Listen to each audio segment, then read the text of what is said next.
In the primordial wilderness of heaven and earth, Mount Kunlun rose as the foremost among all mountains, ranked first among the 10 blessed lands, and serving as the Dao field of the 3 pure ones. At this moment, not far from Kunlun, a lone human was making his way toward the sacred peak. After tens of thousands of years, he was finally about to reach Mount Kunlun. This human was named Chen Yuan, and beyond this identity, he bore another. He was a transmigrator from another world. Tens of thousands of years ago, due to an accident, Chen Yuan was struck and sent flying by a large freight truck that ran a red light. When he next awoke, he discovered that he had transmigrated into the primordial world. He had become one of the very first innate humans personally crafted by the Saint Yuan. These innate humans were shaped from 9 heavens breath flame and 3 lights divine water. They were born with innate bodies and possessed the cultivation of heavenly immortals from the very beginning. 10,000 years ago, the 2 saints Yuanshi Tianzuan and Tongtian Jiaozhu announced that they would open their mountain at Kunlun and take disciples. Upon learning this news, Chen Yuan moved at once. To gain a firm foothold in the primordial world, he knew he would need a mighty patron. As a transmigrator, he clearly understood that a great tribulation centered on the human race would erupt before long. Without overwhelming strength, he would be nothing more than a delicacy on another's plate. Thus, pledging himself to a saint's sect became his first choice. The Supreme One Taishang was not to be considered, for under him, he had only accepted Xuandu alone. Retreating to the next best option, Chen Yuan set his sights on Yuanshi Tianzuan or Tongtian. If the worst came to the worst, he would even consider the Western saints. For this goal, he left the human tribe and set out on the road to Kunlun. Lacking any cultivation method, he could only advance step by step, walking toward the sacred mountain with his mortal feet. On this road, fortune seemed to favor him. He encountered no great danger and smoothly reached the borders of Kunlun's domain. Just then a crisp chime rang out within his mind, accompanied by a congratulatory voice announcing his arrival at Kunlun's territory. Golden finger triggered. Upon entering the tutelage of any saint, the system will be activated. Just as Chen Yuan was preparing to continue forward, a voice resonated in his mind, delivering this message. Hearing this voice, Chen Yuan was first stunned, then overjoyed. A golden finger. So the foreign novels had not lied after all. The transmigrators indeed came standard with such cheats. However, the conditions for activating this golden finger were truly harsh. I'll stake everything, Chen Yuan murmured, taking a deep breath before pressing on along his path. 1,000 years later, Chen Yuan finally arrived at the foot of Mount Kunlun. As his gaze swept forward, he discovered that countless innate beings had already gathered at the mountain's base. After all, the 3 pure saints taking disciples was a grand event of heaven and earth, naturally drawing innumerable beings to seek tutelage. Among them were even members of the demon race, cultivators from the Purple Mansion Immortal Court, and powerful itinerant experts. There were even quasi-saints among them. Naturally, Chen Yuan's arrival drew the attention of some of these beings for no other reason than that he was of the human race. The humans were a race that had only been born for several tens of thousands of years. Their strongest experts were merely golden immortals, and if not for the existence of saints, they would likely have been annihilated countless times over. Who would have thought a human would appear here? Just in time. This demon is hungry. I'll eat you to fill my belly. A great demon fixed his gaze on Chen Yuan, smacking his lips. He had heard other demons say that humans were quite delicious. You've got to be kidding. Chen Yuan watched the demon stride toward him, his body retreating involuntarily as cold sweat beaded on his forehead. Was he to die before even entering a sect? That human is finished. Indeed. To be targeted by a golden, immortal demon. The surrounding beings donned expressions as though watching a show. The demon race was now a vast power that few dared offend. To offend them over a single human would be a loss not worth the price. Just as the demon was about to reach Chen Yuan, 3 figures descended from above, firmly placing themselves between him and danger. One of them spoke coldly. This is the Dao field of the saints. It is not a place for your demon race to run rampant. Chen Yuan glanced at his protectors and saw that they were 3 women, each radiating a different aura, yet all possessing the cultivation of golden immortals. Could it be them? A particular group name surfaced in Chen Yuan's mind. The great demon studied the 3 women, merely early-stage golden immortals, while he himself was a latest-stage golden immortal demon. Just you 3. You're far from qualified, the demon sneered. What if you add me? Will that be enough? A new voice sounded as a middle-aged man strode forward to stand before the 3 women, his eyes locking onto the demon. A Tai golden immortal. Eldest brother. The 3 women called upon seeing him. Hearing this, Chen Yuan instantly confirmed his guess. This man and the 3 women could be none other than Zhao Gongming and the Sanshao fairies. Seeing Zhao Gongming, the demon wisely chose to withdraw. As the great demon departed, Chen Yuan stepped forward and bowed to the 4, saying, "Human Chen Yuan pays respects to the Sanshao fairies and immortal Zhao Gongming. You know us." Bai Xiao widened her beautiful eyes at him, and the other 3 likewise turned their attention. Sanshao had intervened on Chen Yuan's behalf because of their naturally kind dispositions and also because the human race was a species personally created by a saint. After a brief moment of thought, Chen Yuan replied, on my way to Kunlun, I heard some innate beings speak of your illustrious names. Hearing this, San Shao and Zhao Gongming were a little puzzled. Were they truly so renowned throughout the primordial world? At that moment a resounding bell tolled through the void. In an instant all beings at the foot of Mount Kunlun turned their gazes to the empty sky. As the bell's echo faded, two figures appeared high above. As those figures emerged, an overwhelming pressure of saintly might flooded this stretch of heaven and earth. All present fell to their knees at once, whether golden immortal or quasi-saint. Before saints they were like mere ants. So this is the supreme majesty of saints. I must enter a saint's gate and become a saint's disciple. In that moment the countless kneeling beings shared the same fervent thought within their hearts. Kneeling among them, Chen Yuan was inwardly shaken. So this is a saint. Even the slightest trace of their aura makes me feel as though I've fallen into the netherworld. The two figures in the sky were naturally Yuanshi Tianzuan and Tongtian Jiaozhu. I am Yuanshi Tianzuan. Today I open my mountain and recruit disciples. As he waved his hand, a heavenly staircase descended from the summit of Kunlun to its foot. This is the ladder of inquiry. Those who reach its highest point may enter my sect. The first 12 to arrive will be accepted as my personal disciples. At these words, all the beings became wildly excited, each vying inwardly to be among that chosen 12. I am Tongtian Jiaozhu. Today I open my mountain and recruit disciples. With a wave of his hand, 3 mighty formations appeared in the sky. Those who pass through these 3 formations may enter my sect. The first 8 will be my personal disciples. The sword light fell directly upon that layer of invisible prohibition without any hesitation. In an instant the void trembled the formation pattern. One after another they began choosing which saint's sect to enter. After some deliberation, Chen Yuan settled on Tongtian Jiaozhu. As for Yuanshi Tianzuan, he did not even dare to consider that option. Yuanshi Tianzuan valued one's origins, innate foundation, and fortune when accepting disciples. As a mere human, Chen Yuan knew he could never enter Yuanshi's eyes. At this moment, Bai Xiao walked over, looked at him, and asked Chen Yuan, which saint sect are you planning to choose? Bi Xiao was the first to ask, and Zhao Gongming and the others also fixed their gazes upon Chen Yuan. They stared without blinking, brimming with curiosity. This human was clearly no ordinary being. With the body of a mere human, he had crossed 1,000 mountains, trod over 10,000 rivers, and traversed the boundless primordial wilderness. The dangers along the way were easy to imagine. Yet he had still managed to reach the foot of Kunlun Mountain and take part in this apprenticeship trial, which meant he must harbor extraordinary secrets and could not be underestimated. Because of this, Zhao Gongming and the others naturally wished to hear what opinion this man held regarding the upcoming apprenticeship. I choose the Tongtian Jiaozhu, Chen Yuan said without the slightest concealment. When Yuanshi and the Chan sect recruited disciples, they placed the greatest emphasis on one's origin and background. As someone of human lineage, he could not possibly enter their discerning eyes. Even if he were to pass their trial, he would inevitably be rejected on various pretexts. Since that was so, he might as well extinguish such thoughts himself, so as not to invite needless humiliation. Tongtian Jiaozhu, who accepted all without discrimination, was thus his best choice. After speaking, Chen Yuan looked to Zhao Gongming and the others and turned the question back on them. I wonder what thoughts the few of you hold in your hearts. Under which saint do you wish to become disciples? Zhao Gongming and the 3 Shao sisters did not reply at once, but fell into deep contemplation. Seeing this, Chen Yuan felt it entirely understandable.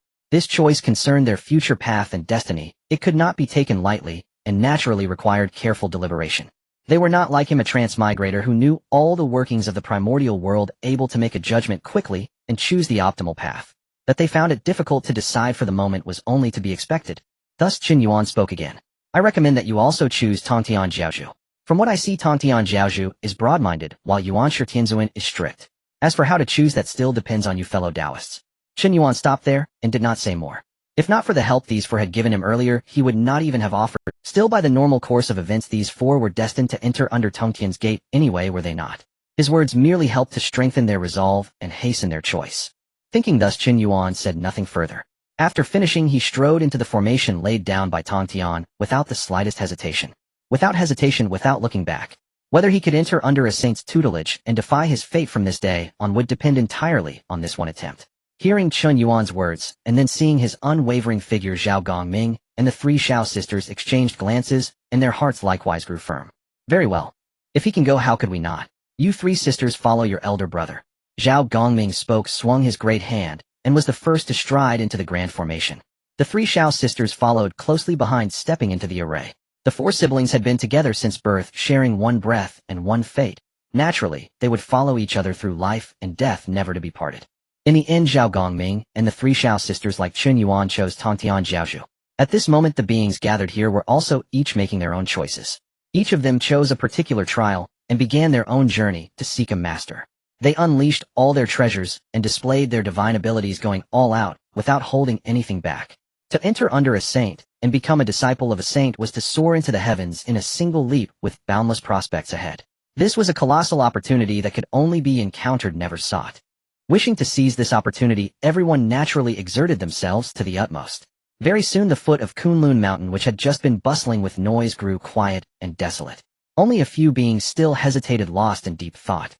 High atop Kunlun Mountain upon Qilan Cliff, after setting their trials, Tongtian and Yuanshi did not leave, but remained there overlooking all living beings at the mountain's foot. The choices, struggles, and hesitations of every creature below were all clearly reflected in the eyes of the two saints without the slightest omission. Huh? Tongtian laughed. Second brother, it seems that those who choose me are slightly more than those who choose you. Tongtian laughed heartily, turning back to look at Yuanshi, his face full of pride. Yuanshi, hearing this, merely shook his head and replied calmly.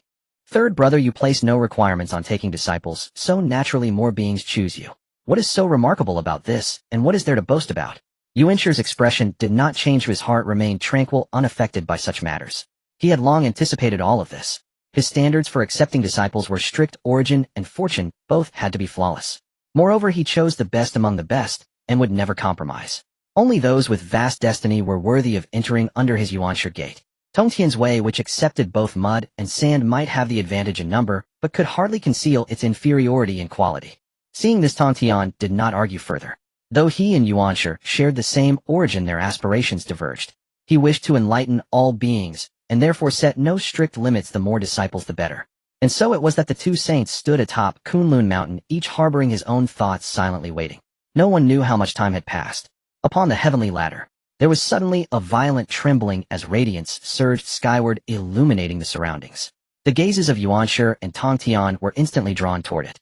Under the watchful eyes of the two saints, three figures slowly emerged from within the heavenly ladder. Their faces were full of joy, barely able to contain their excitement. They had reached the summit. They had outpaced all the other beings, and were the first to reach the very top of the heavenly ladder. This time the position of personal disciples seemed all but certain. Yet though they rejoiced, they did not allow pride to cloud their judgment. Upon seeing the two saints, they hurriedly ran forward to pay their respects. Nanji pays respects to the two saints. Guangchengzi pays respects to the two saints. Yuding pays respects to the two saints. Yuanshi swept his gaze over them and gave a slight nod. Acceptable. He then waved his hand, indicating that they should wait there. Guangchengzi and the other two immediately accepted the order and stood quietly, their hearts filled with boundless anticipation. This time their prospects were secure. Once the trials concluded, it would be time for them to formally become disciples of a saint. While someone had already emerged from Yuanshi's heavenly ladder, Tongtian's formation remained completely still. Looking at Nanji and the others, Tongtian could not help but feel a tinge of envy in his eyes. The foundations and strength of these three were all outstanding. Within the primordial world, they were among the elite's unquestionably excellent seedlings. If properly nurtured, they would surely become great powers in the future. Thus Tongtian grew somewhat depressed. Clearly more beings had chosen his side than Yuanshi's. Why then had no one yet managed to pass his trial? Impossible, surely. Could it be that the formation I set is too powerful? Tongtian pondered inwardly. Perhaps he should lower the difficulty a bit. If not, when Yuanshi's side was filled to the brim while he stood alone, it would be rather embarrassing. Just then the formation suddenly rippled as light burst forth in dazzling brilliance. They're here. Tongtian's face lit up with joy as he could not help clapping his hands and laughing. At last it was his turn. Yuanshi and Nanji and the others were likewise drawn to the sight, and all turned their gazes toward the formation. Their faces were full of curiosity, each harboring a desire to see. They all wished to see which being would become the first disciple under Tongtian's gate. As the one most directly involved, Tongtian could scarcely contain his excitement. Come forth, my disciple. He wondered what appearance his very first disciple would have, and what origin they might possess. Under the gaze of everyone present, the light within the formation gradually receded. A single figure slowly stepped out and appeared before them all. When everyone finally saw that figure clearly, they were collectively stunned. A human. The first being to pass Tongtian's trial was actually a human. A human. And the first being to emerge from the formation was astonishingly a human. Stunned and utterly bewildered. Not human. And this was the very race they held in the lowest regard. Though created by the sage Nuwa and endowed with an innate celestial constitution, humans possessed frail physical bodies and faced extraordinary hardship in cultivation. Among the myriad races of the Honghuang realm, humanity ranked at the very bottom, perpetually teetering on the brink of extinction. Were it not for the protection of a sage, they would have vanished from heaven and earth without even a ripple. Yet now, the first to triumph over the Tongtian formation's trials was a human. In recall, this place gathered countless beings of diverse origins. Among them were formidable cultivators, many blessed with profound fortune and rare karmic opportunities. And yet, the first to ascend Mount Kunlun's summit through the formation was precisely the race no one had deemed worthy. Yuanshi and the others stood frozen, speechless, their gazes locked upon that lone human figure, Chen. At that moment, sensing all 5 pairs of eyes fixed upon him, Chen Yuan startled. Without hesitation, he composed himself and stepped forward before Tongtian. Chen Yuan of the human race, I pay homage to my master. Chen Yuan declared, bowing deeply to perform the formal disciple's obeisance. Tongtian, roused from his reverie, gazed upon Chen Yuan, on the verge of speaking. Wait, Yuanshi interjected sharply, gesturing to halt Chen Yuan's bow, while turning to Tongtian. Brother 3, will you truly take this human as your foremost disciple? Yuanshi's voice tightened with urgency. I refuse. Ni's philosophy of discipleship had long clashed with Tongtian's. Frequent disputes flared between them, neither yielding to the other. Yet quarrels aside, the 3 pure ones remained kin. Should Tongtian truly accept this human as his senior disciple, the entire Honghuang realm would mock them mercilessly. This was no mere matter for Tongtian alone. It would tarnish the honor of all 3 pure ones. Indeed, how could a human be deemed worthy of a sage's discipleship? Sage Tongtian, reflect deeply. A sage's dignity must remain unblemished. The 3 pure ones' prestige must never be compromised. Sage, reflect deeply. Nanji and the other 2 echoed Yuanshi's protest. Having long scorned humanity, they seized the moment, eager to align with their future master's decree. What insolence! This wretched human dares beg alms upon our sacred Mount Kunlun. They despised humans, devoid of innate talent. Nas primordial beings, they alone deserved entry to Kunlun Mountain, their destined sanctuary for cultivation. What then was this human but an unworthy intruder? Could a mere human presume to join the 3 pure ones' lineage, and stand as their peer? Was he truly worthy? Chen Yuan's fury surged raw and sudden. He had endured sneers and contempt along his arduous path, suffering grievously, nearly losing his life. Now, having barely conquered the formation's trials, these figures brazenly derided him, declaring him unworthy. Enraged, Chen Yuan cast aside all reverence, even before sages and masters, and retorted fiercely, "What of it? That I am human, and you have cultivated for eons, yet possess only hollow power, myopic, ignorant, and spiritually shallow, incapable of grasping the Tao. Within the vast Honghuang realm, every living being, no matter how humble, holds a sliver of destiny. Heaven closes no door upon mankind. Inborn beneath heaven and earth shall humanity forever languish beneath other races. Born beneath heaven and earth, humanity bears the spark of creation. Though weak now, given time, we shall surpass all races. Humanity must strive unceasingly." Chen Yuan roared, voice thick with wrath, challenge after challenge erupting like pent-up thunder. Years of suppressed anguish burst forth like a volcanic cataclysm. Boom. In the instant his words fell, the heavens thundered. And then, purple chi streamed eastward, golden clouds coalesced, swirling above Mount Kunlun's peak. Celestial flowers rained down, golden lotuses bloomed from the earth. Amidst the radiant purple chi and golden clouds, a cascade of merit descended, vast, luminous, and inexorable. Like a pillar of molten gold, the merit enveloped Chen Yuan entirely, then sank deep into his being. The sight left Nanji and the others gasping in disbelief. Impossible. This cannot be real. Surely a jest. Merit descending from heaven. What sorcery is this? My mind reels. I must calm myself. What in heaven's name is happening? Nanji and the others had intended to rebuke Chen Yuan, but now, gazing upon the celestial bestowal, no words of contradiction dared cross their lips. Even Yuanshi and Tongtian, sages themselves, stood awestruck, faces pale with wonder. In this, Chen Yuan too stood dumbfounded. He had not imagined mere words could invoke the celestial Tao's merit. Yet upon reflection, it was no marvel humanity was destined to become heaven's cherished progeny. His defense of its dignity, his righteous proclamation, was itself an act aligned with cosmic will. Ha ha ha, excellent, splendid, magnificent. Tongtian's laughter rang out, first to recover, clapping vigorously. What a declaration. Humanity must strive unceasingly. Every being holds a thread of destiny. As Tongtian spoke, his gaze settled upon Chen Yuan. Chen Yuan, today I proclaim you my foremost disciple. Tongtian regarded Chen Yuan unblinkingly, his admiration unmistakable. His teaching principle had always been boundless, no distinction of origin, no barrier of kind. At first meeting, he had harbored reservations about Chen Yuan's lineage.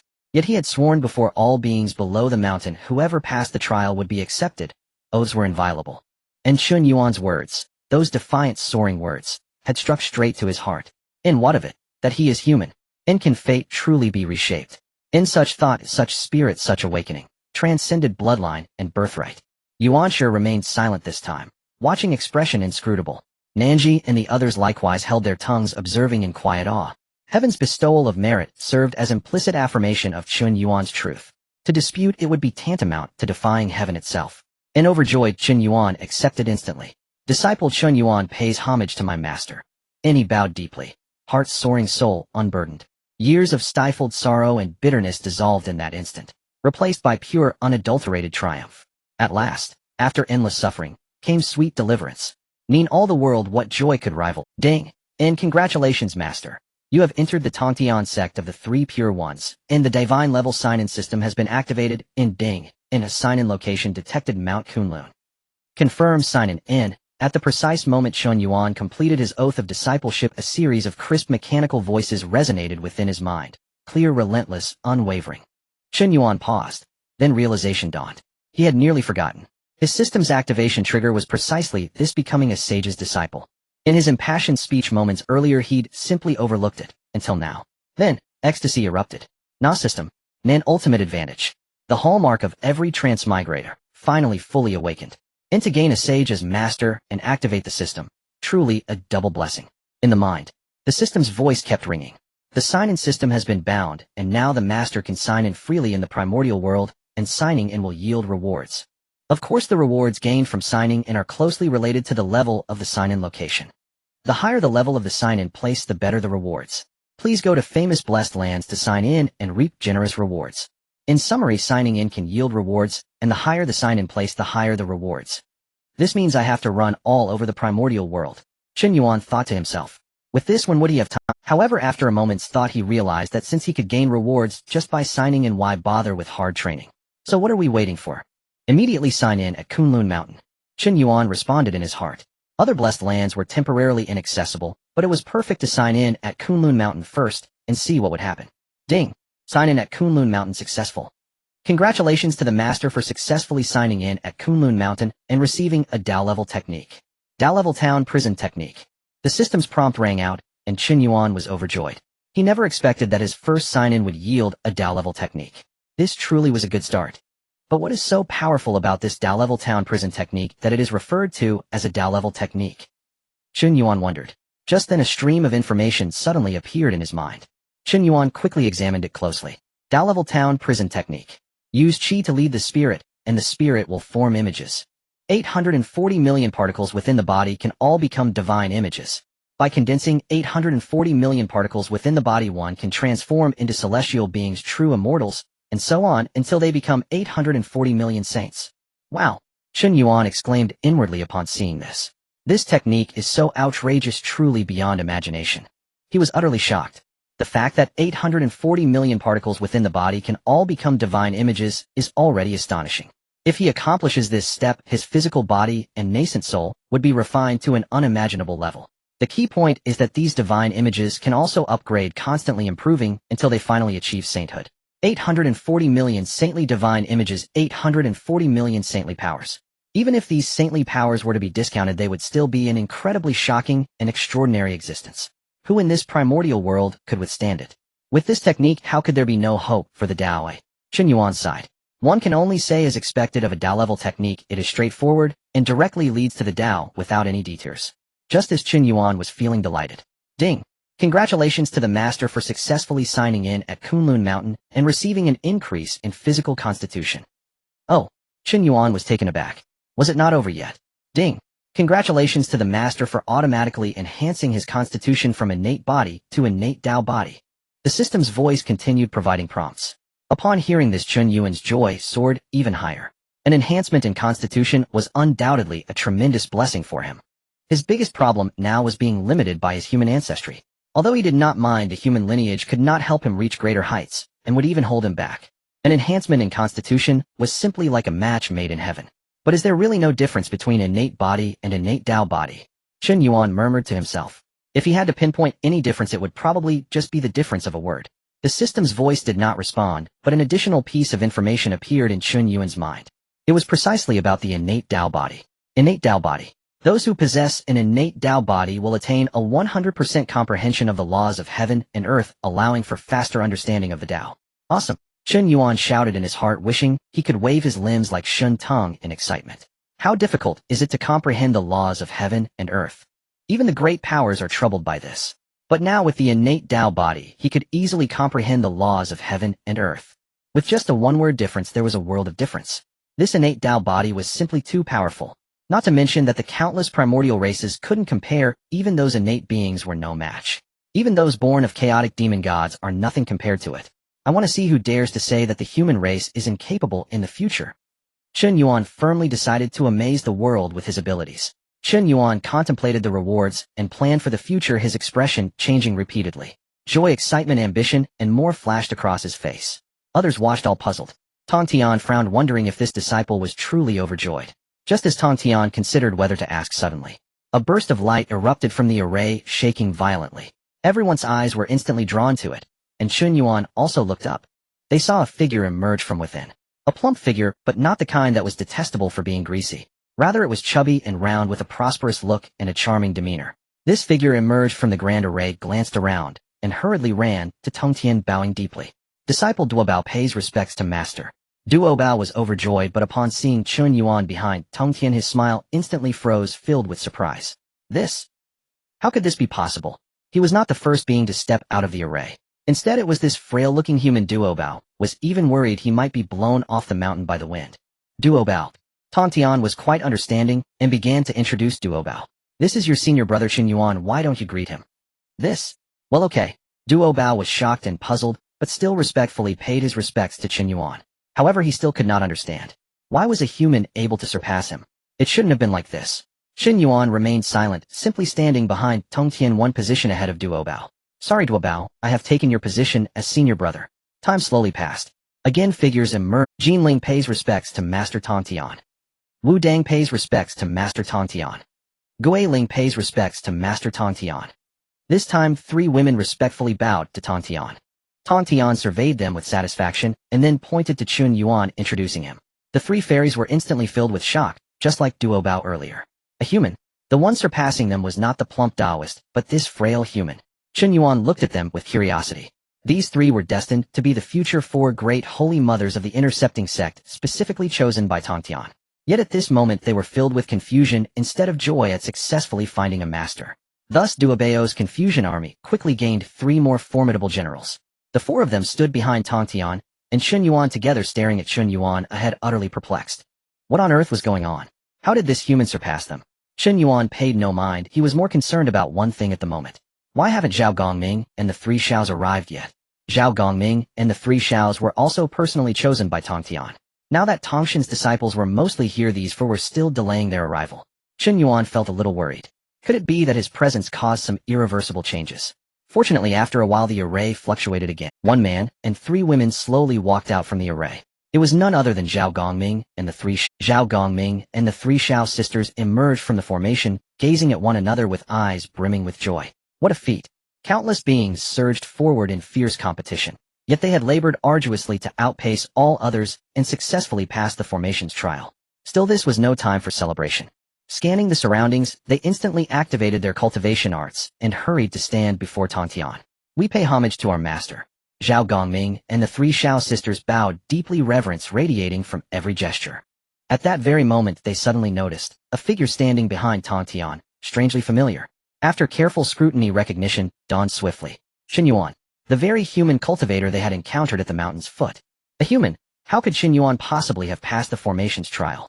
And more astonishing still, he had even surpassed them.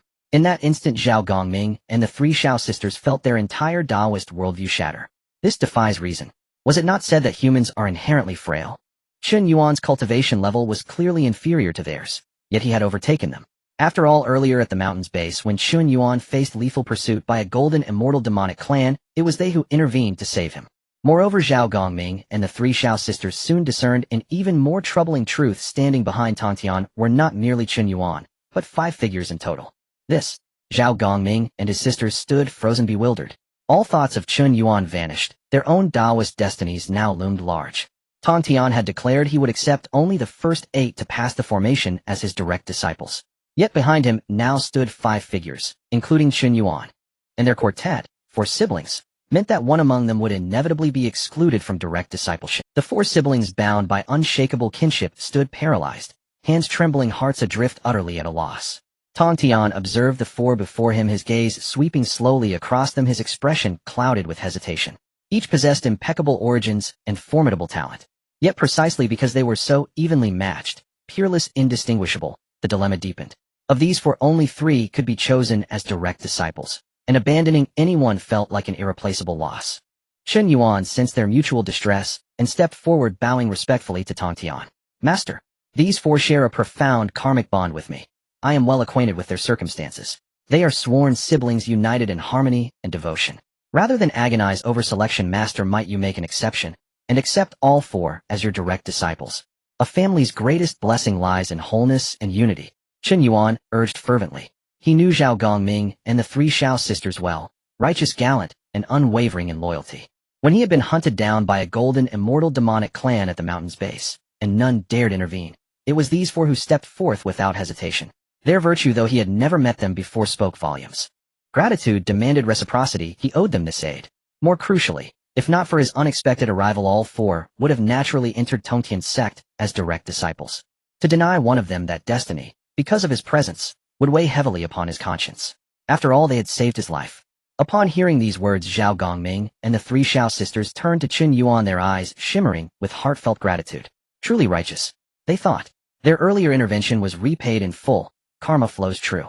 Yet whether all 4 would indeed become direct disciples rested solely upon Tongtian's decree. Thus Chen Yuan and the siblings alike fixed their hopeful, anxious gazes upon him. Excellent. Splendid. A family's greatest blessing lies in wholeness and unity. Then let all 4 of you be inscribed as my direct disciples, Tongtian's own. Tongtian clapped his hands in delight. Chen Yuan's reasoning resonated deeply. This disciple was exceptional, insightful, eloquent, and unmistakably destined to become his chief disciple. With that thought, Tongtian gestured toward Chen Yuan and addressed the siblings. Since you are already acquainted, no formal introduction is needed. This is your future senior brother, the first disciple of Tongtian. At these words, the siblings' smiles froze midair. What? Shock rippled across their faces, disbelief stark in their eyes. Chen Yuan, their senior brother. A human. They had assumed his passing the trial was sheer providence. Never did they imagine he had been the first to succeed. Then they glanced at Duo Bao and the others behind him, whose expressions shifted wildly, and disbelief dissolved into reluctant awe. Swiftly regaining composure, they bowed low. We pay homage to our senior brother.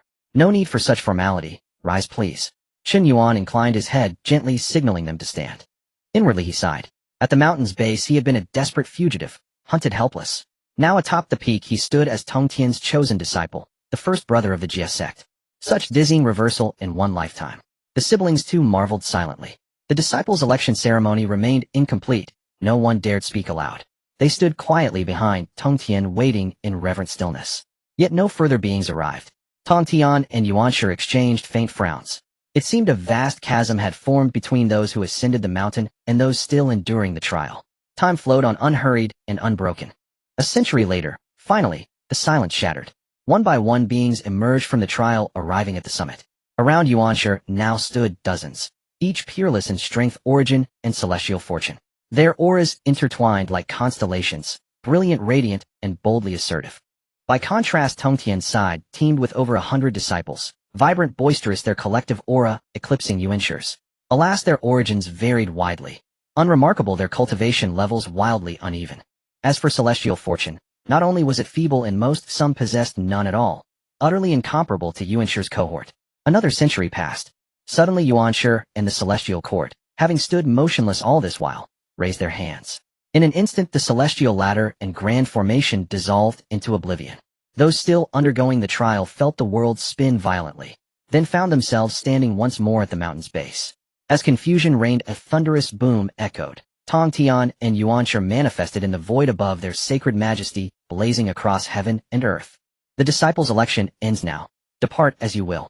Fate has not yet aligned. Go forth. The 2 sages spoke in turn, their voices rolling like celestial thunder across Kunlun Mountain. With that they vanished into the void, leaving countless beings rooted in place, sighing in sorrow. Alas, we fell short by but a single step. Wait, sages. My father proclaimed, I bear sage destiny. Grant me one more chance. Once an opportunity lay before me, and I failed to seize it. If heaven grants me but one chance to begin anew. Beings murmured wistfully, gazing upon the vast mist-shrouded mountain, filled with regret and unyielding longing. To be chosen by a sage is a rare, fleeting grace. Now that this karmic chance had slipped away, would they ever know such fortune again? Thus the two great sages of Kunlun Mountain concluded their disciple selection. Tongtian and Yuanshi stood on Qilin Cliff satisfied as they nodded at the figures standing on either side. Tongtian was inclusive while Yuanshi sought disciples from noble backgrounds. This time, both had achieved their objectives. You all follow me back to Yushu Palace. Yuanshi spoke, leading his group of disciples away. Let us return to Bio Palace as well. Tongtian called out, urging his disciples to follow. Kunlun Mountain was the birthplace of the three clear ones. After taking form, they also cultivated on Kunlun Mountain. Thus Kunlun Mountain was divided into three sanctuaries. Taijing Palace. This was the sanctuary of the supreme sage Taishang. Yushu Palace. This was the sanctuary of Yuqing Yuanshi. Bio Palace. This was the sanctuary of the supremely clear Tongtian. As such, with the conclusion of disciple selection, Yuanshi and Tongtian returned to their respective sanctuaries with their disciples. Meanwhile, in Taijing Palace, an elderly man with white hair and beard sat cross-legged on a mat, dressed in a plain Taoist robe and wearing a lotus crown. At that moment, he had his eyes slightly closed, holding a whisk, his expression both benevolent and imposing. The aura of the Tao surrounded him, creating a serene and harmonious atmosphere, evoking a sense of tranquility and detachment. This was indeed the supreme sage of the three clear ones, Taishang. Opposite him sat a young Taoist, gentle as jade, with a handsome and elegant demeanor. Interesting. The Taishang sage suddenly opened his eyes and spoke. In his penetrating gaze was an understanding that encompassed all things. What is it, master? The young Taoist opposite him asked. He was the only disciple of the Taishang sage, Xiandu. The Taishang sage looked at Xiandu and smiled gently. Your senior apprentice, uncle's eldest disciple, is also a human, said the Taishang sage, who had already grasped the disciple selection situation of Yuanshi and Tongtian without stepping outside. There was nothing noteworthy about Yuanshi's side, but Tongtian's situation surprised the Taishang sage. Otherwise, the usually tranquil and detached sage would not have spoken to Xiandu in this manner. What? Xiandu exclaimed, taken aback, his face reflecting immense shock. It was extraordinarily difficult for a human to become a disciple of a sage, and for humans, it was even more challenging. It should be noted that when he first became a disciple of the Taishang sage, he had seized every opportunity. Without such a rare chance, he would likely still be struggling as a human. He had thought himself the only one among humans with such an opportunity. He never expected that there were others among humans who could also become disciples of the sages. It seems our human race is not as helpless as imagined. This fellow human has dealt a heavy blow to those who look down upon the human race. As Xiandu pondered, his curiosity grew. I wonder what this fellow human is remarkable for. I must meet him. Xiandu silently made a decision in his heart. Whether to see this person's remarkable traits or to share the bond of brotherhood among humans, he felt the need to meet this person and see what kind of talent they possessed. In Yushu Palace, Yuanshi sat upon the 8 treasures cloud-light seat, where the radiance of the jade clear infused the atmosphere and the sage's pressure enveloped the entire hall. The disciples stood on either side, their expressions respectful, yet unable to hide their excitement. They had emerged from among countless beings to gather here, and soon they would all become disciples of the sages. Silence. Yuanshi spoke, his voice like a thunderclap. The crowd quickly composed themselves, looking at Yuanshi with great anticipation. Yuanshi scanned the gathered disciples, nodding slightly, evidently pleased. He then announced loudly, this time the selection of disciples will be ranked according to the order of passing the heavenly ladder. Nanji, you were the first to pass the heavenly ladder, and will henceforth be my first disciple, the elder brother among all present. Yes. Upon hearing this, Nanji, who had been waiting eagerly, immediately stepped forward, kneeling and bowing. Nanji accepts the command. Nanji was overjoyed. This stroke of fortune was worth all his efforts. Guang Qingzi and the others watched, filled with envy, yet also regret. If they had put in a bit more effort back, then this position of elder brother could have been theirs to compete for. Alas, a step delayed, every step delayed. They fell behind by one step and lost this elder brother position. However, fortunately, they had not fallen too far behind. Even if they could not become the elder brother, they still had their own opportunities. Indeed, Yuanshi spoke again. Guang Qingzi, Qi Jingzi, Yu Ding Tai, Yi, and Wen Shu.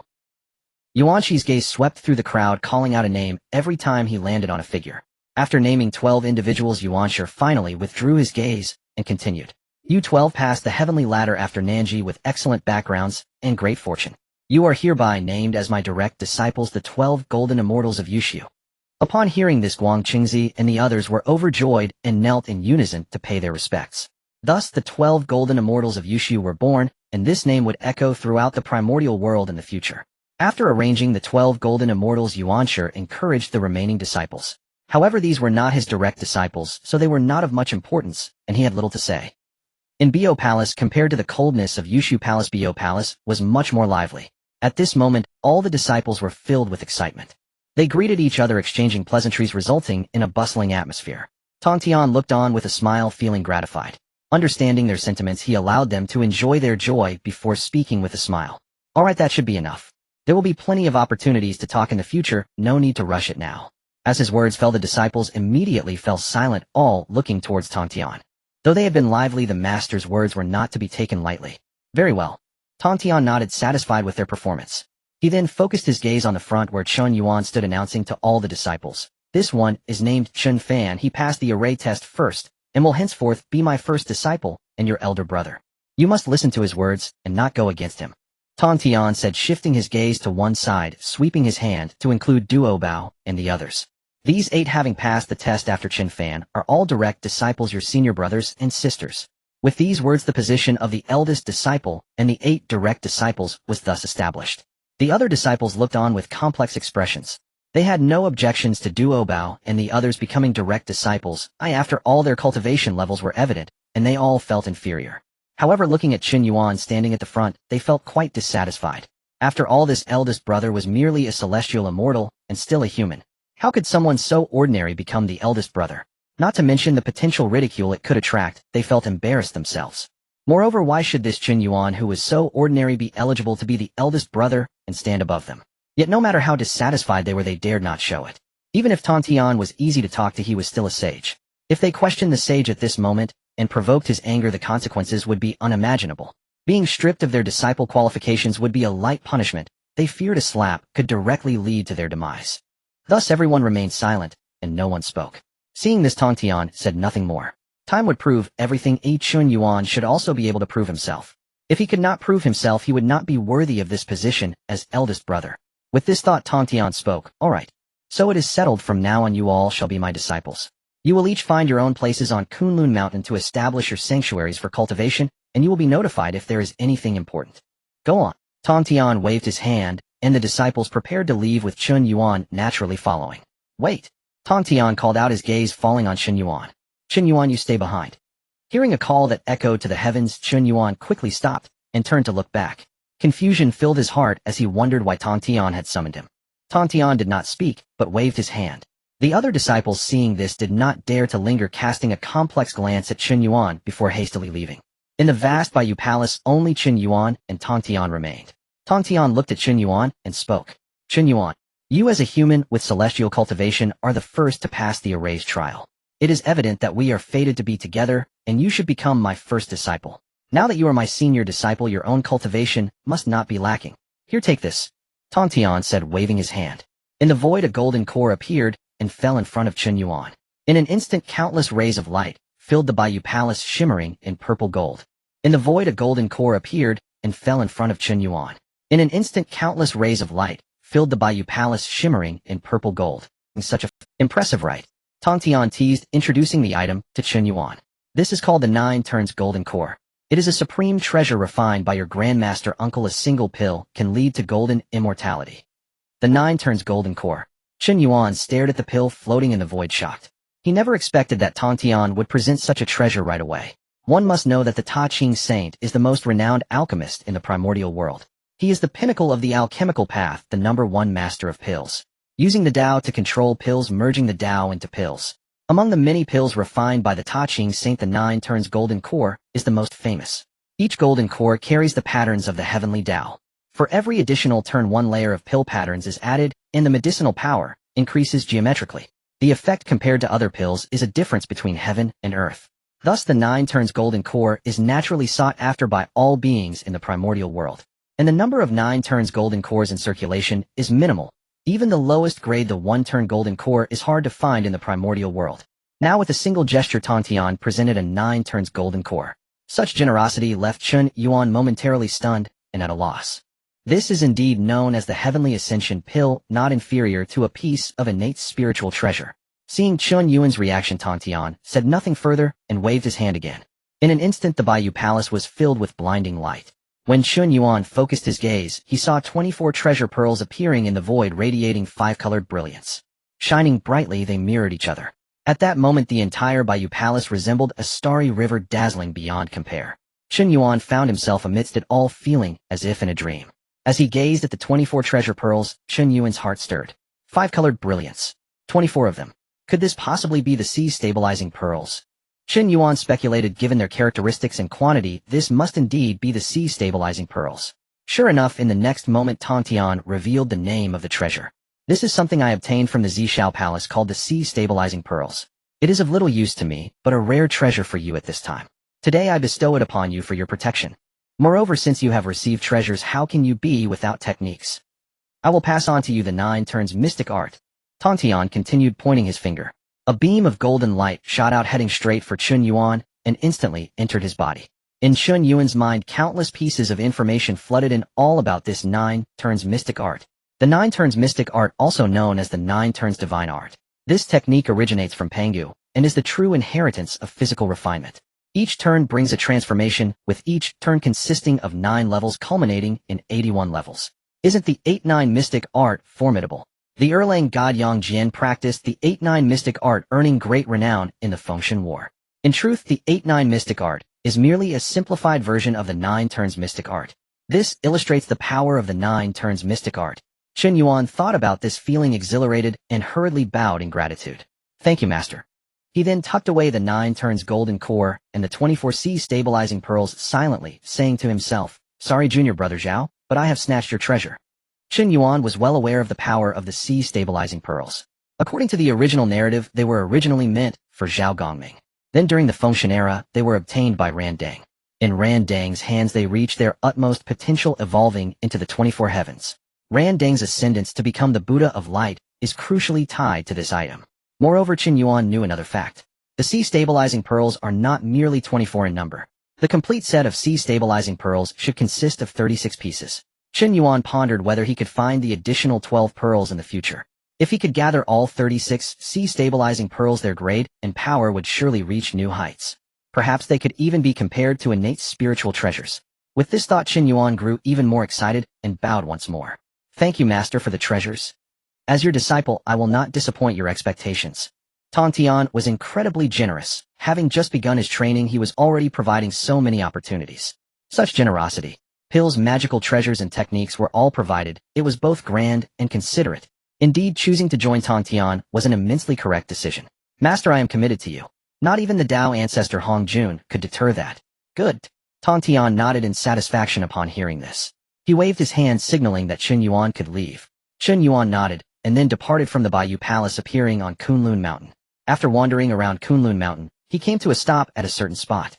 This place has beautiful scenery and abundant spiritual energy. It would make a perfect location for my Taoist temple.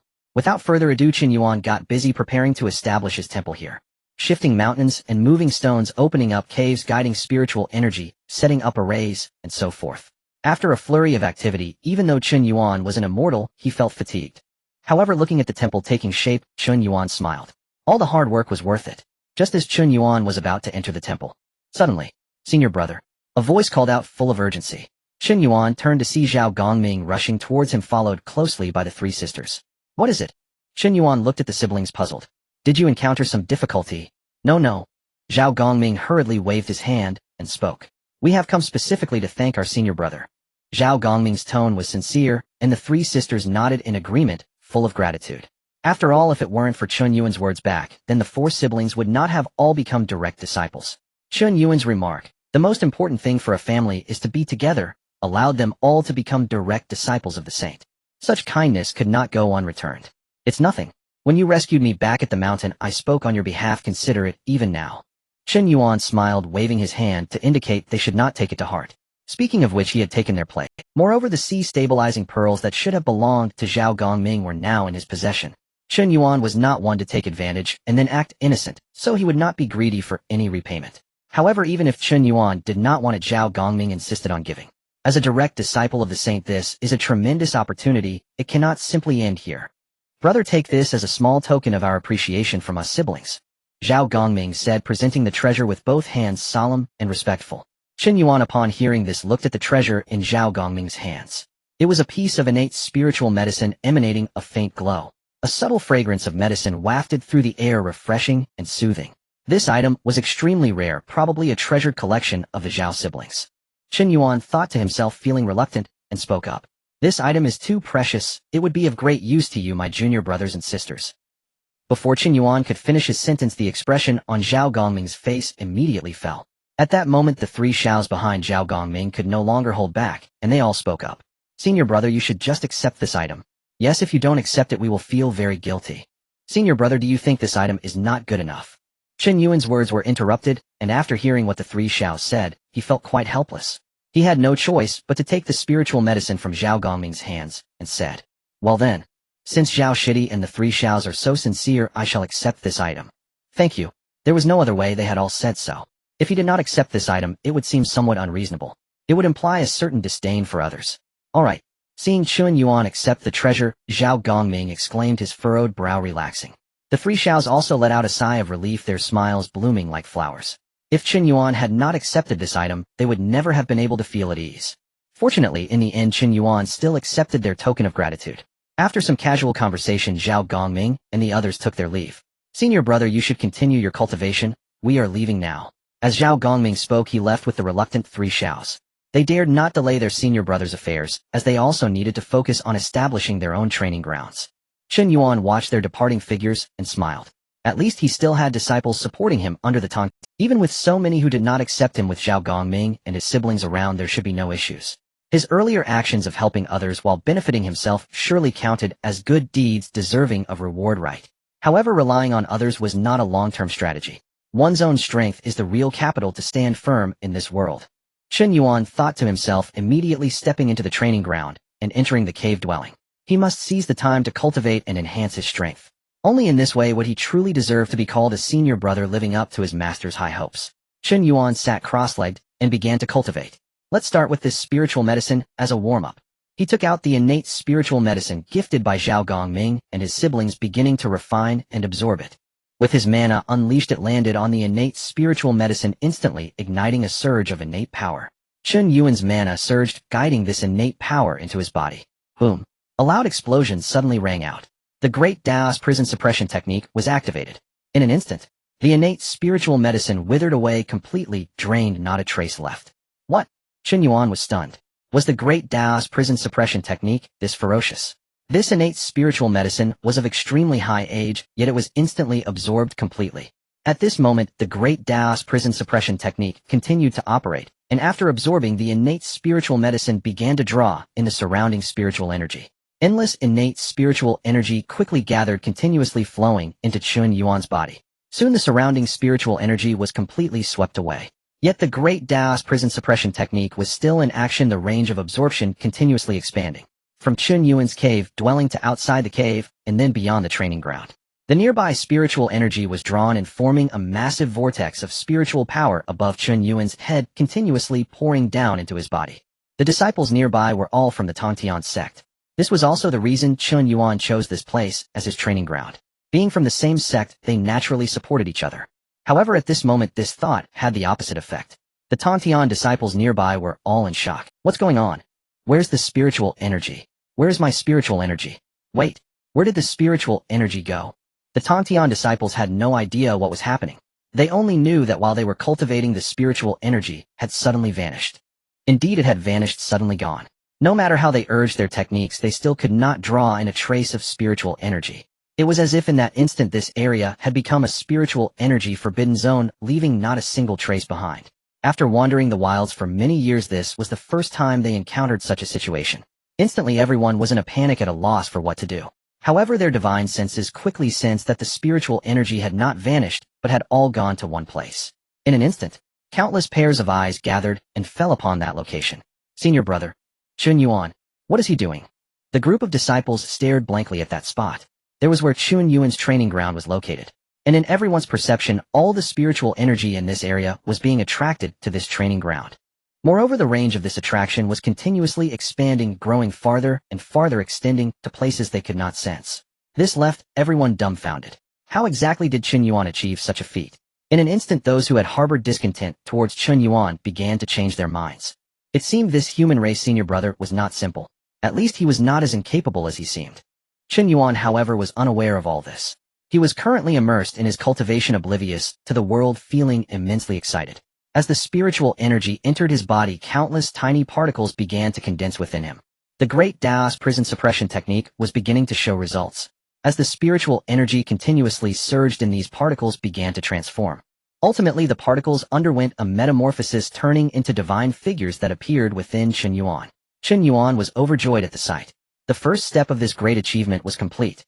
Next, he had to keep pushing forward. Thus, Chen Yuan continued to propel his technique, lost in his cultivation, unable to extricate himself. Time flowed slowly, and a millennium passed. Within Chen Yuan, the divine figures suddenly erupted, with roars resounding within him, echoing endlessly. Chen Yuan remained calm, quietly observing. He saw that those divine figures, after roaring, transformed into tiny versions of themselves. Chen Yuan carefully examined with his divine sense, discovering these little figures were all just like him. The only difference was that their forms were smaller than his own. In simple terms, they were all miniature versions of himself. Not only did they look just like him, but their cultivation levels were also identical. Each one had the cultivation of a celestial immortal. Chen Yuan, seeing this, was overjoyed, immediately feeling his own strength. His realm had not changed, he was still at the celestial immortal level. However, Chen Yuan understood that some things had indeed changed. Although he was still a celestial immortal, if he were to unleash his full power, he would not merely be a celestial immortal. Confronting my full power, even a Xian immortal would still perish. Chen Yuan assessed and reached this conclusion. This might sound a bit sensational, but when it came down to it, it was still a conservative estimate. One must understand that now, when facing enemies, he was not fighting alone. He had so many little figures within him. What kind of scene would it be if all those little figures within him erupted together? Even if they were all only celestial immortals, the sheer number was overwhelming. Let me ask, which Xian immortal could withstand so many celestial immortals erupting?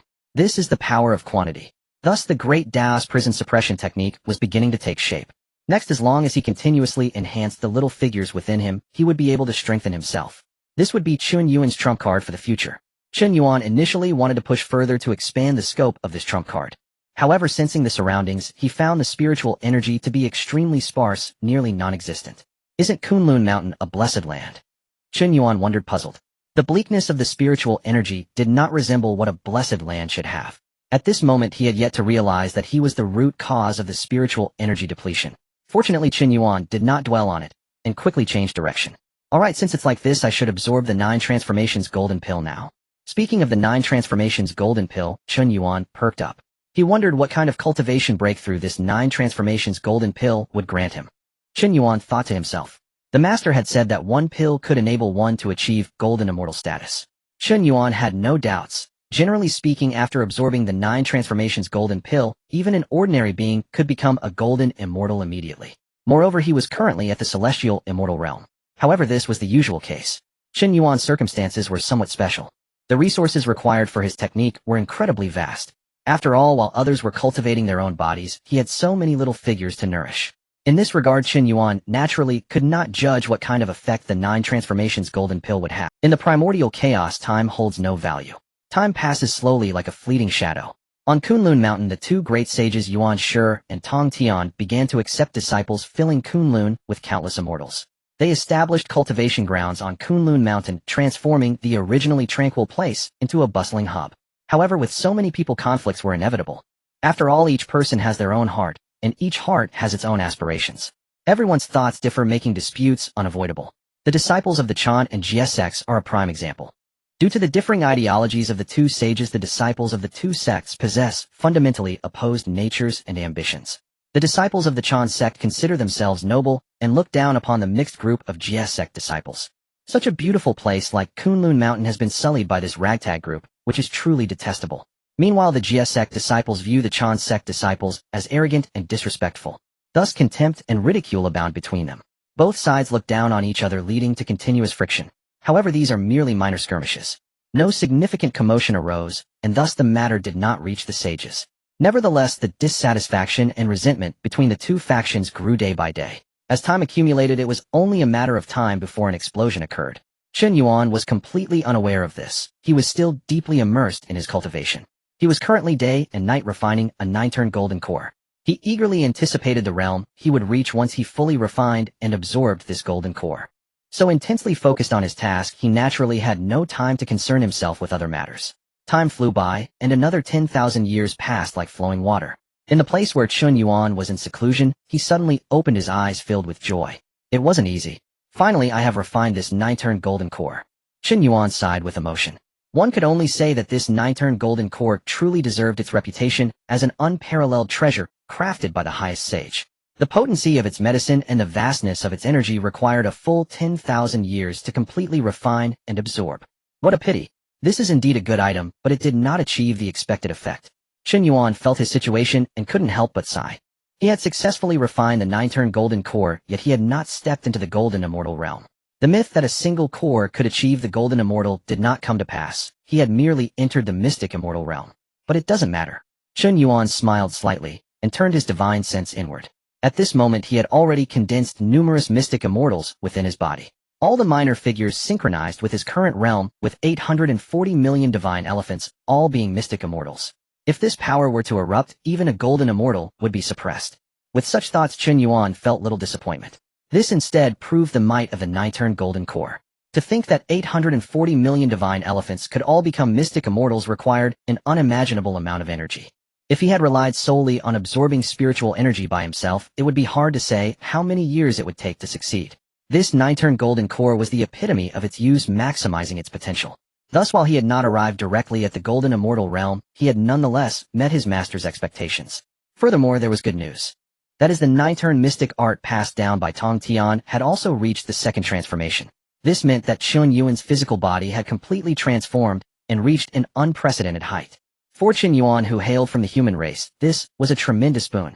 With such a formidable physical body combined with the numerous mystic immortals within as a source of power, he could be said to be both offensive and defensive merging into one. In this state, facing a golden immortal posed no problem at all. Even against a Tai golden immortal, fighting with all his might was not out of the question. With such thoughts, Chen Yuan was in high spirits. Then I should go out for a stroll. Cultivation requires a balance of work and rest to be truly effective. Anyway, having completed the absorption of the 9-turn golden core, Chen Yuan currently had no new cultivation plans, so it would be better to relax and refresh his mind. Chen Yuan immediately ended his seclusion, stood up, and walked outside. Speaking of which, he had not properly admired the beauty of Kunlun Mountain. Just as he reached the door, Chen Yuan pondered where to go for enjoyment. He then heard a commotion not far away, quite reminiscent of a bustling crowd. Chen Yuan felt puzzled. In the sacred ground of the sages with disciples gathered here, who dares to be so reckless and make such loud noise? He cast his gaze around, and his divine sense spread out. He needed to see what was going on. Not far away, dozens of figures had gathered. They stood on either side, clearly delineating their factions. On one side were the Chen Sect disciples, and on the other were the Jie Sect disciples. In the central space that had opened up, a spiritual plant swayed in the wind, emanating a faint glow. At the top of the spiritual plant, a crimson fruit gleamed brilliantly, drawing attention. It exuded a rich fragrance, clearly already ripe, and its medicinal power had reached its peak, making it perfect for harvesting. The two sects had come here solely for this fruit. At this moment, they were at an impasse, arguing over its possession. This item was discovered by our Jie Sect disciples. It rightfully belongs to us. You say that, but I claim I discovered it long ago. Do you want to test my sword's sharpness? My sword is no less sharp. Enough with the noise, it's harming our feelings, let's just fight it out. The disciples of both factions glared at each other, their faces flushed with anger, emotions running high. Their heated exchange quickly escalated, and it seemed they were on the brink of a full-fledged fight. At this moment, the leaders of both sides should step forward to speak. Leading the Chen sect was Si Hang, one of the 12 golden immortals of the sect. At this moment, Si Hang stepped forward, waving his hand to silence the words of the Chen sect disciples behind him. He then scanned the Jie sect side, his gaze landing on one person, and spoke loudly. Jin Ling. This item was discovered first by my Chen sect, so it should rightfully belong to us. Why? Jin Ling was the leader of the Jie sect. As one of Tongtian's 9 direct disciples, she would later become one of the 5 great holy mothers of the Jie sect. Hearing Si Hang's words, anger immediately appeared on her beautiful face. However, before she could respond, a voice rang out. Sister Jin Ling, I discovered this first, I am not lying. A girl stepped forward and spoke earnestly to Jin Ling, nearly on the verge of tears. Upon seeing this, Jin Ling's anger flared even more. The disciples of the Chen sect were being too insulting. Just as Jin Ling prepared to scold them, a figure descended from the sky, landing next to the spiritual fruit. The gazes of both sects were instantly drawn to this newcomer, all looking over in unison. It was him. Everyone was taken aback, unable to believe this person had appeared here. Wasn't it said that he was either in seclusion, never stepping out? This figure descending from the sky was none other than Chen Yuan. He had been observing from a distance, and could no longer contain himself, immediately revealing himself. He needed to take a good look at what was happening. Chen Yuan descended from the heavens, instantly, drawing the gaze of everyone present. All recognized him at once. The foremost disciple of Tongtian, and the senior brother of the Jiejiao sect. Chen Yuan. Senior brother. Jinling cried out, overjoyed. She had never been adept at handling such affairs. Her only instinct was to fight. Once battle commenced, it would be difficult to halt. Seeing Chen Yuan arrive, however, brought immediate relief. A weight lifted from their shoulders. Never mind. Everything rests with senior brother now. After all, he was the senior brother. Such matters naturally fell to him. Chen Yuan nodded briefly toward Jinling in acknowledgement.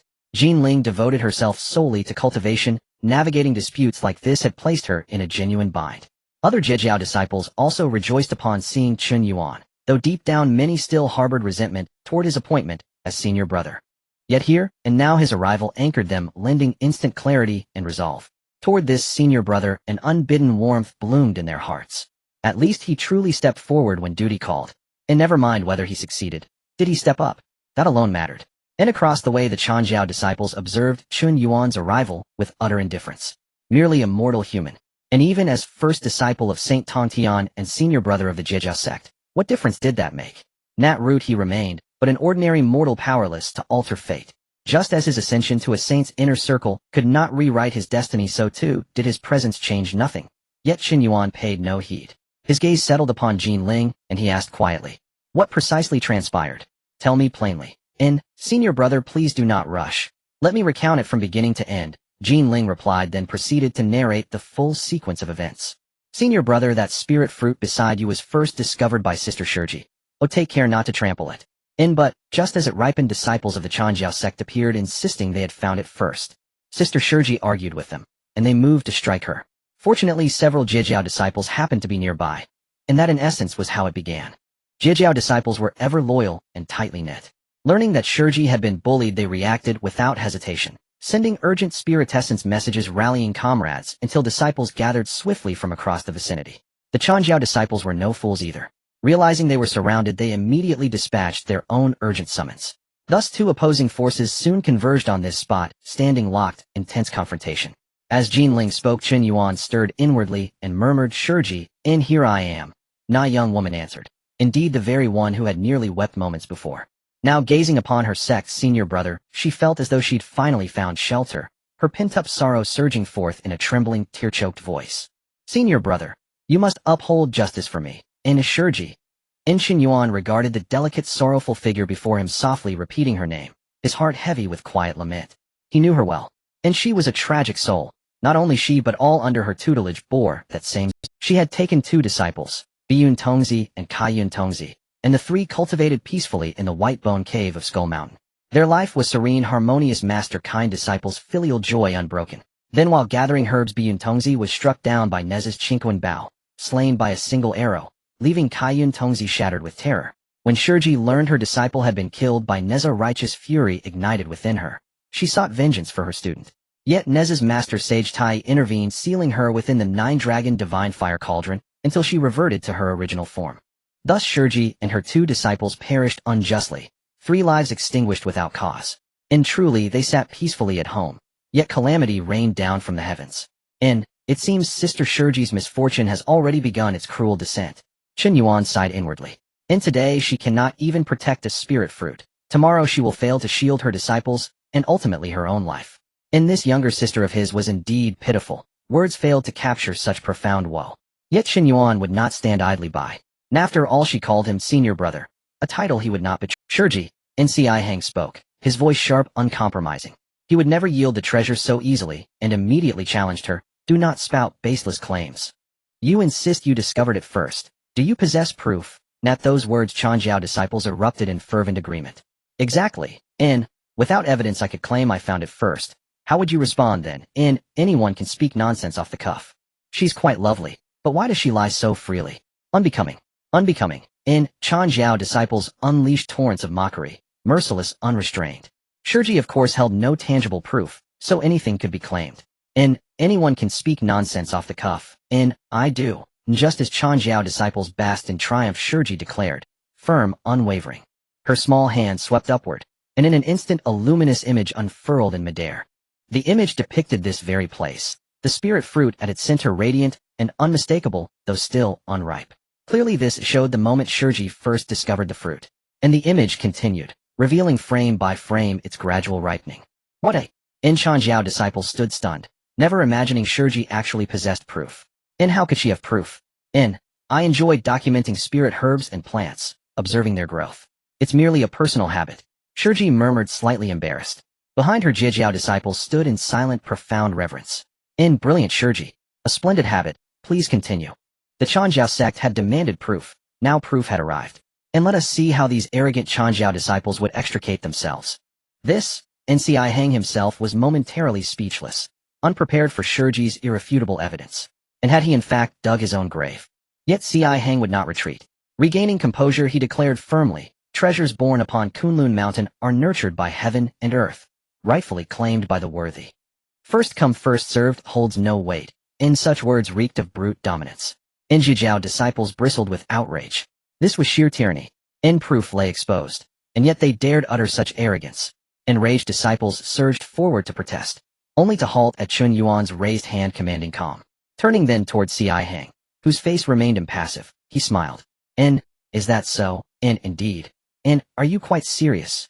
What else? Ci Hang met Chen Yuan's gaze, unflinchingly, voice ringing loud. You Jiejiao sect covets this treasure. Am I correct? Then let us settle this in combat. If you win, it belongs to your sect. Well, do you dare accept? Ci Hang stood fearless, even haughty. Why? Because Ci Hang had attained the golden immortal realm, early stage. Subduing a mere mortal like Chen Yuan. Effortless.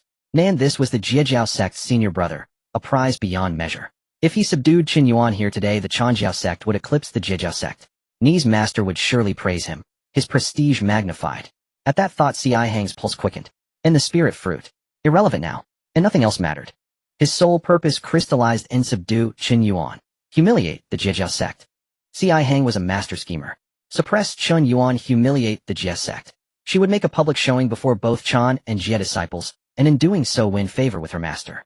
In this way her standing within the Chan sect would rise. All it required was a slight display, a brief handling of Chen Yuan. At the thought, Ci Hang grew ever more excited, barely able to contain her thrill. Her gaze toward Chen Yuan brimmed with expectation, eager to strike. Very well. A fight. I love that. I will go.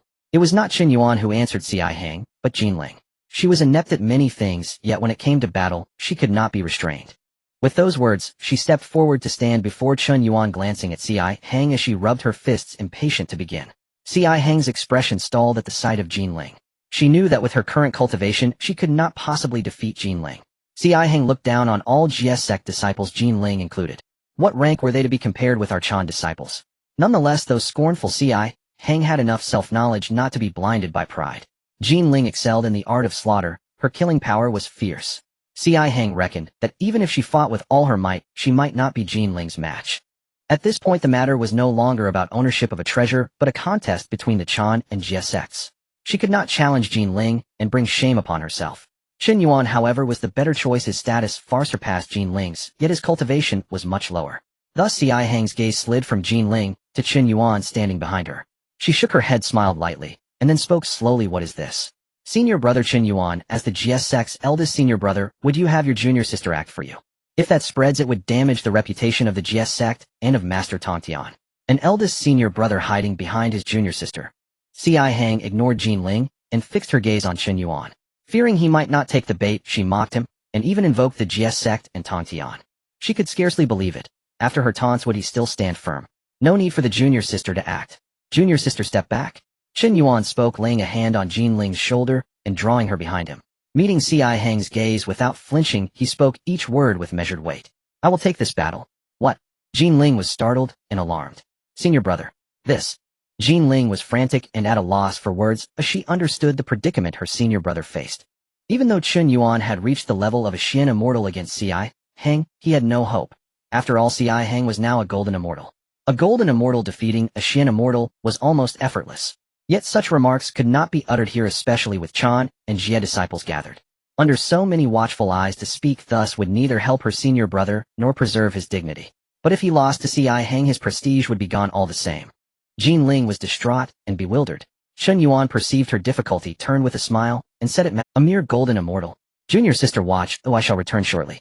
Chen Yuan's tone was calm, and Jin Ling, moved by Chen Yuan's resolute gaze, and about to speak, was cut off by laughter. Ha ha ha. Hang laughed aloud, delighted beyond measure. She assumed Chen Yuan had been provoked into stepping forward. Merely a green youth who underestimated the situation, a fool unaware of his bounds. Now it was secure. Hang shifted and took her place opposite Chen Yuan, giving him no chance to retract and denying Jin Ling any opening. In an instant they faced each other, tensions ready to snap. Chan and Jie disciples stood to either side, eyes fixed. One was the Jie sect's eldest senior brother. The other was one of the Chan sect's 12 golden immortals.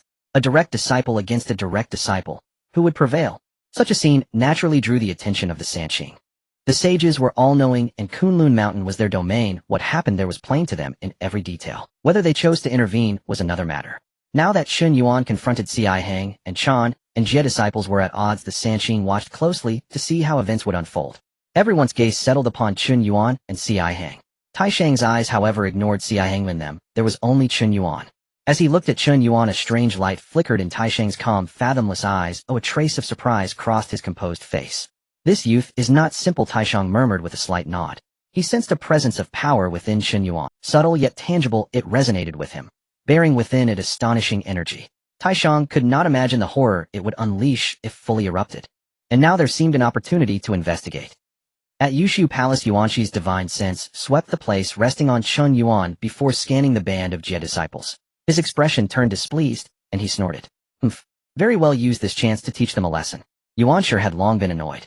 His third brother's disciples were of poor origin and mixed character. They acted aberrantly and defied discipline. They were nothing like his own pupils, who were noble, courteous, and well-mannered. Tongtian's disciples, called sages' followers, were more a disorderly mob. It was this rabble that had sullied the atmosphere of Kunlun Mountain. Today presented a timely opportunity to put things in order. Hang pleases me this time, Yuanshi observed with visible satisfaction as his gaze fell upon her. Indeed, his own disciples were better understanding and able to ease their master's burdens. As for Chen Yuan, Yuanshi could not be bothered to glance his way. So long as he is not killed, if he still draws breath, Tongtian can make allowances. At Bo Palace, Tongtian was greatly vexed. He was thoroughly irritated, frowning in bewilderment. He paid little heed to the Chanjie dispute. If a fight was to happen, then let it happen. He cared about only one thing. How is that boy only a Xian immortal? Tongtian wondered. Hadn't he given him a Jiuzhuan 9-turn golden pill? That was the 9-turn golden pill personally refined by his elder brother. A single pill that could elevate one to golden immortal, famed across the primordial realm as the one-steptoheven pill. No matter how inept Chen Yuan might be after refining the 9-turn golden pill, he should have become a golden immortal. Yet he remained only a Xian immortal. Could it be that he never took the 9-turn golden pill? At this moment, in the place where the spiritual herbs are located, Hang faced Chen Yuan, feeling immensely pleased. Finally his wish was fulfilled. Chen Yuan had brought this upon himself completely unaware, and it was the perfect opportunity for him to enhance his reputation using the title of senior brother from the Jiejiao. To make a name for himself, today is the day. With such thoughts, Hang could no longer contain himself and immediately called out to Chen Yuan. Senior brother Chen Yuan, since you are so stubborn, don't blame me for being rude. Beware, senior brother. Hang, anxious and impatient, immediately took action without waiting for Chen Yuan's response. The longer the night, the more dreams. It is better to strike first. After all, aside from the ineffectual senior brother, Chen Yuan, the other disciples of Jiejiao were fierce characters. Quick battle and quick decision, he couldn't let them ruin such a good opportunity. In an instant, Hang's robe surged and a powerful aura erupted, rippling in all directions. The overwhelming force caused the surrounding disciples to stagger back a few steps involuntarily. Hang paid them no mind, his eyes glinted with cold light, focused solely on Chen Yuan. Hang raised his hand and struck towards Chen Yuan in midair. Suddenly the void roared and a gigantic handprint materialized. The oppressive force surged like a river, enveloping boundless power as it pressed down towards Chen Yuan. Wherever the handprint passed, the void trembled and spiritual energy shattered. The onlookers gasped in shock. Is this the power of golden immortal Hang? With such strength, how many among them could withstand it? And Chen Yuan was merely a Xian immortal. How could he possibly respond to this tremendous handprint? At this point, even if he didn't die, he would surely be gravely injured. A failure was a certainty. Who would have thought that after just a brief exchange the outcome was already clear? Faced with the overwhelming force of the handprint, Chen Yuan shook his head, unfazed. Humph. Chen Yuan snorted coldly and shouted, "Break for me." As he spoke, he immediately activated his technique. Instantly, countless divine images within him erupted, shining brilliantly, dazzling beyond measure. Unfortunately, this magnificent sight was not witnessed by anyone other than Chen Yuan. The myriad divine images, although inferior in realm to the Golden Immortal, when unleashed together far surpassed the Golden Immortal. Thus, with just a mere contact, C.I. Hang's handprint was directly shattered and dissipated into nothingness. The power of the myriad divine images did not fade away. The momentum did not diminish, heading straight for C.I. Hang. C.I. Hang had thought he could easily win with a single strike. Who would have expected this? Caught off guard, he hadn't even begun to mobilize his technique before being directly suppressed to the ground. The vast, ocean-like power pressed down on him, making it difficult for C.I. Hang to resist. In just a moment, he was forced down, crawling on the ground, mouthful of dirt. This scene resembled one of total submission. What a... The disciples from both the Chan and Jie sects looked. They widened their eyes, disbelief written all over their faces. Everything had happened too quickly. They hadn't had. In fact, even now, they still hadn't figured out what had transpired. All they knew was that C.I. Hang had made a handprint. Chen Yuan had shouted, and then C.I. Hang was down on the ground. Of course, to be precise, C.I. Hang was suppressed to the ground. This was precisely the reason for everyone's shock. A mere Xian immortal had subdued a golden immortal. How could such a thing be possible? Yet now it was happening right before their eyes, undeniably real, without a trace of falsehood. They had no idea how Chen Yuan had achieved it. They only knew that he had done it. For a moment, everyone stood there at a loss for words. Such an event was simply too outrageous. Even having witnessed it firsthand, they were still shaken to the core, struggling to calm their hearts. Who could tell them what had just happened? Impossible. Absolutely impossible. C.I. Hang roared, straining to lift his head, glaring at Chen Yuan, who stood silently, not far away, his teeth clenched. He was a golden immortal. How could a mere Xian immortal suppress him? C.I. Hang immediately erupted, his body radiating light, his aura soaring as the power of the golden immortal fully erupted at that moment. Boom. With a tremendous sound, the power unleashed by C.I. Hang instantly broke free from Chen Yuan's suppression. C.I. Hang escaped, looking disheveled, covered in dust, his face filthy. However, C.I. Hang didn't have time to care about that. At this moment, he focused his thoughts, and a flash of light passed through his hand as a bottle appeared. Translucent and pure, glowing with a moonlit white light, it was astonishing. This was C.I. Hang's treasured artifact, a secret weapon. This item was called the Pure Glaze Bottle, a lower grade, innate spiritual treasure bestowed by the primordial Heavenly Sovereign. However, C.I. Hang's current strength was insufficient to fully utilize this item and unleash its true power. But it is enough to suppress this guy. C.I. Hang thought, bitterly looking at Chen Yuan with gritted teeth, his face contorted. Without further ado, he soared into the air and threw the Pure Glaze Bottle. Be suppressed. C.I. Hang commanded. In an instant, the Pure Glaze Bottle flew out, expanding in the wind, wildly stirring and absorbing the surrounding spiritual energy. In just a moment, it transformed into a giant bottle stretching thousands of feet, blocking out the sky. The world, dark in shadows, engulfed. Everyone involuntarily looked up at the enormous Pure Glaze Bottle. Suddenly, the Pure Glaze Bottle erupted with dazzling light, all converging at the bottle's mouth. The bottle's mouth faced Chen Yuan, and thus thousands of streams of glazed light poured down, rushing towards Chen Yuan. The onlookers gasped in unison. Who would have thought that C.I. Hang possessed such a treasure, such a method? If this glazed light fell upon Chen Yuan, he would surely be suppressed. And the glazed light flowed like a waterfall, surging and overwhelming. How could Chen Yuan possibly block it? Is this all? Chen Yuan looked at the pure glazed bottle above, his voice cold. As his words fell, Chen Yuan erupted, completely mobilizing billions of Xian immortals within him. In an instant, a powerful force surged through Chen Yuan, bursting forth and racing towards the sky. One force breaks all laws. A power of pure essence, unmatched, shattered the spiritual energy and ruptured the void. Thousands of streams of glazed light cascaded down, perfectly meeting this force. In an instant, they were crushed to smithereens, vanishing without a trace. The pure glazed bottle looming above, everyone could not withstand this unmatched force either. At this moment, it trembled violently, roaring continuously. Boom. With a resounding explosion, the pure glazed bottle was knocked away, falling heavily to the ground. Cracks appeared all over it, as if it might shatter at any moment. Up! A scream rang out. Floating in midair, C.I. Hang spat out a mouthful of blood, bright red under the sunlight, a shocking sight. After spitting out blood, C.I. Hang could no longer maintain his form and fell directly to the ground. Backlash. The artifact was damaged, and as its owner, how could C.I. Hang escape the backlash? At this moment, Hong suffered a backlash, falling from the high clouds into the dust. His face was as pale as paper, his body filthy and covered in blood. He covered his mouth with both hands, yet could not stop the blood from flowing out of sight, most horrifying. In such a disheveled state, how could he still resemble a golden immortal of the Chan teaching? Disciples of the Chan and Jie teaching stood on either side staring blankly at this scene, shocked and dumbfounded. They were as still as clay statues. The scene was utterly silent. The sound of a falling needle could be heard. Only the sound of Zihong coughing up blood echoed around, lingering incessantly. It was not until a long time later that everyone finally reacted. In an instant a thought surged within everyone's hearts. How terrifying! A dignified golden immortal could fall so easily, being struck down from the clouds to the dust. And the one who accomplished all this was merely a Xian immortal. Everyone's gaze involuntarily turned towards Chen Yuan, who stood with his hands behind his back looking relaxed. It seemed as if the battle just now was nothing more than a casual gesture effortlessly done. And in truth it was exactly as such. As everyone had seen, Chen Yuan did not make any excessive movements from beginning to end. Not to mention anything else, after such a battle Chen Yuan still stood in place, not having moved an inch. In contrast, Zihong appeared to be jumping around and was ultimately suppressed. This fully validated the saying that the higher one flies, the harder one falls. In comparison, the distinction between them was stark. For a moment, everyone's gaze towards Chen Yuan was filled with shock. Is this person truly just a member of the human race? Is he truly merely a Xian immortal? With just a wave of his hand, he suppressed a golden immortal. How could this be something a mere Xian immortal of the human race could accomplish? Everyone felt it hard to believe. Yet Zihong, who was still coughing blood, was the best evidence. He reminded everyone that everything that had just happened was real without a shadow of a doubt.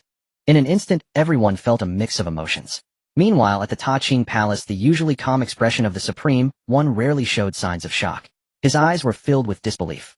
This was no small matter for the usually tranquil Supreme One. He had not felt such emotional fluctuations in many years. There was nothing to be done. The power Chen Yuan displayed was simply too astonishing. Even if I had anticipated it, this was still far beyond my expectations. The Supreme One could not help but sigh, his tone filled with incredulity. Though he had noticed Chen Yuan's extraordinary nature containing boundless power within. However, the eruption of such power still left the Supreme One utterly astonished. Such pure power capable of breaking myriad laws with sheer force. This degree of pure power was unmatched across the vast wilderness. Even the Wu clan, which specializes in physical cultivation, could not compare. If I had to find a similar figure, it would likely be Father God Pangu. This thought suddenly arose in the Supreme One's mind, causing a shiver to run down his spine. And once this thought arose, it was hard to suppress. Could it be that this Chen Yuan truly has connections to the Father God? The Supreme One gazed at the calm Chen Yuan and fell into contemplation. At the Yusu Palace trash. Zihong is such a waste. Yuan sure stood up at this moment, disregarding any saintly decorum, and yelled into the void. Zihong, a golden immortal, fought against Chen Yuan, a mere Xian immortal, yet was actually suppressed. This was simply a disgrace. A shame for the Chan teaching.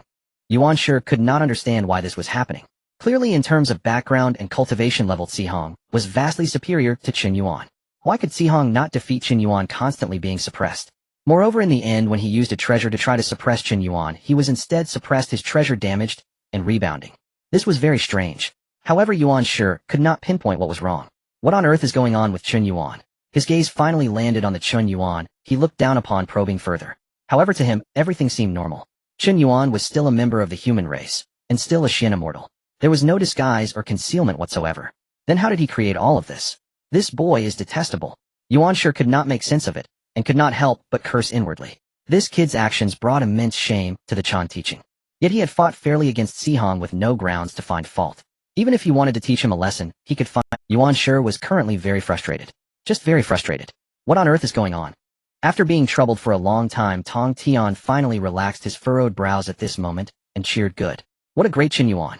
He truly lives up to being the senior brother of our Jie teaching. He has brought honor to his master this time. Tongtian praised endlessly. He had initially thought Chen Yuan was bound to lose. After all, how could a Xian immortal defeat a golden immortal? He had prepared to step in at any moment to save Chen Yuan at a critical moment. Although doing so would be quite embarrassing. However, being embarrassed was still better than losing one's life. Who would have thought the situation would develop so unfathomably? Zihong, possessing the cultivation of a golden immortal, and with a treasure to assist him, was defeated just like this. If he had not seen it with his own eyes, Tongtian would not dare to believe it was true. Wait, what is wrong with my disciple? Tongtian realized after the fact that he had never taught Chen Yuan any of this. How did Chen Yuan acquire such terrifying power? At the place where the spiritual fruit was located, Chen Yuan stood there with his hands behind his back, quietly watching Zihong, his expression calm, neither sad nor happy. Chen Yuan remained silent, but his meaning was clear. If Zihong wanted to fight again, he would be ready anytime. Zihong looked at Chen Yuan's indifferent demeanor, his expression darkening. How could Sihong dare to fight again? With all his divine abilities exhausted and his treasure damaged, he was still unable to win. Even if they continued, he could not possibly be Chen Yuan's opponent. It would only lead to further embarrassment. Leave? Sihong gritted his teeth and said. Unfortunately, at this moment the Chan disciples were still in shock, and no one came forward to assist Sihong. Sihong had no choice but to struggle to rise, putting away the cracked pure glazed bottle, leaving without looking back. Better to lose face than to lose one's life. The Chan disciples, having come to their senses, hurriedly followed. The Jie disciples, seeing this, cheered and began to the fight isn't over yet. Treasures belong to the capable, aren't you? Chan teaching, very powerful. Faced with the mockery of the Jie disciples, the Chan disciples pretended not to hear and left in disgrace. Trying it could lead to death. Sihong could not even defeat Chen Yuan and chose to concede. How could they possibly stand a chance? It was better to leave. Chen Yuan retracted his gaze, looking towards the spiritual fruit, shaking his head and smiling. Is such a spiritual fruit worth causing such a ruckus? Chen Yuan waved his hand, and the spiritual fruit flew up, landing in Shiji's hand. Since this item was discovered by you first, it is yours. Thank you, senior brother. Shiji hurriedly bowed in gratitude, filled with appreciation. The Jie disciples such as Jin Ling looked at Chen Yuan with admiration. The senior brother of the Jie teaching should be like this. Even those who had once been unconvinced by Chen Yuan were now fully convinced. If they encountered such a situation, could they handle it, as well as Chen Yuan? The answer was undoubtedly no. Moreover, the strength Chen Yuan displayed far exceeded theirs. How could they still harbor any discontent? Who would still dare to show any discontent? Chen Yuan felt the gazes of everyone around him and was pleased in his heart. By an unexpected turn of events, he managed to win over this group of junior disciples, which was quite good. At that moment, disciple, come to see me. A voice echoed in Chen Yuan's mind. Master. Chen Yuan recognized it to be Tongtian's voice. He did not dare to delay, and quickly activated his movement technique towards the place where Tongtian was. After receiving the message from Tongtian, Chen Yuan left behind his fellow disciples and headed straight for the Bo Palace. As soon as he stepped into the Bo Palace, a voice echoed in his mind. Ding! The system. Hearing this prompt made Chen Yuan feel delighted. It was so mechanical, yet so familiar. After such a long time without any news from the system, he had almost forgotten about this golden finger. However, this was not the system's fault, it was Chen Yuan himself to blame. The system was called the God-level sign-in system, and as the name suggested, it required signing in everywhere. After becoming Tongtian's disciple, Chen Yuan had been in seclusion practicing diligently in the Taoist temple without going out. With this, how could there be any opportunity to trigger the system? Now, having entered Bo Palace, Chen Yuan finally triggered the system's prompt. A sign-in location has been detected, Bo Palace. Would you like to sign in? The system's voice echoed in response. Was there such a good thing? Chen Yuan wouldn't miss it, and immediately ordered in his heart, system sign in at Bo Palace. The system's voice soon responded. Ding! Sign in at Bo Palace successful. Congratulations, master, you have earned 100,000 merits. Merits. Hearing this, Chen Yuan was overjoyed. In the primordial world, merits were incredibly valuable and had boundless uses. They could be used for cultivation, and their effects surpassed any rare treasures. Moreover, they would solidify his foundation, ensuring that there would be no risk of falling into demonic paths. This was because merits inherently had the effect of purifying karma and eliminating sins. They could also be used to refine magical artifacts, transforming them into merit treasures. Merit treasures had immense power, impervious to all forms of attack, capable of countering all evil artifacts. The greatest use of merits was to attain enlightenment and become a saint. Didn't Nuwa and the three pure ones become saints by utilizing merits to break through their final shackles? Those two saints from the West even shamelessly borrowed merits to attain sagehood. This sufficiently illustrated how difficult it was to obtain merits. Only by doing things of great significance to the world and all living beings could one invoke heavenly merits. Like Nuwa creating humans and Hutu establishing reincarnation, for example. And now, by simply signing in, I have earned 100,000 merits. Chen Yuan couldn't help but laugh. If those two saints from the West knew, I wonder what their thoughts would be. They must still be toiling hard, plotting and planning, trying to repay the merits they owe. Of course, it wasn't the time to check now. With this thought, Chen Yuan quickly composed himself and hurriedly walked forward. Soon he arrived at the palace of Bo. Tongtian sat high above, quietly watching Chen Yuan enter. Seeing this, Chen Yuan quickly bowed and greeted him. Disciple Chen Yuan pays respects to master. Rise. Tongtian spoke, then quietly observed Chen Yuan without saying more. His eyes gleamed with an unusual light, as if he wanted to see through Chen Yuan completely. Seeing this, Chen Yuan was unsure of Tongtian's intentions. Since Tongtian did not speak, he felt it inappropriate to say much, so he stood respectfully, waiting silently. Finally, after a long time, Tongtian withdrew his gaze. Even utilizing the power of a saint, he still couldn't detect anything unusual. Chen Yuan was still a human, still a Xianxian. Oh, everything seemed so abnormal. However, recalling his battle with Zihong, how could it not seem unusual? Unable to comprehend these matters, Tongtian decided not to dwell on them. He then spoke, "Not bad. You didn't embarrass me. I am very pleased." Tongtian praised. This sudden compliment left Chen Yuan momentarily stunned. However, he quickly understood. Saints are all-knowing, and the three pure ones stationed in Kunlun Mountain naturally knew everything happening here. His battle with Zihong certainly couldn't be hidden from the three pure ones. However, the saints had merely observed from the sidelines, never intervening or stopping him. After all, this was merely a conflict between disciples. If saints were to interfere in such matters, it would be somewhat beneath their dignity. With this thought, Chen Yuan promptly responded, "It is all thanks to Master's teachings. I am grateful for your cultivation." Chen Yuan's words left Tongtian at a loss for how to respond.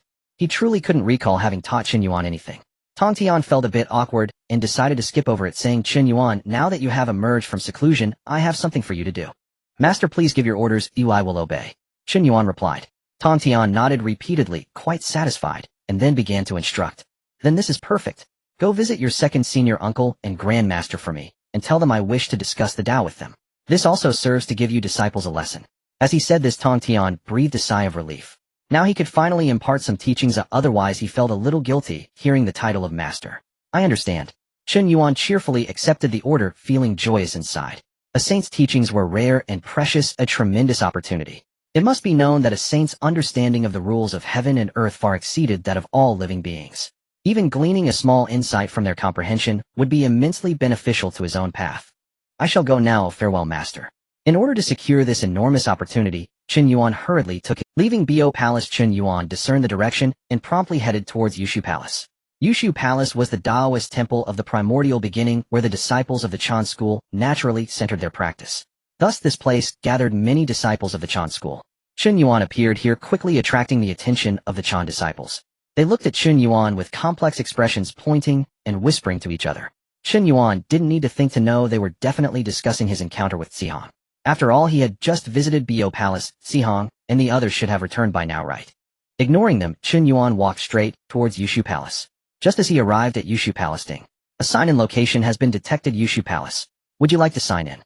Chen Yuan was overjoyed to hear this. This is possible. That's wonderful. He still needed to visit Taiching Palace later. Wouldn't that mean more rewards? This wasn't running errands, it was coming for rewards. Sign in. Chen Yuan hurriedly authorized the sign-in to claim his reward. Ding. Sign-in at Yushu Palace successful. Congratulations, Master, you have received a fragment of an innate supreme treasure. After signing in, Chen Yuan stepped towards Yushu Palace, not wanting to waste time. After all, he still had to visit Taiching Palace to claim his reward, best to get it done quickly. However, at this announcement, Chen Yuan's expression froze. The foot he had raised was now suspended in midair. What? An innate supreme treasure. Chen Yuan was, goodness, is Yushu Palace really that valuable? The reward for signing in is actually so impressive. Chen Yuan listened to the sound of the system, feeling a shock of exhilaration. A congenital supreme treasure. It is known that within the vastness of the primordial world, congenital spiritual treasures are exceedingly precious and incredibly difficult to obtain. Such treasures are fortuitous encounters rather than things one can seek. Congenital spiritual treasures are born of the innate Tao principles and are inherently limited in number. Moreover, after so many years since the world was created, the congenital spiritual treasures are mostly held by major powers or formidable beings. The Tao ancestor Hongjun established the method of slaying the three corpses, requiring congenital spiritual treasures to serve as vessels for the primordial spirit, linking them to the great Tao, thus enhancing the value of the congenital spiritual treasures. The emergence of each congenital spiritual treasure is invariably accompanied by countless bloody storms, with countless living beings sacrificing themselves for them, even facing death without regret. If the congenital spiritual treasures are thus, how much more so the congenital supreme treasures? Renowned powerful ancestors of the primordial world, such as Xinyuanzi and Mingi. They have traversed the primordial world for countless years and still possess not a single congenital supreme treasure. Even the Western figures, the Taoist of the perfected one and the Taoist of guiding despite, now being revered as saints, lack such fortune. Looking across the entire primordial world, Chen Yuan knew that those who possess congenital supreme treasures are few and far between. Tao ancestor Hongjun, the three pure ones, and the Saint Nuwa. Once the demon ancestor Luo Hu and the Eastern Emperor Tai of the demon tribe also possessed congenital supreme treasures. These individuals were either saints or had once dominated the heavens. And now, merely by signing in, Chen Yuan could actually obtain a congenital supreme treasure. A mere Xianxian could one day stand shoulder to shoulder with these unparalleled powers. This overwhelming wealth. This tremendous opportunity. Finally, it has landed on me. Chen Yuan was beside himself with joy. Previously, he had worried that he possessed too few artifacts with only the sea calming pearl granted by Tongtian. He was contemplating when he could acquire more treasures. Who would have thought that he would now receive a congenital supreme treasure? Just as Chen Yuan was ecstatic, a sound rang out. Ding! Congratulations, Master, you have obtained a shard of a congenital supreme treasure. You need to collect 10 shards of the congenital supreme treasure to synthesize a complete congenital supreme treasure. The mechanical and cold voice of the system echoed. What? A shard of a congenital supreme treasure. Isn't it a complete one? Chen Yuan was momentarily stunned and hurriedly checked. His expression instantly fell, as if doused with cold water. What? A shard of a congenital supreme treasure. Isn't it a complete one? Chen Yuan was momentarily stunned and hurriedly checked. His expression instantly fell, as if doused with cold. He had celebrated too soon. Chen Yuan's happiness vanished, and the smile on his face froze. He thought he could obtain a congenital supreme treasure just by signing in, but it turns out he needed to gather these shards. 10 shards, and then a congenital supreme treasure can be taken home. In a daze, Chen Yuan seemed to hear the cries of the merchants from his past life. After a long while, he finally returned to his senses and sighed deeply. Well, that's fine. Chen Yuan reassured himself. Although he couldn't immediately possess a congenital supreme treasure, collecting the shards still offered a great opportunity to synthesize a complete one. As long as the system doesn't pull any tricks like breaking the shards into other things when he is close to completing the collection. With my current strength, I truly cannot handle such an opportunity. Chen Yuan shook his head. His current low realm prevented him from unleashing the power of the congenital supreme treasure. Moreover, he might even face pursuit because of it. A common man is innocent, but possessing a treasure brings guilt. With such thoughts, Chen Yuan felt a bit better. There was no need to rush. He could sign in slowly and take his time treating it, as if the congenital supreme treasure was on its way. Thus Chen Yuan collected his emotions and stepped into the Yushu Palace. As soon as Chen Yuan entered the Yushu Palace, a figure walked out from within, approaching him. From a distance, Chen Yuan recognized him instantly. Guang Qingzi. He had met him when Yuanshi and Tongtian were accepting disciples. Guang Qingzi had even advised Tongtian not to take Chen Yuan as a disciple, which left a deep impression on him. However, at this moment Guang Qingzi wore a smile, no longer appearing so aloof as before. With the return of his disciples, the matter of Chen Yuan suppressing Zihong had already spread among the disciples of the Chen sect. Knowing this, Guang Qingzi would not dare to underestimate this young man before him. He approached Chen Yuan and inquired with a smile. Junior brother Chen Yuan, what brings you here? Since Yuanshi is Tongshan's elder brother, Guang Qingzi naturally referred to himself as elder brother. Chen Yuan didn't mind this since serious matters were at hand. He promptly replied, Elder brother Guang Qingzi, I come on the orders of my master to meet second uncle. Oh. Guang Qingzi was taken aback for a moment, but soon reacted hurriedly, saying, Then please wait a moment, junior brother Chen Yuan, I will report to my master. As Guang Qingzi spoke, he turned and left quietly, letting out a sigh of relief. He had thought Chen Yuan was here to seek punishment over the matter regarding Zihong, but it seemed he had overthought it. That is for the best. After all, this matter was indeed a misstep on their part. If it were to reach their master, it would not reflect well on anyone. He then entered the Yushu Palace to report this to Yuanshi. Chen Yuan. Upon hearing this name, Yuanshi immediately felt a headache. The last person he wanted to see was Chen Yuan. Not only because Chen Yuan's suppression of Zihong had brought shame to the Chen sect, making Yuanshi feel humiliated, but also because Chen Yuan's suppression of Zihong had caused a slight tremor in Yuanshi's long-held belief in the teachings of disciples. Forget it. Since it is Tongtian who sent him, let him in. Yuanshi waved his hand, and Guang Qingzi was instructed to go. Before long, Guang Qingzi returned with Chen Yuan. Upon seeing Yuanshi, Chen Yuan quickly paid his respects. I pay my respects to Uncle Master. Speak, what is it? Yuanshi desires to discuss the Dao with second uncle and grand uncle, and has sent me to inform you. Very well. Yuanshi replied, and then glanced at Guang Qingzi. Guang Qingzi understood, and immediately led Chen Yuan away. After they left, Yuanshi fell into deep thought. Even with Chen Yuan standing beside him, he still could not detect any abnormalities. What on earth is going on with this young man? Yuanshi truly could not comprehend it. He could not fathom Chen Yuan. Moreover, he could not understand why, as a dignified saint, he could not see through a mere Xianxian. Yuanshi found his head throbbing and shook his head. Forget it, forget it. Since that is the case, it is better not to see and not to be troubled. Meanwhile, Chen Yuan, politely ushered out of the Yushu Palace, was quite bewildered. He had entered the Yushu Palace for no more than 5 minutes. Why did it feel like Yuanshi did not welcome him? Could it be because of the matter with Zihong? Chen Yuan thought. However, even if that were not the case, Yuanshi would not have a favorable impression of him. After all, his background is what it is. Chen Yuan shook his head, not dwelling on it much. In any case, it would be better for him to quickly sign in at the next place. With that thought, Chen Yuan left the Yushu Palace and headed toward the Taoist temple of Taishan. Flying along, he soon arrived at the Taoist temple of Taishang, Taixing Palace. Upon landing, a prompt sound echoed in his mind. Ding! Congratulations, Master, you have discovered a location to sign in. Taixing Palace. Would you like to sign in? Hearing the voice of the system, Chen Yuan's expression brightened. This is exactly what he was waiting for. Without a moment's hesitation, he immediately spoke in his heart. Sign in. Then the voice of the system echoed. Ding! Sign in at the Taixing Palace successful. Congratulations, Master, you have obtained a fragment of the innate supreme treasure. Chen Yuan listened intently this time, fearing another mishap like before. An innate supreme treasure fragment. Good. Luck is on my side, keep it up. Chen Yuan was overjoyed, unable to hide his excitement. His luck was good, and he had obtained another fragment of the innate supreme treasure. With this, the progress of unlocking the innate supreme treasure had reached 20. If he could maintain this momentum, he believed it wouldn't be long before he could master an innate supreme treasure. Of course, the premise was that Chen Yuan must go out more often to seek celestial paradises and sign in. Moreover, it would likely have to be at top-tier venues like the Three Purities. After all, Chen Yuan had limited experience and had never tried other places. He didn't know if they could trigger such rewards. No worries. Chen Yuan thought to himself that the world of primordial chaos was full of celestial paradises, and he had plenty of opportunities. He truly couldn't believe he wouldn't be able to gather the remaining 8 fragments on his journey. He wasn't trying to occupy someone else's venue. He was merely signing in, so there shouldn't be any danger. With this thought, Chen Yuan began to entertain the idea of descending the mountain to explore. However, this wasn't the time to dwell on such matters. He still had serious business to attend to. On Kunlun Mountain, there was also a significant opportunity for a sage's discourse that he couldn't miss. Meanwhile, at the very moment Chen Yuan arrived, the Taishang sensed it. This place was the Taishang's venue, and any movement could not escape his perceptive eyes. Taishang suddenly opened his eyes, filled with confusion. What was this young man doing here? However, he quickly shook his head. It wasn't important. What Taishang was more interested in was not the situation, but Chen Yuan himself. Thus Taishang slowly spoke to Xuandu below. Xuandu, please go outside, and welcome your junior brother Chen Yuan. Xuandu was taken aback at first, then quickly reacted with great delight. Chen Yuan. He naturally knew Chen Yuan, the human compatriot, who had worshipped under the sub-master of Tongtian.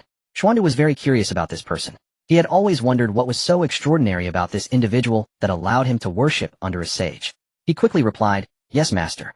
With that, he hurriedly stood up and walked briskly outside, clearly eager to see what Chen Yuan was like. As Xuandu exited the grand hall, he happened to see a figure approaching. This figure was none other than Chen Yuan. Human. Chen Yuan focused and observed that the newcomer was also of human descent, just like him. However, this person was far more powerful than Chen Yuan. At this moment, the realm of the great Luo Golden Immortal was fully unveiled. His magical power was vast as the sea, boundless and immeasurable, making Chen Yuan feel a sense of awe. A name flashed through Chen Yuan's mind. Xuandu. There was no need to think further. The only person who appeared in the Taixing Palace with such cultivation and was of human descent was this one. Xuandu, the Great Master. The only direct disciple of Taishang. In terms of seniority, Chen Yuan and all disciples under the Three Purities had to respectfully address him as senior brother. However, Chen Yuan couldn't bring himself to respect this person, nor did he like him. It was known that since the dawn of humanity, they had been struggling in the primordial chaos to survive. This Xuandu, being of human descent and worshipping under a sage, was indifferent to the plight of humanity. Even when the human race was slaughtered and the witch-slaying sword was forged, Xuandu did not take any action. Of course, this had not happened yet. Nonetheless, Chen Yuan still found it hard to change his view of Xuandu. This top disciple of Taishang probably had only that one connection to the human race. Despite his dislike, as he saw Xuandu approaching, Chen Yuan still composed himself and respectfully bowed. Chen Yuan pays respects to senior brother Xuandu. No need, no need. Xuandu replied with a beaming smile. We are both of the human race, and now that we have worshipped under the Three Purities, we share the same source and lineage. There is no need for such formalities. As Xuandu spoke, he couldn't hide his excitement, his eyes scanning Chen Yuan curiously. However, after looking closely, Xuandu still couldn't discern anything special. He felt puzzled. The master said this person was extraordinary, and I was quite curious. Now that I see him, I think he is nothing special. Xuandu sighed silently within. He truly could not see what was extraordinary about Chen Yuan. He appeared quite ordinary, just like those humans he had seen before. With this thought, Xuandu immediately lost interest in probing Chen Yuan further. He then averted his gaze and said, Junior brother, please follow me to meet the master. Alright. Chen Yuan followed Xuandu into the Taixing Palace. There on the mat, an elderly man sat upright. He wore the Tai Chi crown and the 8 trigrams robe with white hair and beard, looking both kind and majestic. The surrounding aura of the Tao enveloped him, giving an instant sense of tranquility and effortless existence. Upon seeing this, Chen Yuan immediately understood. This was the leader of the Three Purities, Taishang. He was also his grandmaster. Not daring to be negligent, Chen Yuan quickly bowed and greeted him. Chen Yuan pays respects to grandmaster. No need for formalities. Taishang spoke, his gaze fixed on Chen Yuan without saying anything further. Chen Yuan knew that Taishang preferred non-action, so he didn't wait for Taishang to inquire and took the initiative to speak. Master Tongtian wishes to invite the two esteemed uncles for a discussion and sent me to inform you. Is that acceptable, Grandmaster? Yes. Taishang nodded slightly in agreement. He then withdrew his gaze and closed his eyes. Seeing this, Chen Yuan dared not disturb him further and took the hint to take his leave. Chen Yuan takes his leave. After saying that, he stepped back. My task is complete. Next he would wait for the three saints to discuss the Dao and see what opportunities he could gain. Chen Yuan thought eagerly as he walked out of the Taqing Palace. Suddenly Taishang opened his eyes, looking down at Xuandu, and inquired, Xuandu, what do you think of this fellow clansman? Xuandu was momentarily stunned, hesitating. After pondering, he finally spoke the truth. Reporting to Master, the disciple feels he is nothing special, merely so. Xuandu said, raising his eyes cautiously to look at Taishang. After all, Taishang had previously mentioned that Chen Yuan was extraordinary. Was he about to reprimand him for being blind? Yet he truly did not feel there was anything remarkable about Chen Yuan. Taishang did not say much. However, his gaze remained on the departing Chen Yuan with a glimmer of divine light in his eyes. This child is extraordinary. He harbors great secrets. Soon the news of the discussion on the Dao by the Three Purities after a millennium spread throughout Kunlun Mountain, and everyone under the Three Purities sect knew about it. Like a stone thrown into a calm lake, it instantly stirred up enormous waves. The entire Kunlun Mountain erupted with excitement. Wonderful. I've waited so long, and finally today has come. The opportunity that belongs to you and me is finally here. We must prepare well. The disciples of the Three Purities rushed to share the news, filled with joy. Some were so overwhelmed with emotion that they cried tears of happiness. The wait is finally over. Even becoming a disciple of a saint is already a tremendous opportunity. From now on, the identity of a disciple of the saint will be their greatest support and trump card. However, if that were all there was to it, the disciples of the Three Purities would be truly unsatisfied. Who among them does not wish to hear the teachings of the saint, comprehend the profound truths, and however, if that were all there was to it, the disciples of the Three Purities would be truly unsatisfied. Who among them does not wish to hear the teachings of the saint, comprehend the profound truths, and advance further in their cultivation? Unfortunately, the majority of them, after becoming disciples of the saint, would find it difficult to receive personal guidance from the saint.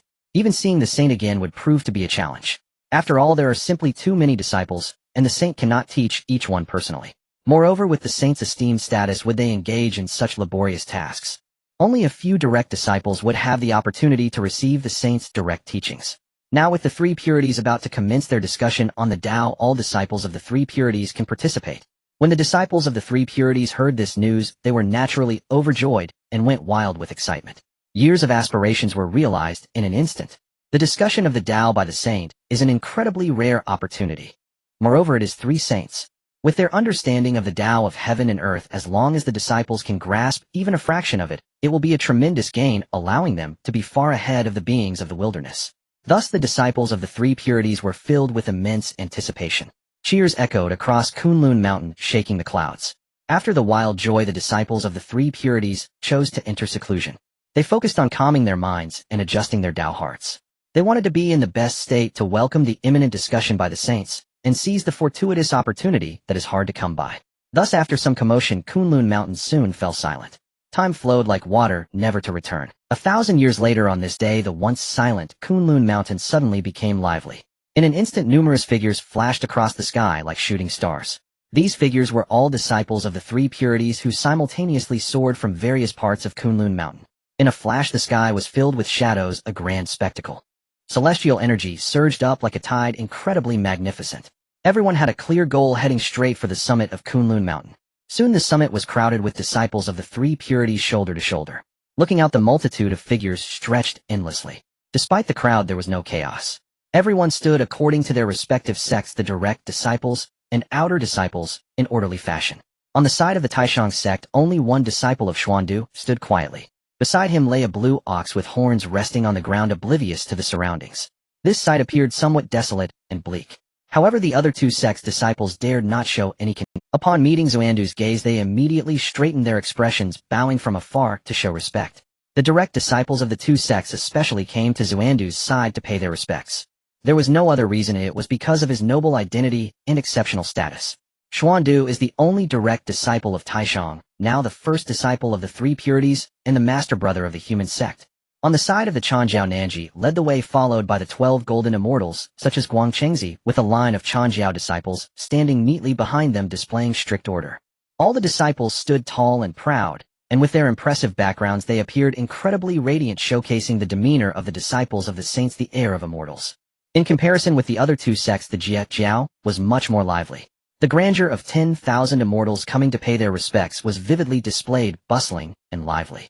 As the master brother of Jiejiao, Chen Yuan stood behind, accompanied by direct disciples like Duo Bao and Jin Ling. At this moment, all disciples of the three purities gathered at the top of Kunlun Mountain. Chen Yuan looked on and couldn't help but sigh. Unknowingly, the number of disciples of the three purities had grown so large, with such profound depth. Those disciples of the three purities wore expressions of respect and anticipation, all waiting for the commencement of the discussion. Soon a booming bell rang out, echoing across the summit of Kunlun Mountain. In an instant, three vast and unmatched pressures emerged, enveloping the surroundings like an abyss or a sea. The Dao rhythm surged, and the laws went wild. The entire Kunlun Mountain seemed to tremble slightly. Saints!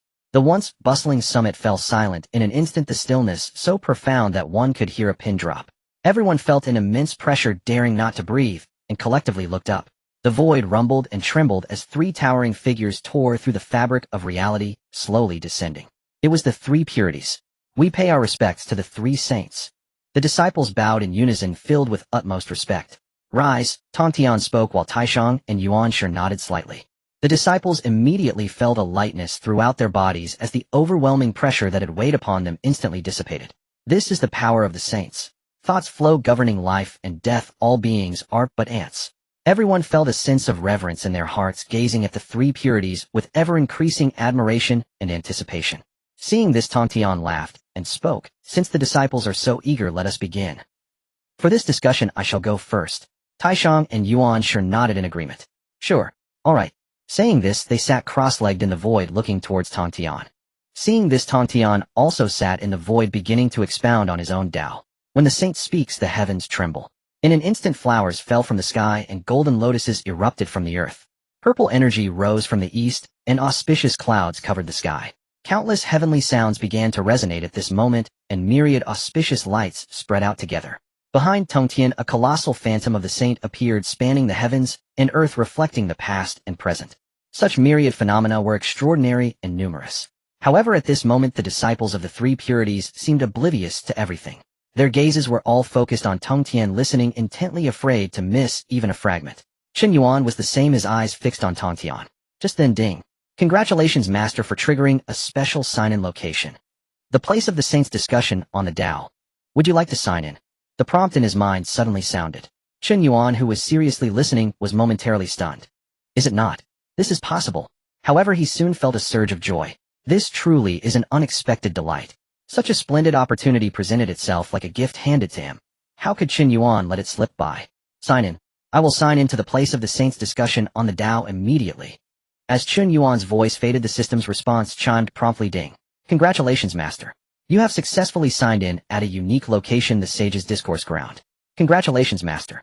You have received the reward, Sage's Voice, one-time use. Sage's Voice.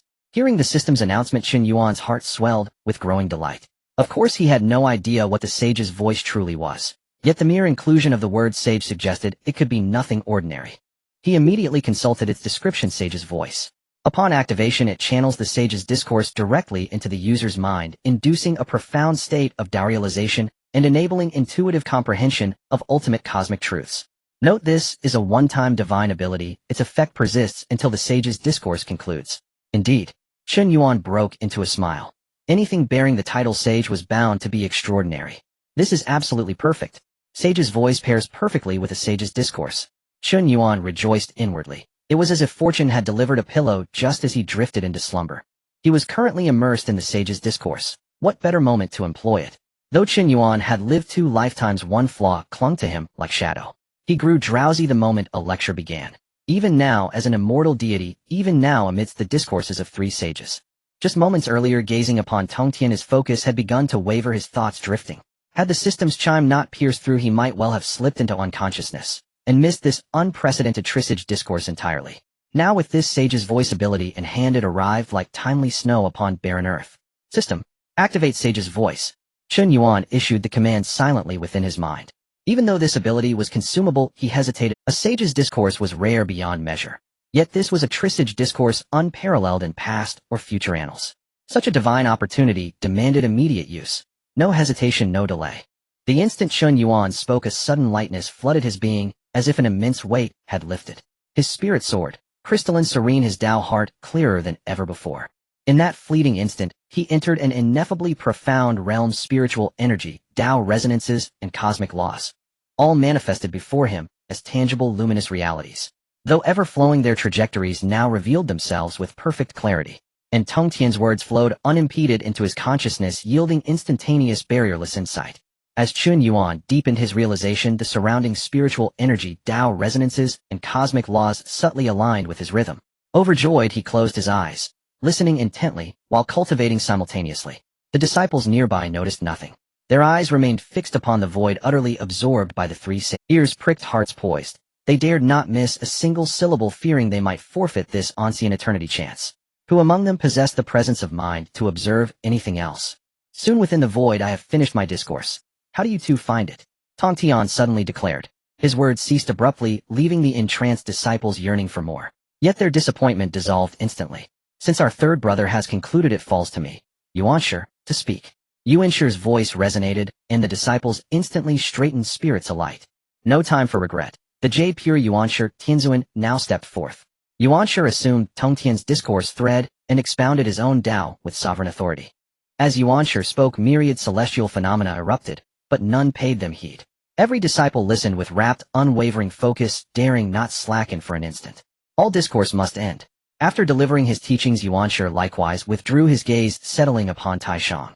The disciples' eyes followed in unison, all fixed upon the primordial sovereign, the foremost of the three pure ones. Taishang uttered no preface. Immediately he began his discourse.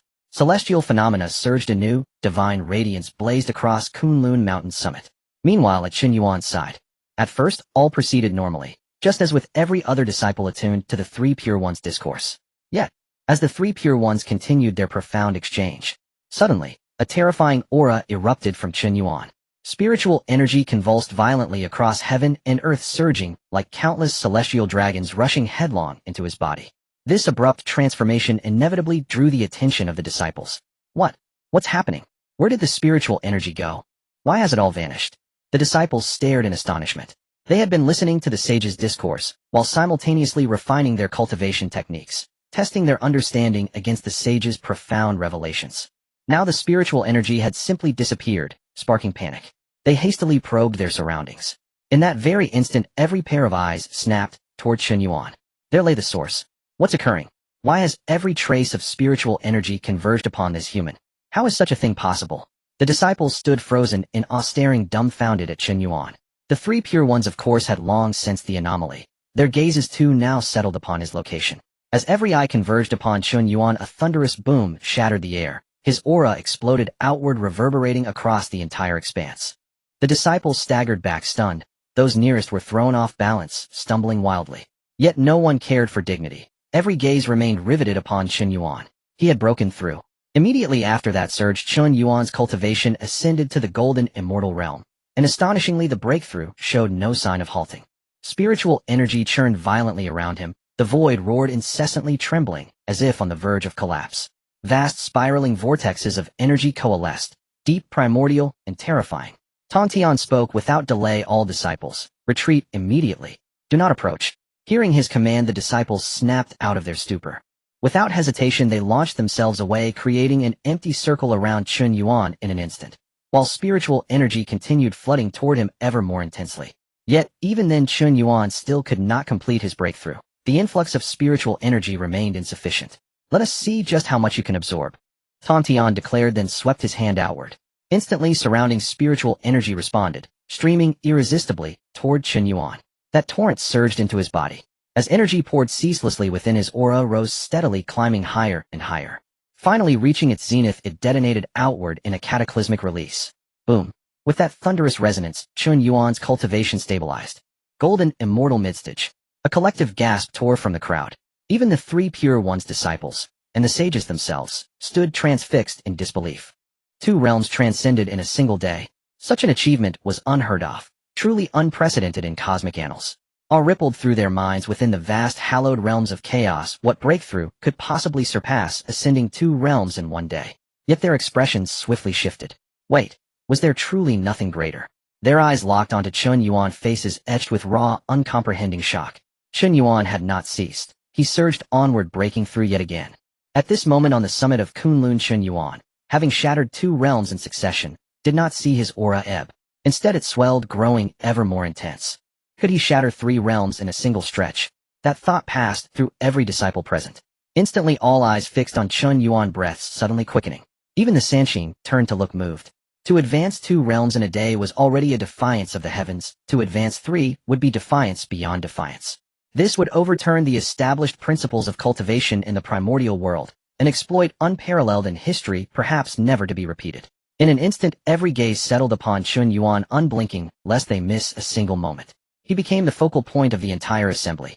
Beneath the weight of countless eyes, Chen Yuan's absorption of spiritual energy grew wildly ferocious. The surrounding chi was churned into chaos like a tsunami rushing back, every current surging into his body. Terrifying whirlpools of spirit force opened one after another, arrayed in the void unfathomably deep. The heavens trembled and roared without cease. Space itself warped and twisted, causing nearby laws and Dao rhythms to take on palpable forms. The Sanqing disciples watched aghast mouths agape. They had never seen such a violent, prodigious surge accompanying a breakthrough. A mere breakthrough inducing such phenomena. This was extraordinary indeed. Even the Sanqing could only stare in astonishment. Not only had the Sanqing disciples never witnessed such a scene, even those who had wandered the Honghuang realm for years and now held sainthood found this unprecedented and shocking. Moreover, it was clear to all Chen Yuan had drawn nearly all the Kunlun's spiritual energy toward himself, yet still had not taken that final step. Just breaking a single realm. What boundless volume of chi could he possibly require? Taishang stood aloft in the void, watching from afar. At that furious surge of chi, Chen Yuan stood unmoving as a mountain, his aura climbing steadily. Yet he remained far from completion. It seemed that even siphoning all the chi here would not yield the momentum he needed. Seeing this, Taishang pondered, sighed softly, and spoke in a cold tone. Enough. I attained sainthood by guiding humanity. Today, I shall repay a debt of karma. Taishang had once enlightened the human race, established human doctrine, and by transmitting the way achieved sainthood. Thus, he bore deep karmic ties to humanity. Chen Yuan was of the human clan. As his words fell, Taishang acted. With a sweep of his great hand, a strand of profound yellow chi appeared, vast and potent. A fragrance of pills suffused the air, and rosy light unfurled. A single pill floated in the void, the Zhouzhuan Jindan 9-turn golden pill. All eyes were drawn to it at once. This was Taishang's famed Zhouzhuan Jindan, the legendary pill said to vault one to the heavens, in a single step, capable of elevating a cultivator straight to golden immortal. Before anyone could think further, Taishang waved his hand again. In an instant the Zhouzhuan Jindan in the void was crushed, its fragrance scattered as 10,000 rays of light unfurled. Pill power swelled like a tidal wave, astonishing in its ferocity. Soon it transmuted into boundless crystalline spiritual energy, pouring entirely toward Chen Yuan. Xuanda's face changed, and he could not help but cry out, "Master!" All knew the rarity of a Zhouzhuan Jindan. A Xuandu, who had followed Taishang closely, felt its import more keenly. Even for Taishang, the foremost artisan of alchemy, refining such a pill depended on utmost effort and on fate. Whether it would succeed came down to luck. Even a saint was subject to that. Thus the Zhouzhuan Jindan was scarce in the Honghuang realm, and Taishang was loath to use one lightly. And yet now, for the sake of a single Jie sect disciple named Chen Yuan, Taishang had drawn upon a Zhouzhuan Jindan. The other disciples watched with nothing but envy. This was a Zhouzhuan Jindan. Had it fallen to them, they would have refined it with trembling care, fearful of wasting a single scrap of its power. Taishang crushed it outright. Who could tell how much pill force was lost? And he did all this solely to furnish spiritual energy to Chen Yuan. This could not merely be called extravagance, it bordered on sacrilege of a treasure. Yet the Zhouzhuan Jindan belonged to Taishang. He might give or use it as he willed. Though the disciples lamented, all they could feel was envy, and they sighed inwardly. If only such a grand opportunity had befallen them. Yuanshi watched the scene, and his expression shifted. He hastily looked to Taishang, astonishment plain in his eyes. He had never imagined his elder brother so magnanimous. Up until now, Taishang had only bestowed one Zhouzhuan Jindan each to him and to Tongtian. And now, for the sake of a mere human named Chen Yuan, he used another. The usually tranquil elder brother would help Chen Yuan without counting cost. Tongtian's face split into a smile he could not contain. Tongtian had intended to step forward himself to aid Chen Yuan's breakthrough. After all, he was Chen Yuan's master. Could he stand idly by? He had not expected his elder brother to move first. For Tongtian, this was a godsend. He conserved worry and effort, and his beloved disciple seized a titanic opportunity. On the other side, the Jiuzhuan Jindan transmuted into limitless spiritual energy and poured into Chen Yuan. Before long, it was wholly absorbed, leaving no residue. Where others could not see, the oceanic chi that entered him was instantly apportioned. The divine images within Chen Yuan were nourished and began to ignite one by one.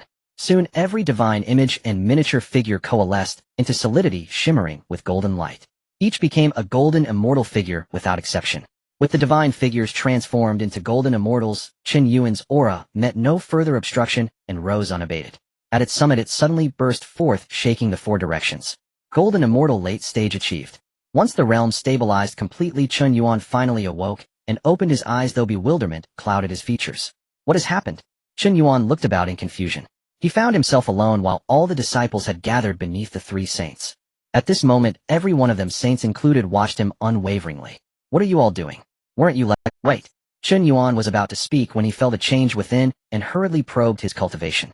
Late stage golden immortal. Chen Yuan discovered that his cultivation had advanced to the late stage of golden immortal. Could this be the effect of the one-off reward? He remembered that after using it, he had entered a profound state oblivious to everything outside. When he woke, everyone was staring at him. Chen Yuan was stunned. The effect was staggering. He closed his eyes and opened them to find he had leapt from profound immortal to golden immortal at the late stage, no less. Tongtian, seeing Chen Yuan awake, exhaled in relief and addressed the assembly. All right. The teaching concludes. I return and contemplate well. At these words, the disciples' faces darkened. They had only just entered a receptive state and felt unsatisfied that it ended so abruptly. Yet Tongtian's declaration was unopposed by Taishang and Yuanshi. With no choice, the disciples bowed, seeing off the saints. Taishang and Yuanshi said little and tore through the void, departing. Although the disciples left with reluctance, they dispersed. Soon the summit of Kunlun was left with only Tongtian and Chen Yuan. Tongtian looked at Chen Yuan. Joy unmasked, stepped forward, patted his shoulder, and laughed. You rascal. You have given me a colossal surprise this day. Tongtian was filled with delight. To shatter 3 realms in one day was unprecedented and might remain unmatched. This deed would become an enduring legend within the Interception Sect and throughout the Honghuang realm. My disciple has brought great honor to me. Chen Yuan was still in shock at this moment. He never imagined that the effect would be so strong. It felt as if he had merely taken a nap and directly transformed from a Xianxian into a Jingxian. Breaking through 3 realms in a single day without any obstacles was remarkably smooth. Who would not be bewildered by such an occurrence? Hearing the celestial words, Chen Yuan finally came to his senses and hurriedly bowed in salute. You flatter me, master. I am but a fool with limited talent. It is all thanks to you and my 2 esteemed uncles. I will remember this in my heart and not dare to forget it. Despite not fully grasping what had transpired, Chen Yuan thought, what does it matter? No matter how complicated it is, flattery always works. Since Tongtian said so, he would take the opportunity to flatter him. Moreover, Chen Yuan was not merely flattering. The myriad divine images within him had all coalesced into a Jingxian with none left out. To achieve this, an immense amount of spiritual energy was undoubtedly required. Relying solely on his own absorption would take an unknown number of years to achieve a breakthrough. Thus, when he broke through, his master and the other 2 uncles must have intervened. Otherwise, he would likely still be in the midst of his breakthrough. You little rascal. Tongtian laughed even more joyfully upon hearing this. Looking at Chen Yuan before him, he found him increasingly pleasing to the eye, filled with admiration. This disciple has exceptional talent and is quite charming in speech. It was worth it for him to go against the consensus and decisively take him as a disciple, caring for him all the way. It is precisely because he kept his promise and accepted Chen Yuan that he now has such a great disciple. Indeed, cause and effect are mysterious. Who can truly explain them? Now as Chen Yuan shines brightly, he shares in the glory as well. From now on, who would dare to question Tongtian's vision? Who would dare to doubt Chen Yuan's position as the senior brother of the Jie sect? Thinking of this, Tongtian felt even happier, letting out a sigh of relief, feeling a sense of pride and satisfaction. He examined Chen Yuan closely, nodded in approval, and spoke. Not bad, your condition seems good. However, since you have just broken through, you should go back and stabilize your realm. Chen Yuan had the same intention, and upon hearing this, he immediately agreed. Yes, thank you for your guidance, master. I will not let you down. Tongtian nodded without saying much more, just waving his hand. Seeing this, Chen Yuan bowed and retreated. On his way back to his cave, the disciples of the 3 pure ones saw Chen Yuan and couldn't help but discuss him, filled with admiration. Chen Yuan paid them little mind and returned to his cave. After opening the protective formation, he immediately sat cross-legged and began to close himself off, stabilizing his realm. As for his onati breakthrough through 3 realms, it spread like wildfire across Kunlun Mountain and even reached the vast expanse of the primordial world. Chen Yuan remained oblivious, lost in his cultivation. Time passed peacefully, and just like that 1,000 years went by. In the cave, Chen Yuan, sitting cross-legged, suddenly opened his eyes filled with joy. After 1,000 years of seclusion, he had thoroughly stabilized his realm. Late-stage Jingxian, he chuckled lightly, sensing his own realm, and shaking his head. Although he appeared to be only at the late stage of Jingxian, his true power far exceeded appearances and imagination. If it came down to it, he could probably even fight against a Deluo Jingxian. Indeed, that was the case. He could battle a Deluo Jingxian. The Tai distinctions between Jingxian and Deluo Jingxian were completely disregarded. This was not blind arrogance on Chen Yuan's part, it was grounded in reality. With 400 million Jingxians within him combined with the innate spiritual treasure in his hand, any ordinary Deluo Jingxian facing Chen Yuan would only find themselves on a path to death. As for the Tai Jingxians below Deluo Jingxian, dealing with them was even easier, requiring no more than half-hearted effort. Contemplating this, Chen Yuan felt elated and immediately stood up, leaving the cave. Since even Deluo Jingxian are no match for me, it's time for me to leave Kunlun Mountain. Chen Yuan gazed at the distant heavens, his thoughts swirling, a longing expression appearing on his face. He was ready to leave Kunlun Mountain. After all, his system was a sign-in system that required continuous sign-ins to gain rewards. There was no longer any place to sign in on Kunlun Mountain. The Three Pure Ones Daoist temple on Kunlun Mountain had already been signed in, and even the hidden place where sages discussed Dao had been signed by him. What place on Kunlun Mountain could be more advanced than these? Since there were no sign-ins left on Kunlun Mountain, it was time for him to venture out and sign in at the great blessed lands of the primordial realm to obtain treasures. Otherwise, staying in Kunlun Mountain would be a waste of his golden finger. Thus Chen Yuan hesitated, no longer urging his thoughts, and his figure instantly vanished from the spot. When he reappeared, he had already arrived at the entrance of the Bio Palace. As the senior brother of the Jiejiao sect, Chen Yuan could naturally come and go freely at Bio Palace, and no one dared to obstruct him. He moved smoothly, and soon arrived at the great hall of Bio Palace, bowing to Tongtian. Disciple Chen Yuan, greetings, master. Oh, it's Chen Yuan, you've come out of seclusion. Thank you for your concern, master. I have stabilized my realm. Stabilized your realm? Tongtian was surprised but quickly nodded. That's good. Cultivation should not be solely about seclusion, but also about wandering the world to broaden one's horizons and solidify one's Dao heart. Very well, Tongtian agreed, thinking that with Chen Yuan's current realm, he would have no problem keeping himself safe. Moreover, he was his greatest disciple, who would dare to touch him. Although he said this, Tongtian still felt uneasy, so he waved his hand.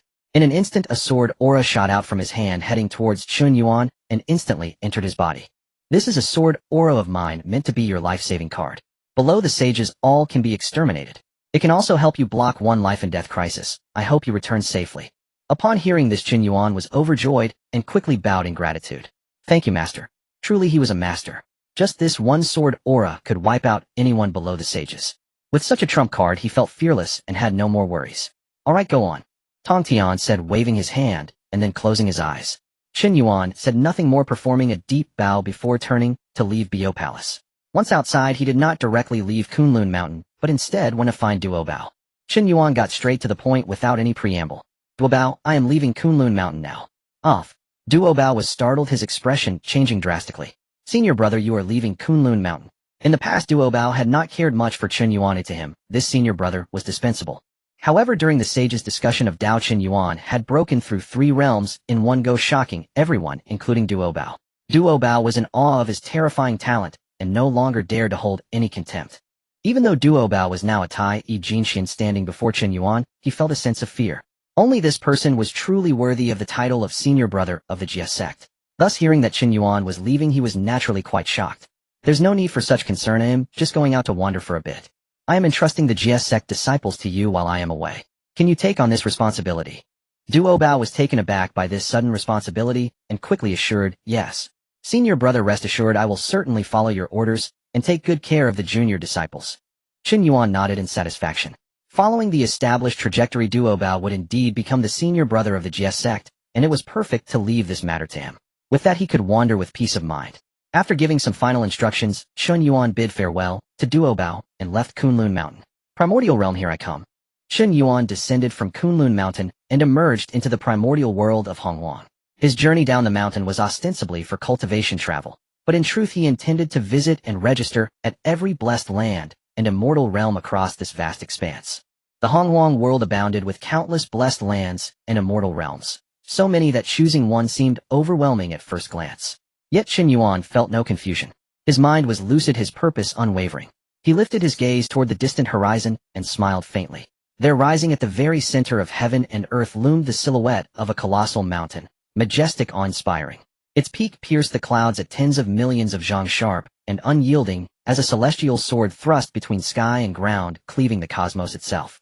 The boundless Honghuang world stretched beyond imagination, vast, ancient, infinite. And for all living beings within it, no matter where they dwelled, the first sight upon raising their eyes would always be this sacred mountain standing sovereign at the heart of creation. Buzhou Mountain. As Chen Yuan gazed upon that distant towering peak, his smile deepened. Excellent. I shall go to Buzhou Mountain. Forged from the spinal column of Pangu himself, Buzhou Mountain was the pillar sustaining the entire Honghuang cosmos. It upheld heaven and anchored earth, eternal, immutable, since time immemorial. No other mountain in the Honghuang world could rival its grandeur. Not even Kunlun Mountain or Mount Sumeru. Each fell far short. Thus Buzhou Mountain's title as the supreme sacred mountain of Honghuang was not merely honorific, it was earned. And because it sprang from Pangu's spine, its peaks brimmed with rare treasures and endless opportunities for enlightenment. His master Tongtian and his two senior uncles had once joined Yuhua and other great sages atop Buzhou Mountain to divide the primordial gourds. Countless other treasures likewise lay hidden there, too numerous to enumerate. Such wonders naturally drew legions of seekers, waves upon waves of cultivators arriving without cease.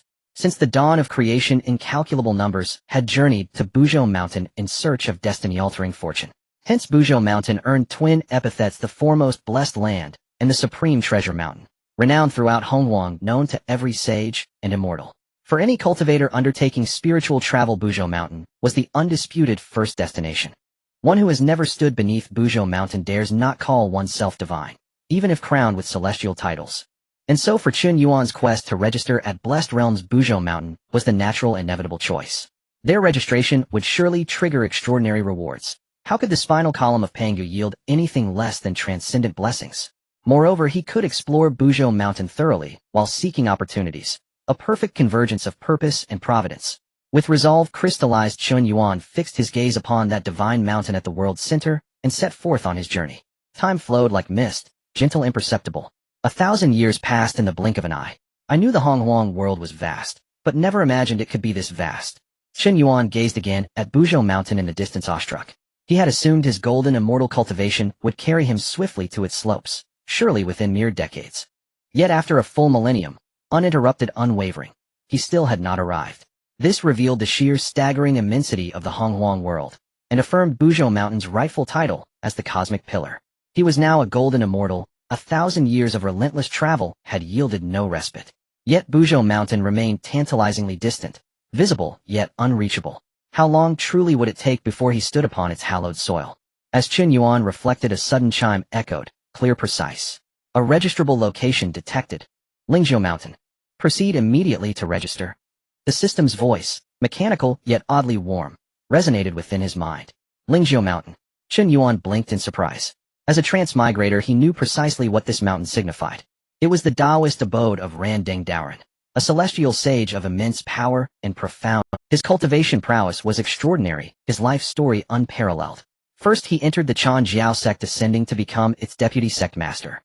Later, following the investiture of the gods, he led Zhu Lu's son Wenshu Puxian and Sihong, abandoning Taoism to join the Western Buddha Dharma, ultimately becoming the revered Randeng ancient Buddha. Whether among the Changjiao or the Western Buddha Dharma, his status remained supreme, untouchable, transcendent. As these thoughts settled, Chen Yuan's eyes turned toward the looming mountain ahead. Its main peak rose alone, jagged, skeletal, austere. Its summit scraped the celestial constellations, its treetops brushed the heavens. A sharp, soaring crag stood erect, uncannily resembling a vulture's head, complete with beak and eyes clearly discernible. Not lifelike in every detail, but vivid enough to stir wonder. So this is how Lingzhou Mountain earned its name? I see now. Chen Yuan nodded, humbled by newfound insight. He surveyed the mountain. A new spiritual energy surged upward like a luminous pillar. Rare blossoms and exotic herbs flourished in abundance. Auspicious birds soared overhead. Auspicious beasts roamed the forests below. Immortal chi swirled in ethereal veils. Mist draped the slopes like celestial silk, rendering the realm both mystical and irresistible. Truly worthy of its fame as a renowned blessed land of Honghuang. Chen Yuan exclaimed, beaming with delight. Since I've arrived, I shall pay my respects. After a millennium of travel, passing countless mountains without a single system prompt, this opportunity was too precious to miss. Lingzhou Mountain, such a peerless immortal realm, surely held marvels beyond expectation. Without hesitation, Chen Yuan strode toward it, and soon reached its entrance. Just as he stepped forward, a figure descended from the heavens, swift as lightning. Instantly, an overwhelming pressure descended, vast, crushing, omnipresent. Accompanying it came a stern, thunderous rebuke. What being dares approach? Dare you foolhardy wretch trespass upon Lingzhou Mountain? The words barely faded before the figure landed directly before Chen Yuan. Eyes locked upon him, piercing, and severe face hardened with suspicion. Golden Immortal. Chen Yuan's brows lifted slightly. This youth-like attendant was also a Golden Immortal. Simultaneously, understanding dawned. Given his demeanor and attire, a Taoist acolyte, this could only be Randang Doran's personal disciple. Chen Yuan chose not to force entry. Though a Golden Immortal posed no threat, this youth represented Randang Doran himself. And Chen Yuan had come to register, not to fight. Thus he bowed respectfully and introduced himself. Greetings, fellow Taoist. I am the foremost direct disciple of Saint Tongtian of the Jiejiao sect. Having descended the mountain to cultivate through travel, I happened to pass this way. Learning this is the Taoist abode of Elder Randang, I have come expressly to pay homage. Might you grant me passage, or kindly announce my arrival? At these words the acolyte froze, stunned, speechless, staring blankly at Chen Yuan. He had assumed this intruder was but an arrogant insect ignorant of his own peril, never imagining such terrifying lineage. Direct disciple of a saint, Tongtian's eldest apprentice, senior brother of the Jiejiao sect. Any one of these titles alone could obliterate him utterly, reducing him to dust without trace. Realization struck like lightning. The acolyte's arrogance vanished, replaced instantly by profound reverence. Bowing deeply, he replied, "Ah, so you are indeed a saint's direct disciple. My apologies. I failed utterly to recognize your stature. Please forgive my impertinence. Kindly wait here. I shall inform my master at once." With another bow, the acolyte hastened up the mountain, familiar paths guiding him swiftly to a secluded cave. Within the grotto sat an elder sage upon a woven reed mat. The acolyte bowed low and spoke urgently, "Master, a human cultivator has arrived at the mountain's base. He claims to be the foremost direct disciple of Saint Tongtian, visiting respectfully upon his travels." This venerable elder was none other than Randang Doran, the celestial sage of Honghuang. On Mount Lingzhou, in the Yuanjua cave, the Taoist of the burning lamp sat cross-legged on a mat, eyes closed in meditation, his expression tranquil. Upon hearing the disciple's report, he suddenly opened his eyes, astonished. "What?" The burning lamp fixed his gaze on the disciple, no longer maintaining his previous composure. He truly did not expect that the direct disciple of the Saint of Heaven would come to visit him on Mount Lingzhou. Back then, when Yuan Shi and Tongtian opened their mountains and accepted disciples on Kunlun Mountain, it caused a great sensation in the wilderness, attracting countless beings rushing to join. Among them were many experts and formidable powers. Who among the myriad beings of the wilderness does not wish to kneel under the saints and become their disciples? Even someone as powerful as the burning lamp was tempted, eager to seize such a tremendous opportunity. However, the burning lamp ultimately could not lower his status. After all, he was a figure of great power. As one of the 3,000 worldly guests in the Zixiao Palace, he had once interacted as an equal with the three pure ones. How could he lower himself to seek the favor of a saint? What would the beings of the wilderness think of him if they knew? Moreover, even if he went, he might not have a chance. He risked losing face only to find he could not earn a spot. It would be a loss that outweighed the gain, leading to self-humiliation. Thus, the burning lamp ultimately chose to suppress his inner thoughts, forcing himself to calm down and directly enter seclusion, ignoring the saint's recruitment on Kunlun Mountain. But afterward, the burning lamp regretted it. A tremendous opportunity had once presented itself before him, and he did not cherish it. Now that it was lost, the burning lamp was filled with regret, deep regret. The benefits of being close to a saint were numerous, especially in his situation. Though he was a quasi-saint ruling over a region with no one daring to offend him if he did not attain sainthood, he would ultimately be as insignificant as an ant. He would eventually fall under the calamities. If he had become a disciple of the saint, he would have received the saint's protection. How could he have such worries? The burning lamp always regretted losing such a great opportunity for the sake of face. Face, how can face be more precious than life? Once life is gone, everything is truly lost. He thought that he would have no further ties with the three pure ones, yet who would have thought a saint's direct disciple would come today? A glimmer of light flashed in the aging eyes of the burning lamp, and hope surged within him. Seeing the disciple still staring blankly at him, he immediately reprimanded. "Why are you still dazed? Quickly bring this person here." A direct disciple of the saint must not be neglected. If you are negligent in the slightest, it will be your fault. The disciple snapped back to reality and hurriedly replied, "Yes." Saying this, he rushed off. Returning the same way, he found Chen Yuan still there admiring the scenery while waiting quietly. The disciple breathed a sigh of relief. Fortunately, he was still there, otherwise he would have been in trouble. He quickly ran forward, bowed, and said, "The esteemed guest has waited long. The master requests your presence." As he spoke, he respectfully led Chen Yuan, showing great deference, even refraining from calling him a fellow Taoist. "Good." Chen Yuan replied, stepping into Mount Lingjiao under the enthusiastic greeting of the disciple. At the same time, he silently thought, sign in. Chen Yuan wanted to see what rewards he would receive for signing in at Mount Lingjiao this time. Therefore, without needing the system to say more, he signed in directly. Immediately, the system's voice rang in his mind. Ding! Congratulations, Master, you are at Mount Lingjiao. Sign in successful.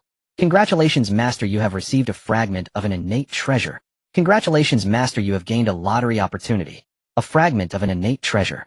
Hearing this, Chen Yuan felt a surge of joy. This was already the third fragment of an innate treasure. His luck was good. Yet another fragment of an innate treasure. Indeed, I said I should go out more, and look, I've gained from it. With one more fragment of an innate treasure, the unlock progress is now at 30. In this way, if he collects 7 more fragments of innate treasures, he would obtain a complete innate treasure. If he possesses an innate treasure combined with his own divine elephant power, who knows if he could contend with a Kwasa saint. Chen Yuan was not very clear about this, as he did not know what kind of innate treasure he would obtain after collecting all the fragments. However, this did not diminish his expectation. Oh right, there's also the lottery opportunity. Chen Yuan did not let his excitement overwhelm him. He still remembered the other reward. A lottery. Isn't this just a blind box? Chen Yuan shook his head. After all, who knows what one might draw? In truth, if one were to say it, signing in and the lottery are both like opening a blind box. However, signing in and the lottery are different. The higher the place of sign-in, the higher the rewards obtained. At least there is a bottom line. On the other hand, the lottery is too random. One could ascend to great heights or fall into the abyss in a single step. Therefore, Chen Yuan did not rush to open the lottery, planning to try his luck again when he had the chance. Thus they traveled in silence. Chen Yuan quickly arrived at their destination under the disciples' guidance. Yuanjua Cave. This is where the Taoist of the Burning Lamp resides. Upon entering the cave, there was only an old man. His hair was styled in a double bun divided into 2 colors with yin and yang flowing in transition. He wore a black Taoist robe adorned with white cranes and flying clouds, exuding an air of immortality. Chen Yuan hurriedly stepped forward to pay his respects and said, "Junior." Chen Yuan pays respects to Senior Burning Lamp. "You know me?" The Burning Lamp was puzzled. Oh, why did this person seem so familiar? He did not recall ever meeting this individual, let alone knowing him. Chen Yuan smiled slightly. He could not say that this appearance was similar to what he remembered, could he? He quickly said, "Senior Burning Lamp, you may not know. My master has spoken of you. As the saying goes, a guest on Mount Lingjiao Yuanjua, Dao burns lamps. My master has indeed said that among the 3,000 worldly guests in the Zixiao Palace, the Taoist of the Burning Lamp is also an old, good person. 1,000 penetrations and 10,000 penetrations flattery never fails." Chen Yuan paid no mind to the details. Since he was a senior, he first paid compliments. However, this left the Burning Lamp quite baffled. The Burning Lamp was bewildered by this. A good person. Among the great powers in this world apart from that red cloud, who could be called a good person? Nevertheless, the Burning Lamp was still quite pleased. "Not bad. You know how to speak." The Burning Lamp praised, looking at Chen Yuan a bit more closely, then his expression changed, puzzled. He did not know why, but he sensed a trace of opportunity from this young man. This left the Burning Lamp quite perplexed. This young man was merely a human. He had no connection with the human race. How could that be? What is this situation? The Burning Lamp's confusion deepened as he stared intently at Chen Yuan, trying to see. He needed to understand what that sensation was about. Chen Yuan felt the Burning Lamp's gaze, and his heart shivered. What is going on? Could it be that the Burning Lamp sensed the sea-settling pearl on me? Chen Yuan thought for a moment and arrived at the crux. According to the established plot, although the sea-settling pearl belonged to his junior brother Zhao Gongming. However, the power of the sea-settling pearl is activated and utilized by the Burning Lamp. So to speak, the destined master of the sea-settling pearl should indeed be the Burning Lamp. In the future, the Taoist of the Burning Lamp would shake the wilderness and become the ancient Buddha of the Western Buddhist sect, relying on the sea-settling pearl. Recalling the connection between the calming sea pearl and Taoist master Ran Deng, Chen Yuan grew increasingly certain Ran Deng's current demeanor must stem from sensing the calming sea pearl upon him. Yet Chen Yuan felt no alarm. Ran Deng had first joined the Chao sect, then later entered the Western sect, holding exalted status and unparalleled prestige within both sacred sects under the tutelage of supreme sages. This alone attested to his extraordinary prowess, his keen perception of shifting tides, his wisdom in pursuing advantage while avoiding peril, far surpassing even the most venerable immortals of the primordial chaos. Such a figure, fully aware of Chen Yuan's identity, would never resort to murder for treasure. Was it truly worth incurring the wrath of sage Tongtian, and by extension the 3 pure ones of Kunlun, for a single artifact? Noting Randang's unwavering gaze, Chen Yuan smiled faintly and spoke, "Senior, what are you doing?" Startled, Randang snapped back to awareness, hastily withdrawing his gaze and offering an awkward smile before speaking. "Nothing at all, merely struck by your exceptional talent and eloquence. Truly admirable. No wonder you became Sage Tongtian's foremost disciple. The sage's discernment is indeed awe-inspiring." Randang casually praised him, then swept his hand through the air. Space trembled violently, resonating with deep, thunderous echoes. A Dao fruit materialized in the void, radiating dense primordial qi and emanating profound Dao resonance. Its fragrance filled the air, spiritual energy rippled outward. Its refinement was peerless, its age immeasurable, clearly a rare, priceless treasure. Chen Yuan stared, captivated and deeply stirred. "Do you like it? Then all is well." Seeing his reaction, Randang's smile widened. With a gentle wave, the primordial Dao fruit floated down and settled before Chen Yuan. "You address me as senior. I as senior cannot fail to offer a token. Accept this as a token of our meeting. A gesture befitting our fated encounter." Spoken with effortless grace, Randang's words left Chen Yuan profoundly awestruck. Was this the true depth of cultivation possessed by the ancient immortals of the primordial chaos? To bestow such an exquisite Dao fruit so casually, mere moments after their first meeting. Indeed, etiquette matters when traveling abroad. One bows respectfully before elders.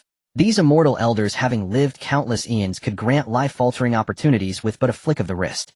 Chen Yuan immediately accepted the primordial Dao fruit and kowtowed in gratitude. "Your boundless kindness humbles me.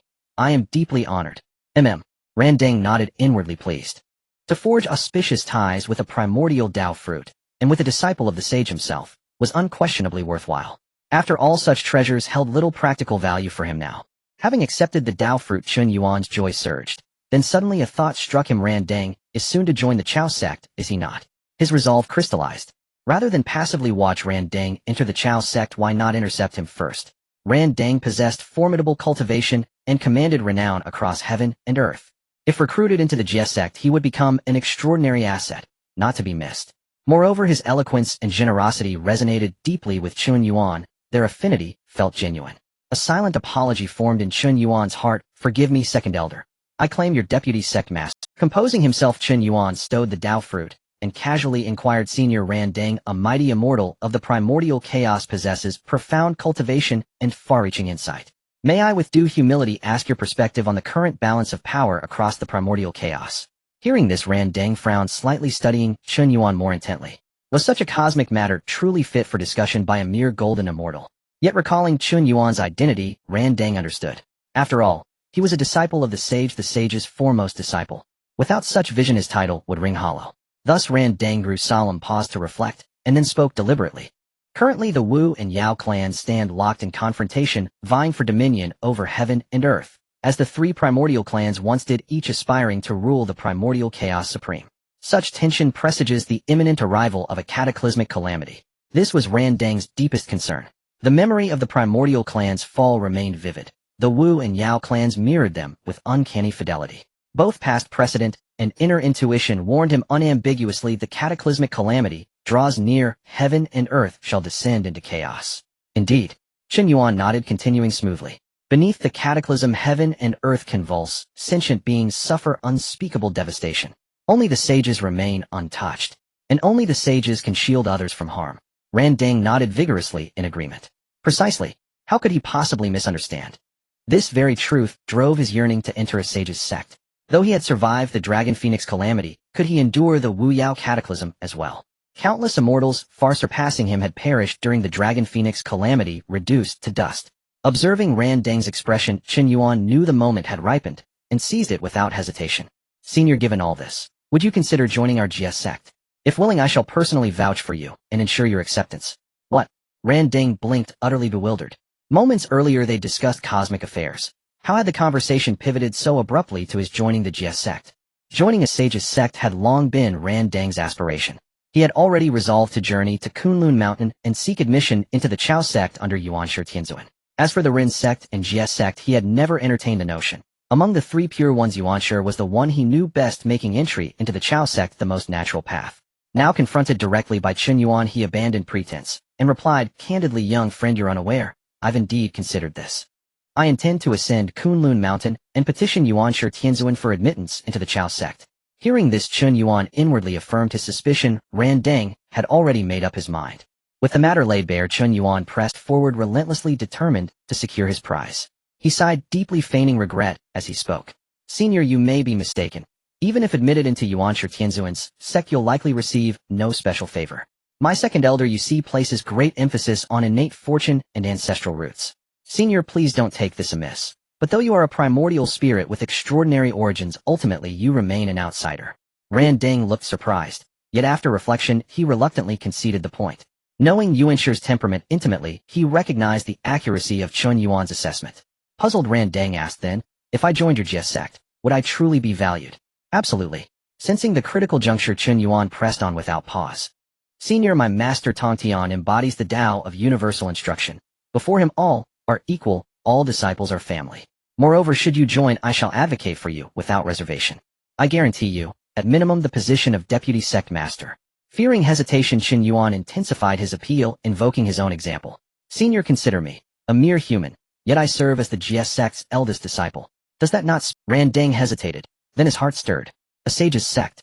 The rank of deputy sect master. For one who already sought sanctuary beneath a sage's protection, the offer proved irresistible. Finally, Ran Deng declared resolutely, agreed. You have persuaded me. I, Ran Deng, hereby pledge allegiance to the Jie sect. His tone brooked no ambiguity.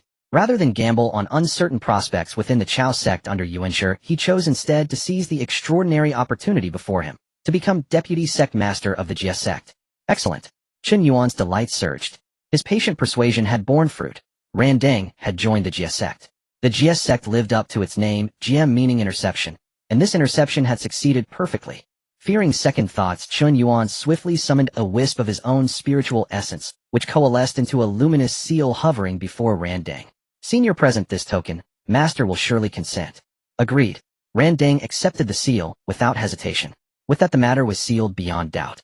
Exhaling in quiet relief, Chen Yuan shifted from official business to personal matters. He spoke gently. Senior, might I request permission to cultivate here in seclusion? He intended to absorb the primordial Dao fruit Ran Deng gifted, perhaps breaking through his final barrier and ascending to the rank of supreme golden immortal. Upon hearing this, Ran Deng immediately understood Chen Yuan's intention and said with a smile, of course, why not? Since I have decided to join the Jiejiao, we will be family from now on, and there is no need for formality among family. Ran Deng, who was troubled by not having the opportunity to repay Chen Yuan, felt that this was a perfect match. It should be noted that the opportunity Chen Yuan provided far surpassed the innate Dao fruit he had given. Therefore, Ran Deng naturally had no reason to refuse. After all, once he joined the Jiejiao, he would inevitably interact with this Jiejiao senior brother. Building a good relationship in advance was also quite necessary. Thinking of this, Ran Deng was afraid of not appearing enthusiastic enough, and quickly continued, let's not mention borrowing a place for secluded cultivation. How about I personally guard your path? Rest assured and go ahead to cultivate in peace, though I will keep an eye on things, and there will be no accidents. Upon hearing this, Chen Yuan felt a warmth in his heart. Look, this is the vice master of our Jiejiao. Indeed, this time the decision to cut in was undoubtedly the right choice. The more friends one has, the more paths one can take. The more elders one has, the more mountains one can rely upon. The Jiejiao's future support will not only be one person, but also the mighty Ran Deng. Thinking this, Chen Yuan quickly bowed in gratitude, saying, in that case, I must thank Ran Deng. No, thank you, Vice Master. No need to mention it. Ran Deng replied, cheerfully, unable to contain his smile, his eyes filled with approval for the young disciple. This kid is indeed talented, and he speaks so well. Indeed, every member of our Jiejiao is talented. With such harmony, it was a joyous occasion for all. After enjoying the moment, Ran Deng then instructed his attendant. Go, seek out a place with the most abundant spiritual energy for Chen Yuan to cultivate, and do not be negligent. The attendant dared not slack off, and quickly complied, feeling joyful himself. With Ran Deng joining the Jiejiao, he was naturally a disciple of a sage now, things were no longer what they used to be. He then took Chen Yuan to select an excellent spot for him to focus on his cultivation. After the attendant left, Chen Yuan sat cross-legged. He took out the innate Dao fruit and activated his technique to refine it. In an instant, a beam of light erupted from Chen Yuan, and a powerful force surged forth, landing on the innate Dao fruit. Boom! The innate Dao fruit was activated, unleashing boundless spiritual power. Like a vast ocean, it surged endlessly. Guided by Chen Yuan's strength, this spiritual power continuously gathered, flowing into Chen Yuan's body. Thus, Chen Yuan immersed himself in his cultivation. Time was meaningless in cultivation. A glance could encompass millennia. Time flowed gently, and 10,000 years passed. On this day, boom! Chen Yuan's aura suddenly surged, reaching its peak. It then erupted, suppressing the surroundings and sweeping in all directions. At this moment, Chen Yuan's cultivation level solidified. He had reached the early stage of Tai Golden Immortal. Chen Yuan suddenly opened his eyes filled with joy. After 10,000 years, he had finally completely refined and absorbed the innate Dao fruit, successfully advancing to Tai Golden Immortal. It could be said that the innate Dao fruit was indeed deserving of its reputation. Most importantly, at this moment, he had already condensed 100 million Tai Golden Immortal avatars within himself. This meant that Chen Yuan's power could not simply be measured by his realm. His actual strength was far superior to his realm. Now when he unleashed his full power, he could easily fight against Tai Golden Immortal and could contend against a Luo Golden Immortal. In fact, even the Luo Golden Immortal at the late stage might not be able to contend with him. Not to mention that he also possessed an innate spiritual treasure. Since I am so fortunate, why not have a double happiness? Chen Yuan smiled. He remembered that upon signing in at Lingjiu Mountain, he also had a reward of a lottery chance. Now that he had just broken the mirror, one could say it was the best time for luck.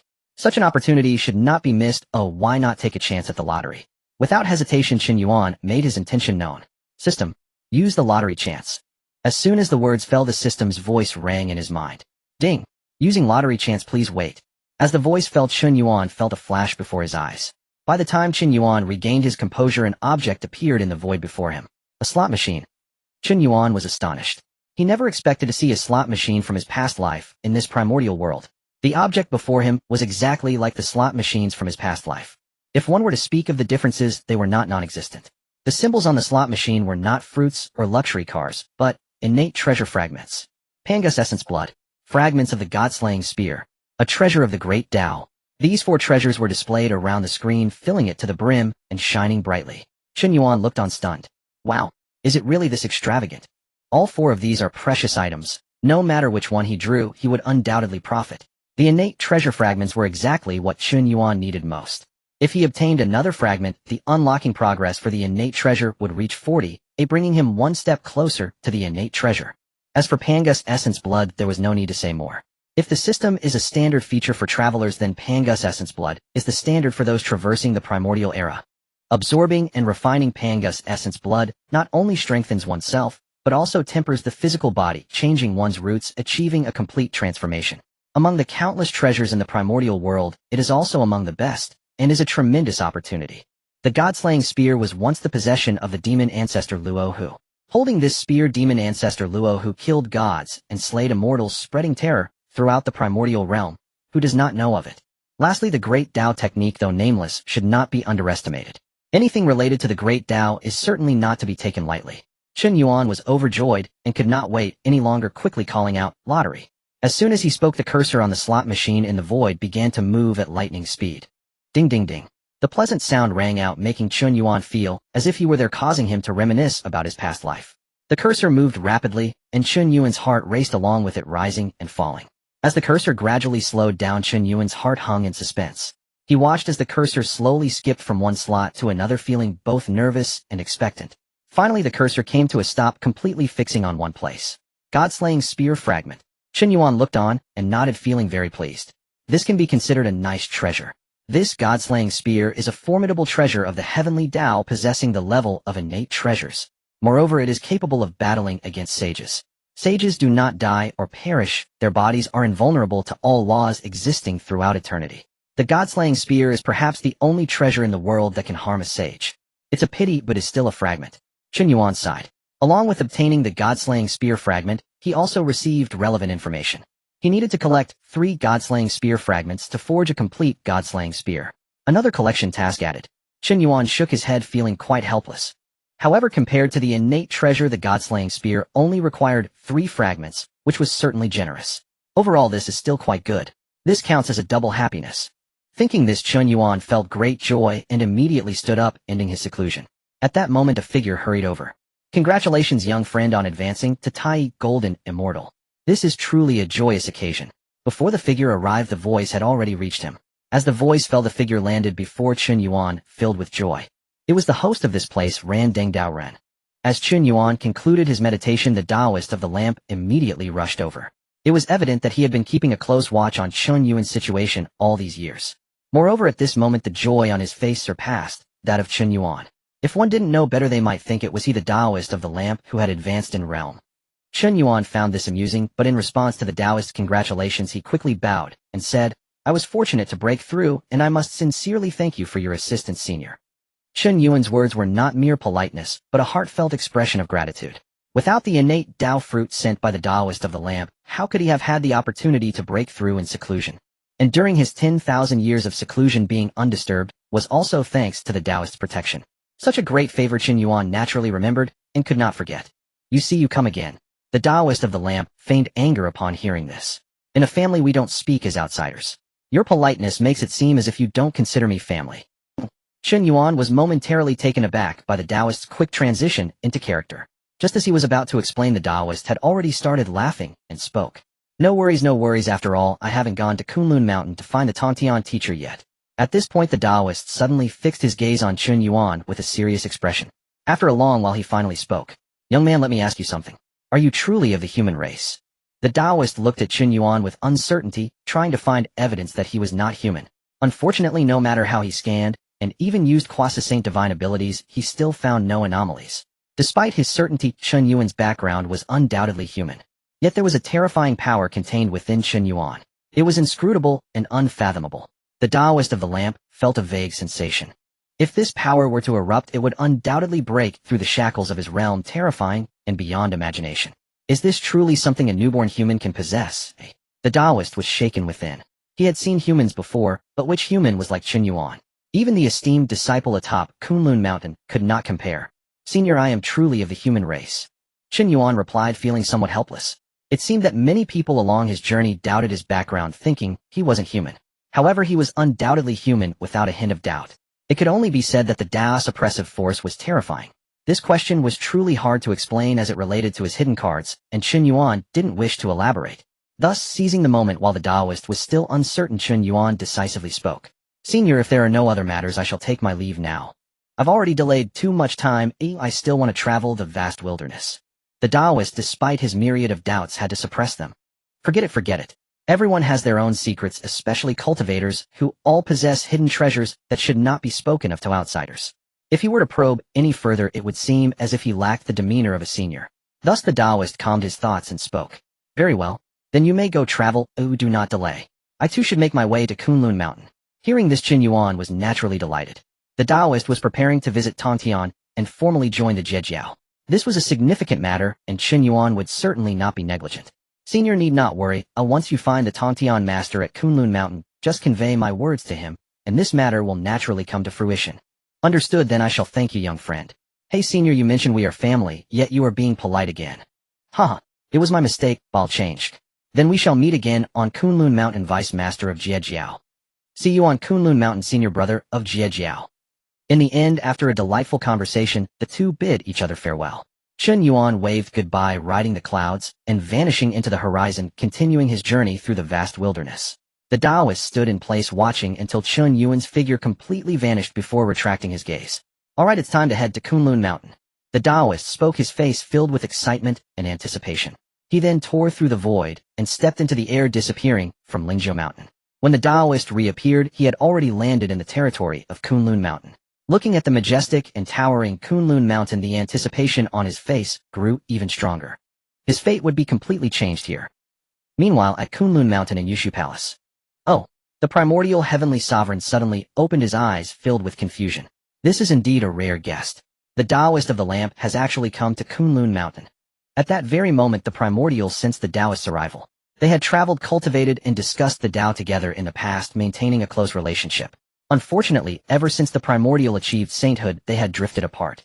It was unexpected for the Taoist to visit today. The power of a saint was terrifying. With just a thought, the primordial could discern the heavenly secrets. So that's it. The primordial understood the Taoist's intention and suddenly realized. Very well. Since this is the case, let's grant him the title of Vice Master.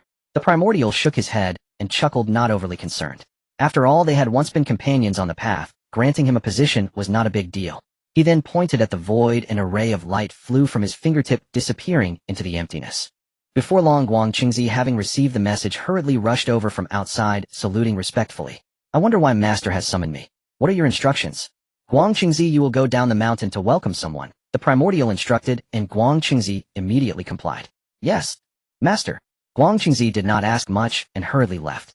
Since Master had instructed him to go welcome someone, this person must be an extraordinary existence, and Guang Qingzi did not dare to delay. Thus Guang Qingzi activated his divine abilities with all his might, and soon arrived at the foot of Kunlun Mountain. Indeed, he saw an old Taoist standing there. With an air of celestial grace, he was transcendent and extraordinary. Senior Taoist of the Lamp. Guang Qingzi recognized him. This man was a remarkable figure, one of the top powers in the vast wilderness.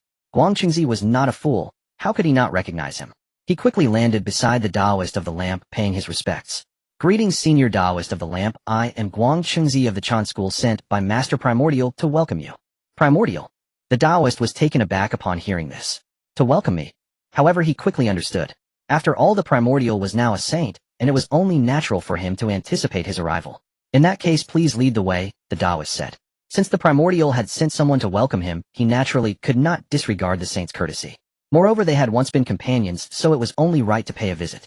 Thus he decided to follow Guang Qingzi to the place where the Primordial resided to pay his respects first. Thus Randang followed Guang Qingzi up the mountain, heading straight for the Yusu Palace. Senior Randang, please enter. Master has been waiting for some time. Guang Qingzi said, gesturing for him to go. He was quite perceptive, knowing that Master must have important matters to discuss with Senior Randang. Upon entering, he saw Yuan Shi seated on the 8 treasures cloud light seat. The jade-clear immortal light flowed around, enveloping the entire hall. Seeing Randang arrive, Yuan Shi spoke first. Randang, it's been a long time. What brings you to Kunlun Mountain today? Although Yuan Shi had become a sage, Randang was still a quasi-sage. However, upon seeing Randang, Yuan Shi still addressed him as a friend. After all, they had once interacted as equals, traveling and cultivating together. Moreover, they were both among the 3,000 worldly guests of the Zishao Palace, considered disciples under Hongjun. Only others had not received direct acknowledgement from the Dao ancestor Hongjun. Only these few sages were accepted as disciples. With both the camaraderie of peers and the connection of the Zishao Palace, Yuan Shi naturally would not appear overly arrogant or disrespectful. Randang shared similar thoughts. Therefore, in the presence of Yuan Shi, who had already become a sage, he remained neither humble nor arrogant. He responded, I came here just to see my 3 old friends. Upon hearing this, Yuan Shi squinted, smiling slightly, with a look of intrigue on his face. Could it be? Did Randang really think that his little thoughts could escape the notice of a distinguished sage like himself? Well then, since Randang wants to put on an act, I shall see how long he can maintain it. Thus Yuan Shi merely nodded slightly, and said nothing more. He did not respond, just quietly observing. How would Randang continue from here? Randang did not notice Yuan Shi's changing expressions. His mind was focused on another matter. Seeing that Yuan Shi was silent, Randang decided not to waste time and spoke up. Since I have met you, Yuan Shi, I will take my leave now. I still need to meet the other 2. Farewell. Yuan Shi did not respond, merely watching quietly. Randang, enough already, isn't it time to stop pretending? But what he did not expect was. After finishing his words, Randang turned and left without hesitation. By the time Yuan Shi reacted, Randang had already reached the entrance. Bang! Randang exited and the doors of the Yusu Palace closed, leaving Yuan Shi with a bewildered expression. What was going on? This script is not right. Yuan Shi was confused. What is happening? According to the normal plot, shouldn't Randang sincerely plead, and he compassionately agree? Then everyone would be happy, creating a wonderful story. Instead, Randang came in, said nothing significant, and left after a couple of inconsequential remarks. He left without any lingering attachment. He left with such decisiveness. Yuan Shi was puzzled, wondering which part had gone wrong. This was not what he had calculated. The heavenly secrets indicated it should not be this way. Or maybe Randang intended to visit Taishang and Tongtian first, and then return to convey his intentions. Yuan Shi speculated, feeling that it was highly likely. Then there was no hurry, Randang would surely return. Yuan Shi guessed correctly. Randang indeed went to visit Taishang. Since I have visited Yuan Shi, it seems inappropriate not to stop by Taishang. Randang thought to himself. Thus Randang entered the Taiqing Palace to visit Taishang. However, he had matters on his mind and did not linger. After a few words, he hurriedly took his leave, just like he did at the Yusu Palace. Xiandu watched in confusion. He came quickly and left quickly. It would have been better not to come at all. Taishang, however, was keenly aware and understood completely. It seemed that the teachings of his second brother had gained another quasi-sage. At that moment, Randang exited the Taiqing Palace and immediately rushed to the Baiyu Palace. Upon seeing Tongtian, Randang's heart was filled with excitement and emotion. Finally, he has arrived. Randang was so excited that he momentarily froze in place. It was Tongtian who first greeted him. Randang, my friend, it has been a long time. It's truly difficult to meet again. Tongtian laughed heartily, bringing Randang back to his senses, and he immediately followed with a laugh. Tongtian, my friend, what's so hard about meeting? If you wish, we can see each other every day. Tongtian looked at Ran Dang in confusion. Seeing this, Ran Dang composed himself, becoming serious, and spoke. Tongtian, I have come here for a Oh, may I ask what it is? Tongtian was curious. It had been years, and now they met with matters at hand. With Ran Dang's prominent status, if he sought him out, it must be something significant. Therefore Tongtian looked intently at Ran Dang, filled with curiosity. Under Tongtian's gaze, Ran Dang began to feel a bit nervous. Taking a deep breath, he forced himself to calm down, his eyes flashing with determination as he spoke word by word. That is, I, Ran Dang, wish to join your Jiejiao. Oh. Tongtian was stunned upon hearing this. You wish to join my sect? That doesn't seem appropriate. He instinctively rejected. I regard you as a friend, and you want to join my sect. After all, we once listened to the Dao together at the Zishao Palace and fought for treasures on the Funbao Cliff. If Ran Dang did this, wouldn't it confuse the hierarchy? Tongtian's words made Ran Dang's expression stiffen, and he said solemnly, Friend, do you look down on me, Ran Dang? No. Tongtian was speechless. It was precisely because he respected him that he was unwilling. Did Ran Dang truly understand?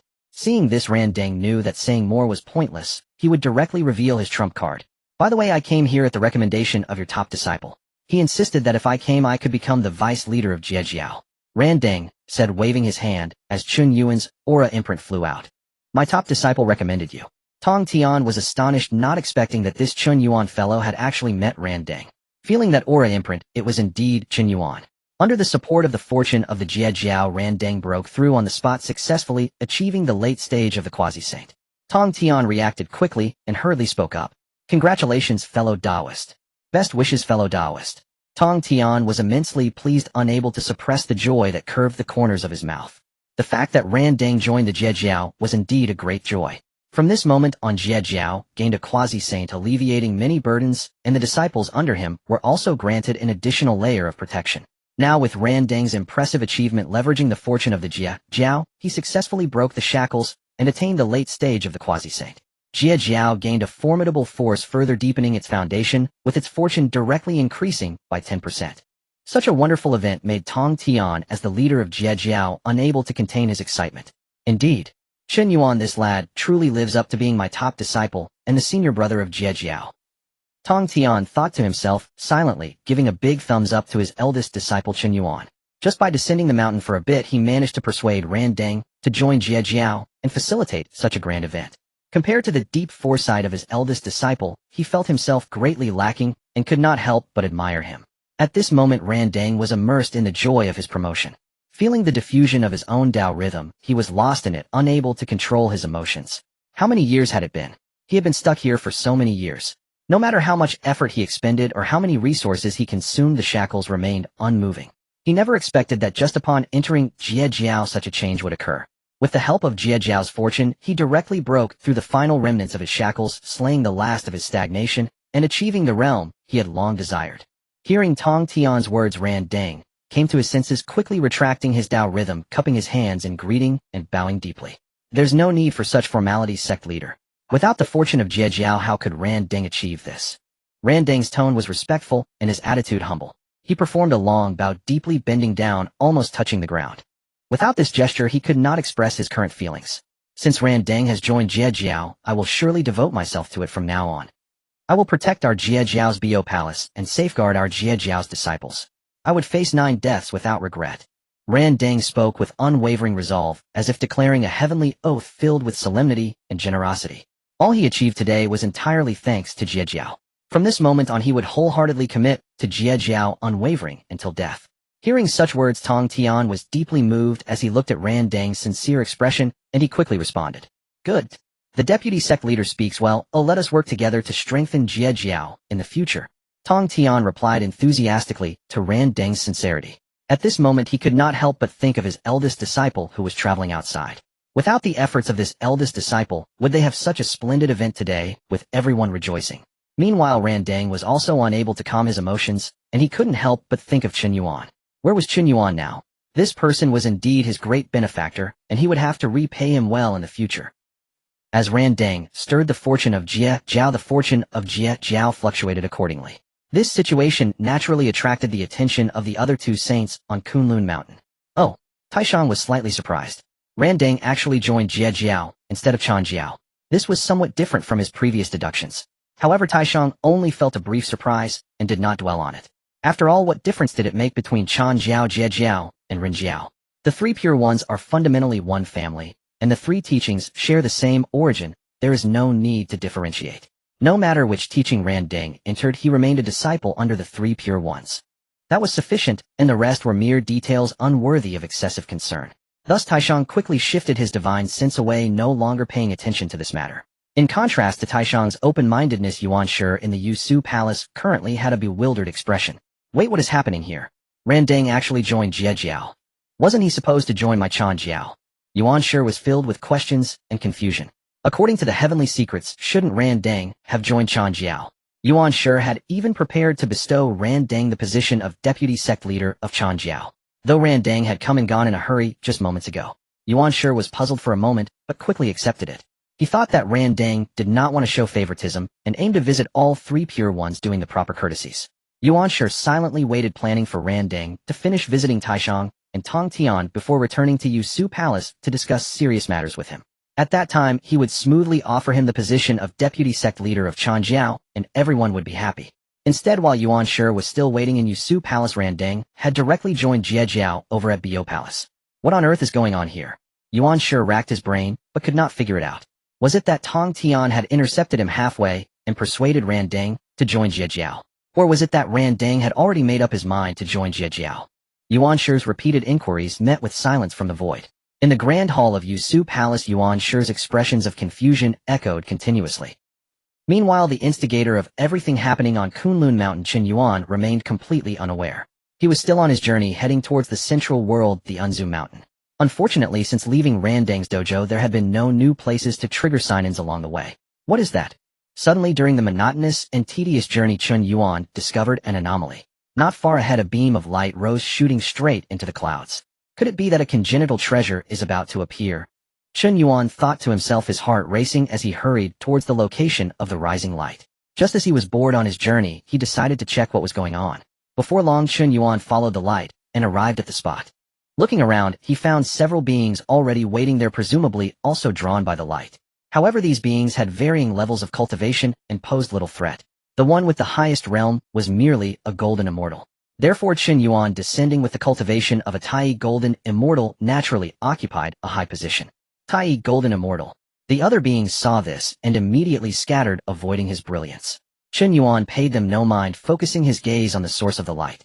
In the center of that light, there was faintly visible a certain object, which was a congenital spiritual herb. Unfortunately, the time was not yet ripe, it was still immature. Even so, the primordial aura it emitted was still astonishingly rich. Sensing this aura, Chen Yuan naturally would not miss the opportunity. He decided to wait there, preparing to collect this congenital spiritual herb. The other beings, seeing Chen Yuan's cultivation, instinctively retreated, not daring to compete with him. However, they were reluctant to part with the congenital spiritual herb and unwilling to leave. So they quietly waited not far from Chen Yuan, hoping to see if there would be any opportunity. Thus both sides remained silent, quietly waiting. As countless years passed, this day the light suddenly surged, and the primordial aura became exponentially richer. It was about to mature.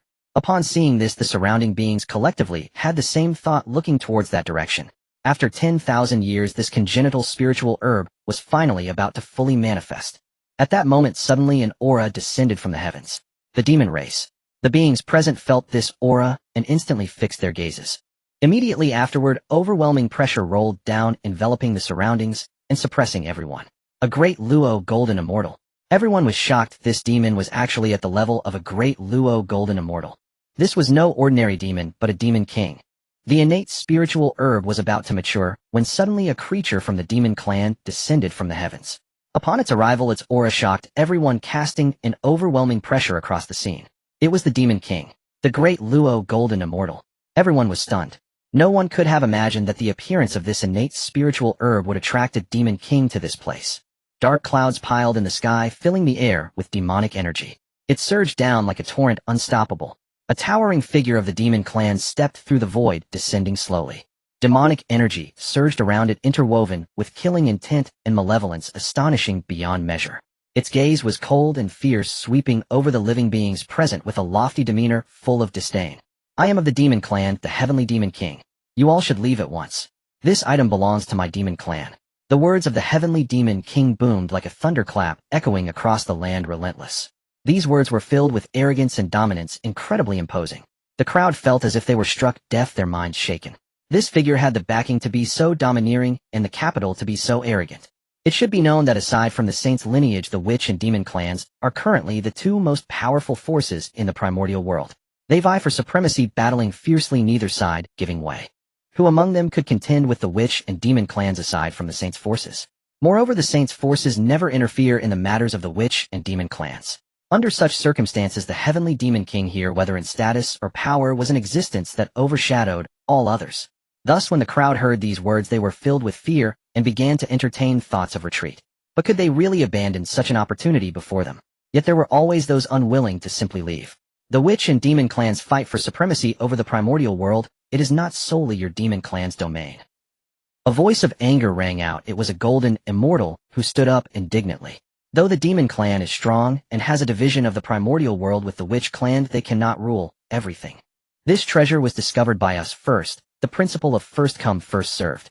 Why should we yield it to a latecomer like you? This voiced the thoughts of many, and the crowd silently agreed. Of course, out of fear of the Heavenly Demon King's overwhelming demonic aura, they dared not express their thoughts openly. Seeking death. The Heavenly Demon King snorted coldly, its gaze fixed on the innate spiritual herb, not even sparing a glance at the golden immortal who spoke. With a wave of its hand it acted. In an instant, boundless demonic energy surged forth, transforming into terrifying giant claws, astonishing beyond measure. They forcefully tore through the void, heading straight for the golden immortal. Sensing the overwhelming demonic energy, the golden immortal was horrified and quickly summoned a treasure to defend himself. Unfortunately, the demonic energy surged, and the giant claws swept across, unleashing a tremendous force. Boom! With a thunderous sound, the golden immortal was instantly engulfed by the demonic energy, vanishing without a trace. As the demonic energy gradually dissipated, the scene revealed itself. At this moment, where was there still a golden immortal? A being of golden immortal caliber had just perished on the spot, obliterated in both form and spirit, not leaving even a remnant. The surrounding beings gasped at this scene, all shocked into silence, unable to speak for a long time. They were so astonished that they could utter nothing, let alone dare to voice any thoughts. After all, a being of golden immortal level had just fallen like this. It was hasty and casual, even without the chance to cry out in anguish, dying without a chance to die further. The Heavenly Demon King who had caused all this had not even glanced at the golden immortal once. It seemed as if this was just an ant, unworthy of even a moment's attention. They questioned themselves, if faced with this Heavenly Demon King, how long could they stand against it? Thus they could only lower their heads in silence. Compared to the innate spiritual herb, their lives were evidently far more precious. Among the crowd, Chen Yuan had been watching closely. At this moment, everyone feared the might of the Heavenly Demon King and bowed their heads. However, Chen Yuan fixed his gaze on the Heavenly Demon King, his eyes filled with anticipation and excitement on his face. While everyone else retreated, Chen Yuan was eager to take action.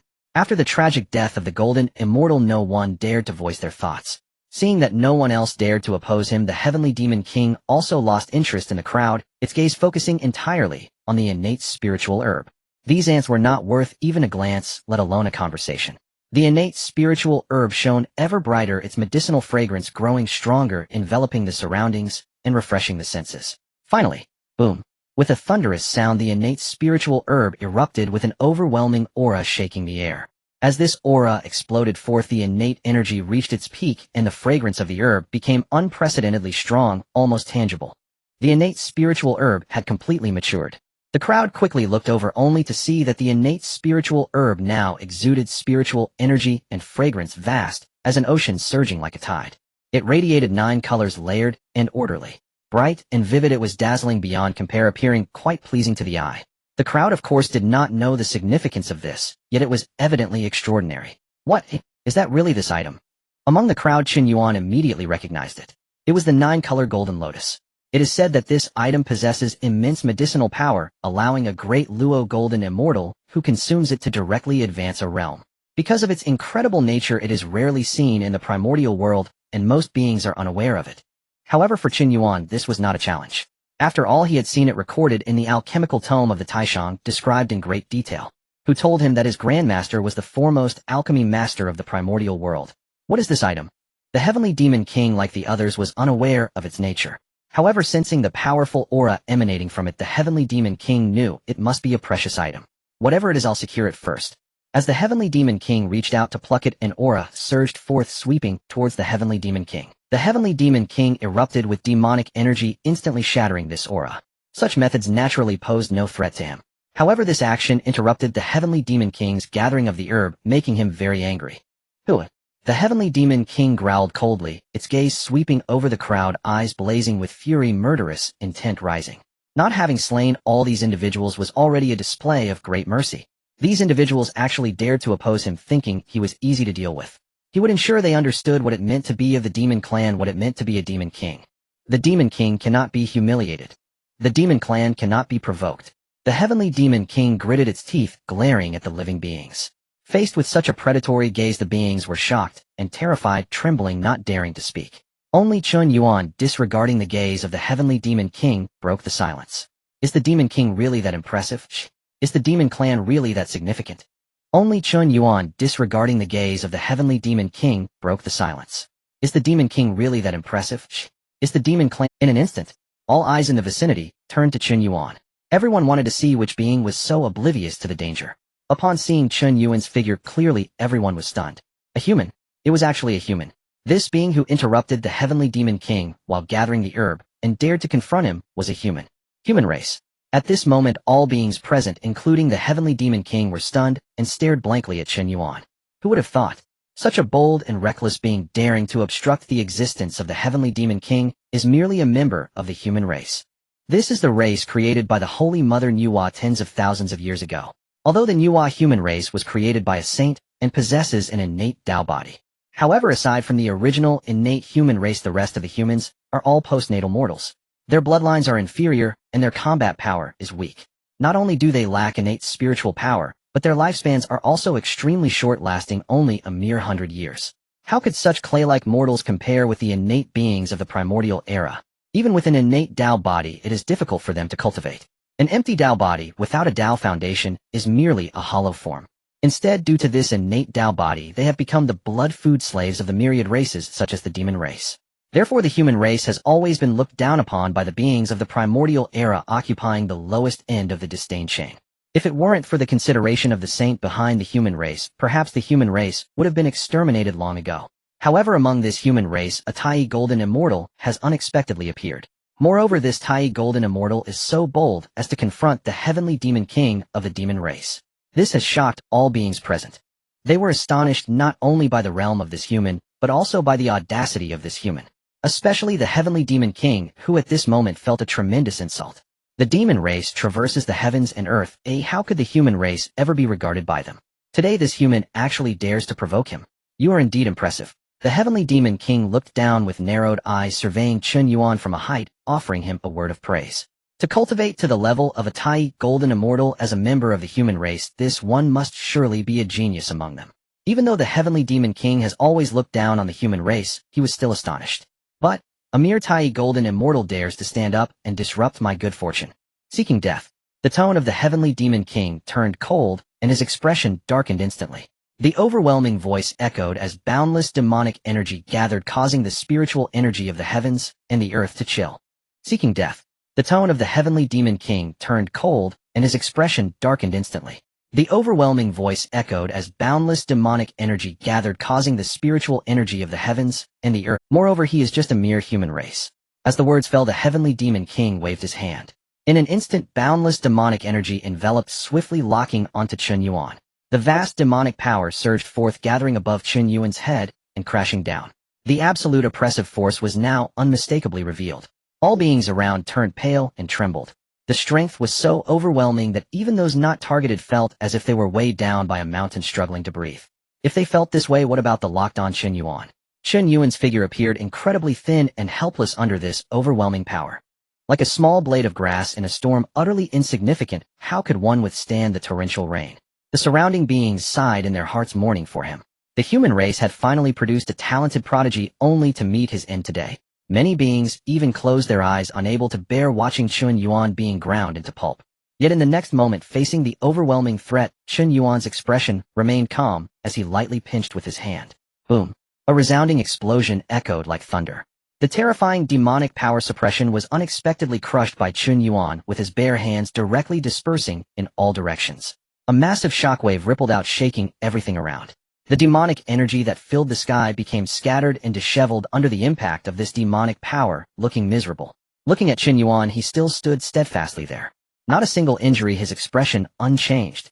The entire scene fell into dead silence with even the sound of a needle dropping audible. The beings present had originally thought that Chen Yuan was undoubtedly doomed. After all, a mere human cultivator like Chen Yuan was up against the peak leader of the primordial era's demon race, the Heavenly Demon King. This was not just courting death, even struggling was a luxury, wasn't it? Who could have imagined that such a crushing force would be so easily shattered by the human race before them? At this moment, everyone stood frozen, their hearts shaken. For a long time, they could not speak, truly unsure how to articulate their thoughts. Everything before them was too absurd, making it hard to believe. To think that this was a strike from a great Luo golden immortal, and it was resolved so effortlessly. One must ask the beings present who else could achieve such a feat. Since when did the human race become this strong? Even the Heavenly Demon King was now filled with shock, his eyes reflecting disbelief. Even if he had not used his full strength just now, that terrifying suppression was enough to annihilate any Tai golden immortal. Even an ordinary great Luo golden immortal. Yet not only did it fail to inflict any harm on this human, but it was also effortlessly dispelled with a single hand. Good. The Heavenly Demon King, furious to the extreme, laughed, instead repeatedly praising. He scrutinized Chen Yuan with a cold voice. It seems this Demon King underestimated you. A mere human race, yet so powerful. If so, then become this Demon King's blood food. You have this qualification. The Heavenly Demon King did not know how Chen Yuan achieved all this. He only knew one thing. This human must die. Otherwise it would tarnish his name as a Demon King and the might of the demon race. Thus, as his words fell, demonic energy surged out from the Heavenly Demon King again, shrouding the surroundings and suppressing the void. Endless demonic power erupted at this moment, piercing the sky. Boom. A thunderous roar shook the heavens and earth, stirring the soul, unparalleled. All beings were shaken and looked toward the source. They saw the Heavenly Demon King's body swelling rapidly, his form continuously rising, and in an instant, he shed his human shape to reveal his true body. In that moment, the world darkened, shadows descended.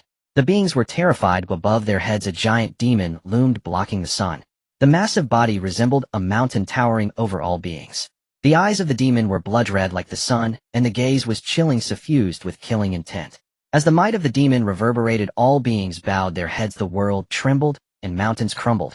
The Heavenly Demon King transformed into his true form, his colossal body pressing down on Chen Yuan. The force that shattered all laws, suppressing all beings. He did not believe that this mere human race still had the power to resist. And Chen Yuan emotionlessly assessed. Even facing the true form of the Demon King, which was dozens, or even hundreds of times larger than himself, he still did not retreat. He silently recited in his heart, lightly waving his hand. In that instant, a brilliant light shone, instantly connecting into a single piece, as if the place had turned into a dazzling galaxy. The beings around looked up to see that the source of the light was a series of spirit pearls, a total of 24. At this moment they were arrayed in the void, emitting a 5-colored radiance, permeating boundless innate spiritual energy. Innate spiritual treasure. This human actually possesses an innate spiritual treasure. The surrounding beings were astonished. Innate spiritual treasures are things that many powerful innate beings do not even possess.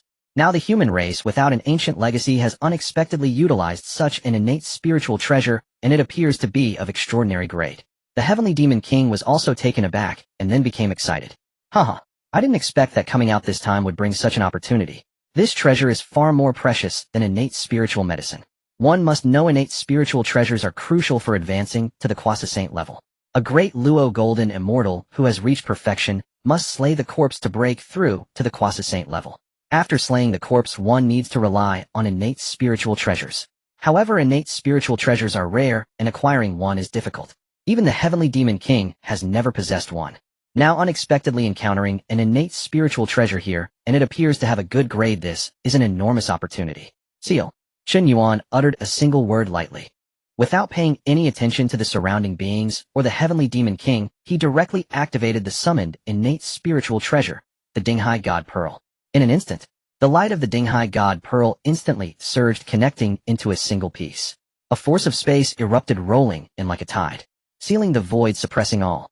The Heavenly Demon King and the myriad beings looked on with great interest. The Dinghai Pearl was not only a congenital spiritual treasure, but also of remarkable quality. Even among congenital spiritual treasures, the Dinghai Pearl was an extraordinary existence.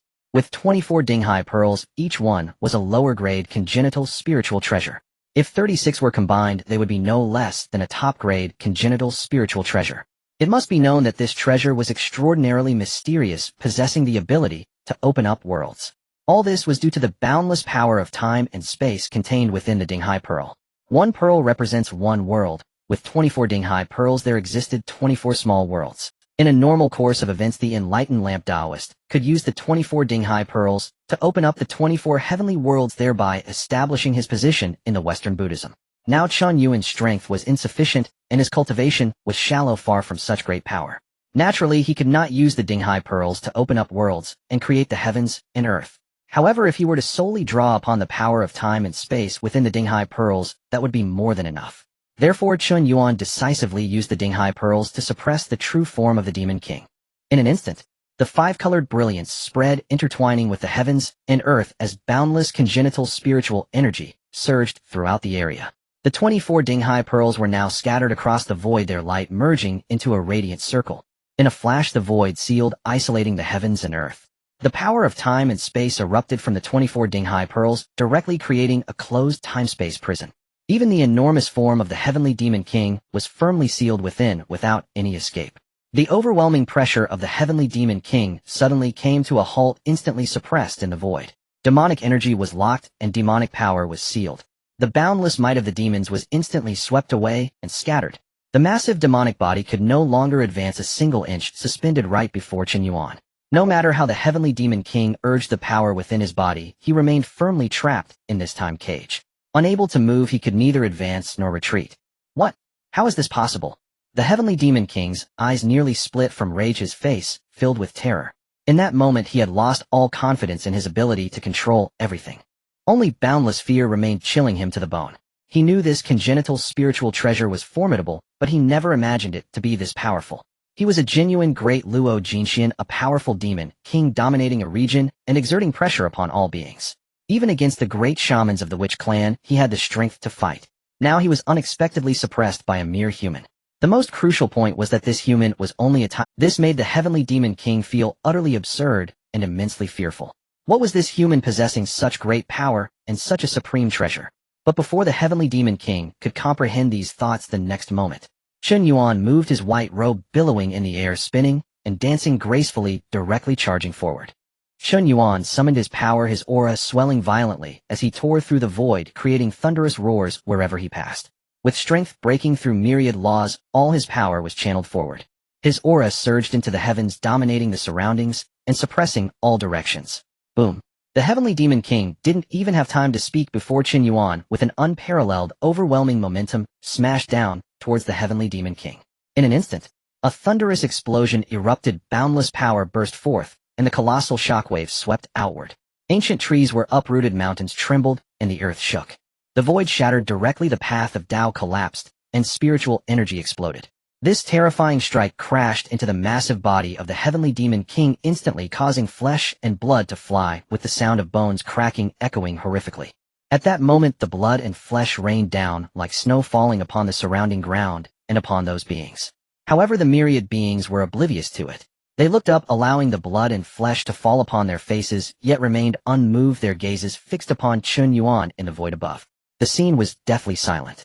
Yet within the hearts of the myriad beings, tumultuous waves surged, bubbling and rolling. A Tai Jinxian suppressing a great Luo Jinxian. A mere human beating a dignified demon king. What they witnessed before their eyes was extraordinary and inconceivable. This was their first time seeing such a thing.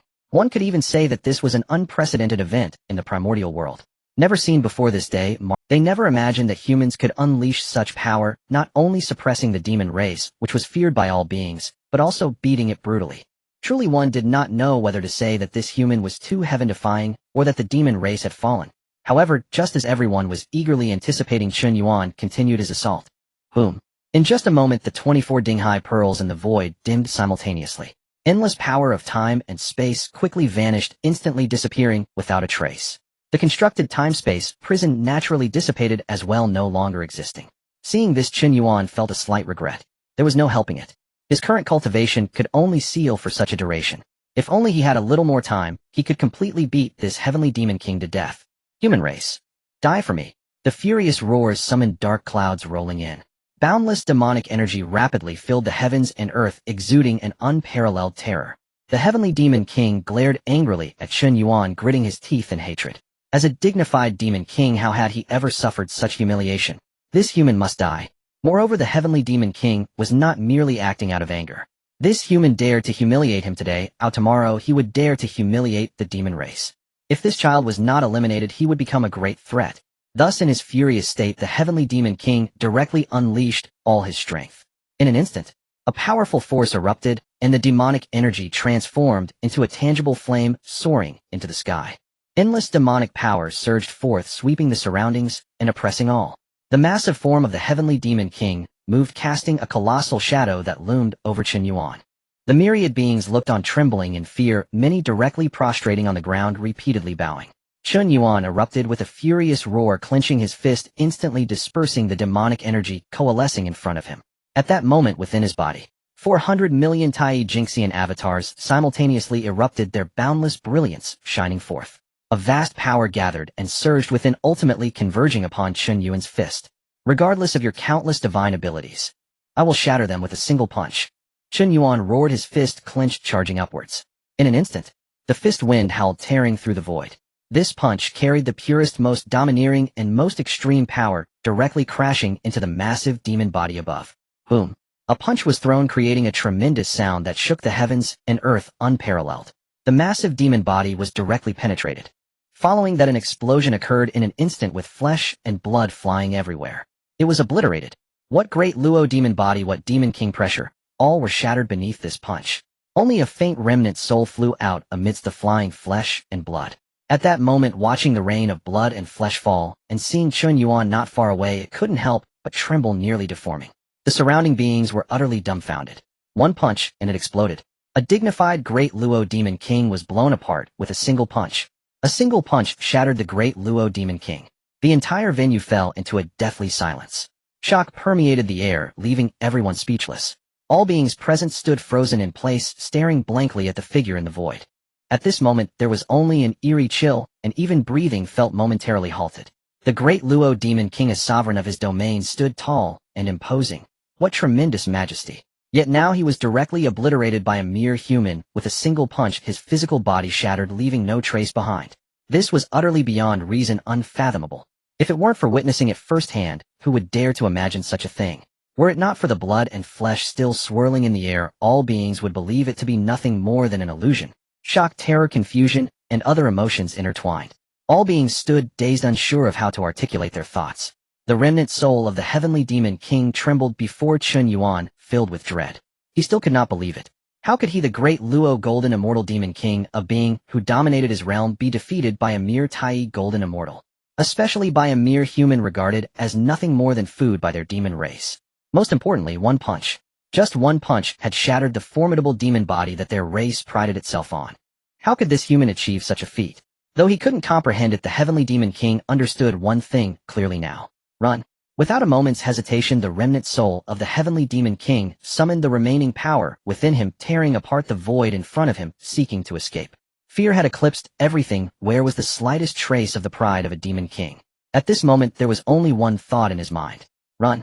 Quickly run. Get as far away from this strange human as possible. After all, even at his peak, he was not this individual's opponent.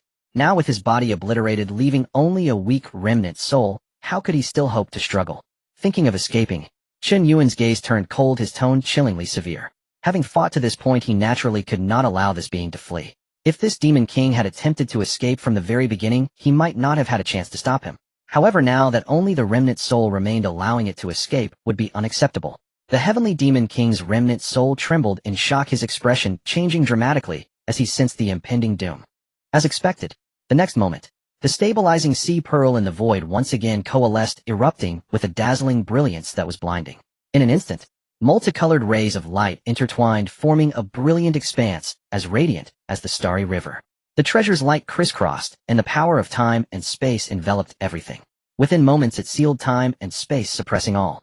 At that moment, the remnant soul of the Heavenly Demon King found itself trapped within, just as it had been before, completely suppressed. Unable to move, with no way to advance or retreat. The remnant soul of the Heavenly Demon King screamed, a sound filled with despair. In this state, he was far more vulnerable than before, now acutely aware of the boundless power being imposed upon him, suffering immensely. Meanwhile, Chen Yuan strode through the air, advancing slowly. With each step he took, it felt to the remnant soul of the Heavenly Demon King like a death knell. Filled with dread, he forced himself to suppress the excruciating pain and struggled to speak. "Don't kill me. Please don't kill me." Such a dry plea for mercy, of course, had no effect. As Chen Yuan drew closer with each step, the remnant soul of the Heavenly Demon King hurriedly continued. "If you kill me, you won't fare any better. My father is a being on the verge of becoming a saint." At this point, the remnant soul of the Heavenly Demon King seemed to find a glimmer of hope, calling out incessantly. "Yes, yes, yes. My father is indeed a true saint. He is not merely a saint, he is one of the 36 Star Lords." The Heavenly Demon King roared, invoking the strength and status of his father. Chen Yuan paused slightly, raised his head, and smiled as he spoke. "Are 36 Star Lords really that impressive?" "Of course they are impressive." The Heavenly Demon King assumed Chen Yuan was intimidated and hurriedly spoke. "Among the demon race, apart from the Emperor, the 2 Emperors, and the Master, there are the 36 Star Lords. Each of these Star Lords is at least a being at the level of a saint." Upon hearing this, Chen Yuan contemplated. The Emperor and the 2 Emperors must refer to the Demon Emperor Dijuan, the Eastern Emperor Tai, and the Shihuang Fushi.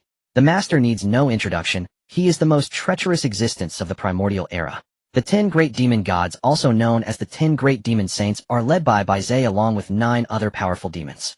These include Zhe, Ji Ming, Ing Zhao, Fei Dan, Fei Lian Jiaoing, Shang Yang, Qin Yuan, Ci Tai. All 10 are ancient quasi-saints holding a status within the demon race akin to that of the great witches among the witch race, even capable of battling the ancestral witches. As for the 36 Star Lords, this was Chen Yuan's first time hearing about them, which piqued his curiosity, prompting him to pause. Seeing Chen Yuan's reaction, the Heavenly Demon King thought he had instilled fear. Seizing the opportunity, he began to threaten.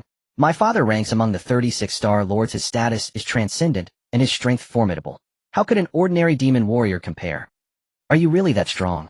Strength is useless if you lack influence. If you kill me, my father will surely, not just you, even your entire human race would be slaughtered to accompany me in death." The remnant soul of the Heavenly Demon King continued to threaten, attempting to force Chen Yuan back and seize a slim chance of survival. He believed he had found a glimmer of hope, unaware that these words would seal his fate. "The demon race." Chen Yuan sneered, and before his voice had faded, his figure flickered and directly appeared above the remnant soul of the Heavenly Demon King. "You?" The remnant soul of the Heavenly Demon King was horrified, gazing at Chen Yuan in terror, nearly dissipating. In the fearful gaze of the Heavenly Demon King, Chen Yuan grasped his head and lifted him up. Gazing at the panicked remnant soul of the Heavenly Demon King, Chen Yuan spoke coldly. "I forgot to mention, I am a disciple of the Intercepting Sect." "What?" The Heavenly Demon King was shocked and terrified. This human was actually a disciple of a saint. Everything suddenly made sense. No wonder such a mere human possessed such great power. It was only natural that he was defeated. The Heavenly Demon King was still pondering. "Die." Chen Yuan coldly spat out a single word. Immediately he tightened his grip. In an instant, the remnant soul of the Heavenly Demon King was crushed, his entire soul dissipating into nothingness. Reduced to ashes. He didn't even have time to let out a single scream before being crushed to oblivion. The physical body destroyed, the soul extinguished. A generation of great Luo Demon King had utterly perished. This. All beings around gasped in shock, their faces filled with terror. A great Luo golden immortal had fallen just like that. Chen Yuan paid them no mind, putting away the stabilizing sea pearl and proceeding to gather the 9-colored golden lotus. The entire process was leisurely and unhurried, as if he were alone. None of the beings present dared to obstruct him, nor did anyone dare to speak. Who would dare? The human race suppressed the demon race. A Tai golden immortal had slain a great Luo golden immortal. The prowess of this individual overwhelmed the entire scene, crushing all beings. Everyone wished to go unnoticed by him. Who would dare provoke him? After Chen Yuan finished gathering the herbs, he cast a glance at the crowd. All beings lowered their heads, not daring to meet his gaze. Chen Yuan observed this and shook his head. These beings were indeed perceptive. He was not a bloodthirsty person and would never recklessly slaughter the innocent. With that thought, Chen Yuan withdrew his gaze and hurriedly departed. With the matter here settled, it was time to find a place to refine this 9-colored golden lotus. Chen Yuan did not make things difficult for the remaining beings. After quickly harvesting the 9-colored lotus, he hurriedly departed, preparing to find a quiet place to refine it properly.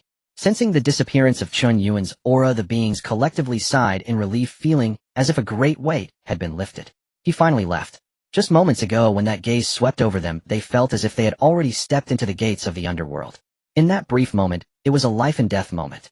If this individual truly unleashed a massacre, who among them could resist? Fortunately, this person was not as reckless as the demon race and did not hold them in contempt.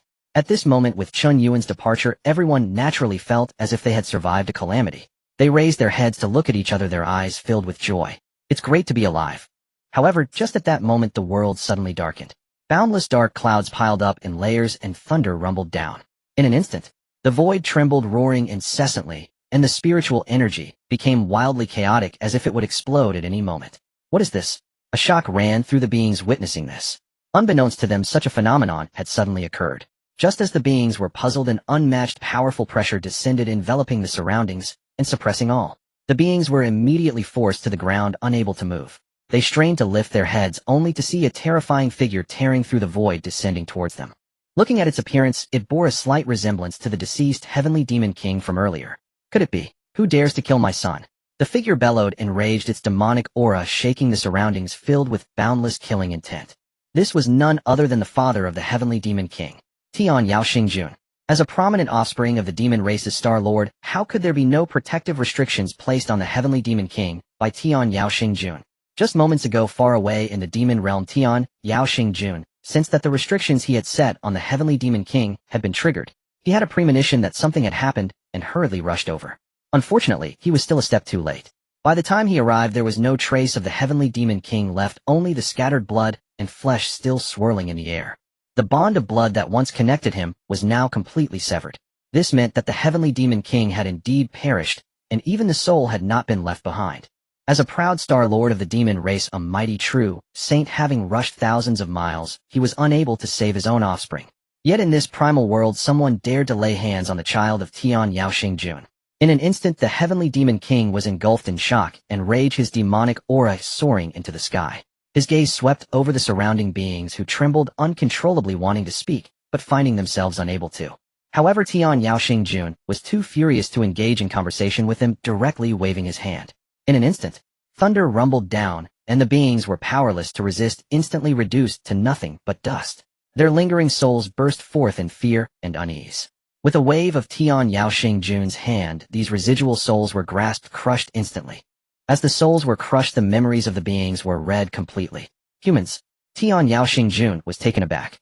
His son, the Heavenly Demon King, a formidable Deluo Golden Immortal, had actually been killed by a mere human Tai, a Golden Immortal. This surpassed Tian Yaoxingjun's understanding and overturned all previous knowledge.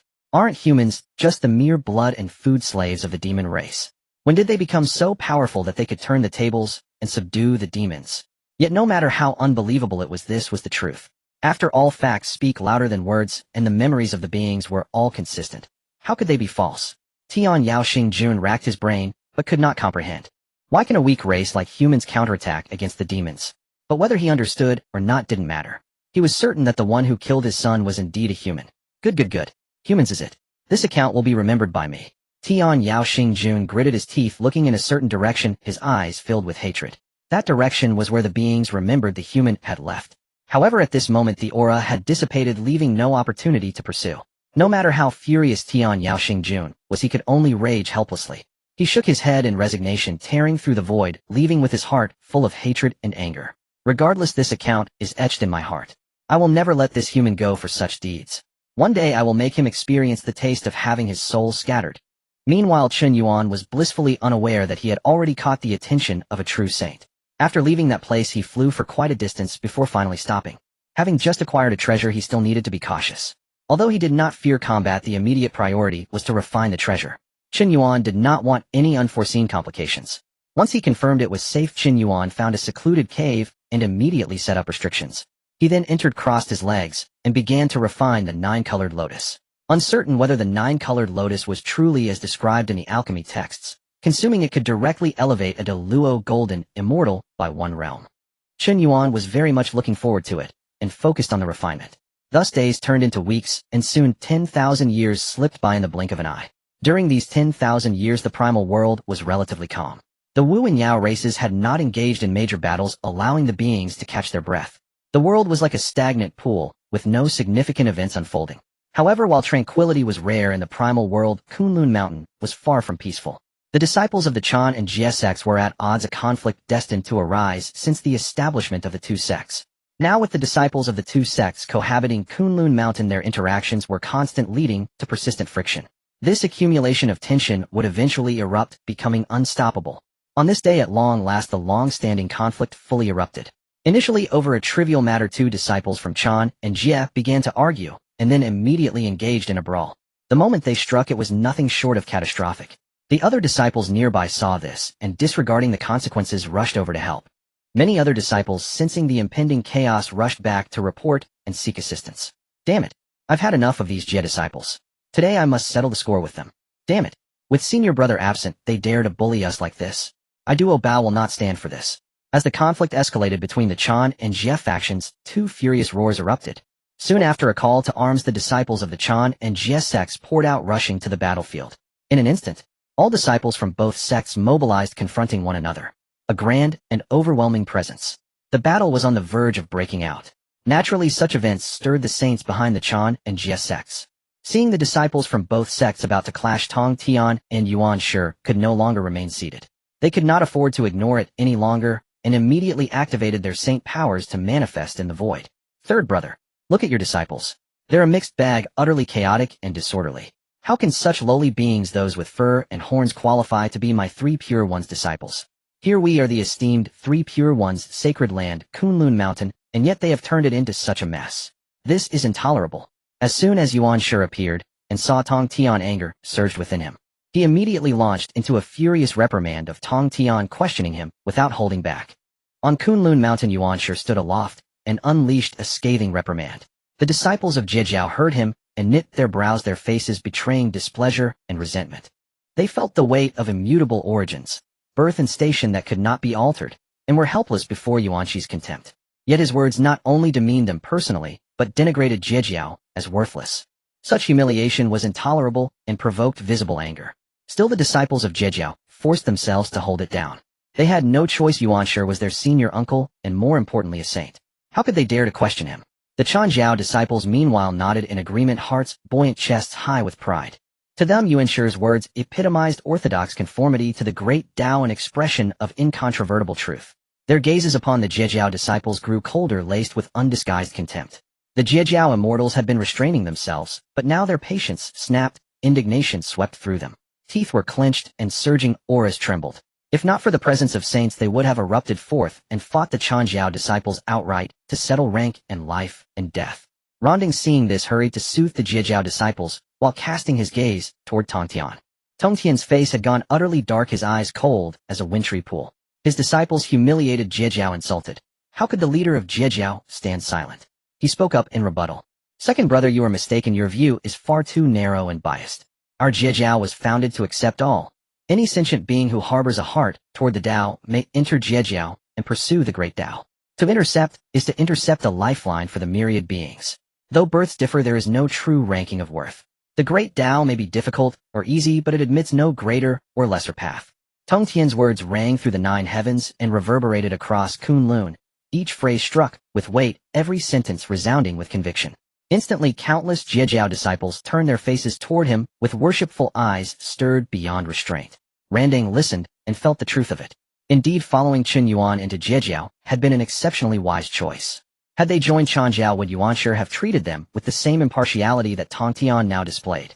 Tongtian lifted his gaze slightly and swept his look over the Chanjiao disciples, then shook his head faintly. Second brother, those under Chanjiao are men and women steeped in profound fortune and great destiny, who our Jiejiao can by no means claim parity with them. Yet sadly they walk with inflated eyes and proud airs, convinced of noble birth. They hold other beings in contempt, neglecting to cultivate the Tao, and instead nursing hearts of comparison. Having thus lost the sincere heart toward the Tao, how can one be said to truly practice? Tongtian's gaze finally fixed on Yuan Shi as he spoke, each word with measured force. Second brother, I can understand the conduct of those disciples. But you are a saint, yet you persist in such prejudice. Is this the magnanimity becoming of a saint? Know this: all living things share a common source. A saint should treat all impartially, regarding the myriad beings without favoritism. Tongtian's words struck the ground like a hammer. Yuan Shi's face changed in an instant. The Chanjiao disciples went ashen, heads bowed and spirits crushed. The Jiejiao ranks watching felt a fierce satisfaction in their hearts. No wonder he is the leader. Tongtian had spoken without a single coarse word, yet his rebuke was scathing and liberated the sentiments of the crowd.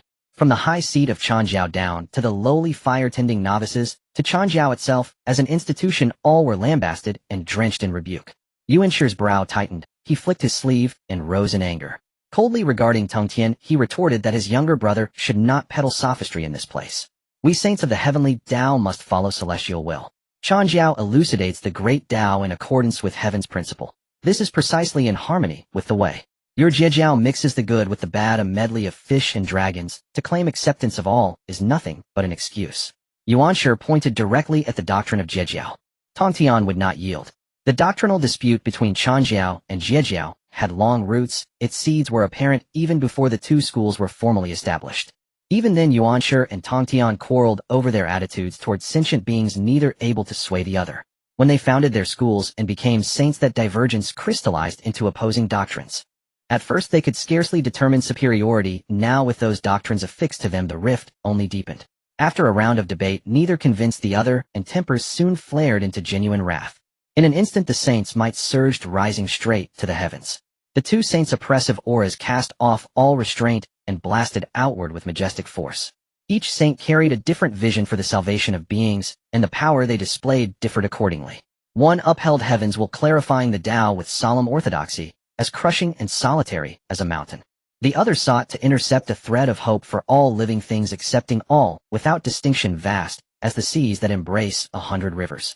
As their sovereign auras manifested, the heavens themselves altered. Winds rose across the firmament, clouds billowed, and thunder streaked in relentless torrents.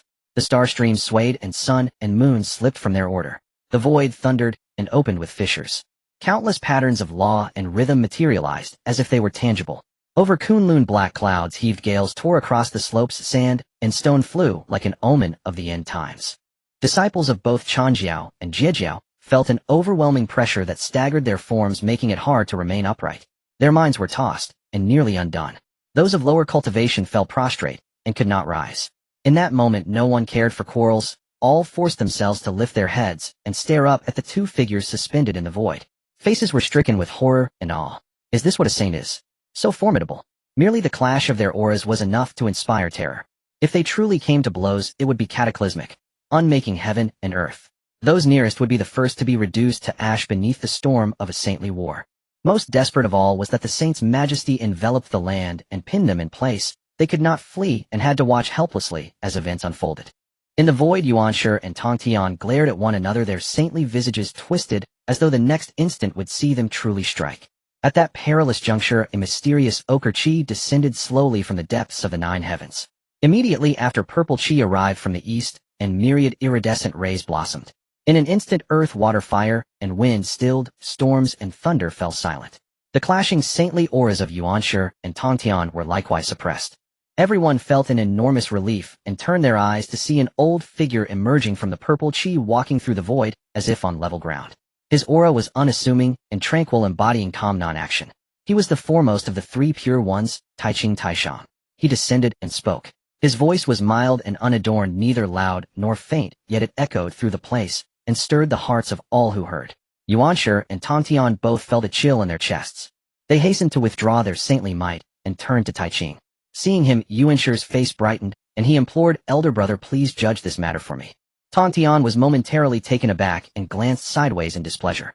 So Yuanshi had not only insulted first, but also rushed to petition the elder brother to arbitrate. Tongtian felt a surge of indignation as he glared at Yuanshi, who had rushed to report first. In that moment Yuanshi had seized the opportunity to complain. "Elder brother, look at this. This is the look in his eyes. You must educate our third brother today." The third brother has now fallen into a frenzy. Having spent too much time with the oddities of his sect, he has been deeply harmed, and even disregards me, his elder brother. If he dares to act against me today, he will dare to act against you tomorrow. How can we, the Pangu 3 purities, maintain our reputation like this? Tongtian's anger flared even more at Yuanshi's words, and he retorted immediately. Elder brother, second brother has always held himself in high regard. Now influenced by his disciples, he has become even more arrogant. If this continues, it will surely become a hidden danger. Elder brother, take action. Do not consider my feelings. This is all for the good of second brother. Both Yuanshi and Tongtian spoke out, reporting to Taishang. The tone and posture of the two left the disciples of the Chan and Jie sects stunned, gaping in disbelief. These two great saints, renowned throughout the heavens, appeared before Taishang like 2 petulant children. Indeed, no matter how great they were as saints before Taishang, they were nothing more than brothers. Taishang felt a sense of comfort in his heart as he listened to the words of Yuanshi and Tongtian. No matter when these two would always be his brothers, viewing their elder brother as their support. It was a pity that they could not set aside their grievances and get along well. Taishang sighed softly in his heart as he looked at Yuanshi and then at Tongtian. Under their expectant gazes he slowly spoke up. Now that the disciples of the three purities are numerous and flourishing, it is hard to imagine what scale it will reach in the future. With so many disciples gathered in Kunlun Mountain, even if Kunlun is vast, it will still be crowded. Although Kunlun Mountain is said to be a blessed land, its resources are still limited and insufficient to support so many disciples in their cultivation. Taishang spoke without defending Yuanshi or exonerating Tongtian, instead addressing the matter of the three purities disciples in Kunlun Mountain.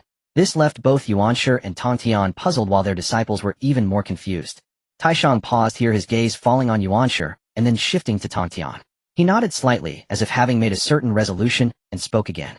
Now that we the three purities brothers have all become saints, having three great saints residing in one place, Kunlun Mountain cannot bear such a vast aura.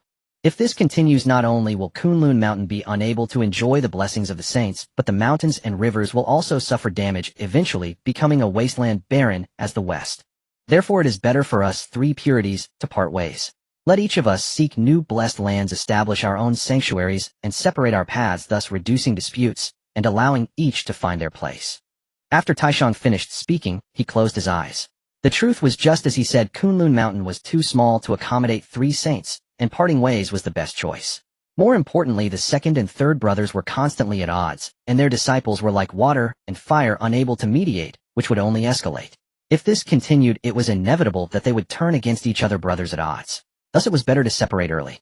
After all, he had tried hard over the years, and could not quell their differences, so it was better to part ways, perhaps leaving room for reconciliation. Parting ways. Parting ways. The moment these two words fell, both Yuanshi and Tongtian were taken aback, their minds buzzing, their hearts instantly in chaos. Although they had disputes, even nearly coming to blows, they had never considered the matter of parting ways. After all, since the three purities took form, their cultivation and treasure-seeking journeys had always been inseparable.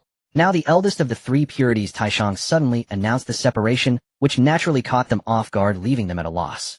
The disciples of the Chen and Jie sects were equally stunned, shocked beyond measure. It was utterly unexpected that Taishang, the leader of the three purities, would mention the separation of the three purities. However, once they came to their senses, they found themselves in complete agreement. This was an exceedingly wise choice. They did not share the deep bonds of the three purities, and were not so reluctant to part. The disciples of the Chen sect could not tolerate the chaotic behavior of the Jie sect disciples. The disciples of the Jie sect also could not endure the arrogance of the Chen sect disciples, who looked down on others from a height. Since they could not stand each other, it was best to separate completely and avoid any future contact. Out of sight, out of mind. Although they felt a bit reluctant about Kunlun Mountain being able to liberate themselves was not a bad thing, it could be considered a win-win situation. With this thought, the disciples of the Chen and Jie sects began to stir. However, such a significant matter was beyond their authority to decide, and their gazes turned toward Yuanshi and Tongtian. Enough. Yuanshi was the first to regain his senses, and spoke. Since elder brother has said so, as younger brothers we cannot dare to oppose it. In that case, it can be seen as the best course of action. Let our three purities part ways. Yuanshi said, his gaze settling on Tongtian, his tone softening as he asked. Third brother, what do you think? I agree. Tongtian was taken aback by Yuanshi's gentle gaze, and after a moment of reflection, he sighed internally and quickly agreed. This separation was an excellent thing for both the three purities and their disciples. Naturally, as Tongtian spoke, his gaze turned to Taishang, continuing, Kunlun Mountain is the origin of our Pangu three purities. I let it be the sanctuary of elder brother. Tongtian spoke first, and Yuanshi immediately echoed. Indeed, this place is of great significance to the Pangu three purities, and should rightfully serve as elder brother's sanctuary under his guidance. On this matter, Tongtian and Yuanshi were unusually in agreement. Taishang, upon hearing this, suddenly opened his eyes, looking at the expectant expressions of Tongtian and Yuanshi, and shook his head gently. No need. This place has no connection to me. I shall seek a new blessed land to establish my sanctuary. Taishang set his gaze shifting between Tongtian and Yuanshi, finally settling on Yuanshi as he continued. Third brother, this place is not destined for either of us. Let it be reserved for Yuanshi. Upon hearing this, Yuanshi was overjoyed. Kunlun Mountain was indeed a top-tier blessed land, otherwise the three purities would not have established their sanctuary and cultivated here to this day. Now with Taishang's words, he could monopolize this place from now on, which was indeed a tremendous fortune. The disciples of the Chen sect were even more delighted, their faces radiating joy. Although the Jie sect deities felt some regret, they did not show much disturbance. Well, what if this place is left to the Chen sect? After all, they would no longer have to see those high and mighty individuals, which was a tremendous blessing. Of course, if Tongtian did not agree, this matter would still need to be discussed. At once all eyes in the place converged on Tongtian. In that case, I shall abide by elder brother's words. Tongtian did not dispute agreeing. Taishang, being fair and impartial, made such a decision at this moment, surely not without reason. Seeing this, Tongtian certainly did not wish to say more. Taishang nodded slightly. Now that this matter is settled, let each arrange for their disciples and choose a day to depart. No need, elder brother. Tongtian spoke up, then waved his sleeve and commanded the disciples of the Jie sect in a deep voice, "Disciples of the Jie sect, listen up. We leave," Tongtian said, waving his hand. The Bo Palace rapidly shrank, landing in his palm. He took the lead, stepping into the void. The disciples of Jie sect, such as Randin and Duobao, followed closely behind. In an instant, the Jie sect's myriad immortals moved out, resolutely following. The momentum was grand, their figures blocking the sky and sun. Moreover, the Jie sect members departed, also following Tongtian and taking their sanctuary with them. As a result, the vast Kunlun mountain was instantly left empty. The three great saints were left with only Taishang and Yuanshi, while the disciples of the Chen sect appeared sparse, looking exceedingly desolate. Taishang gazed in the direction Tongtian had departed, filled with mixed emotions and sighs. With the three purities parting ways, when would they gather again? Tongtian took the lead, followed closely by the disciples of the Jie sect, leaving the Kunlun mountain and appearing in the vast wilderness of the world. Such a grand spectacle instantly overshadowed the sky and blocked the sun. The creatures of the wilderness looked on in astonishment from afar and hurriedly fled. The beings were filled with fear, not knowing what great event was about to unfold in the world, suddenly witnessing so many immortals appear. The Jie sect disciples were indifferent to the fleeing beings along the way. Their gazes were all fixed on Tongtian. As the acting senior brother of the Jie sect, Bao did not hesitate, and quickly flew ahead, bowing respectfully, to inquire for everyone. "Master, where should we settle and establish our teachings now that we have left Kunlun Mountain?" The Jie sect members listened intently, their eyes glued to Tongtian, awaiting the leader's decision. This was a matter concerning the future rise or fall of the Jie sect. Tongtian naturally understood the importance and did not answer immediately. Instead, he closed his eyes and pondered silently. No one dared to disturb him, waiting quietly. Before long, Tongtian suddenly opened his eyes and said in a deep voice, "Let us go to the overseas lands." Tongtian gazed far into the distance, as if traversing mountains and rivers, landing upon the shores of the four seas. Most of the famous mountains and rivers of the wilderness already had masters, leaving no idle land.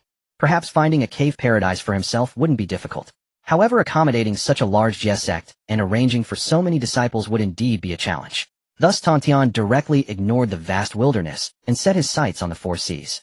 This sage does not believe that in the vast wilderness I cannot find a cave paradise that rivals Kunlun Mountain as the location of my Jie sect. Tongtian spoke with determination, his words resolute. As soon as he finished speaking, he moved his form and headed towards the eastern sea. The countless immortals of the Jie sect were inspired, fervently showcasing their powers, following closely behind. Soon Tongtian brought the Jie sect disciples to the overseas lands. Crossing the vast expanse of clouds, they searched tirelessly in the boundless eastern sea, all for the sake of finding a place to settle and establish their teachings. Unfortunately, after searching all the islands and celestial mountains they encountered were unsatisfactory. Either they were too small to accommodate all the Jie sect disciples, or the spiritual energy was too thin, rendering them unsuitable as places for cultivation. Tongtian and the Jie sect members looked out over the vast waves of the eastern sea, feeling somewhat lost. Could it be that the vast wilderness truly had no place for the Jie sect? Just then Tongtian suddenly sensed something and looked intently into the distance. He saw a massive island and celestial mountain rising in the distant sea. Surrounded by water on all sides, it was cloaked in mist and ethereal energy, appearing mystical and elusive.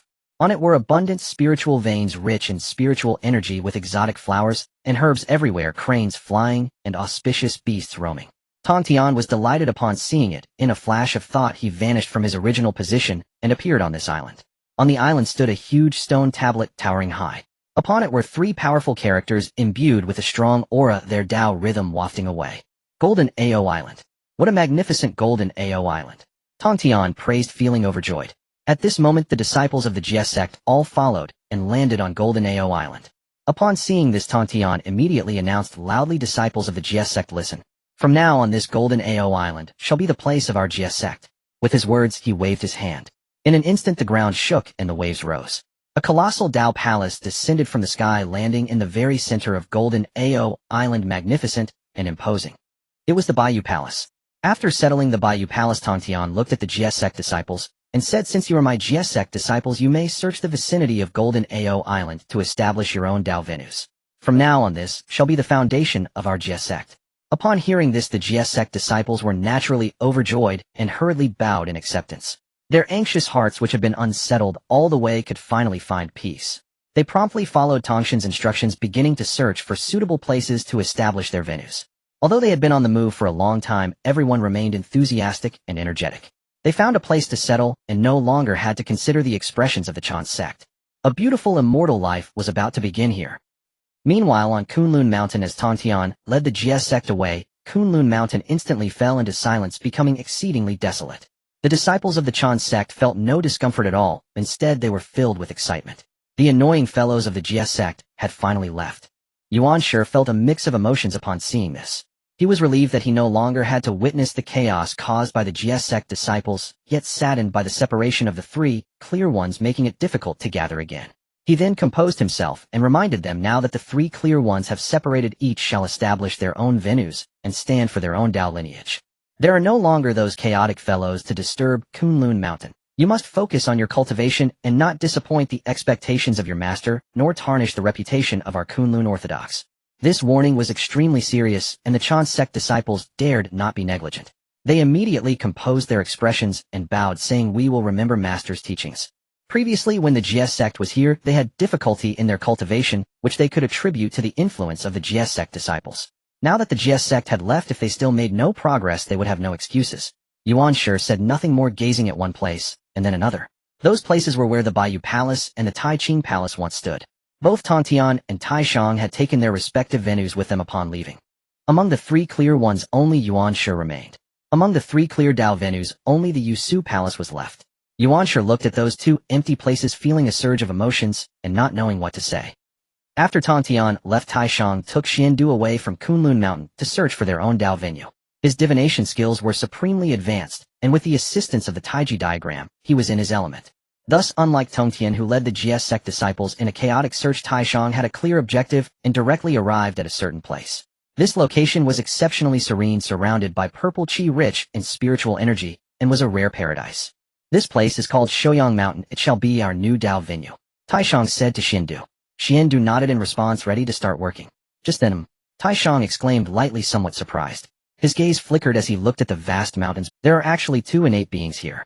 Upon hearing this, Xiandu became restless. However, before he could act, Taishang waved his hand. Xiandu felt a flash before his eyes and focused to see two figures appearing before him. They looked like children, exquisitely carved, and were extremely adorable. However, they had a peculiar appearance, with one having a single horn on their head. At this moment, these two innocent and naive children were looking at Taishang with terrified expressions. Such power to suddenly bring them here was beyond their ability to resist. Seeing this, Taishang retracted his overwhelming aura, his expression softening as he slowly spoke. "I am Taishang, saint of the Taiqing. This place shall be my Dao venue from now on. Since you were born here, it is also our fate. At present, I lack 2 fire-tending boys in my sect. Would you like to join me?" Taishang spoke gently, his demeanor kind and gentle, resembling more of a neighborly grandfather than a saint. "What?" The two children were stunned and stood frozen in place. Then they reacted, overjoyed, and immediately knelt down, bowing repeatedly. "We brothers are willing to join the Saint sect. Golden Horn, Silver Horn. We pay our respects to Saint Grandpa." They had lived in the mountains for a long time, unaware of worldly matters, but they were not completely ignorant of the wilderness. Therefore, they naturally understood what it meant to be a saint. Now, being able to join the Saint sect, even as fire-tending boys, was a tremendous opportunity, something many beings dreamt of. Thus, they decisively accepted and knelt to worship Taishang. Immediately, to showcase themselves, they relied on their familiarity with the mountain to help Taishang establish the Dao venue, working tirelessly. And so the three clear ones separated, each finding their place.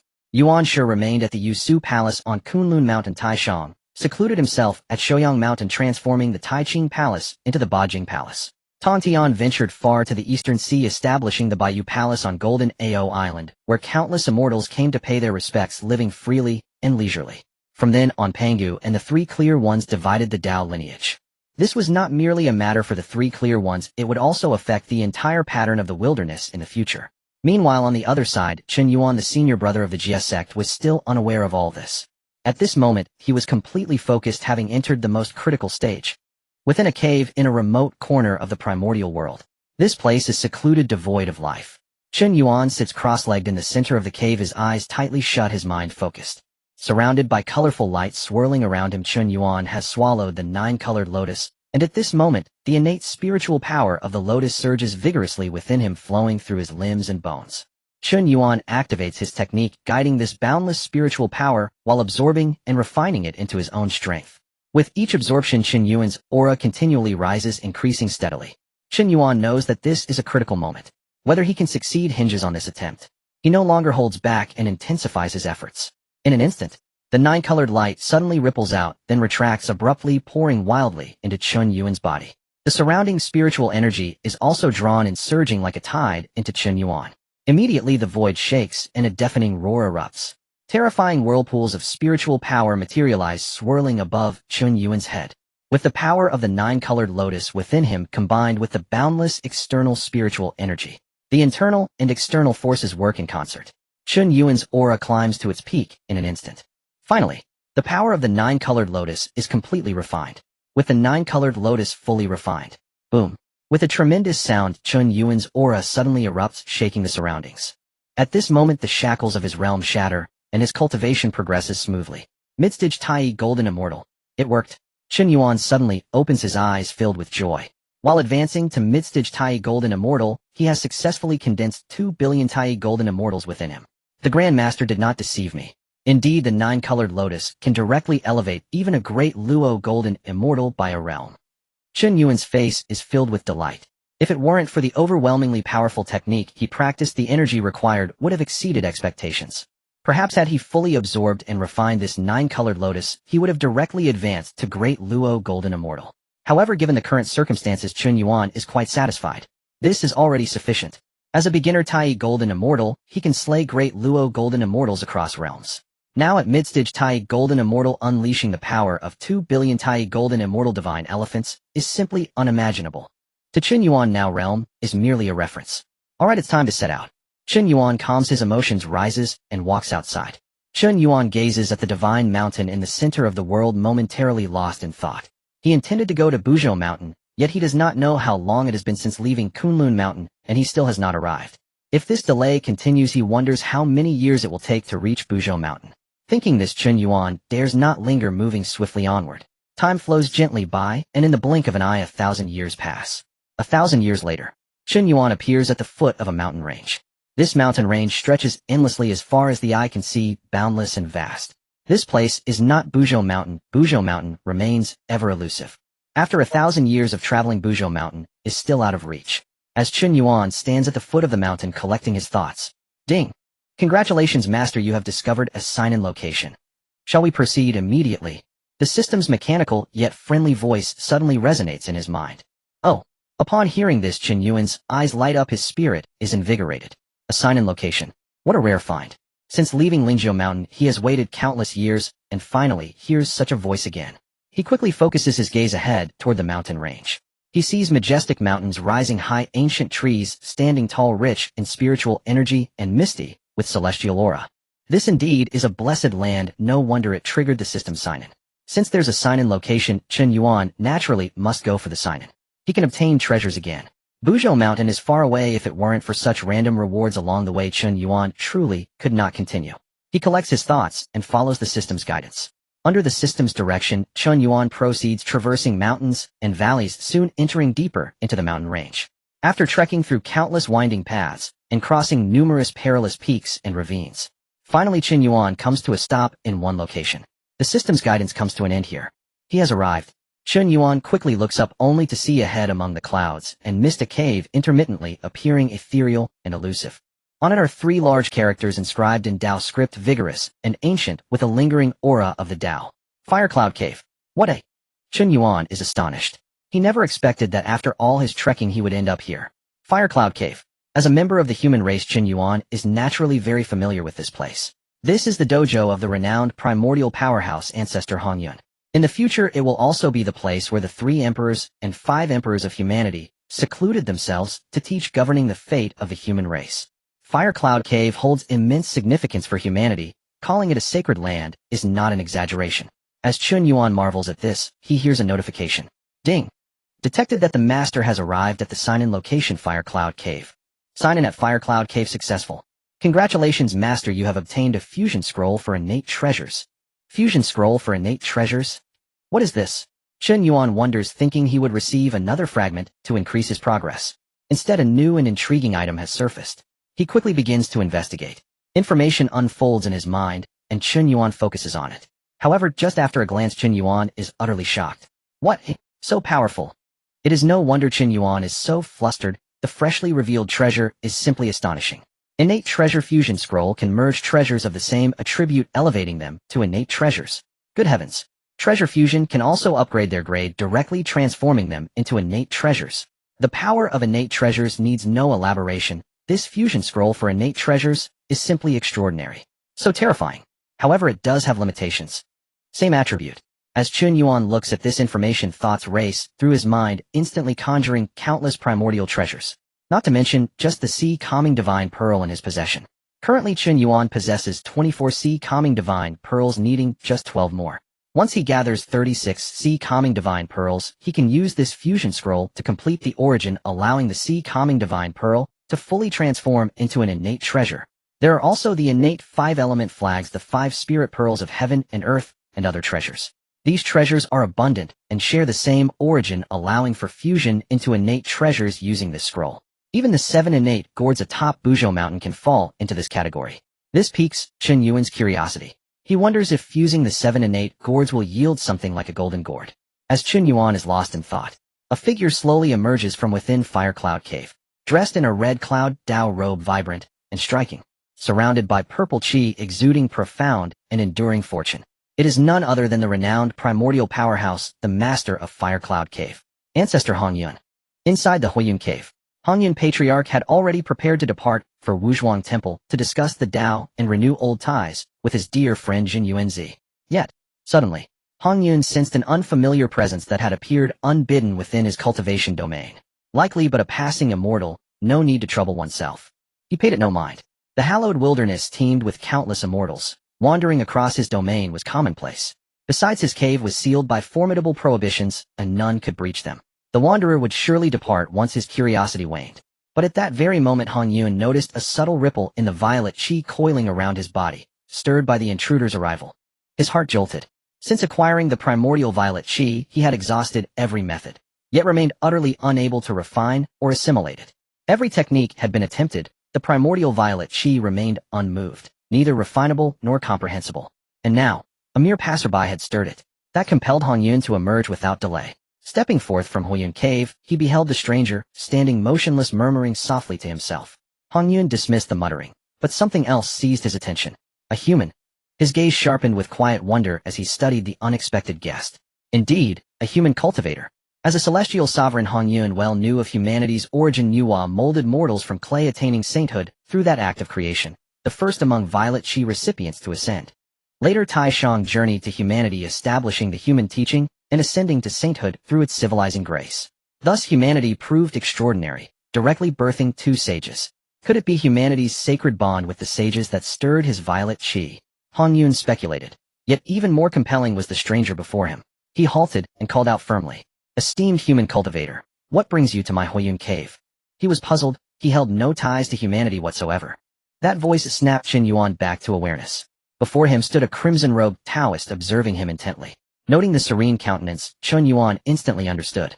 No doubt this was the master of Huiyun Cave, Hongjun Patriarch himself.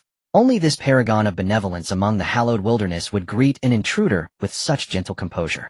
Other sovereigns, upon sensing trespassers, would unleash a single celestial art, cleansing heaven and earth in an instant, leaving only silence. Chen Yuan immediately composed himself and bowed deeply, reverent, unwavering, profoundly respectful. After all, this patriarch would one day become one of humanity's 3 august sovereigns. Huiyun Cave itself would later be enshrined as a sacred site of humanity. As a human, Chen Yuan dared not neglect propriety. Both morally and ritually, such reverence was imperative. This junior Chen Yuan of humanity is senior disciple of Tongtian Jiaozhu of the Jie sect, honored to meet Elder Hongjun. What a...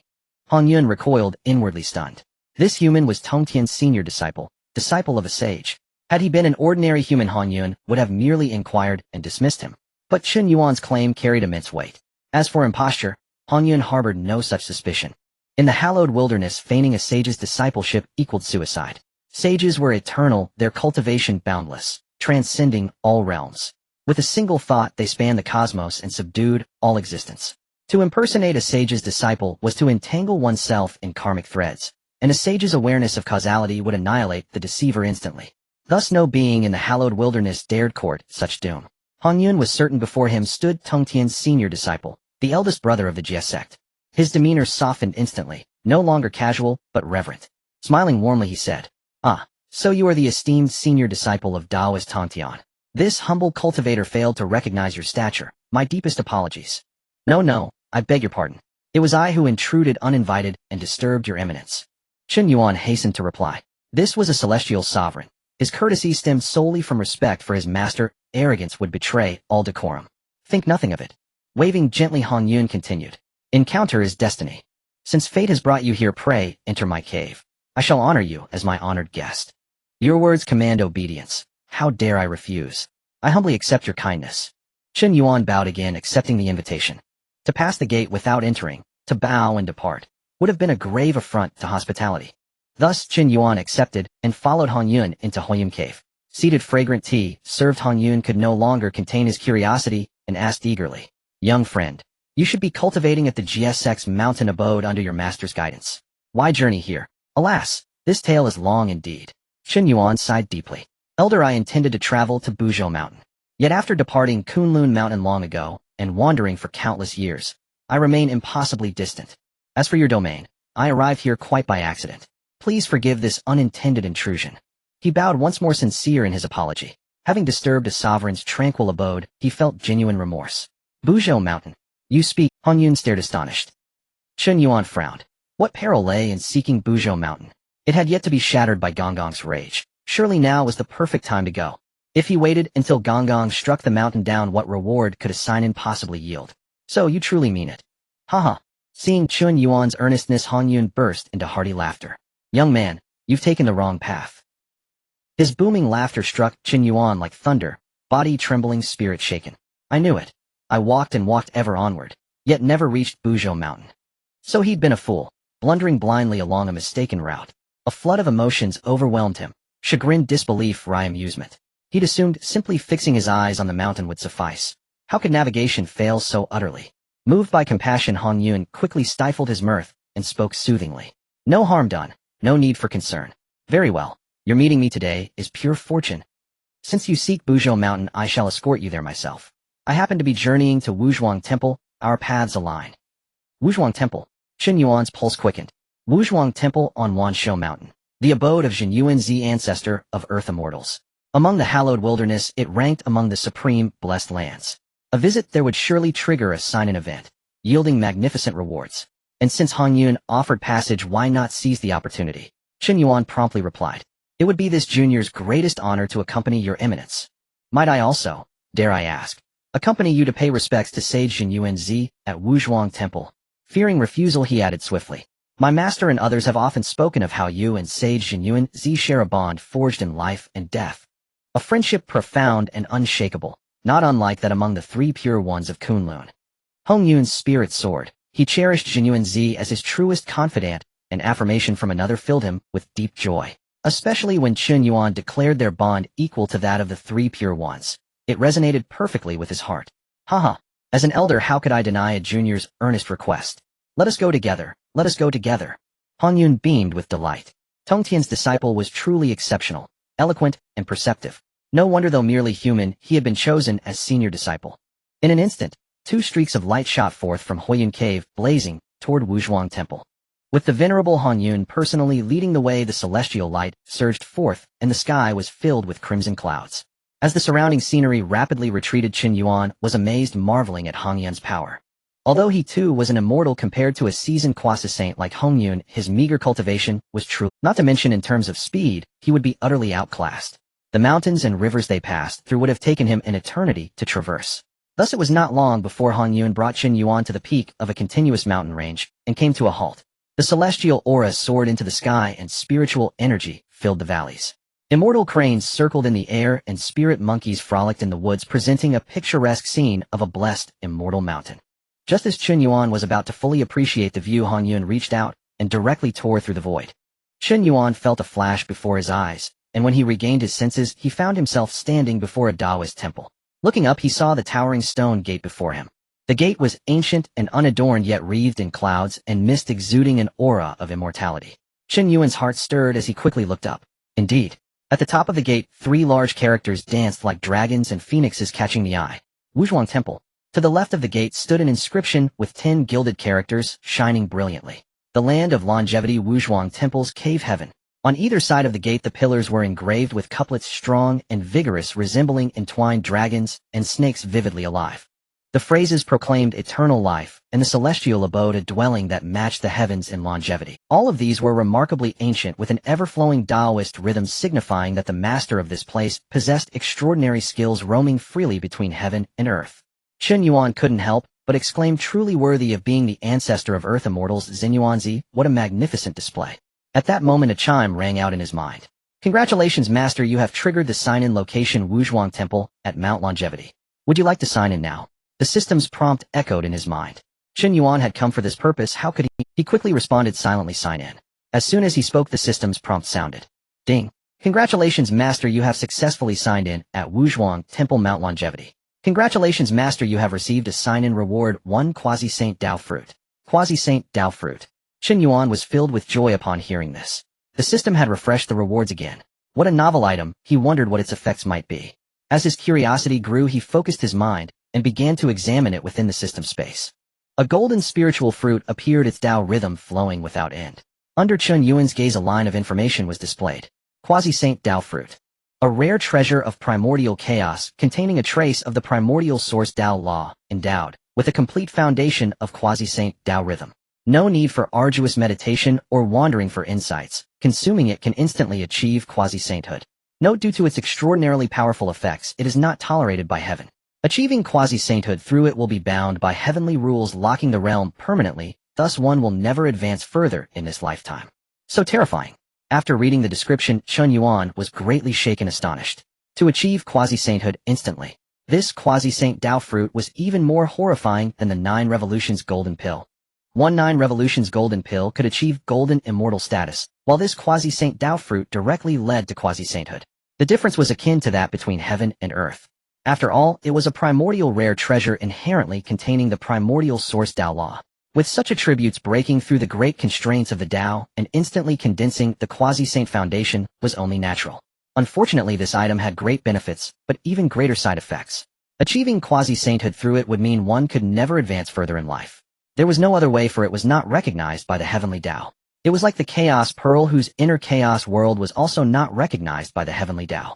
To open a world within the Chaos Pearl, one could only become a heavenly saint, not a great Dao saint.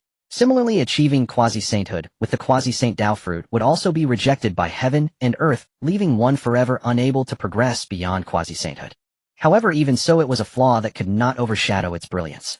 After all, achieving quasi-sainthood was already quite remarkable, representing the pinnacle of strength beneath the... While the saints do not intervene, quasi-saints are invincible. This is a realm that countless beings can only... Many great Luo golden immortals toil in their cultivation, yearning for this, but still unable to it. To reach quasi-sainthood in one step was for them a tremendous fortune and unparalleled opportunity. Nonetheless, Chen Yuan was not in a hurry to use it. In fact, he had no intention of using it at all. He believed that his achievements would not be limited to quasi-sainthood. Thus he naturally would not shackle himself. That would be akin to weaving a cocoon for oneself. At that moment, the great doors of Honghuang Temple creaked open, and 2 figures in azure robes appeared. Both were handsome and charming, looking quite lively and pleasing. Upon seeing Hongjun, their eyes lit up with joy, and they quickly bowed in greeting. Qingfeng, Mingwei, we greet Lord Hongjun. Lord Hongjun, you have come. Huh. The Lord has already predicted your arrival, and specially sent us to welcome you. These 2 were indeed Xinyuanzi's disciples, Qingfeng and Mingwei. At the sight of Hongjun, they hurriedly saluted, chattering excitedly. Their respectful and joyful demeanor clearly indicated their familiarity with Hongjun. Of course, since Hongjun was a friend of Xinyuanzi, his disciples would naturally be well acquainted with him. For them, Lord Hongjun was akin to their own master, as they seemed almost like one and the same. As they spoke, Qingfeng also noticed Chen Yuan standing nearby, and curiously inquired, Lord Hongjun, who is this? Mingyue upon hearing this quickly turned to look clearly puzzled. Who is this? The Lord only asked us to welcome Lord Hongyun, but did not mention another guest. Before Chen Yuan could speak, Hongyun's expression turned serious, and he began to introduce. This individual is not to be underestimated. He is Chen Yuan, a disciple of the Jie sect's Tongtian patriarch. The disciples of the saints. Qingfeng and Mingyue were stunned, standing frozen in place. In the primordial heavens and earth where sages do not emerge, the quasi-sages reign as invincible beings. Among the many quasi-sages, Zhen Yuanzi stands as one of the strongest beneath the sages. Moreover, possessing the earth book among the 3 books of heaven, earth, and man, he is even more feared than the others. It is known that as long as Zhen Yuanzi holds the earth book and stands upon the primordial land, it is akin to standing on sacred ground. The earth book wields immense power, allowing Zhen Yuanzi to harness the strength of the earth's veins, drawing endless earth qi, ensuring a continuous source of Dao. Such is his domineering and unreasonable nature. Who would dare to provoke him lightly? Even sages would not dare to contend with him. This is the foundation of Zhen Yuanzi's confidence. He bows to no sage or celestial being, only respects heaven and earth. He is a peer of the world, the ancestor of earth immortals. However, at this moment, this top-tier being, renowned throughout the primordial realm, shows no airs at all. Upon seeing Hongyun enter the great hall, Zhen Yuanzi immediately rose from the lotus seat. Without a second thought, his face filled with joy. Even from a distance, Zhen Yuanzi could not contain his excitement, and called out, "Second brother." The genuine joy and closeness in his tone were completely unmasked, flowing out naturally. "Elder brother." Hongyun also felt elated, his steps quickening as he walked straight forward. In an instant, the two stood facing each other, their gazes locked. Words were unnecessary. An atmosphere of deep brotherly affection enveloped the great hall. If it weren't for the presence of others, they might have already held each other's hands, tears in their eyes. Chen Yuan observed this and sighed inwardly. No wonder Hongyun has such a good brother. Though these two had no blood ties, their bond was as close as that of brothers. He once told Hongyun that the bond between Hongyun and Zhen Yuanzi was no less than that of the Sanqing. Although Chen Yuan had fabricated this, it bore no exaggeration or falsehood. To have one true friend in life is enough. For these two to find each other is indeed a tremendous blessing, envied by many. If only the Sanqing could be like this, how wonderful it would be. Chen Yuan sighed, inwardly feeling somewhat melancholy. If the Sanqing were like Zhen Yuanzi and Hongyun, there would be no division among them, nor any great battles of the 3 teachings. Unfortunately, just as Chen Yuan was feeling melancholic, Zhen Yuanzi had already come back to his senses. He then noticed that the clear wind and bright moon had not only ushered in his good friend Hongyun. Behind Hongyun was a young Taoist in white robes. Observing his graceful demeanor and extraordinary appearance, one could tell that his aura was immensely powerful and not to be underestimated. A look of surprise appeared on Zhen Yuanzi's face as he hurriedly inquired, "Hongyun, who is this young friend?" Zhen Yuanzi's gaze remained fixed on Chen Yuan. Could it be that this is Hongyun's newly accepted disciple? Has he come to present his disciple to pay respects to his revered elder? Knowing how familiar Hongyun was with Zhen Yuanzi, he quickly guessed his thoughts and spoke up. "Elder brother, do not think too much of it. This is not the case." Hongyun admonished Zhen Yuanzi's thoughts and formally introduced Chen Yuan. "Elder brother, this is the chief disciple of the Tongtian sage named Chen Yuan." "What?" Zhen Yuanzi's expression was shocked. This young man is not a disciple of Hongyun, but rather a disciple of a sage. Moreover, he is the chief disciple of the sage. Zhen Yuanzi, with a slight focus, could recognize that Chen Yuan's origin was of the human race. The human race can actually enter the sage's fold and even become the chief disciple. Zhen Yuanzi felt uncertain, while Chen Yuan was already accustomed to such reactions.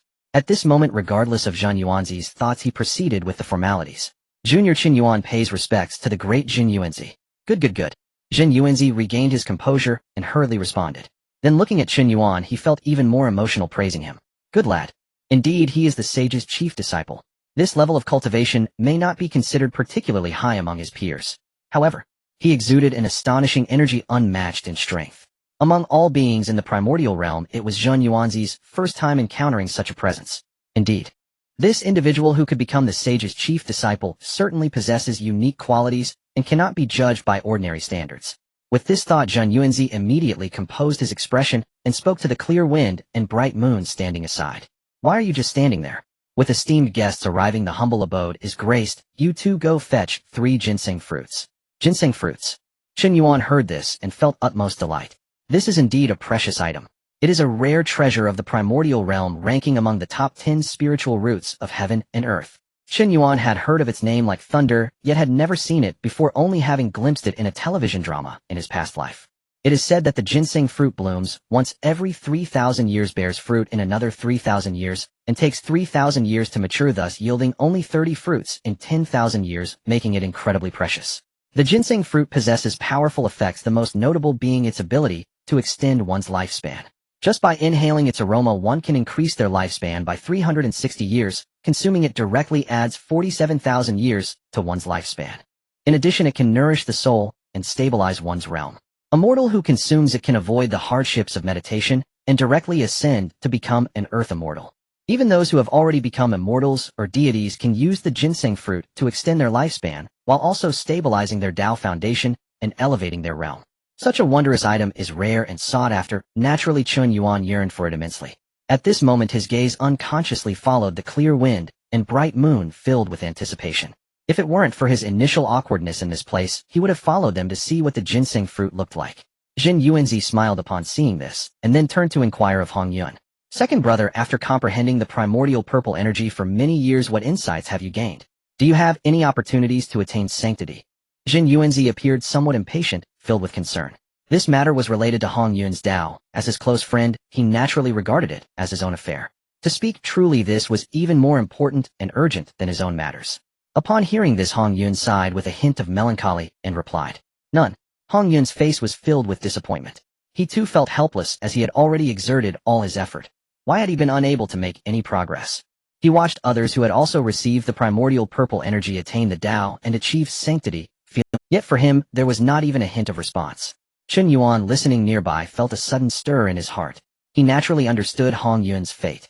In the near future, Hongjun would be killed by the Kuanping out of resentment regarding the primordial purple energy. Ultimately, he would reincarnate and become one of the 3 sovereigns of the human race. Therefore, attaining the Dao and becoming a sage held no opportunity for Hongjun. This matter was destined by the heavens and could not be altered. Just then, the figures of the clear wind and bright moon had returned. Qing Feng held a golden mallet while Mingyue carried a jade plate with 3 fruits upon it. Seeing this, Hongjun swiftly changed the subject and introduced this ginseng fruit is one of the top 10 spiritual roots of heaven and earth, possessing 5 elemental properties. It falls when it meets metal, withers when it meets wood, transforms when it meets water, burns when it meets fire, and enters when it meets earth. Thus it can only be knocked down with this golden mallet, and it must be cushioned with a silk cloth on the jade plate to catch it. Chen Yuan nodded in response. This matched his memories quite well. He quickly looked at the jade plate held by Mingyue, where 3 ginseng fruits. The ginseng fruits appeared like infants who had not yet reached 3 years of age. They had complete limbs and facial features vividly lifelike, with a faint glow of innate spiritual light. Surrounding them was a rich aroma, filling the hall with fragrance. The rhythms of the Tao wafted towards him, and an immense source of power radiated forth, pure and unparalleled. Chen Yuan stared intently at the 3 spiritual fruits in the jade plate, his heart filled with excitement. It was exactly as he remembered, nothing less. This is the ginseng fruit, one of the top 10 spiritual roots of heaven and earth. To think that in his lifetime he could witness such a marvel. It is known that spiritual roots are exceedingly rare and cannot be sought after, let alone the top 10 innate spiritual roots.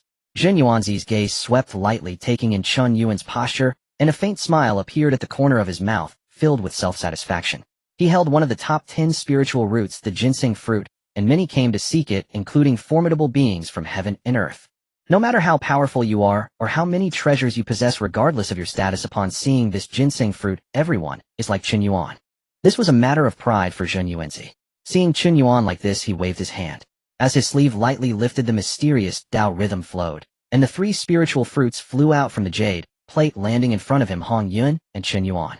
"No need to be reserved, just eat it," Chen Yuan said, casually reaching out first to take the ginseng fruit from the air and directly began to chew. "Then I won't hold back," Hongjun replied. Given his relationship with Chen Yuan, how could he be polite?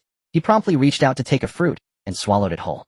He swallowed a whole ginseng fruit in one bite, not even spitting out the pit. At that moment, he felt a wave of power flowing within him, his entire body feeling extraordinarily comfortable, unable to help but let out a few satisfied sounds. With his eyes closed, savoring the moment, Hongjun opened his eyes, looked at Chen Yuan with a face full of smiles, and said, "On such a beautiful occasion, with such exquisite spiritual fruits, can't we have a few more, big brother?" "You rascal. You're just like a starving ghost." Chen Yuan's expression darkened upon hearing this, his brows furrowing as he couldn't help but scold. "A few more? For so many years I've been short of your ginseng fruit, you glutton." Over the years, Hongjun had no idea how many ginseng fruits he had eaten from Chen Yuan. Others may seek one fruit, and be unable to taste even a bite. But here's Hongjun reaping the benefits while also acting coy, wanting more. It must be known that the ginseng fruit is incredibly difficult to bear. It blooms once every 3,000 years, bears fruit once every 3,000 years, and then must wait another 3,000 years to ripen, taking at least 10,000 years before it can be eaten. Over 10,000 years at most, only 30 fruits can be produced. Today he had picked 3 at once, which was already a generous gift, taking a tenth of the total. If not for the arrival of his friend Hongyun and the disciples of Saints today, Chen Yuan would have been reluctant to part with such a treasure. Hongyun was merely joking. He knew Chen Yuan well and understood the difficulty of bearing the ginseng fruit. Given the situation today, he had made a tremendous decision. Thus he no longer teased Chen Yuan and turned to Chen Yuan, smiling and saying, "Little friend Chen Yuan, you haven't made a move for quite a while. Do you not like it? Perhaps I should help you." "No need for seniors to help. I can do it myself." Chen Yuan, upon hearing this, came back to his senses and quickly spoke up. He suppressed the surging waves in his heart and reached out to take the ginseng fruit from the air. It felt cool to the touch, with Dao rhythm wrapping around his fingers, the spiritual energy adhering to it, like flowing water, incredibly marvelous. Chen Yuan was delighted at this sight, and placed the ginseng fruit into his mouth. The ginseng fruit melted in his mouth, instantly releasing a fragrant aroma, an unparalleled delight. In that moment, a powerful source of energy surged forth, vast and overwhelming, converging upon Chen Yuan. Immediately afterward, it exploded with a roar, rushing and rampaging. This power surged through, instantly circulating throughout his limbs and bones, ultimately gathering in his dantian. Chen Yuan suddenly felt a wave of comfort envelop him, an indescribable pleasure. In that very moment, both his spirit and flesh had undergone refinement, elevating to a new level. Truly the ginseng fruit. Chen Yuan marveled internally. If eating the fruit felt this way, how incredible would it be to refine this power? Without delay, he directly sat cross-legged on the mat and closed his eyes. He silently operated his cultivation method, beginning to guide and absorb the vast power within him. Instantly, Chen Yuan's aura surged, Dao patterns flickering and Dao rhythm dispersing. The surrounding spiritual energy of heaven and earth was also stirred, wildly converging toward him. Unaware of all this, Chen Yuan was immersed in his state, unable to extricate himself. He only thought of exerting more effort to quickly absorb the vast source of power within him. This is the true purpose of the ginseng fruit, not merely to satisfy certain gluttons. Chen Yuan remarked upon seeing Chen Yuan in this state. While praising Chen Yuan, he did not forget to mock Hongyun. Hongyun, rare as he was, quickly said in a low voice, "Did I spoil your ginseng fruit? Now that Chen Yuan is in meditation, we must not disturb him here to avoid ruining the opportunity of the ginseng fruit." Upon hearing this, Chen Yuan did not continue mocking, but seriously looked at Chen Yuan. Chen Yuan was now in meditation, likely not to awaken for a while, and it was indeed not advisable to disturb him. Thus Chen Yuan exchanged glances with Hongyun and nodded silently. He then beckoned Qingfeng and Mingyue to leave the great hall, clearing the area to allow Chen Yuan to better focus and seize this opportunity. "Qingfeng, you keep an eye on this place. When Chen Yuan awakens, bring him to see me," Chen Yuan instructed, leaving Qingfeng to wait here. Then he left with Hongyun, heading elsewhere. He needed to properly deduce what was going on using the Earth Book. His friend Hongyun had possessed the primordial purple energy for so long, yet there was still not a hint of movement. Meanwhile, in the land of Biming Palace, a tall figure slowly walked out from the palace. Looking up at the vast and chaotic world, his brows were filled with an unshakable gloom and melancholy. His eyes were as cold as a millennia-old icy pond, and his expression was exceedingly dark. "I Kunpeng still do not accept this. I Kunpeng cannot swallow this grievance." This figure spoke coldly, each word emphasized, filled with a sense of gritted teeth. This was none other than the master of Biming Palace, the demon master of the demon clan, Kunpeng. At this moment, Kunpeng gazed at the chaotic world, and an image involuntarily emerged in his mind. The scene from when he listened to the Dao at Jiejiao Palace. If it weren't for Hongyun, perhaps he could have obtained the opportunity to become a saint. But it was precisely because of Hongyun that he ultimately missed that chance. Taking someone else's opportunity is tantamount to enmity and unending vendetta. Moreover, this is the opportunity to become a saint. Not to mention, this is Kunpeng who repays every grievance. Finally, after years of silence, Kunpeng could no longer sit still, stepping out of Biming Palace. Since Hongyun had possessed the primordial purple energy for so long with no sign of movement, it indicated that he could not grasp this opportunity. In this case, if not now, then when? It is time. It is time for him to settle accounts with Hongyun. Before listening to the Dao at the Jiejiao Palace, Kunpeng and Hongyun had no enmity. However, after the teachings at Jiejiao Palace, it became a matter of life and death, never to be forgotten. Everything stemmed from Hongyun's kind heart. Initially, when the Dao ancestor Hongjun began his teachings at Jiejiao Palace, it created a sensation throughout the world, and all beings in the wilderness rushed to the palace, eager to seize this immense opportunity. Naturally, Kunpeng was no exception, relying on his renowned speed in the wilderness, and at the moment the Zhixiao Palace opened, he swiftly secured a position near the front. This was one of the 6 foremost mats. Unfortunately, before Kunpeng could even settle down, strange phenomena began to manifest. The duo from the west, Daoist Juanti and Daoist Jane, were unable to secure a position and directly lamented their misfortune at the Zhixiao Palace. Everyone saw through their act and was not fooled. Yet the kind-hearted Hongjun, unable to bear their plight, relinquished his mat position. The two from the west, still unsatisfied, set their sights on Kunpeng, who was sitting behind Hongjun. Kunpeng scoffed, remaining unmoved. Unfortunately, the ever-arrogant Yuan sure mocked him, and coupled with the west's continual lamentations and Hongjun's persuasion, he felt immense pressure. In the end, Kunpeng could not withstand the pressure and was compelled to give up his seat. Damn Hongjun, if it weren't for you, I wouldn't have lost this chance to attain sanctity. Thinking of this made Kunpeng's teeth itch with hatred. Initially, he didn't care much, believing it was just giving up a seat, nothing significant. Who would have thought that the so-called primordial purple energy, the basis for achieving sanctity, would be distributed according to the positions on the mats? Although Kunpeng sat on one of the 6 foremost mats, he did not persist until the end, and thus missed the primordial purple energy. This made Kunpeng hate Hongjun to the core. What further fueled his hatred was, why did the last trace of primordial purple energy still fall into Hongjun's hands? Why? Kunpeng questioned repeatedly, with the heavens falling silent, his resentment having no outlet, leaving him feeling vexed. Why was it that both he and Hongjun had sat in the front, yet the last trace of primordial purple energy ended up with Hongjun instead of himself? Was it merely because Hongjun voluntarily gave up his seat, and he was forced to do so? Kunpeng closed his eyes, and the past faded like dust scattering with the wind. However this matter, he would, no matter what, Hongjun must die. I want to obtain the primordial purple energy, it should have belonged to me. Kunpeng suddenly opened his eyes, filled with fierce resolve. This opportunity for sanctity, how could he simply forget? This karmic debt, he could never let go. Those who had obtained the primordial purple energy had all attained sanctity. Even the least impressive duo from the west had entered the ranks of saints. Only Hongjun remained silent. Kunpeng knew this was an opportunity, his last chance to strike. He must hit. But that fellow Chen Yuan. Kunpeng thought of Hongjun's close friend Chen Yuan and felt a headache coming on. This was a troublesome character. If it weren't for his fear of this guy, he would have acted long ago. Why wait until today to slay Hongjun and reclaim the primordial purple energy that should have belonged to him? He could not do it alone, he had to seek help. No matter. Hongjun has Chen Yuan to protect him, but does it mean that I, Kunpeng, have no one behind me? Kunpeng sneered, shaking the clouds, dark clouds rolling over the North Sea and thunder rumbling. In an instant he transformed into a Kun, then into a Peng.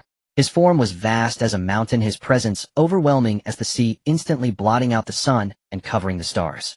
With wings spanning mountains and seas and a fierce wind tearing through the void, he soared straight up for 90,000 miles. Kunpeng was swift, known throughout the wilderness, unmatched by any. Moreover, now that he had transformed into his true form, he could travel thousands of miles in an instant, exerting pressure upon the heavens and earth. Before long, Kunpeng appeared high above the 9 heavens, charging straight towards the demon clan's heavenly court. The demon soldiers at the southern gate dared not block him. They all knelt down, prostrating themselves beneath the overwhelming pressure. Kunpeng paid no mind, moving through unhindered, directly entering the demon clan's heavenly court. However, as he approached the Lingxiao Hall, Kunpeng obediently landed, transforming into human form, and slowly walked to the entrance of the Lingxiao Hall. Inside the Lingxiao Hall, the demon emperor Dijuan and Donghuang Tai were discussing the state of the world, with several high-ranking demons deliberating on the specifics of the demon clan's future resistance against the witch clan. The demons expressed their opinions, and the discussion was lively. Suddenly, Dijuan, sitting high upon the throne, abruptly stopped speaking, gazing toward outside the Lingxiao Hall. The demons were puzzled, and Dijuan began to smile. What brings the demon master to the heavenly court? Since you are here, why not come in for a chat? Demon master. Hearing this, everyone was startled and looked over. Sure enough, Kunpeng's figure appeared in the Lingxiao Hall, slowly approaching with an air of aloofness, not glancing sideways. Despite Kunpeng's arrogant demeanor, the demons did not dare to neglect him and immediately bowed in unison. Greetings, Demon Master.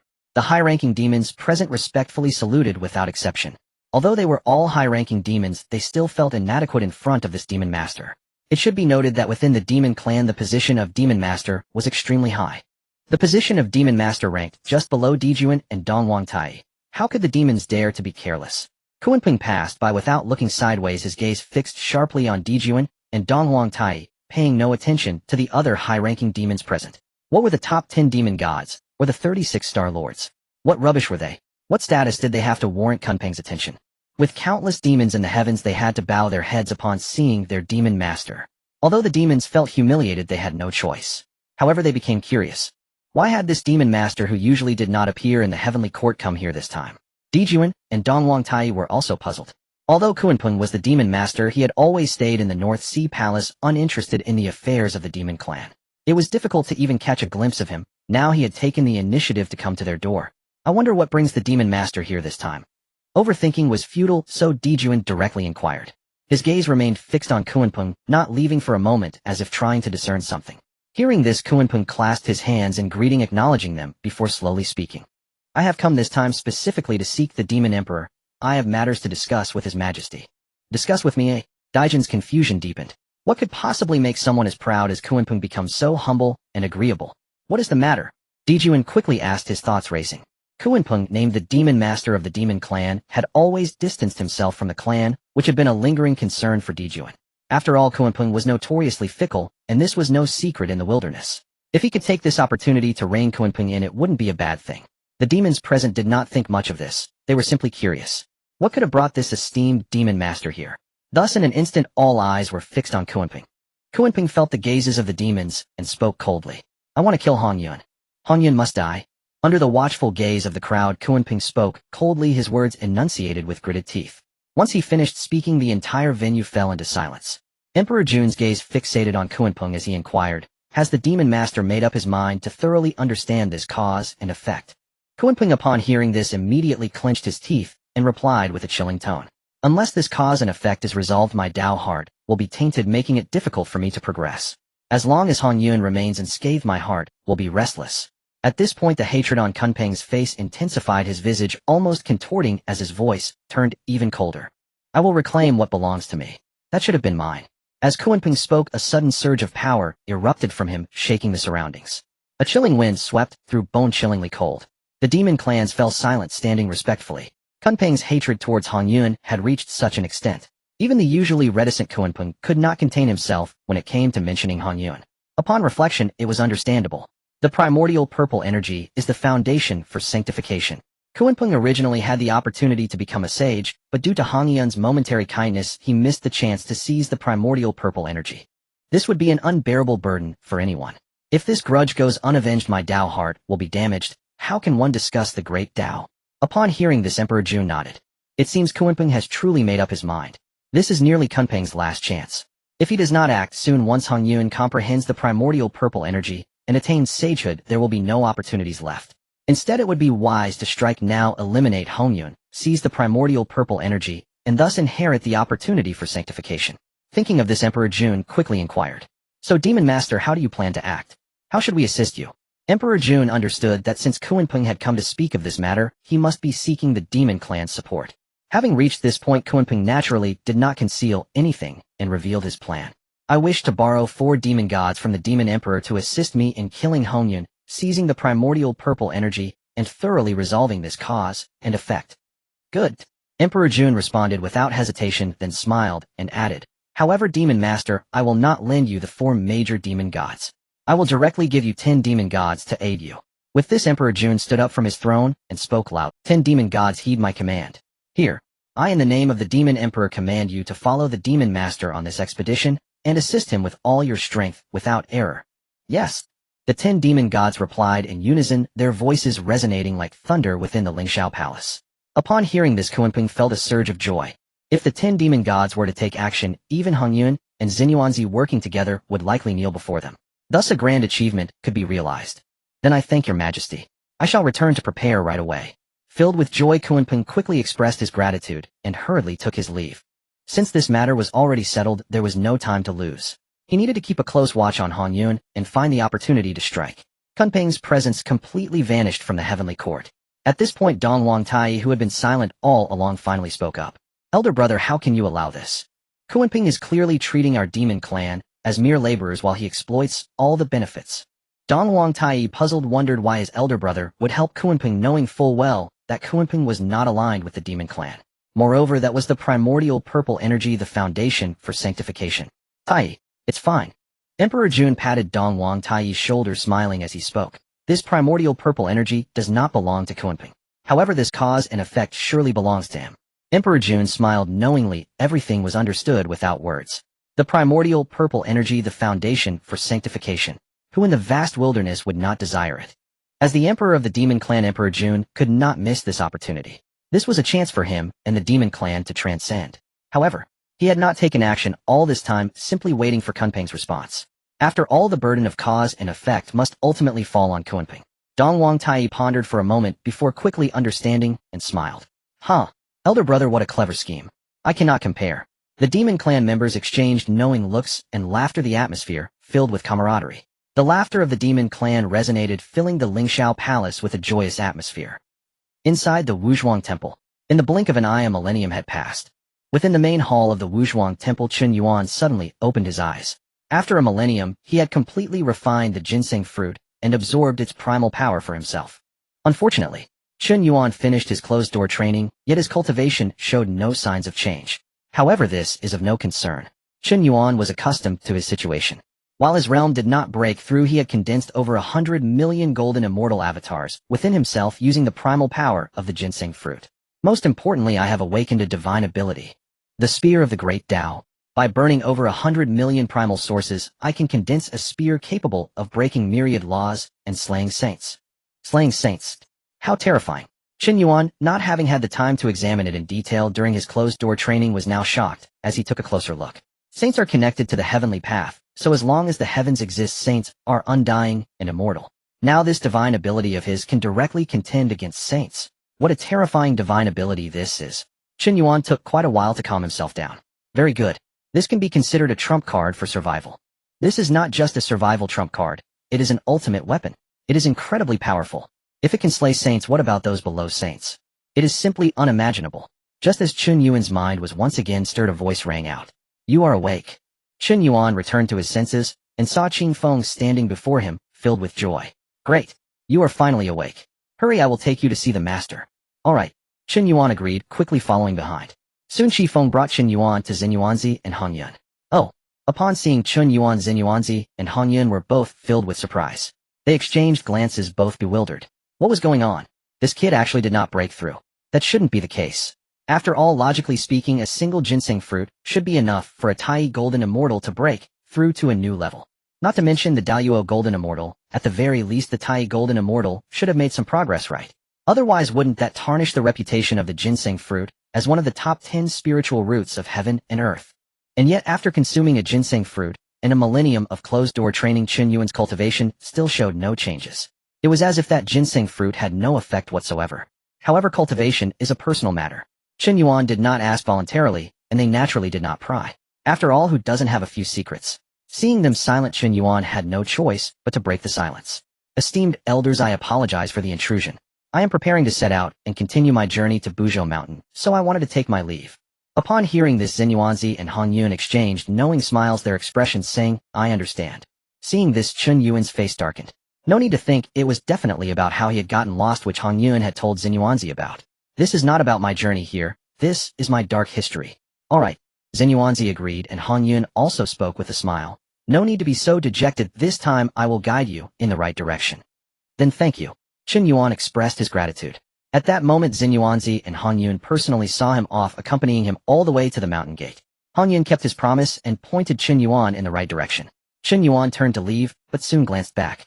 Xinyuanzi wore a calm expression, while Hongyun continued to smile. Standing before the Wuzhuang temple, time seemed tranquil as clouds drifted by. Watching this, Chen Yuan felt a stirring in his heart and sighed silently. His gaze fell upon Hongyun, and after a moment of steady observation, a resolute look flashed in his eyes as he spoke. Elder Hongyun, if there is nothing else, please do not leave the Wuzhuang temple. The mountains are high and the roads long, take care of yourself. With that, before the two could respond, Chen Yuan turned and left without looking back. Hongyun had taken care of him all along, and naturally, he wanted to return the favor. This reminder was the only thing he could do for now. In any case, I have already pointed it out. As for the outcome, that depends on Hongyun himself.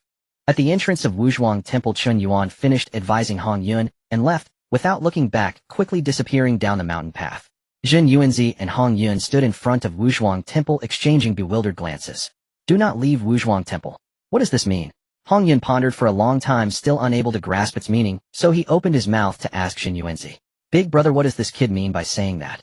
Hongyun was quite frustrated, suddenly turning back to throw out such an ambiguous statement, and then leaving without a second glance. Chen Yuan left gracefully, but it left Hongjun with a heavy heart full of doubts, unable to find peace. After all, this matter concerned him, and if he didn't understand it clearly, it was impossible to feel at ease. Zhen Yuanzi naturally understood this, and considering his friend, did not take it lightly. He furrowed his brow, his gaze deep in thought, carefully reflecting on Chen Yuan's earlier words. However, after a long while, Zhen Yuanzi could only shake his head helplessly, and said, "Second brother, I also can't make sense of it." Chen Yuan's words were indeed abrupt and inexplicable. No matter how hard Zhen Yuanzi pondered, he could not decipher the deeper meaning behind it. So be it. Hongjun saw this, and could only give up smiling as he spoke. Perhaps this kid thinks he will soon return to Wuzhuang Temple, so he wants me to wait for him here, and then we'll meet. This statement from Hongjun was more of a consolation to himself than a guess. Upon hearing this, Zhen Yuanzi nodded, and said nothing more. After all, they could not fathom the hidden meaning behind Chen Yuan's words, and thinking too much was futile. Perhaps that is exactly what Chen Yuan meant. Thus, after some inner turmoil, Zhen Yuanzi and Hongjun decided to let it go. They quickly cast aside Chen Yuan's words, no longer concerning themselves with the matter. Meanwhile, in the void, several figures emerged, looking down at Wanshou Mountain from a high vantage point. They were fixated, not daring to miss any signs of movement. These figures were the demon gods who had previously appeared in the Lingxiao treasure hall. They followed the orders of the demon emperor Dijuan, fully cooperating with the actions of the demon master Kunpeng. After Kunpeng devised the plan, he sent these few to lie in wait here, keeping an eye on Hongjun. If Hongjun were to leave, they would immediately report to Kunpeng and act. As soon as they arrived, they saw a being emerge from Wanshou Mountain. "Oh, we have a lead right away. Forget it, it's not Hongjun. Indeed, just an insignificant being. We must not alert the grass by involving him, lest we ruin our plans." Thus, after discussing briefly, the demon gods quickly abandoned the notion and paid no further attention to that figure. It was inconsequential. Their target was Hongjun, and there was no need to complicate matters and risk their main objective. So they retracted their divine sense, and continued to closely monitor Wuzhuang Temple on Wanshou Mountain, watching for any changes. The being they overlooked was none other than Chen Yuan. At this moment, Chen Yuan was completely unaware of all this. After leaving Wanshou Mountain, he gazed at the divine mountain standing in the center of heaven and earth, feeling a sudden sense of confusion. All these years have passed, and though he said he would go to Buzhou Mountain, he had always gazed at it from afar, unable to reach it. He then clenched his fists with determination. He truly did not believe that after walking for tens of thousands of years, he would still be unable to reach Buzhou Mountain. With this thought in mind, Chen Yuan oriented himself and set off towards Buzhou Mountain, following Hongyun's guidance. Riding on clouds and mists, mountains and rivers receded behind him. Days and nights passed, with seasons changing. In the blink of an eye, 1,000 years slipped by. After enduring countless years and traversing an unknown number of rivers and mountains, at last, on this day, Chen Yuan finally arrived near Buzhou Mountain. Looking up, that long-desired divine mountain stood magnificently before him. It was much clearer than what he had seen from various places in the primordial world, and the feeling was more direct and profound. He saw that Buzhou Mountain was towering and majestic, spanning the heavens and earth, supporting the sky, and standing straight into the clouds. It stretched endlessly for countless miles, boundless and infinite, reaching as far as the eye could see. Chen Yuan looked up and felt an overwhelming aura rushing towards him. Ancient and desolate, domineering and fierce, it evoked a sense of awe. Gazing at the divine mountain so close at hand, Chen Yuan's heart raced with excitement, unable to hide his joy. "I have finally arrived. After so many years, do you know how I have come this far? Fortunately, hard work does not betray those who are diligent. After enduring numerous hardships, I have finally reached this point. Buzhou Mountain, I am coming." Chen Yuan reminisced about the journey of these years, feeling a mix of emotions. After tens of thousands of years of travel, he has finally reached Buzhou Mountain. At this moment, how could he contain himself? He exerted force beneath his feet, preparing to leap towards Buzhou Mountain. The fragrance of plum blossoms comes from the bitter cold. After suffering for so long, he was eager to see what opportunities awaited him at Buzhou Mountain. Of course, the most important thing was to get closer, quickly trigger the system, and check in first. But just then, Chen Yuan suddenly stopped in his tracks, furrowing his brow, his expression suddenly tense. Just now he suddenly sensed a familiar aura. This aura was unmistakably that of a disciple of Jiejiao. Jiejiao disciple. Are they also here to explore Buzhou Mountain? Does the master know? Chen Yuan was filled with doubts. Looking at the nearby Buzhou Mountain, he ultimately retracted his gaze and followed the direction of that aura. After all, he was the senior brother of Jiejiao. Encountering a disciple of Jiejiao in the primordial world, he had to investigate and confirm the situation. Thus only then could he live up to the title of senior brother of Jiejiao. Following the aura, after a moment, Chen Yuan arrived at a location. Looking up, he saw two figures before him, one male and one female. At this moment, they were engaged in a fierce battle, with spiritual energy surging all around and the intent to kill flowing through the heavens and earth. Surrounding boulders shattered, ancient trees snapped, creating chaos. The void thundered with roars unbearably loud. There was no way around it. After all, both of these individuals were at the golden immortal level. The destructive power of golden immortals was already great, not to mention they were in a life-and-death struggle with no cares. Wait. Chen Yuan suddenly narrowed his eyes, realizing that the female figure was quite familiar. After careful identification, he quickly recognized her. Jin Ling.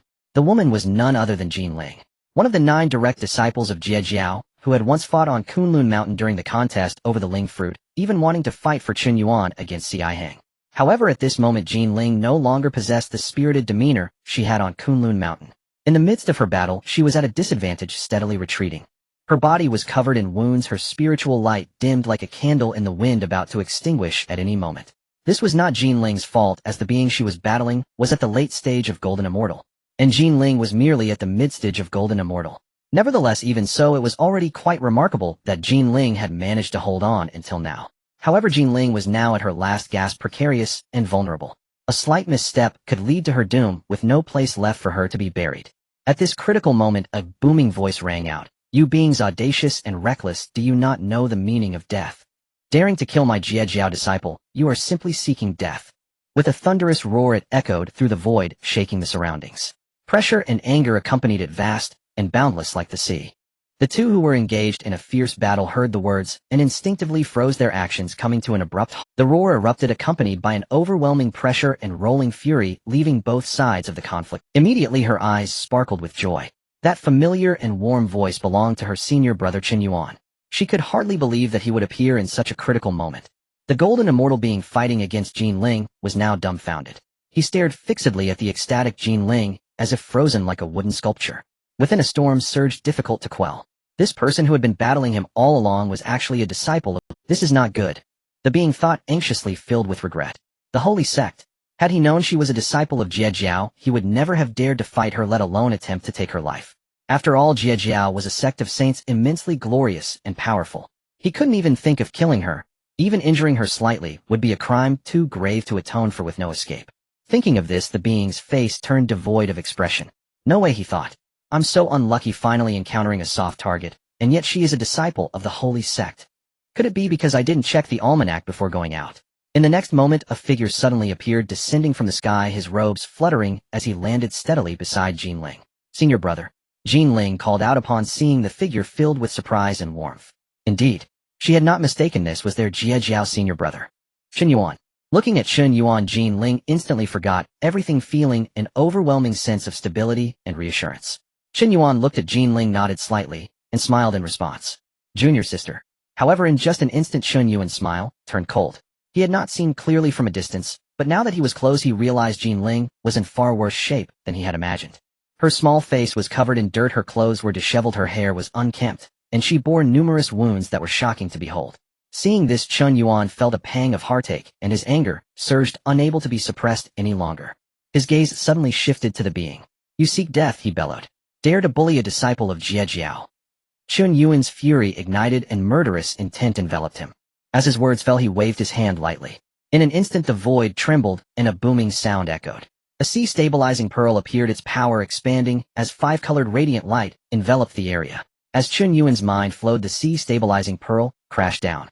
A congenital spiritual treasure. The being instantly awakened, fully aware that this was power beyond his capability to contend with. In the blink of an eye, he made his choice. Being under a saint's command and facing a congenital spiritual treasure, he had no other option but to beg for mercy. Thus he directly cried out for mercy. "Predecessor, I didn't know she was." Before he could finish, the sea-stabilizing pearl had already come crashing down. Boom. With a muffled sound, that being was smashed into a pulp, blood mist flying everywhere. Even his soul was directly shattered, leaving him with no chance of survival. Hiss. Jin Ling could not help but gasp in shock at this scene, staring at Chen Yuan's back in astonishment, her heart filled with immense shock. Senior brother is actually this powerful. With just one strike, that being was crushed to death, instantaneously killed. After all, he was a mid-level golden immortal. Looking at Chen Yuan's back, Jin Ling felt a wave of daze. Back then, when she was a golden immortal, Chen Yuan was merely a mysterious immortal. Yet now she remained a golden immortal, while Chen Yuan had already become a Tai golden immortal. When did the situation reverse so drastically between her and senior brother? Chen Yuan turned around and carefully checked, finding that Jin Ling was mostly unharmed, and he let out a sigh of relief. He then asked his lingering doubts. Jinling, why are you not in Kunlun Mountain focusing on your cultivation? How did you end up here? Senior brother, you have been traveling for so long, without returning, so you are unaware. Jinling sighed, as she spoke about this, a hint of regret in her voice. Now we are no longer in Kunlun Mountain, not in Kunlun Mountain. Upon hearing this, Chen Yuan's heart stirred as he thought of something. Sure enough, Jinling soon recounted the conflicts between the Jiejiao and the three purities, explaining everything in detail. Now our Jiejiao is on Golden Arowana Island, and the disciples are also establishing their own grounds nearby on Golden Arowana Island. Senior brother, you must hurry back, or there won't be a good place left. Jinling kindly reminded him, then proceeded to explain why she had come here. I was struggling with my cultivation on Golden Arowana Island, so I thought of coming out to seek opportunities, and wouldn't you know, I actually found a golden immortal flower. Then this guy also found his way here. We both wanted the treasure, neither willing to give way, which naturally led to a fierce battle. Fortunately, senior brother arrived in time, otherwise I would have been in danger. Chen Yuan had been listening silently, not interrupting. After hearing all this, he couldn't help but sigh deeply, feeling quite emotional. Did the three purities ultimately reach this point of separation? Was it destined by heaven? Was it truly impossible to change what was ordained by the heavens? Thinking of this, a sense of desolation surged within Chen Yuan. If everything is predetermined and unchangeable, then within the established trajectory, everyone proceeds step by step like puppets. It is truly tragic. As a time traveler, knowing everything yet unable to change it is even more sorrowful. No. Suddenly a strong sense of resistance surged within Chen Yuan. What is destiny? What is fate? I came here as a traveler, naturally transcending the predestined fate, not confined within the board. Am I not the unknown variable? Chen Yuan coldly laughed within, thinking that since he was the unknown variable, how could everything be predetermined? In that case, why can't it be changed? Destiny is fixed, but I am the variable. With a clear mind, his Dao heart became enlightened. Chen Yuan suddenly felt a clarity like never before.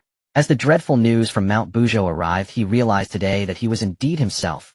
In an instant, Chen Yuan's aura surged explosively, climbing rapidly, terrifyingly so. Jinling watched in astonishment. How could it have been so fine, and suddenly he was about to break through? Indeed, this senior brother was deeply concealed, very mysterious. However, until that aura completely dissipated, Jinling did not see any hint of a breakthrough from Chen Yuan. This left her puzzled. Chen Yuan smiled, not saying much. Although he had not broken through on the spot to amaze his junior sister, his body had once again condensed millions of tiny figures, which made him even happier than a breakthrough. Feeling elated, Chen Yuan spoke with a smile. Alright, now that everything is fine, junior sister, rest assured. Why not refine this immortal herb, while I protect you here? Jinling, hearing this, was filled with joy. Great. Thank you, senior brother. With senior brother safeguarding her, she felt utterly secure. Jinling immediately settled into lotus position and drew the golden immortal flower into her palm. Chen Yuan raised a finger. The sea-stabilizing pearl hovered in midair, its five-colored radiance spreading outward to seal off the entire vicinity. Sister cultivator, rest assured, and refine it at ease. With me here, none shall disturb you. Jinling nodded firmly. Thank you, senior brother. As soon as the words faded, Jinling closed her eyes and began circulating the supreme clarity immortal art. The golden immortal flower dissolved into a golden light, flowing from her palm deep into her body. In an instant, spiritual energy surged around Jinling, and her wounds healed visibly before the eye. Chen Yuan stood nearby, his gaze sweeping across the surroundings. Within a radius of 10,000 li, numerous beings had sensed the lingering aftershocks of the earlier battle and now observed covertly from afar. Yet the moment their divine senses neared the sea-stabilizing pearl, they were shattered by its five-colored radiance. A primordial spirit treasure. That woman is protected by someone of such caliber. That golden immortal was obliterated in a single strike. I dare not approach lest I suffer the same fate. Disciples of the Jie sect are truly not to be trifled with. Retreat, now. One divine sense after another hastily withdrew, too terrified to linger. Chen Yuan let out a cold snort. Good enough that you know your place. Inside Jinling's body, the medicinal essence of the golden immortal flower surged through barrier after barrier. Within her nascent soul, the supreme clarity immortal light coalesced abruptly, forming countless swordescences that cleaved through all constraints. With a thunderous surge, Jinling's aura soared violently upward. The bottleneck of golden immortal midstage shattered instantly. A far more potent wave of magical power rippled outward. Jinling opened her eyes, their golden gleam flashing once and vanishing. Senior brother, I've broken through. Chen Yuan retracted the sea-stabilizing pearl and smiled, nodding. Golden immortal latestage, well done. Jinling rose and bowed deeply. Thank you, senior brother. Chen Yuan waved his hand dismissively. What need for such formalities? We are all disciples of the Jie sect, family through and through. Why speak so formally? Jinling's heart warmed, her face alight with joy. I shall remember those words, senior brother. Chen Yuan gazed toward Mount Buzhou and asked casually, "Where do you plan to go next, Sister Cultivator?" "I shall return, or continue my wanderings." Jinling blinked playfully and countered. "And where are you headed, senior brother?" Chen Yuan did not hesitate. "Mount Buzhou." Jinling's eyes lit up. "Then I shall accompany you, senior brother." Chen Yuan felt genuine delight. He would far rather journey through the chaos alongside a peerless junior sister than wander alone. Moreover, having ascended to golden immortal latestage, Jinling could now withstand ordinary perils unaided. "Very well. If you wish to join me, then let us go together." Jinling's smile deepened. "Don't think me a burden, senior brother." Chen Yuan shook his head at once. "If you are a burden, then every golden immortal in the chaos would retreat into seclusion forever." Jinling gave a soft huff. "You've grown quite adept at flattery, senior brother." Chen Yuan burst into hearty laughter. "I speak only truth." Thus the two gathered their belongings and set off toward Mount Buzhou. Mount Buzhou loomed ahead, its colossal form pressing down upon heaven and earth, its primordial aura of Pangu sweeping across the 8 directions. Chen Yuan and Jinling walked side by side. The nearer they drew, the heavier the pressure weighing upon their bloodlines and nascent souls. Jinling furrowed her brow slightly. "No wonder it bears the name Mount Buzhou. Its oppressive force exceeds even my expectations." Chen Yuan nodded. "Forged from the spine of the great god Pangu, it is naturally unparalleled. Yet places like this often conceal profound opportunities." Jinling turned to Chen Yuan. "Senior brother, you must have left Kunlun Mountain many years ago to come here." Chen Yuan's expression darkened faintly. "Let us not speak of it." Jinling instantly grasped his meaning, and couldn't help but laugh. "Elder Hongjun once said your sense of direction possesses extraordinary subtlety." Chen Yuan looked at her, well aware she'd been warned never to mention what happened after he left Kunlun. "Sister Cultivator, you've grown mischievous." Jinling quickly suppressed her mirth. "Please forgive me, senior brother. I merely thought, even one as formidable as you has limits." Chen Yuan cleared his throat softly. "The chaos is vast, losing one's way a few times is perfectly reasonable." Jinling nodded. "Reasonable?" Seeing her barely contained grin, Chen Yuan sighed inwardly in resignation. As they conversed, a sudden clamor of battle erupted ahead. "Kill! Demon Clan brats, fall before me. Clumsy Wu warriors, today I sever your heads. Form the formation, tear them apart." Ferocious killing intent pierced the heavens. Waves of magical power detonated violently. Jinling's expression shifted instantly. "Senior brother, what do we do?" Chen Yuan halted, his gaze fixed on the source of the cries. "Let us observe." Jinling did not hesitate. "Agreed." Instantly they concealed their auras and sped toward the battlefield. Moments later they crouched behind a low hill. Before them the earth cracked open, ancient trees lay shattered. Hundreds of figures clashed in brutal combat. One side wore beast hides, their bodies unnaturally powerful, each punch or kick shattered demonic weapons outright. The other side exuded thick demonic chi, some shifting into true forms, others unleashing arcane techniques, claws and fangs rending the very fabric of space. Jinling studied the battlefield quietly. "It's the Wu and Yao clans." Chen Yuan's gaze lingered upon the Wu warriors. "So these are the Wu." One Wu warrior slammed his fist downward, crushing a demon wolf deep into the earth. Another roared, enduring demonic fire bare-chested, then seized a demon bird in both arms and hurled it against a cliff face. The Yao faction yielded not an inch. Dozens of demon beasts formed a formation, their demonic light converging into a colossal blade that slashed toward a Wu warrior's chest. His torso exploded, but still he lunged forward, jaws clamping onto a demon beast's throat and tearing it clean away. Jinling's eyelid twitched. Ferocious combat indeed. The Wu possess no nascent soul, yet relies solely on physical might to shatter spirit artifacts. Chen Yuan nodded. Born from Pangu's refined blood, their bodies are innately supreme. Without exceptional artifacts, most Yao cannot engage them hand-to-hand. Jinling glanced toward the Yao ranks. Their numbers outnumber the Wu. At this rate the Wu may not hold. Chen Yuan remained silent. His eyes remained fixed on the battlefield, thoughts churning.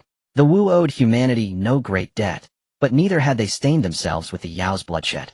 Especially Ho-Tu, who established the wheel of reincarnation, completing heaven and earth and granting countless beings rebirth. The Yao were different. As a transmigrator, Chen Yuan knew full well that the future cataclysm of humanity would be instigated by the Yao. They would slaughter humans en masse and forge the demon-slaying sword. That blood-soaked crime weighed upon humanity with no possibility of absolution. Noticing Chen Yuan's shift in expression, Jinling asked softly, "Senior brother, you disfavor the Yao?" Chen Yuan withdrew his gaze. "Not exactly favor or disfavor. The Yao grow ever more powerful and ever more ambitious. Today they slaughter the Wu. Tomorrow who knows which beings they'll turn upon." Jinling nodded. The Yao court's conduct is indeed tyrannical. Chen Yuan scanned deeper into the battlefield. "Let us watch first." At that moment, a Yao general of golden immortal latestage burst forth from the Yao formation. Horns crowned his head. He wielded a black longsword, its demonic aura manifesting a Hongjun ferocious specter. Clumsy Wu brutes. This land belongs to the Yao today. A Wu warrior charged forward, fists shaking the void. Feathered Yao scum, dare you defy us? The Yao general brought his sword down, a black beam cleaving the ground. The Wu warrior raised his arm to block. Blood welled from deep fissures in his flesh. The Yao general sneered. Soulless wretches, you exist only as fodder for my blade. The Wu warrior bellowed and crashed into the general's chest. They grappled hand to hand, fist meeting, steel blood spraying like rain. But the general's cultivation rank surpassed his, and Yao soldiers aided him. Within moments, several slashes sent the Wu warrior flying backward. Yao morale surged. Kill. The Wu are breaking. Slaughter them all. Claim this land. The Yao court reigns supreme over the chaos. Any who resist shall perish. Jinling frowned. Senior brother, that Yao general is no weakling. Chen Yuan spoke calmly. Nothing extraordinary. Even as he spoke, a thunderous roar erupted from the battlefield's far end. Kill. The earth trembled violently. A Wu warrior stormed onto the field, towering muscles like forged iron, shield in his left hand, colossal axe in his right. He stepped down, 1 foot cracking the ground. His axe swept horizontally. 3 demon beasts split cleanly in 2. He thrust his shield forward, shattering a torrent of demonic fire midair. The Yao general barely turned, before the axe blade descended upon him. Dare you die? Roaring, the general raised his sword to parry. Blade met axe, sparks erupted like stars. The general's arms buckled, he skidded backward dozens of zhang. Impossible. How can a Wu possess such strengths? The Wu warrior answered not, only drove his shield forward. The shield struck the general's chest, bones snapped, blood spurted. Nearby Yao cried out in alarm. Stop him. Quick, form the formation. Don't let him break through. Dozens of Yao unleashed artifacts, their radiant energies weaving a net that descended upon the Wu warrior. He threw back his head and roared, swinging his axe in a crimson arc. The artifact net shattered instantly. Several Yao caught in the axe light exploded, bodies reduced to crimson mist. Jinling's eyes widened. Incredible. This Wu warrior tears apart an entire Yao formation single-handedly. Chen Yuan's gaze sharpened. Across the field, the Wu warrior rampaged, shield deflecting techniques, axe cleaving demon flesh. Yao attacks struck him only to leave shallow cuts. Each swing of his axe felled another Yao. Seeing defeat imminent, the Yao general instantly transformed into his true form. A colossal black ox trampled mountainside rocks, horns wreathed in demonic lightning, as it charged the Wu warrior. Died. The Wu warrior planted both feet, raising his shield before him. The ox slammed into him, lightning detonating. His body slid backward 100 zhang, carving deep furrows into the earth. Then his head snapped up. Get out of my way. He shoved upward with his shield, flipping the ox's massive skull skyward. His axe followed, slashing deep into the ox's neck. Blood geysered 10 zhang high. The general screamed as his monstrous form collapsed. Yao's soldiers froze in terror. The general is defeated. Retreat, now. Who is this Wu warrior? We cannot hold. Report upward, immediately. The Wu roared in triumph. Kill. Follow him. Break their lines. Cut down these Yao scum. Jinling stared at the Wu warrior, voice thick with awe. Senior brother, this man is astonishingly powerful. With mere physique and weapon, he dominates the Yao utterly. Chen Yuan watched the warrior closely. His mind suddenly stirred. An axe. A shield. Charging across the battlefield. A Wu general. Chen Yuan fixed his gaze upon that figure, astonishment flickering in his eyes. Could it be him? Chen Yuan gazed at the shamanic being in the battlefield, his eyes slightly narrowing. The giant axe, the shield within the shamanic tribe, such symbols were indeed too conspicuous. A name suddenly surfaced in Chen Yuan's mind, Xingtian. However, judging by the situation, this Xingtian was far from the powerful figure he would become in the future, appearing to be in a newly born state. Jinling stood beside Chen Yuan, also watching the battlefield. Though she did not know how renowned Xingtian would later become, she could tell that this shaman was not an ordinary member of the tribe. With his own strength, he tore apart the demonic formation, forcefully reversing the situation. Such ferocity was truly alarming. Senior brother, do you recognize him? Jinling whispered. Chen Yuan did not answer immediately, only slowly shaking his head. Not really acquainted. I just feel he shouldn't be an unknown figure. Jinling nodded upon hearing this. Senior brother is right. With such combat power, he must be an extraordinary presence among the shamanic tribe. The demonic tribe was retreating step by step on the battlefield.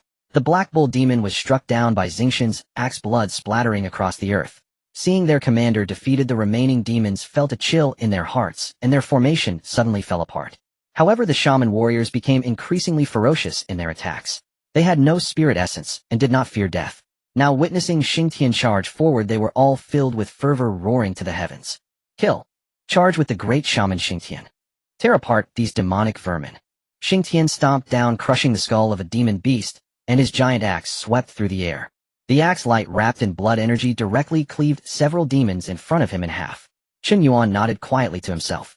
The strength of the shaman's physical body was indeed not exaggerated. They had no spirit essence, could not wield spiritual treasures, nor comprehend the heavenly mysteries. Yet precisely because of this, they poured everything into their physical bodies. Every punch and kick was the purest form of slaughter. This aspect was quite similar to him. He also walked this path, but he practiced both body and spirit cultivation. Jinling watched as Xingtian bulldozed his way through, unable to help but say, "At this rate the demonic tribe will likely be completely defeated." Yet Chen Yuan's gaze showed no signs of relaxation. Not necessarily. Jinling was taken aback. "Senior brother, do you think there are still variables?" Chen Yuan looked towards the back of the demonic tribe's formation. Their demonic energy surged. Although it appeared chaotic on the surface, deep within a certain aura had yet to reveal itself. That aura was heavy as if it were the thunder concealed beneath the clouds. Chen Yuan said calmly, "Since the demonic tribe dares to contend for territory near the unending mountain, they wouldn't send only these people. The true mastermind has yet to appear." Upon hearing this, Jinling was startled and immediately focused her attention. Indeed, amidst the demonic tribe's defeat, a terrifying demonic aura suddenly erupted from the valley behind. As the demonic aura emerged, the previously panicked demons suddenly seemed to have grasped a lifeline. Demonic King. The demonic king has made his move. The shaman tribe is finished. No matter how fierce Xingtian is, he cannot withstand the demonic king. Accompanied by the ecstatic shouts of the demonic tribe, a furious roar suddenly erupted. Roar! This roar shattered the clouds and shook the mountains and rivers. On the earth, countless fragments of stone floated up, only to be crushed into dust by the demonic energy the next moment. The hill where Chen Yuan and Jinling stood shook slightly. Jinling's expression changed drastically. Great Luo, golden immortal. Chen Yuan's gaze also turned solemn. This aura was by no means that of the golden immortal or Tai. It belonged to a true demonic king who had stepped into the great Luo realm. Moreover, it was not an ordinary demonic king. The aura emitted suggested that he was at least in the late stage of the great Luo golden immortal realm. Boom! The demonic energy erupted. A figure stepped out from the depths of the valley. This demon was tall, with scarlet hair flowing down his back, and his eyes resembled two blood moons. Behind him were a pair of dark golden wings. When they spread, a tempest swept across the world. As he took a step forward, the void beneath his feet trembled. The surrounding demons all knelt down. "We greet the demonic king." The demonic king did not glance at them, only fixating on Xingtian, speaking coldly. "Xingtian, I have given your tribe a chance. Hand over the innate spiritual vein of this place and retreat back to the shaman territory, and today you may spare some of your clansmen." Xingtian laughed loudly upon hearing this. His laughter was wild, causing the surrounding demons to change their expressions. "Spare some lives? Since when has your demonic tribe been so kind? If you want the spiritual vein, come and take it with your life." The demonic king's gaze turned cold, stubborn and obstinate. "Then today I will kill you first and crush this shaman tribe." As soon as the words fell, the demonic king's figure vanished in an instant. Fast. So fast that even Jinling could only see a fleeting shadow. In the next moment, the demonic king had appeared before Xingtian, a claw reaching for his head. Xingtian roared in anger, blocking with his shield. Bang! The clash of claws and shield erupted with a tremendous roar at the heart of the battlefield. The ground beneath Xingtian sank instantly by 100 zhang, with cracks spreading like a spider web around. The demonic king sneered. "Not bad strength. Unfortunately, it's just strength." His other hand suddenly lunged out, condensing demonic light into a blade that directly slashed at Xingtian's waist. Xingtian reversed his giant axe, the blade striking against the demonic light. Boom! Another loud sound echoed. Both figures staggered back. However, while the demonic king only retreated 3 steps, Xingtian was forced back over 10 zhang. Jinling watched in shock. "Senior brother, this demonic king is incredibly strong. Xingtian seems to be at a disadvantage."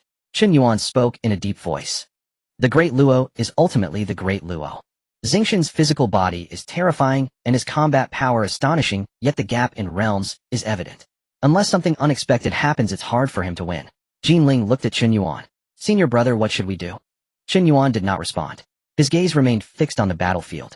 "What demonic king? I see nothing extraordinary about him." Xingtian coldly snorted as he looked at the demonic king. The demonic king's eyes flashed with killing intent. "I will fulfill you." He suddenly spread his wings, and behind him the demonic energy coalesced into a massive, fierce bird phantom. The fierce bird let out a long howl, its eyes blood red, and its claws tore through the void. The demonic king pointed a finger. Annihilate. The fierce bird phantom swooped down enveloped in the pressure of the great Luo, directly pouncing toward Xingtian. Xingtian gripped his axe with both hands, roaring in response. But in the next moment the fierce bird's claws had already torn through the axe light, striking heavily against Xingtian's shield. Crack! A piercing sound of cracking rang out from the shield. Xingtian's figure was forced back again, spitting out a mouthful of blood.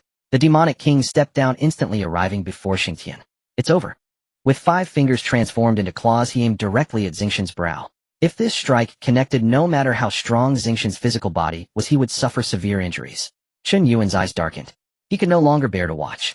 Just as the demonic king's claws were about to fall, Chen Yuan slowly raised his hand. Seal? In that instant the sea-calming divine pearl emerged from the void. 5 colored rays of light spread out, instantly suppressing the surrounding void. The demonic king's extended claws froze for a moment, just 3 inches away from Xingtian's brow. It was precisely in that moment. Xingtian's eyes shone brightly, suddenly twisting his body to escape the range of the killing blow. The demonic king's attack missed, and his claws crashed into the ground. Boom. The earth cracked, revealing a deep pit. Xingtian flipped up, gripping his giant axe, and looked toward a certain point in the void. The demonic king also suddenly raised his head, his eyes filled with fierce light. Who? Jin Ling's heart tightened behind the hill. Senior brother. Chen Yuan looked at Jin Ling, instructing her, stay here. He'll be back soon. As the words fell, Chen Yuan took a step forward, his figure appearing above the void. In the battlefield, the gazes of both the shamanic and demonic tribes fell upon him simultaneously. Humans. The demon king and Xingtian stared at the suddenly appearing Chen Yuan, both momentarily stunned. Chen Yuan hovered in midair, the Dinghai divine pearl bobbing at his side, as its 5-hued radiance bathed heaven and earth. He regarded the Luo demon king without an ounce of retreat. The demon king's voice turned ice cold. Mere humans, and you dare meddle in my affairs. Chen Yuan did not reply, he merely clenched his fist slowly. In the next instant the ferocious bird specter behind the demon king unfurled its wings once more. A tide of overwhelming demonic chi surged toward Chen Yuan like a rising sea. Xingtian's face shifted, and he shouted, be careful, fellow Taoist. Yet a golden light quietly kindled within Chen Yuan's eyes. The countless golden miniature figures dormant inside him opened their eyes at the same moment. Boom. An ineffable, terrifying aura rose slowly from the depths of Chen Yuan's body. Chen Yuan stood in the void, his robes snapping in the wind. The Dinghai divine pearl hovered at his side, its 5-hued radiance spreading like a frozen sea that subdued the surrounding heaven and earth. The demon king stared at Chen Yuan with unblinking intensity. Those blood moon eyes held first astonishment and doubt, then unabashed rage. He was a Luo demon king of the Yao. Even across the Yao court, he was no obscure figure.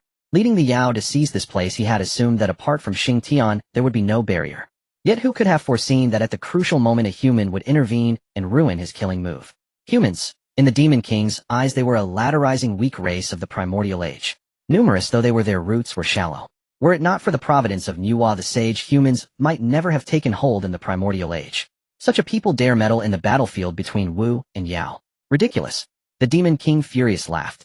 Fine, very fine. I have not even gone to trouble your human race, and yet this ant leaps out first. Chen Yuan's gaze turned suddenly cold at those words. Caused trouble for the human race.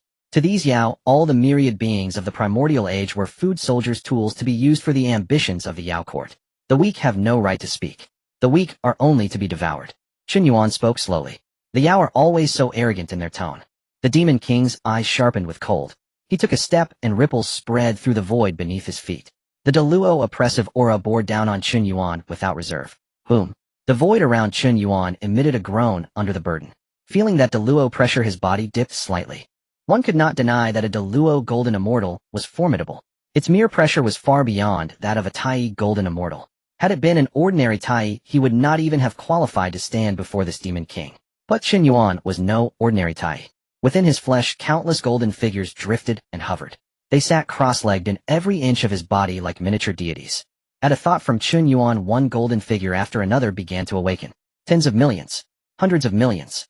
300 million golden beings' power slowly converged inside him. The sensation was as if countless volcanoes had ignited at once. Blood surged through Chen Yuan. His bones emitted a deep, resonant rumble. Every heartbeat thudded like a thunder drum. The demon king had been full of scornful laughter, but as Chen Yuan's chi and blood swelled, his expression finally changed. Moi, your human flesh is peculiar. Chen Yuan regarded him with calm. Peculiar. You will find it strangers soon. The demon king's face darkened completely. I shall see what this human brat is truly capable of. At his words, the wings behind him shuddered violently. His figure vanished in an instant, so swift it could scarcely be followed by the eye. Jinling's pupils contracted. Senior brother.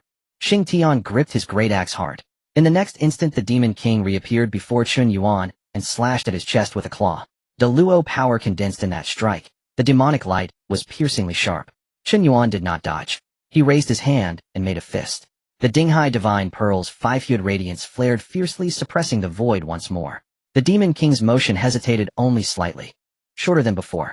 He scoffed coldly. An innate spiritual treasure may be wondrous, but it depends on its master. You with a tiny body dare to subdue me. The Demon King forced his way through the five-hued light, the claw continuing to descend. Chen Yuan answered with a punch. Bang! Fist met claw. The void ruptured in an instant. The terrifying shockwave spread, reducing surrounding rocks and trees to powder. Chen Yuan was knocked back 3 steps. The Demon King too felt a numbness in his arm. Astonishment deepened in his eyes. Blocked. This human had actually stopped his demonic claw with his body. Not only was the Demon King stunned, both Wu and Yao forces were in uproar. How is this possible? That was the Demon King's strike. One human can take it, Heaton. The Wu clan's people gaped in disbelief. Especially Xing Tian. As a great Wu, he was most capable of discerning what Chen Yuan's punch represented. It was not a mere clash of magic. It was a true contest of physical might. Xing Tian looked at Chen Yuan and could not help but grin. Excellent. Exhilarating. This human Taoist has real mettle. Jinling, seeing Chen Yuan unharmed, exhaled in relief. But in the next moment her eyes filled with astonishment. Since when had senior brother's physical might become so fearsome? Jiejiao disciples cultivated much of the Shangqing immortal arts, favoring divine techniques, sword intent, and artifact transformations. There were those with powerful bodies, yet few could compare to the Wu clan. Yet Chen Yuan's punch faintly reminded her of Xing Tian's technique. Indeed, it was even more incredible. And all the more bewildering because senior brother was human.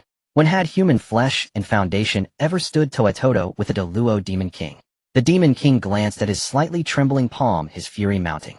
Being halted by Xing Tian, he could accept. After all, the Wu clan ruled the primordial age with their bodily might. To be stopped by a human, however, was humiliation. You shall die. The Demon King's voice was grim and cold. This time he did not return to a humanoid form to fight. As the surging demonic chi roiled his body began to swell. Crimson hair became burning feathers, his arms transformed into enormous talons, and wings rose to blot out sky and sun. In moments a monstrous avian spanned the firmament. The beast was dark gold all over, its eyes like wells of blood, its beak a sky-cleaving blade. When it spread its wings, the shadow it cast covered nearly half the battlefield. The Yao erupted in frenzied joy. The Demon Lord has manifested his true form. This human is doomed. Ha ha, our Demon Lord devours heaven and earth. Petty humans are not even a morsel. Xing Tian's face likewise grew grave. Fellow Taoist, do not take it, Heaton. Chen Yuan looked up at the sky-darkening beast. His expression remained unchanged. Within him the golden figures awakened ever faster. The power of 500 million golden beings poured into his limbs and marrow like myriad rivers converging on the sea. The towering beast loomed over Chen Yuan, its voice like thunder.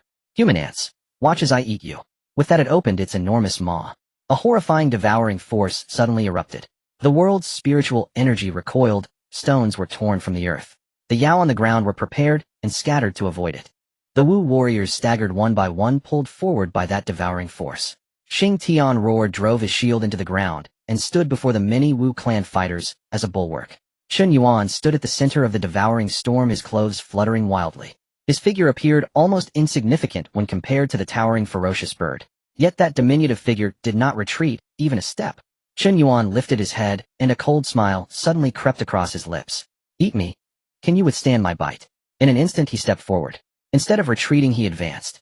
Charging towards the enormous mouth that threatened to devour the heavens and earth, Chen Yuan transformed into a streak of golden light, rushing directly at the Demon King's true form. Xingxin's gaze widened. Be careful, fellow Taoist. Jinling's heart nearly stopped for a moment. Senior brother. Meanwhile, the Demon King, seeing Chen Yuan charge at him, was left with nothing but a fierce expression. Seeking death. The massive mouth suddenly snapped shut.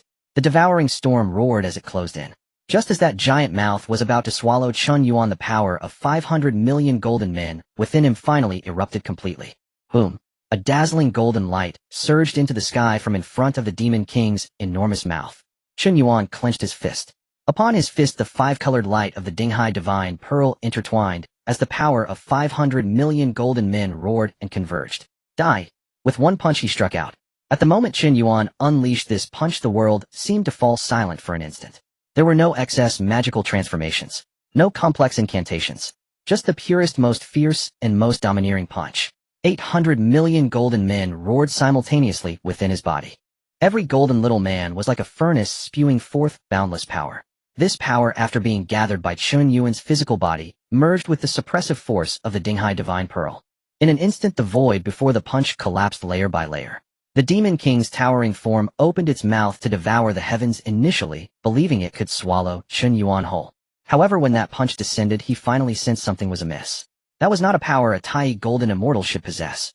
It was even beyond what an ordinary Deluo physical body could unleash. Within that punch lay a ferocious pressure that made his very soul tremble. It was as if millions of deities were simultaneously raising their fists to strike down. The Demon King's blood-red eyes suddenly constricted. Not good. He wanted to close his mouth, to retreat, to flap his wings and evade. But the five-colored light of the Dinghai Divine Pearl had already descended at that moment. Void suppression. Although this suppression could only halt the Deluo Demon King for an instant in a contest of experts, that instant was more than enough. Chen Yuan's fist struck firmly against the Demon King's giant mouth. Boom. The sound of this impact was like the heavens being shattered. The Demon King's sharp blade-like beak began to crack inch by inch from the point of contact with the fist. Dark golden feathers exploded, and flesh flew everywhere. Immediately after that terrifying punch's force surged into the Demon King's body, through its gigantic mouth. The Demon King's massive form suddenly stiffened. In the next moment his chest and abdomen bulged violently, as if a blazing sun had exploded from within. No! The Demon King let out a scream filled with utmost terror. But this scream lasted only half a breath before being engulfed by an even more terrifying explosion. Boom. The massive demon body exploded in midair, raining blood. Fragments of bone flew in all directions. The dark golden wings were torn into countless shreds by the power of the punch, scattering everywhere. The Deluo Demon King's body, which could overlook a battlefield, was actually blown apart by Chen Yuan with a single punch. Chen Yuan didn't mind, as this was not the first Demon King he had blown apart. He had previously destroyed another Demon King. The entire battlefield fell into an instant silence. Jinling stood at a distance, completely stunned. Xingtian gripped his giant axe, his eyes wide with disbelief. Even the blood rain that still lingered seemed exceptionally glaring at that moment. After a moment, a gasp echoed. Hiss. Soon after, the sound of gasps merged into a chorus. The witch warriors stared at Chen Yuan in the void, their faces filled with disbelief. He blew apart the Demon King with one punch. But that's a Deluo Demon King. How could a human possess such physical power? Is he really human? Why do I feel like he resembles our Witch Clan more than we do? As this statement emerged, many Witch Clan members subconsciously nodded. Their clan has always prided itself on physical might in the primal chaos. If the Witch Clan claims the first position, who dares to claim the second in the primal chaos? This pride was ingrained in the bones of the Witch Clan. Yet today they witnessed a human warrior clash against a Deluo Demon King with sheer physical strength, even exploding the Demon King's true form with a single punch. The impact was too great. So great that these witch warriors momentarily did not know how to react. Xingtian was equally shocked. He saw more clearly than the ordinary Witch Clan members. Chen Yuan's punch was not merely relying on the innate spiritual treasure. The Dinghai Divine Pearl had indeed suppressed the void, also restricting the Demon King for a moment. But what truly exploded the Demon King's physical body was Chen Yuan's own physical strength. That power was vast, fierce, and pure. It was precisely the kind of strength the Witch Clan revered most. Xingtian couldn't help but burst into laughter. Good. What a remarkable human fellow Taoist. That punch was exhilarating. Jinling also snapped back to her senses from the shock. She gazed at Chen Yuan's back, her eyes sparkling with brilliance. Senior brother had once again exceeded her expectations. First, his cultivation was far superior to that of his peers. Then he wielded an innate spiritual treasure. Now his physical body was strong enough to blow apart a Deluo Demon King with a single punch. Jinling suddenly harbored a strange thought. What on earth had senior brother experienced over the years? Could wandering in the primal chaos truly transform a person like this? Perhaps she should venture out more often. Of course, the premise was that she must not get lost like senior brother did. With this thought, Jinling couldn't help but purse her lips. However, with the scene being so dire, she quickly suppressed her smile and turned her gaze back to the battlefield. On the Demon Clan side, chaos had completely erupted. The Demon King's body is gone. Impossible. How could a human possibly blow apart our Demon King? Run. Quickly flee. The Demon Clan's formation collapsed. Countless demon beasts turned to flee, their earlier arrogance vanished. Seeing this, the witch warriors immediately erupted into thunderous roars. Kill. The Demon King's body has been destroyed. Leave none alive. Yet Xingtian did not immediately pursue. He raised his hand to stop a few nearby witches, his gaze still fixed on the sky. Something's not right. The Demon King isn't dead yet. Chen Yuan did not relax either. He hovered in the void with golden light still swirling around his fist. Although the Demon King's body had been blown apart, a Deluo golden immortal was not an ordinary being. The destruction of the body did not necessarily mean immediate death. Sure enough, amidst the blood mist, a phantom soul suddenly appeared. That soul was the form of the Demon King. However, compared to the earlier overwhelming presence of his true form, the current Demon King was left with nothing but a remnant soul, his aura disordered and his visage twisted. He looked at Chen Yuan in terror. In his gaze there was no longer the initial contempt and dominance. All that remained was sheer horror. One punch. Just one punch. His Deluo physical body had been blown apart. Had he not experienced this personally, he would never have believed it. A human possessed such terrifying physical prowess. The Demon King's remnant soul trembled, a chill spreading through his heart. He finally understood that the entity he had provoked today was no ordinary Tai. This human concealed great terror within. Chen Yuan gazed at the Demon King's remnant soul, his eyes icy. Now do you still want to eat me? Upon hearing this, the Demon King's remnant soul contorted with rage. Humiliation. This was blatant humiliation. As a dignified Demon King, he had been reduced to a mere remnant soul, publicly mocked by a human. If he fled today, where would he find a place to stand in the demon court? But if he did not escape? The Demon King's remnant soul glanced at the Dinghai Divine Pearl beside Chen Yuan, remembering that earlier punch, and a sense of fear arose within him. No. This person must die. Otherwise they will become a great threat to the demon race in the future. Today you cannot be spared, you must be eliminated. Chen Yuan said indifferently. With your broken soul, eh? The Demon King's remnant soul had blood-red eyes. Do you think this king has no backup? As the words fell, a dark, golden talisman suddenly appeared within his remnant soul. As soon as the talisman appeared, the surrounding world fell silent. An extremely mysterious and terrifying aura emanated from the talisman. Chen Yuan frowned slightly. This is a life-saving talisman of the demon court. Friend, quickly stop him. Xingxin's expression changed dramatically. This talisman is a manifestation of a thought condensed from the power of rules by a quasi-saint of the demon race. Activating this talisman allows a quasi-saint's avatar to descend. Within the demon race, this is considered a precious resource. To his surprise, the Demon King actually possessed this item. Chen Yuan did not hesitate and raised his hand to activate the sea-stabilizing pearl to smash it down. Multicolored light spread instantly, attempting to suppress the talisman. However, at that moment, the Demon King's remnant soul suddenly ignited. It's too late. The Demon King's remnant soul knelt in the void, his face frenzied and twisted. I summoned the demon god to descend and slay the enemies. The talisman erupted in flames. A pillar of light surged into the sky, piercing the heavens. In an instant, the colors of the world changed. The clouds near the Unworld Mountain were shaken apart, as if an invisible giant hand pressed down from the void. All living beings felt their bodies become heavy, as if an ancient divine mountain pressed down on their backs. Jinling's pretty face turned pale. She summoned her magical power, barely stabilizing her form. What is this aura? Xingtian tightened his grip on the shield, gritting his teeth. It's not an ordinary Star Lord. This aura. Before he could finish, the Demon King's remnant soul was already trembling with excitement. Because he did not expect that the burning of his remnant soul would summon not a Star Lord but a demon god of the highest rank, even stronger than a Star Lord. The void split open. A figure slowly emerged. The figure wore a golden imperial robe, his gaze indifferent, surrounded by true solar fire. He stood in midair, as if a great sun had descended to the world. The pressure spread out, making it difficult for all beings of the witch and demon races to lift their heads. The Demon King's remnant soul was first stunned, then filled with ecstatic madness. Your Majesty, the Demon Emperor. It is indeed Your Majesty, the Demon Emperor. Ha ha ha ha, you are finished. Today you will all die. Chen Yuan looked up at that figure, his expression more serious than ever. Donghuang Tai. Of course it was not the true body of Donghuang Tai. It was merely a thought avatar. But even as just an avatar, the pressure it exerted was still terrifyingly suffocating. The avatar of Donghuang Tai scanned the battlefield, finally landing on Chen Yuan. He spoke indifferently.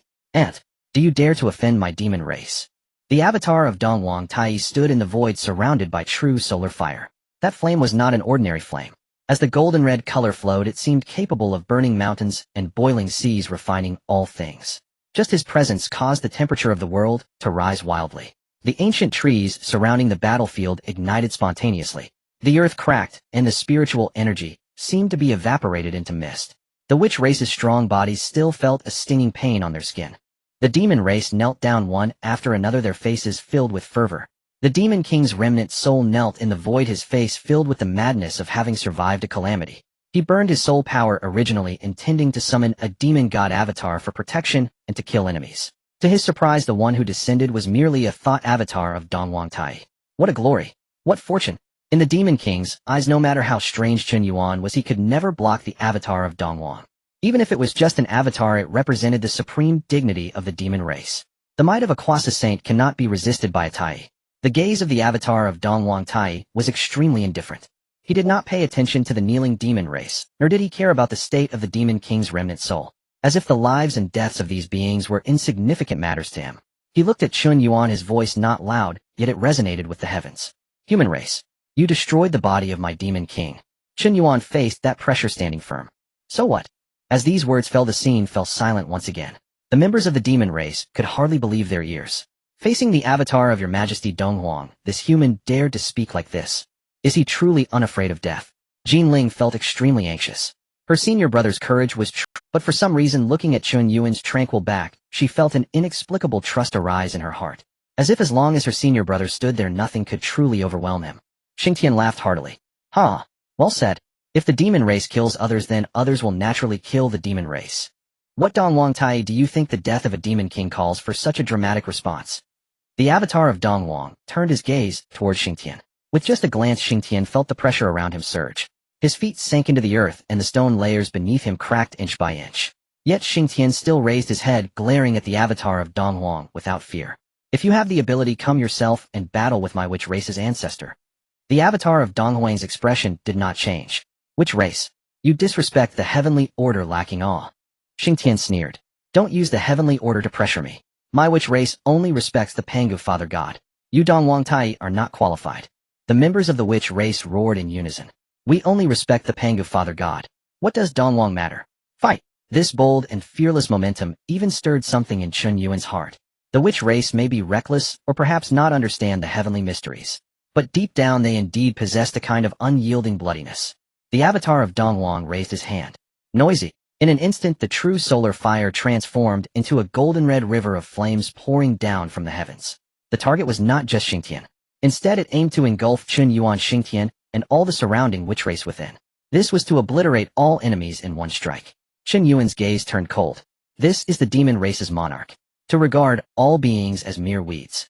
In an instant, he intends to burn all living souls. Chen Yuan raised his hand to activate the sea stabilizing pearl. Suppress. The multicolored light surged into the sky, attempting to subdue the cascading true solar fire. The sea stabilizing pearl is a congenital spiritual treasure possessing extraordinary power. As the light unfolded, the surrounding void instantly solidified.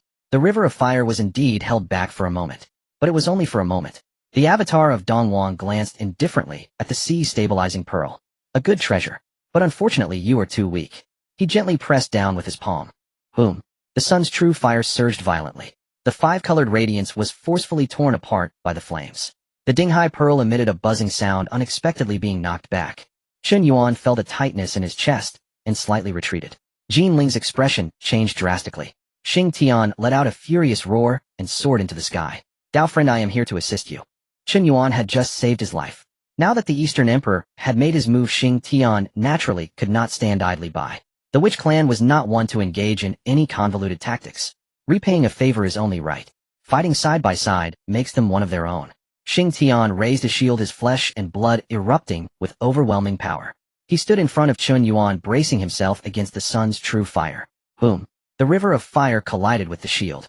Xingtian's arms bulged with veins, and the void beneath his feet cracked. The sun's true fire spread along the edge of the shield, scorching his arms.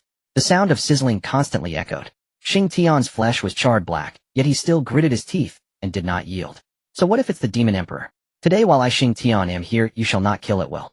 Chen Yuan looked at Xingtian, blocking in front, a complex expression flashing in his eyes. He had only met Xingtian today. In terms of friendship, they were far from close. Yet Xingtian was able to rush out at this moment to shield him from the sun's true fire.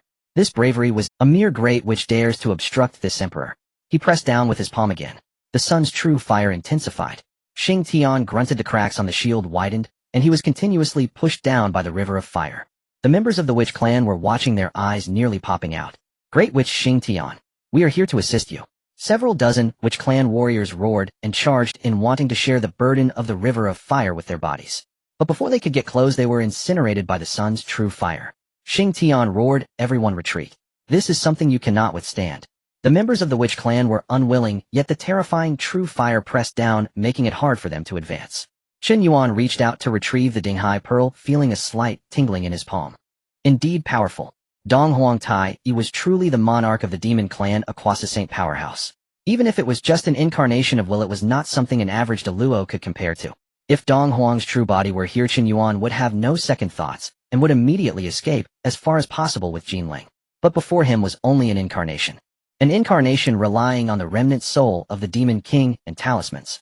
What was there to fear? A fierce battle intent rose in Chen Yuan's eyes.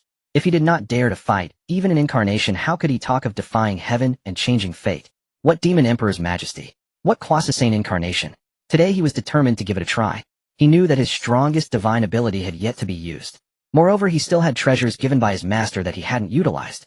Chen Yuan took a step forward and came to Xing Tian's side. Xing Tian gritted his teeth and said, "Dao friend, this fire is tyrannical, do not force it." Chen Yuan looked at the pouring sun's true fire and said lightly, "If you can withstand it, why can't I?" Xing Tian was taken aback, then laughed heartily. "Good. So audacious. I like it." Chen Yuan raised his head and stared directly at the Eastern Emperor's incarnation. "So what if it's the Demon Emperor? Just an incarnation, yet you dare to act tough before me." The gaze of the Eastern Emperor's incarnation finally revealed a hint of fluctuation. It was not anger, but a cold, killing intent born from being provoked by an ant. "Human race, you are seeking death." Chen Yuan sneered. "Who dies is still uncertain." As his words fell, the power of the golden beings within Chen Yuan erupted once more. 800 million golden beings trembled in unison, golden light emanating from deep within his flesh. That dazzling brilliance actually stood against the sun's true fire. Xing Tian looked at Chen Yuan beside him, shock deepening in his eyes. How could this human Dao friend become more ferocious with every strike? Within Chen Yuan, 800 million golden beings sat cross-legged. Their entire bodies shone with brilliant golden light, their features faintly resembling Chen Yuan. As Chen Yuan's thoughts flowed, the 800 million golden beings simultaneously raised their heads. In an instant, countless streams of golden light surged from their bodies, flowing through Chen Yuan's meridians and gathering in his palm. Chen Yuan's body trembled slightly. This power was immense. So immense that even with his current physical body, he felt a tearing pain. Yet he did not stop. He wanted to truly condense the power of the 800 million golden beings into a single strike. Not a scattered explosion, not a simple punch, but to transform it into a weapon capable of tearing apart formidable foes. The divine spear of the great Dao. Condense. Chen Yuan roared inwardly. Boom. A point of golden light suddenly shone in his palm. At first, that golden light was only the size of a grain of rice. But in an instant it surged violently. Countless golden patterns emerged from Chen Yuan's arm, spreading all the way to his palm. A deep voice echoed in the void. It was as if billions of beings were chanting, or like countless laws of heaven and earth were colliding. The golden light continued to elongate. 1 inch, 1 foot, 1 zhang, 3 zhangs. Soon a golden spear's phantom appeared in Chen Yuan's hand. The spear was resplendent, its surface flowing with numerous profound patterns. At the tip of the spear, a glimmer of cold light flickered uncertainly, as if it could pierce through the universe. The moment this golden spear took shape, all beings on the battlefield felt their hearts tremble. Xing Tian's eyes widened. What kind of divine ability is this? He could sense that the golden spear contained not ordinary magical power. That was the ultimate power of the body after being condensed. A spear of slaughter formed from power compressed to its limit. This method was unprecedented. Jinling looked at the divine spear of the great Dao in Chen Yuan's hand, her eyes filled with shock. What kind of law was this for the master brother? Not the upper clear immortal law. Not an ordinary divine ability. It did not resemble the power of innate spiritual treasures. This was the power of master brother himself. A strike forged with his flesh as the furnace and blood as the fire. The gaze of the Eastern Emperor's incarnation finally became genuinely serious for the first time. He looked at the golden spear in Chen Yuan's palm, and a hint of fluctuation appeared on his indifferent face. This method, dangerous. Chen Yuan gripped the divine spear of the great Dao, and small cracks appeared on his arm. Golden blood energy spilled out from the cracks, only to be absorbed by the spear. A surge of pain hit. Chen Yuan thought to himself that this divine ability really should not be used casually. The Eastern Emperor's incarnation snorted coldly. Even with divine abilities, it's but a fleeting moment. The phantom of the great sun in his palm solidified completely. The sun's true fire gathered into a blazing fireball, like a real sun descending. Is that so? Chen Yuan raised the divine spear of the great Dao, its tip pointing towards the Eastern Emperor's incarnation. The Dinghai Pearl floated behind him, five-colored radiance transforming into a halo. His aura surged to its peak at that moment. Xing Tian raised his shield and shouted, "Everyone retreat." Jinling also immediately withdrew, her heart tightly worried for Chen Yuan. In the high heavens, the Eastern Emperor's incarnation held the great sun, and the sun's true fire burned through the void. Chen Yuan gripped the divine spear, the power of 800 million golden beings boiling like the sea. In the next moment, the Eastern Emperor's incarnation pressed down with his palm. The blazing sun carrying destructive might crashed down. At the same time, Chen Yuan shattered the void, and the divine spear of the great Dao erupted with blinding golden light. Today, I will slay this incarnation. As soon as the words fell, the divine spear of the great Dao thrust out fiercely. Boom! A terrifying power exploded, ripping apart all laws of the void, aimed directly at penetrating Honghuang Jiejiao. Oh! A scream echoed. Then that incarnation of Honghuang Jiejiao exploded in place, turning into a mist of blood. Dead. He truly succeeded in slaying the incarnation of Honghuang Jiejiao. Xing Tian looked at Chen Yuan, completely convinced by him, knowing that he rarely yielded to anyone, yet now he was convinced. After slaying the incarnation of Honghuang Jiejiao, Chen Yuan's essence, energy, and spirit were completely exhausted, and he directly fell from the void to the ground. Master brother. Jinling rushed to Chen Yuan's side, worried. Chen Yuan looked at Jinling's concerned gaze and softly said, "I'm fine." Xing Tian came to Chen Yuan's side, taking out a primordial spiritual herb. "Dao, friend, you should take this." "Thank you." Chen Yuan did not waste words and absorbed the spiritual herb to recover from his injuries. Honghuang Jiejiao let out a muffled groan as the true fire of the sun around him suddenly went haywire. Dijun immediately turned his head. "Second brother, what happened?" Honghuang Jiejiao raised his hand to press against his chest, golden flames flickering in his eyes. "It's nothing." Dijun frowned. "Your aura was chaotic for a moment, which is far from nothing." Honghuang Jiejiao fell silent for a moment, his gaze turning cold. "Just now a fragment of my avatar was slain in the territory of the Wu clan." "What?" Dijun's expression changed. Inside the Ling Shao Palace, the ministers of the demon clan also looked up in unison. One of the 10 great demon gods, Baizhe, narrowed his eyes slightly. The avatar of the demon emperor was killed. The one who acted must be an extraordinary great Wu. Ying Zhao said coldly. Could it be that a Zhuwu took action? Jimeng also spoke. The Wu clan has grown bolder, daring to slay the avatar of His Majesty Donghuang. The killing intent surged in Honghuang Jiejiao's eyes. Even though my avatar lacked the chaos bell, it was still reinforced with the will of a quasi-saint, Dijun said solemnly. Only the Zhuwu within the Wu clan could slay your avatar. Indeed, Honghuang Jiejiao nodded. That seems to be the case. Dijun snorted coldly. The Wu clan has gone too far in their bullying of my demon court. Honghuang Jiejiao's palm surged with golden flames. If it weren't for the calamity not yet arriving, I would have brought the chaos bell to level the Wu clan today. Dijun raised his hand to suppress it. Second brother, do not worry. In the future, big brother will definitely destroy the Wu clan. Baizhe bowed slightly. Your Majesties, please do not be angered. Though the Wu clan is arrogant, they cannot escape their fate. Dijun's eyes flashed with cold light. Send orders down to the various departments of the demon court to organize the troops. We will obey your Majesty's decree. Honghuang Jiejiao looked up towards the direction of the Buzhou mountain. Zhuwu, you better keep guarding the Wu clan. Chen Yuan slowly opened his eyes, the residual injuries within him having been suppressed by the innate spiritual medicine. Jinling immediately stepped forward. Senior brother, are you truly fine? Chen Yuan exhaled a breath of turbid air. I am fine. Xing Tian strode over his face, filled with vigor. Dao friend, your battle was truly exhilarating. Chen Yuan stood up and clasped his hands. Today I owe much to Dao friend Xing Tian's assistance. Xing Tian waved his hand. You saved me first, and I helped you in return. Oh, what is that? Jinling looked at the lingering scorch marks on Xing Tian's arm. Xing Tian, great Wu, how is your injury? Xing Tian looked down at it nonchalantly. The true fire of the sun burns a bit, but it won't take my life. A Wu clan warrior couldn't help but speak. Great Wu, this human Dao friend is too strong. Another Wu clan warrior also said. He just pierced the demon emperor's avatar with a spear. I still feel a tremor in my chest. Another Wu clan warrior grinned. Humans can possess such physical strength. The primal wilderness truly opened my eyes. Xing Tian looked at Chen Yuan, the fighting spirit still unquenched in his eyes. Dao friend, may I ask where you cultivate? Chen Yuan said. I am Chen Yuan of the human race, a direct disciple of the Tongtian saint from the Jiejiao. What? Xing Tian paused in his steps. The surrounding Wu clan members also changed their expressions. A disciple of a saint. And the first direct disciple of the Tongtian saint. No wonder you are so formidable. Xing Tian stared at Chen Yuan with wide eyes. So it turns out Dao friend has such an impressive background. Chen Yuan shook his head. Background is background, ultimately the battle just now relied on my own strength. Xing Tian nodded vigorously. I love hearing that. Jin Ling said softly. Senior brother should be this way. Xing Tian looked at the two. Dao friends, where are you heading next? Chen Yuan turned his head to gaze into the distance. To Buzhou Mountain. Xing Tian patted his chest. To Buzhou Mountain, huh? I will take you there. Chen Yuan said. I appreciate it, Dao friend. But since you have come to the Wu clan territory, why not accompany me to the tribe first? Let us also show some hospitality. What do you think, senior brother? Jin Ling looked at Chen Yuan. Chen Yuan felt a stir in his heart. That sounds good.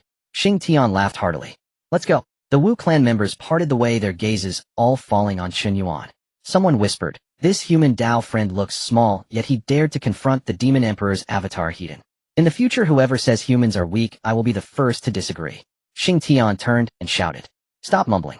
This Dao friend helped us today, so he is a distinguished guest of our Wu clan. The Wu clan members responded in unison. Yes. Chen Yuan and Jin Ling followed Xing Tian onward. Along the way, the Wu clan warriors kept glancing at them. Jin Ling sent a voice transmission. Senior brother, that spear of yours truly frightened me just now. That divine ability consumes too much, it cannot be used lightly. Jin Ling's eyes still held worry. Do not take such risks in the future. Chen Yuan glanced at her. If we hadn't taken risks, we might have been burned by the true fire of the sun just now. Jin Ling pressed her lips together. Senior brother always has a point. Xing Tian, who was in front and could not hear the voice transmissions, turned back and smiled. You two hurry up, the Xianming tribe is just ahead. Soon a Wu clan tribe appeared on the land. The stone hall towered high with beast bones as pillars and Wu patterns carved all around. Wu clan warriors moved about, their blood energy soaring to the heavens. As Chen Yuan stepped into the tribe's boundaries, a system prompt rang in his mind. Congratulations, master, for triggering the sign-in location, Xianming tribe. Do you wish to sign in? Chen Yuan did not hesitate in his heart. Sign in. Congratulations, master, for obtaining chaos liquid. Chen Yuan's expression shifted slightly. What is chaos liquid?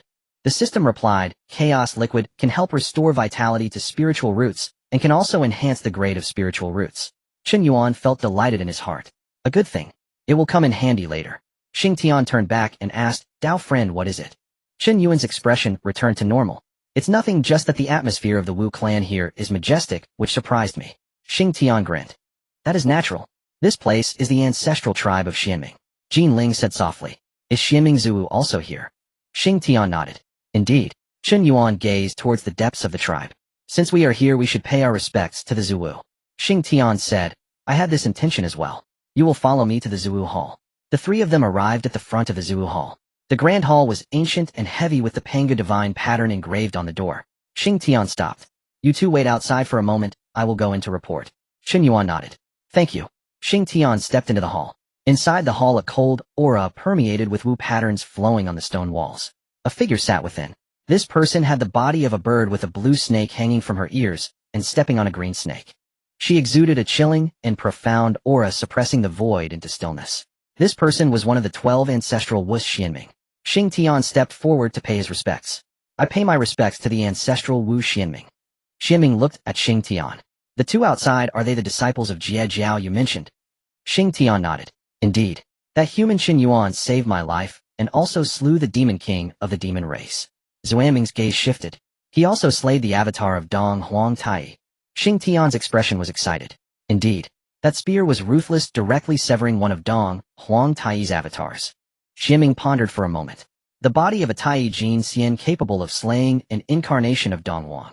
This youth is remarkable. Xing Tian said, Zhuwu, he is the chief disciple beneath Tongtian Saint. Xuanming's expression softened. The three pure ones were born from the primordial spirit of Pangu Father God. We 12 Zhuwu were formed from Pangu Father's sacred blood. If that is the case, then we are kin in a sense. Xing Tian smiled. I thought the same. Xianming raised his hand. Bring them in. Xing Tian turned and left the hall. Chen Yuan and Jin Ling waited outside the chamber. Xing Tian said, Zhuwu permits you to enter. Jin Ling smoothed her robes, her expression now more solemn. Chen Yuan stepped into the hall, his gaze falling upon Xianming. He cupped his hands in salute. Chen Yuan pays respects to Zhuwu Xianming. Jin Ling bowed as well. Jin Ling pays respects to Zhuwu Xianming. Xianming lifted his hand. It matters not. After all, we may be considered family. Jin Ling was slightly taken aback. Chen Yuan immediately understood. The three pure ones were formed from Pangu Father's primordial spirit, and the 12 Zhuwu from his sacred blood. What Zhuwu says is indeed true. Xianming looked at Chen Yuan. You understand then? Xing Tian laughed. I said friend Chen Yuan bears no ill will toward our Wu clan. Xianming said, this time you aided Xing Tian and crushed the demon race. Well, our Wu clan takes note of this favor. Chen Yuan replied, the demon race was wantonly slaughtering, I merely acted in passing. Xuanming's gaze settled on him. To slay a demon king casually, and to cut down an incarnation of Donghuang. Such effortless might is seldom seen in the primordial age. Jinling could not help but speak up. Senior brother has always been so. Xianming glanced at Jinling. Are you also a disciple of Tongtian? Jinling bowed. I am Jiejiao disciple Jinling. Xianming nodded. Tongtian has an excellent eye for disciples. Jinling's heart brightened. Thank you for the praise, Zuo. Xianming waved his hand. 2 antique tokens landed before Chen Yuan and Jinling. The tokens were black and solemn, engraved with Pangus divine pattern. Within them the blood essence of the Wu clan flowed. Chen Yuan caught the token. Zuo, what is this? Xianming said, this item will aid you in ascending Buzhou Mountain. With it upon you, part of Pangu Father's oppressive aura can be withstood. Joy flashed in Jinling's eyes. Buzz, his pressure is heavy. This is precisely what we need. Xianming continued, in days to come to the Wu clan and show this item. Every division will allow you passage. Xingtian immediately said, this is a fine thing. Ordinary beings could never obtain such items. Chen Yuan solemnly stowed the token. Thank you, Zuo. Jinling said. Thank you, Zuo. Xianming. Xianming nodded faintly and looked to Xingtian. Xingtian escorted them to Buzhou Mountain. At once, the three left the Zuo hall. Just outside the main chamber, Xingtian laughed. Friend, the Zuo has given you tokens. This shows they truly consider you one of their own. Chen Yuan said, Zuo Xianming carries a noble bearing. Jinling nodded. Though she is a Zuo, she is not, as rumors claim, only versed in slaughter. Xingtian snorted. How much faith can one place in those outside rumors? The demon race even calls our Wu clan savages. Xingtian snorted. How much faith can one place in those outside rumors? The demon race even calls our Wu clan savages. Do not take offense, great Wu. Xingtian. Senior brother means no ill will. Xingtian laughed heartily. Very well. I will take you to Buzhou Mountain. The three departed Xuanming's tribe. Along the road, Xingtian spoke of the Wu clan's divisions with bold pride. Chen Yuan answered occasionally, though his mind turned to the uses of the chaos elixir. Jinling walked at their side, fingering the token in her hand. Senior brother, with this token, our climb up Buzhou Mountain will be much easier. Chen Yuan nodded. Buzhou Mountain was formed from Pangus spine. Its oppressive aura is no trifling matter, Xingtian called back. Even with the token, do not be careless. The higher one climbs, the heavier Pangu Father's pressure becomes, Chen Yuan said. Thank you for the reminder. Xingtian looked toward Buzhou Mountain, his eyes filled with awe. Our Wu clan was born from the earth. We revere Pangu Father God. Whenever I approach Buzhou Mountain, I dare not be presumptuous, Jinling whispered. Great Pangu split heaven and earth. All beings of the primordial age owe him their grace. Xingtian nodded. Those are comforting words. Chen Yuan gazed ahead and already saw the massive pillar that propped the sky. Buzhou Mountain rose into the clouds, its body connecting heaven and earth. A vast ancient pressure rolled in from afar, causing the golden figure within Chen Yuan to tremble slightly. Xingtian halted. We have arrived. Chen Yuan looked up toward the mountains, base martial intent rekindling in his eyes. Jinling gripped the token tightly. Senior brother, we have finally come. Xingtian stood beside them and pointed ahead. This is Buzhou Mountain. Chen Yuan followed Xingtian's gesture and looked up. Jinling looked up as well, the token in her hand trembled. Xingtian withdrew his hand, his expression deep with reverence. A gigantic peak spanned between heaven and earth. Its summit met the firmament, its base anchored the primordial land. It held up heaven and earth as if Pangu still gazed down upon all living things. Chen Yuan's eyes burned.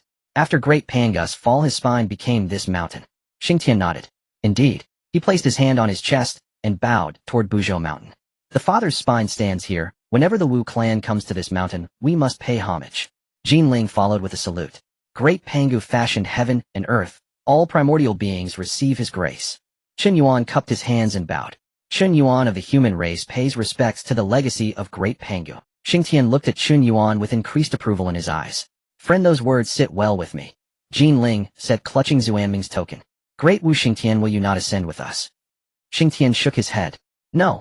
Chen Yuan looked at him. Are you returning to Xuanming's tribe? Xingtian nodded. Zuo asked me to escort you to the mountain's foot. From here on, the path is your own, Jinling said. Thank you for escorting us, great Wu. Xingtian waved his. You aided our Wu clan. Sending you a stretch of the way is nothing, he said, then looked to Chen Yuan. Buzz, his pressure is extreme. Though your flesh is strong, do not overstrain yourself. Chen Yuan nodded. I will remember. Xingtian then looked at Jinling. Friend Jinling, you must also be careful. Jinling replied solemnly. Thank you for the reminder. Xingtian grinned. If you cannot hold, then use the Zuo tokens. Those things can protect both your body and your Yuan Shan. Chen Yuan looked to Jinling. Jinling, do not use the token yet. Jinling was taken aback. Senior brother. Chen Yuan said. Only use it if you truly cannot endure, he said. That way you will temper yourselves. Understanding sparkled in Jin Ling's eyes. Very well. Xingtian thumped his chest. Good courage. You Jiejiao disciples truly have some of our Wu clan's spirit. Chen Yuan smiled. Farewell, friend. Xingtian turned and strode away. After several dozen paces he called back, Friend Chen Yuan, when you next visit the Wu clan remember to seek me out. Chen Yuan replied, I will. Xingtian laughed loudly and soon disappeared amid the sanguine mists at the mountain's base. Jin Ling withdrew her gaze. Senior brother, let us ascend the mountain. Chen Yuan nodded. Let us go. Ding. As the two stepped onto Mount Buzhou, a voice rang out in Chen Yuan's mind. Congratulations, master, on discovering a sign-in location. Mount Buzhou. Please sign in at its highest peak, master. In hearing the system's prompt, Chen Yuan felt a quiet surge of delight. What reward might await him here atop Mount Buzhou? They ascended the first stone step of Mount Buzhou. An instantly crushing pressure descended. Jin Ling's shoulders sank. Her cultivation energy faltered slightly within her meridians. Chen Yuan's steps remained steady. The ninefold mystic art stirred spontaneously within his body. Golden vital energy surged through his tendons and bones, forcibly withstanding the oppressive weight. Jin Ling glanced at him and asked, Senior brother, how do you feel? Still bearable, Chen Yuan replied calmly. Jin Ling gritted her teeth and took the second step. I can endure it too. And together they climbed ever upward. At first, though formidable, the mountain's pressure near its base could not halt them. Each time Chen Yuan set foot down, the stones beneath trembled with deep resonant recoil. Jin Ling shielded her nascent soul with cultivated energy. Azure Dao light spiraled around her form. Not a century later, they had already traversed 10,000 winding paths. Sweat glistened upon Jin Ling's brow. Senior brother, Mount Buzhou's pressure is stronger than I imagined. Chen Yuan nodded, gaze lifting toward the summit. This is only the beginning. What lies ahead will grow far more arduous. Jin Ling looked upward. The higher we climb, the more it feels as though an incomparable sovereign presses upon our nascent souls. Chen Yuan nodded. That is the lingering aura of the primordial god Pangu. Jin Ling murmured softly. Were I not standing here now, I would never have grasped how profound the foundation of the primordial chaos truly is. Chen Yuan nodded again. Precisely why we came up here. Cultivation confined to one's secluded chamber is insufficient. Jin Ling watched Chen Yuan's retreating back, and in her eyes resolve hardened. I follow senior brother's lead. 3 centuries passed, and they entered even higher realms. Mountain winds sliced like blades across their flesh, laden with Pangu's lingering aura. Jin Ling's cultivated energy was repeatedly forced inward, recoiling into her dantian. Chen Yuan's bones thundered, his vital energy burned like a forge. Under relentless pressure, the ninefold mystic art surged against its own limits. Each step upward forged his body anew. With every exhalation, turbid qi was expelled from his being. Jin Ling watched, unable to suppress her awe. Senior brother, your physical vessel grows ever stronger. Chen Yuan's gaze fixed upon the path ahead. Mount Buzhou is tempering me.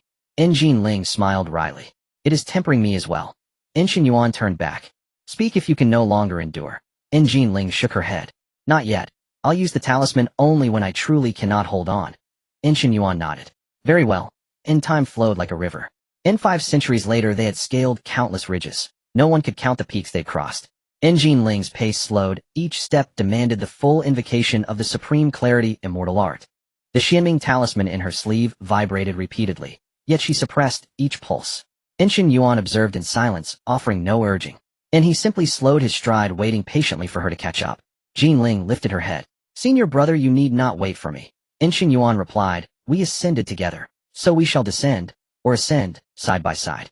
Warmth rose within Jin Ling's heart. Very well. Chen Yuan took another step forward.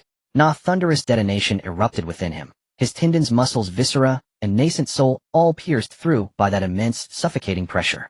The ninefold mystic art accelerated violently. Golden vital energy surged upward to his crown, then cascaded downward into every limb and extremity. Chen Yuan froze mid-step. Jin Ling's expression shifted instantly. Senior brother, what's wrong? Chen Yuan closed his eyes. Nothing. The ninefold mystic art is about to break through its barrier. Jin Ling immediately stepped half a pace backward to guard him. Upon the mountain path, layers of Pangu's aura descended like hammer blows.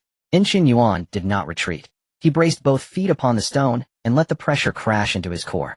Ni's golden inner form quivered, ancient Dao patterns flared across his skin. Vital energy burst through his meridian gates. His corporeal strength surged exponentially. Fierce, overwhelming aura rose from Chen Yuan's being. Jin Ling's eyes widened in astonishment. Senior brother has truly broken through.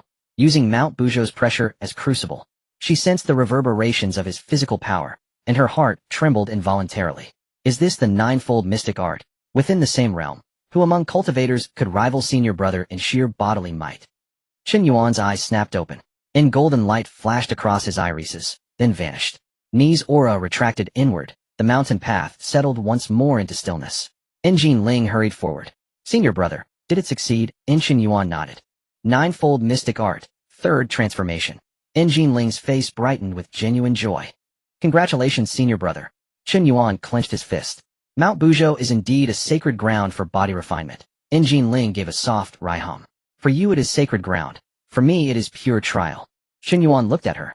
To reach this height, you have already surpassed expectation. Jin Ling shook her head. I must press onward. Chen Yuan said. Very well. And they resumed their ascent. Na millennium passed in silent climbing.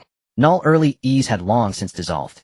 In the higher they climbed, the denser Pangu's residual aura grew, weighty, primordial, unyielding. Jin Ling paused to recover her breath every 100 steps. And though Chen Yuan endured, even he no longer moved lightly.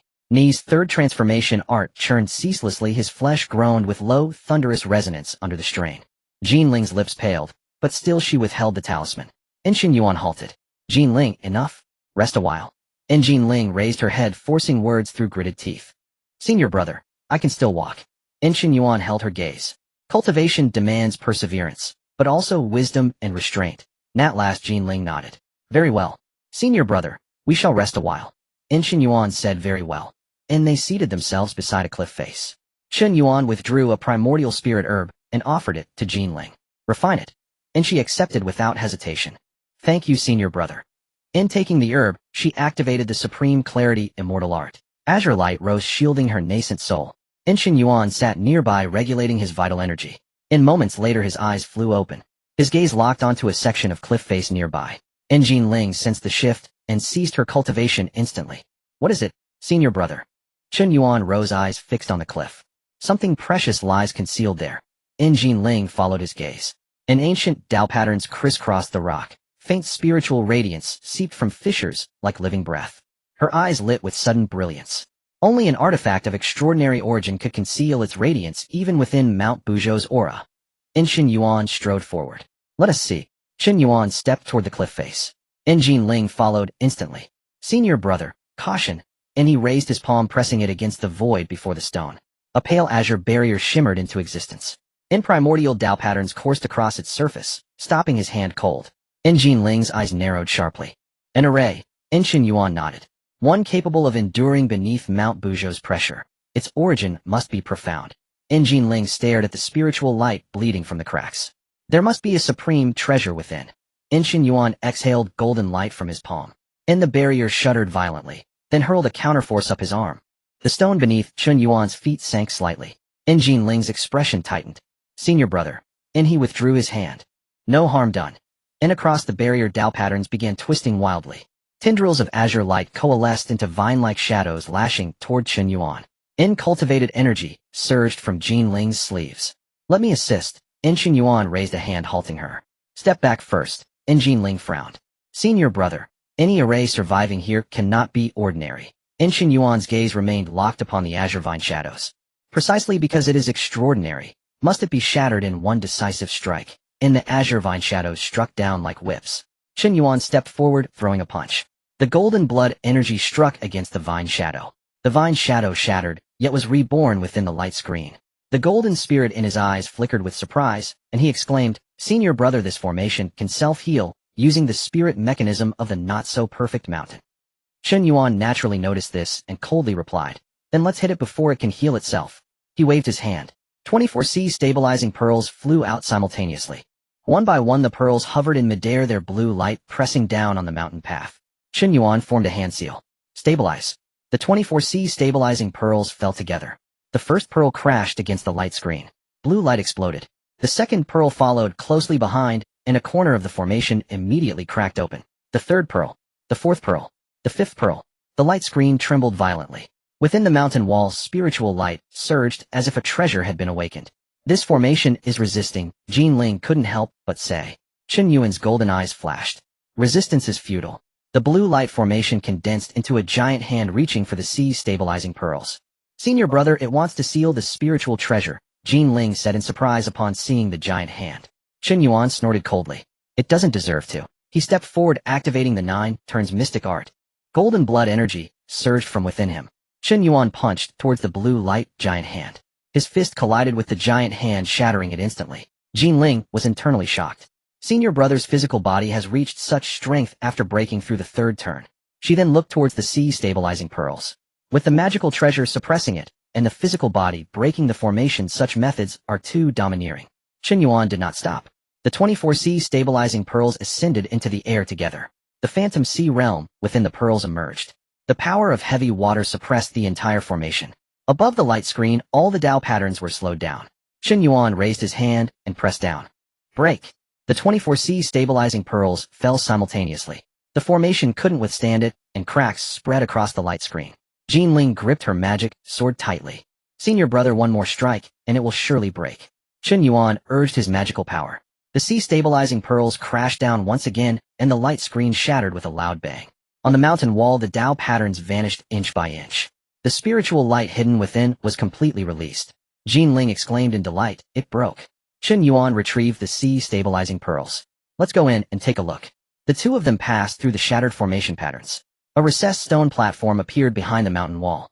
At the center of the stone platform, an ancient vine was rooted in the mountain stone. The vine was dark green with mysterious patterns. Threads of innate spiritual energy spread from the vine. Jin Ling's eyes lit up with joy as she looked at Chen Yuan, saying, Senior brother, this is an innate spiritual root. However, Chen Yuan's gaze fell on the tail of the vine. There hung a purple gourd only the size of a fist. The purple light was dim, its essence incomplete. Jin Ling hurried forward but stopped 3 steps away. Senior brother, this gourd vine exudes a strong, innate aura. Chen Yuan's heart suddenly trembled. Damn, he stared at the ancient vine, his mind shaken. It is actually one of the top 10 innate spiritual roots, the gourd vine. Jin Ling turned back to him puzzled. Senior brother, do you recognize this item? Chen Yuan nodded and began to explain. This vine is called the innate gourd vine, and it is one of the top 10 innate spiritual roots. Jin Ling's eyes sparkled with even more delight. No wonder it can hide within the not-so-perfect mountain. Chen Yuan took a few steps closer. This vine once bore 7 gourds. Jin Ling counted. Indeed, there were 7 gourd imprints on it, but 6 had already been taken. No wonder it can hide within the not-so-perfect mountain. Chen Yuan took a few steps closer. This vine once bore 7 gourds. Jin Ling counted. Then this last one must be the 7th. Jin Ling looked at the purple gourd. Chen Yuan nodded. Exactly. Jin Ling reached out to approach the purple gourd. The gourd trembled slightly, but did not truly awaken. Jin Ling withdrew her hand, her joy fading a bit, as she said worriedly, Senior brother, this treasure seems to be missing its essence. Chen Yuan also approached the purple gourd. He raised his hand and pressed on the vine next to the gourd. A wave of withered energy surged into his palm. It has not truly matured yet. He sighed. No wonder this item hasn't been picked. Jin Ling sighed, revealing a helpless expression. If the essence is already withered, this gourd may not be able to come into existence. Chen Yuan did not answer immediately. Images of the items obtained from the Xianming tribe's sign-in flashed in his mind. The Chaos Liquid. The Chaos Liquid can help spiritual roots restore vitality. It can also elevate the grade of spiritual roots. Chen Yuan's eyes suddenly brightened. This thing is just perfect for it. Jin Ling looked at him and asked, Senior brother, do you have a way? Chen Yuan flipped his palm. A mass of chaotic-colored liquid appeared. The chaotic energy descended, and the innate spiritual energy surged instantly. Senior brother, what treasure is this? Jin Ling stared at the chaos liquid that appeared in Chen Yuan's hand. Chen Yuan looked at the purple gourd. This is chaos liquid. Jin Ling was puzzled, wondering what it was, having never heard of it. Can it save the spiritual root? Chen Yuan nodded. It can save it. Chen Yuan closed his fingers and carried the chaos liquid towards the gourd vine. Jin Ling immediately held her breath, her gaze locked onto his palm. If the essence can be restored, this 7th gourd can truly come into existence. Chen Yuan raised his hand and dripped the chaos liquid at the base of the gourd vine. 1 drop fell. The entire gourd vine suddenly trembled. Blue light surged and innate Dao patterns lit up on the vine. The purple gourd also trembled lightly. Jin Ling's eyes suddenly brightened. It works. Chen Yuan flicked out a 2nd drop of chaos liquid. The chaotic energy descended, and the withered parts of the gourd vine quickly sprouted with green. The originally incomplete essence began to flow back. The cracks on the vine began to heal. The purple gourd inhaled and exhaled spiritual energy, and its dim purple light transformed into a deep and mysterious glow. Jin Ling couldn't help but step forward half a pace. Senior brother, it has truly come back to life. Chen Yuan stared at the gourd vine, allowing another drop of chaos liquid to fall into his palm. Still lacking the final touch. The chaos liquid sank into the vine. The gourd vine suddenly shot up 3 inches. The roots burrowed into the mountain stone, extracting the innate spiritual energy of the not-so-perfect mountain. The purple gourd hung at the tail of the vine, with chaotic patterns appearing at its mouth. Jinling's face revealed joy. It succeeded. Chen Yuan felt the aura of the gourd vine reach perfection, and his eyes glimmered with warmth. Good. Jinling looked at the purple gourd, saying, Senior brother, this treasure's essence has been restored, and its aura is stronger than ordinary innate spiritual treasures. Chen Yuan smiled. It was worth it to use the chaos liquid to save it. Jinling nodded. Such an opportunity, even if others were to find it, they would return empty-handed. Chen Yuan waved his hand. The sea-stabilizing pearls emitted water light, protecting the surrounding spiritual energy. He pressed his other hand on the gourd vine. Come. The gourd vine gently shook and the roots pulled out from the mountain stone. The entire spiritual root transformed into a beam of azure purple divine light and fell into Chen Yuan's hand. As the gourd vine entered his hand, a piece of information surged into Chen Yuan's mind. Chaos gourd vine. Capable of nurturing innate supreme treasures. Requires 1,000,000 years to mature. Chen Yuan's heart jolted. His hand holding the gourd vine trembled slightly. Damn. Jinling immediately looked at Chen Yuan, asking, Senior brother, what happened? Could it be that the treasure has other issues? Chen Yuan forcibly suppressed the turmoil within him. It's nothing. Jinling looked at him with a puzzled expression. Chen Yuan placed the gourd vine into his internal small world, but his heart was already stirred up. Innate supreme treasure. This purple gourd, after being enhanced by the chaos liquid, has actually advanced from innate spiritual treasure to innate supreme treasure. Chen Yuan settled the gourd vine in the small world within his body and turned to Jinling, saying, Let's go, we shall continue up the mountain. Jinling nodded and got up to follow. The two resumed their journey along the mountain path.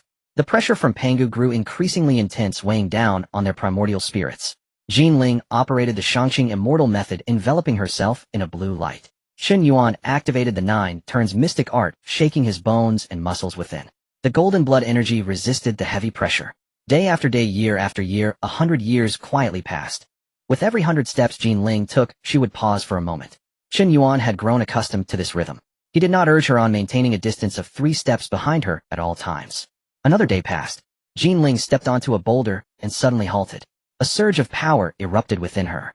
The Heavenly Immortal method reached its peak, and a layer of golden light shimmered atop her primordial spirit. A tremendous wave of magical power surged from her body. Stones rolled down the mountain path. The pressure from Buzhou Mountain descended, yet her aura did not wane. A tremendous wave of magical power surged from her body. Stones rolled down the mountain path. The pressure from Buzhou Mountain descended, yet her aura did not wane, but instead intensified. As her magical power broke through barriers, golden light flourished above her primordial spirit. The fruit of the Tai golden immortal path was crystallizing.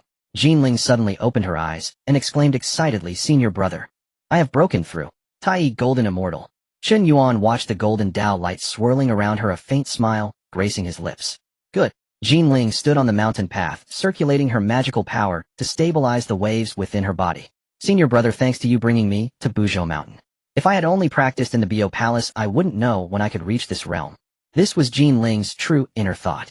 Chen Yuan did not mind, as they were both disciples of the same sect. It was only natural to help each other.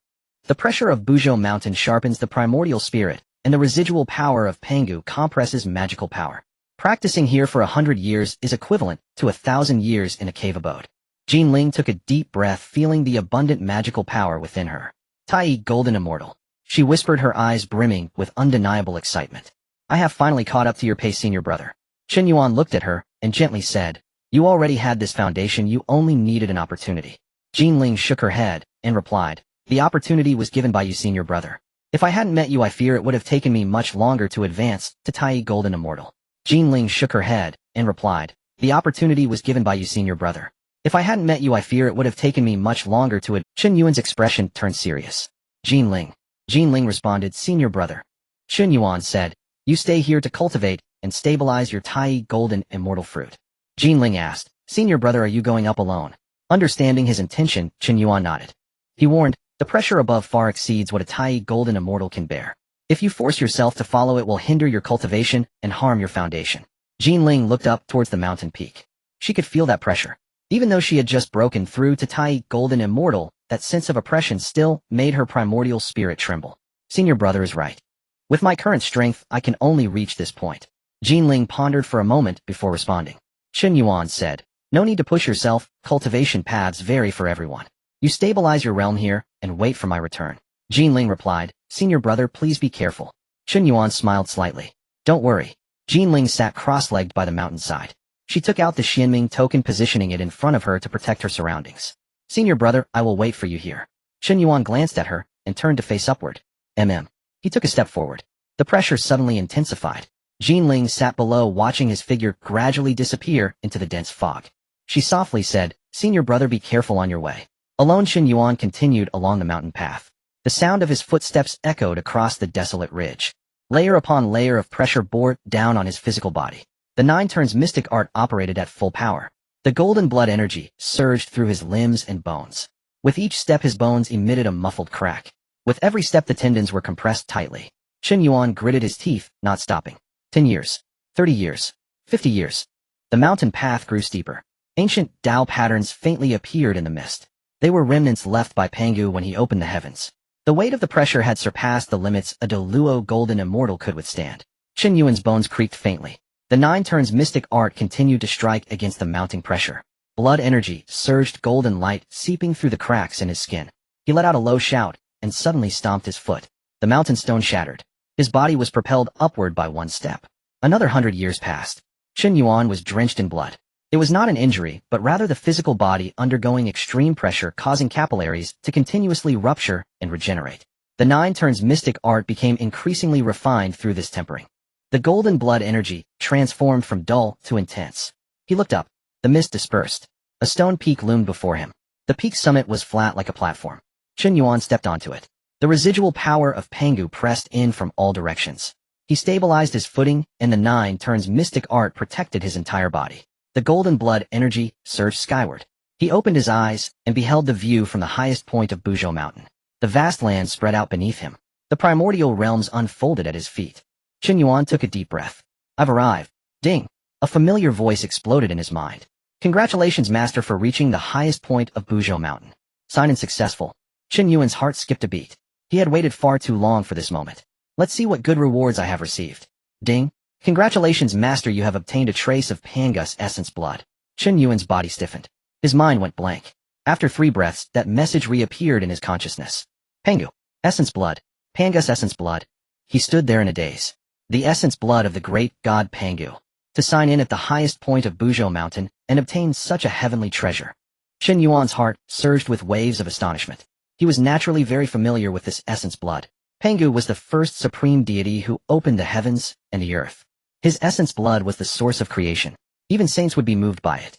Chen Yuan calmed his excitement and focused on the system rewards. A faint golden light point floated within his sea of consciousness. He focused on it and thought, no system, did you make a mistake? A trace. Chen Yuan's eyes twitched violently. Why is it just a trace? He thought he had misread, but confirmed it once more, yet it remained the same. The system clearly stated. A trace of Pangus essence blood. A trace. Not a drop. Not a mass. Just a simple trace of essence blood. Chen Yuan couldn't help but admire the system's rewards. Was this good or bad? In the novels he read in his past life, which traveler ever received essence blood starting from a drop? Some even absurdly received several drops. Yet today he only got a trace. While others gain a drop of Pangus essence blood and directly achieve perfection in their physical bodies. What can I do with this trace? Chen Yuan couldn't help but complain in his heart. System, are you serious? The system remained silent. Chen Yuan took a moment of silence. He took a deep breath. Forget it. No matter what, this is still Pangus essence blood.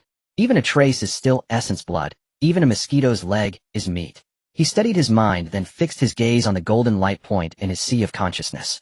Though it was only a trace, it contained a vast aura from ancient times. That aura was profound and boundless. Even the slightest trace made his sea of consciousness tremble. This was the essence blood of the great god Pangu. Even a trace was terrifyingly powerful. Chen Yuan felt that aura, and his eyes gradually brightened. Though this trace of essence blood is small, its aura is supremely pure. If I can refine it and integrate it into the 9 turns mystic art, my physical body will surely ascend to another level. He closed his eyes and sat cross-legged at the peak of Buzhou Mountain. The residual power of Pangu enveloped the surroundings.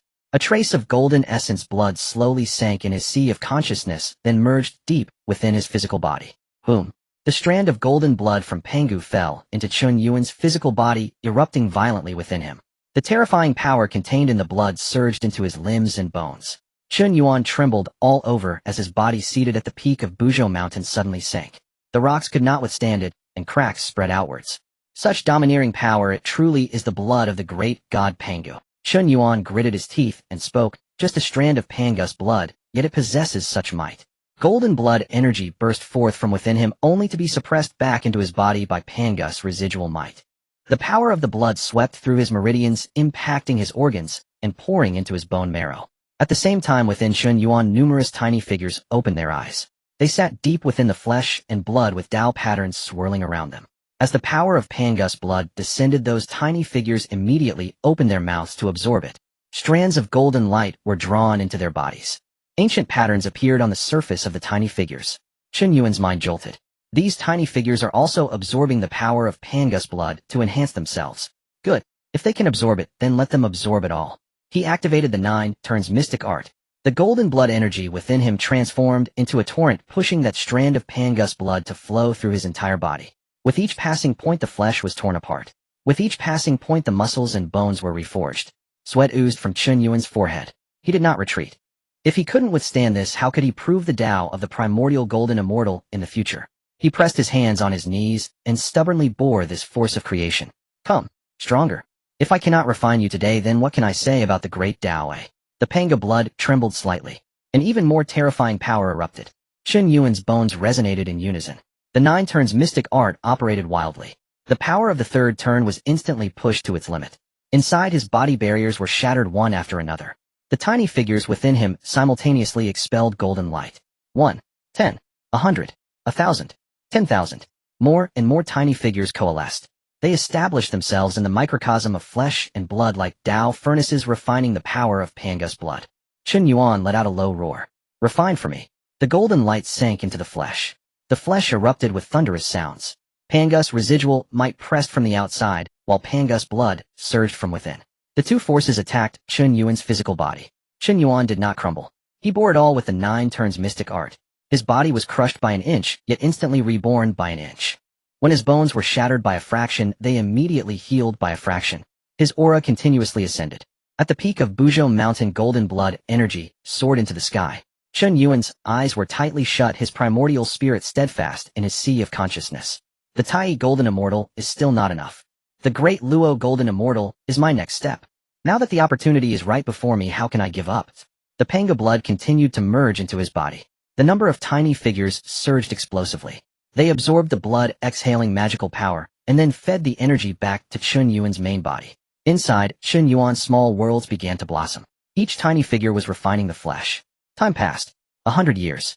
300 years. 500 years. Chen Yuan remained seated unmoving. The pressure at the peak of Buzhou Mountain grew stronger by the day.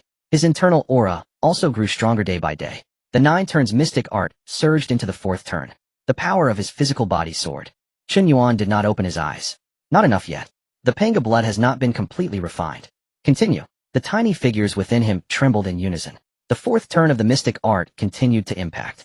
The remaining power of Pangus blood was thoroughly drawn out. Within Chen Yuan's flesh, more tiny figures coalesced. Tens of millions. 20 million. 30 million. 40 million. Until 50 million. 50 million tiny figures opened their eyes simultaneously. Their auras were interconnected, each possessing the aura of a great Luo golden immortal. Chen Yuan's body roared continuously. His physical body broke through barriers once again. The 9 turns mystic art reached the early stage of the 5th turn. The power of his physical body was comparable to that of the great witch of the Wu clan. A millennium later, Chen Yuan suddenly opened his eyes. 2 beams of golden light shot out from his eyes, tearing through the mountain cloud. He raised his hand into a fist. The blood energy within his fist caused the void to tremble. He snorted coldly. Break. A powerful force swept through his entire body. The barrier of the Tai golden immortal realm shook violently and shattered.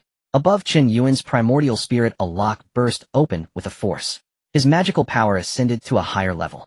The aura of the great Luo golden immortal rose from within him. The pressure of Buzhou Mountain fell, yet it could no longer bend his spine.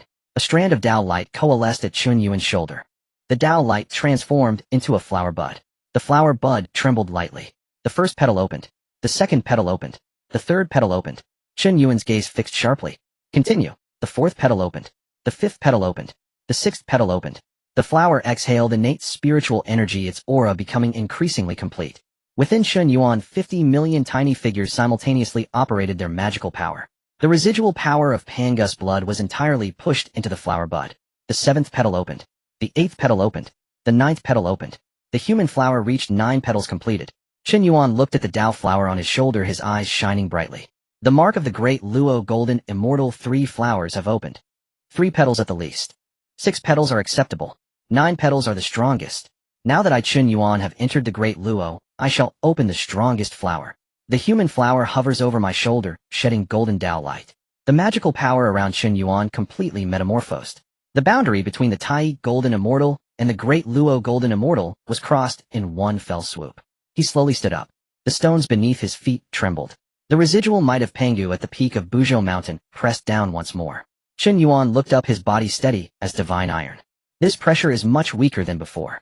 No, it is I who have grown stronger. He raised his palm. Within his palm, golden blood energy gathered. The power of the early stage of the 5th turn of the 9 turns mystic art surged in his palm.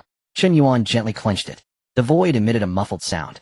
My physical body is comparable to that of a great witch.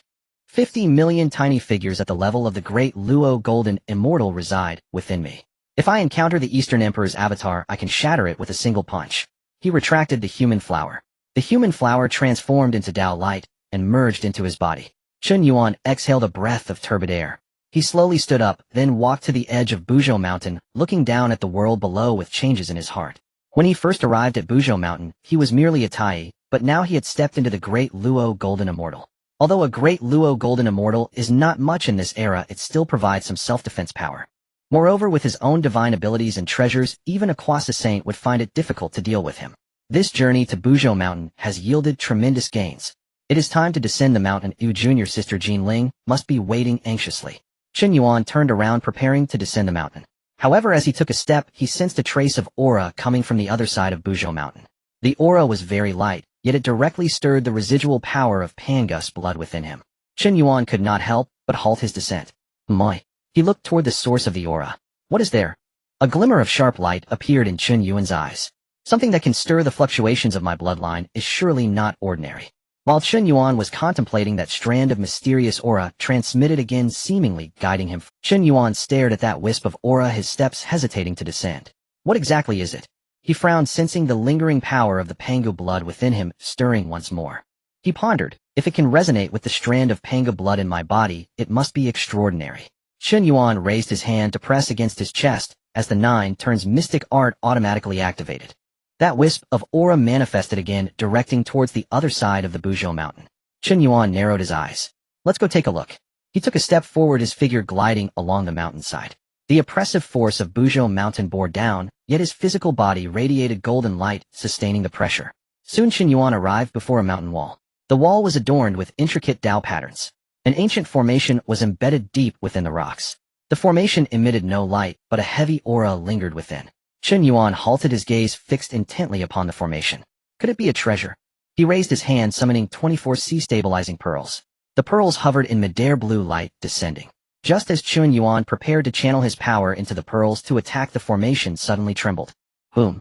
A surge of power erupted from within the formation, directly sweeping toward Chen Yuan. His expression changed. Not good. Just as he was about to activate the 9 turns mystic art, the force of the formation had already ensnared his body. The 24 sea-stabilizing pearls vibrated in unison, yet were dragged into the formation by that power. This formation can even suppress a congenital spirit treasure. Chen Yuan was startled. Before he could react, he was pulled directly inside. The world before him spun chaotically. His power roared within his body. Chen Yuan felt his soul sink, his consciousness pressed into darkness by an ancient force. He didn't know how long it had been before he suddenly opened his eyes. A blood-red sky loomed overhead. The ground was charred, black fissures crisscrossing the surface. In the distance, broken Dao patterns floated, carrying a chaotic aura. Chen Yuan immediately rose, the sea-stabilizing pearls circling around him. Where is this place? He scanned his surroundings, his expression grave. Am I still within Buzhou Mountain? Ding! A system notification echoed in his mind. Congratulations, Master, you have signed in at the Demon God Realm. You have received 10 drops of 3 light divine water. Chen Yuan's heart shook. The sign-in location refreshed. Moreover, he received 3 light divine water, a substance used by Nuwa to create humanity, which was indeed a valuable treasure. But before Chen Yuan could feel joy, his gaze suddenly sharpened. Demon God Realm. What kind of place is this? Boom. A presence capable of annihilating heaven and earth surged forth. The blood-red sky trembled. The ground fissures exploded. Chen Yuan felt his body sink, a dull sound resonating from his bones. What a powerful aura. He immediately activated his power. The 24 sea stabilizing pearls erupted in blue light simultaneously. Illusions of an ocean emerged within the pearls, the force of heavy water, suppressing the void. Chen Yuan formed seals with his hands and shouted, "Suppress." The sea stabilizing pearls hovered in all directions, keeping that destructive aura at bay, 3 zhang away. Yet the aura was too strong. The blue light of the pearls trembled incessantly. The ground beneath Chen Yuan's feet cracked inch by inch. This aura is likely far beyond that of a quasi saint. He felt a chill in his heart. If it weren't for the sea stabilizing pearls, I would have been crushed instantly. Ha ha ha. A booming laughter erupted from deep within the blood-red world. The laughter shook his divine sense and caused the sea-stabilizing pearls to sway violently.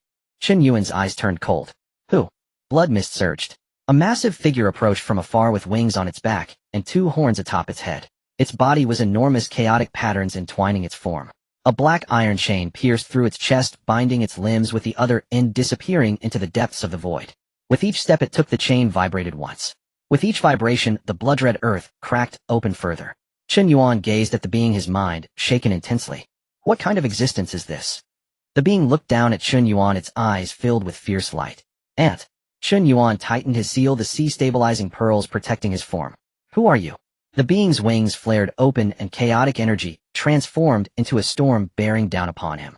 The sea-stabilizing pearls retreated half a zhang. Chen Yuan stifled a groan, the power of the 5th turn of the 9 turns mystic art erupting. Golden blood energy surged, forcibly stabilizing the pearls. The being's eyes flashed with intrigue. Above Tai, the great Luo is beginning to take shape, yet you can withstand a strand of my aura. Gaga. You carry the scent of Pangu. Chen Yuan's heart sank upon hearing this. It can actually sense the trace of Pangu blood within me. The being fixed its gaze upon Chen Yuan, its voice like thunder. Upon meeting this demon god, will you not kneel? Chen Yuan raised his head, battle intent igniting in his eyes. Kneel to you? Do you even deserve it? The unknown being laughed in anger. Such gall.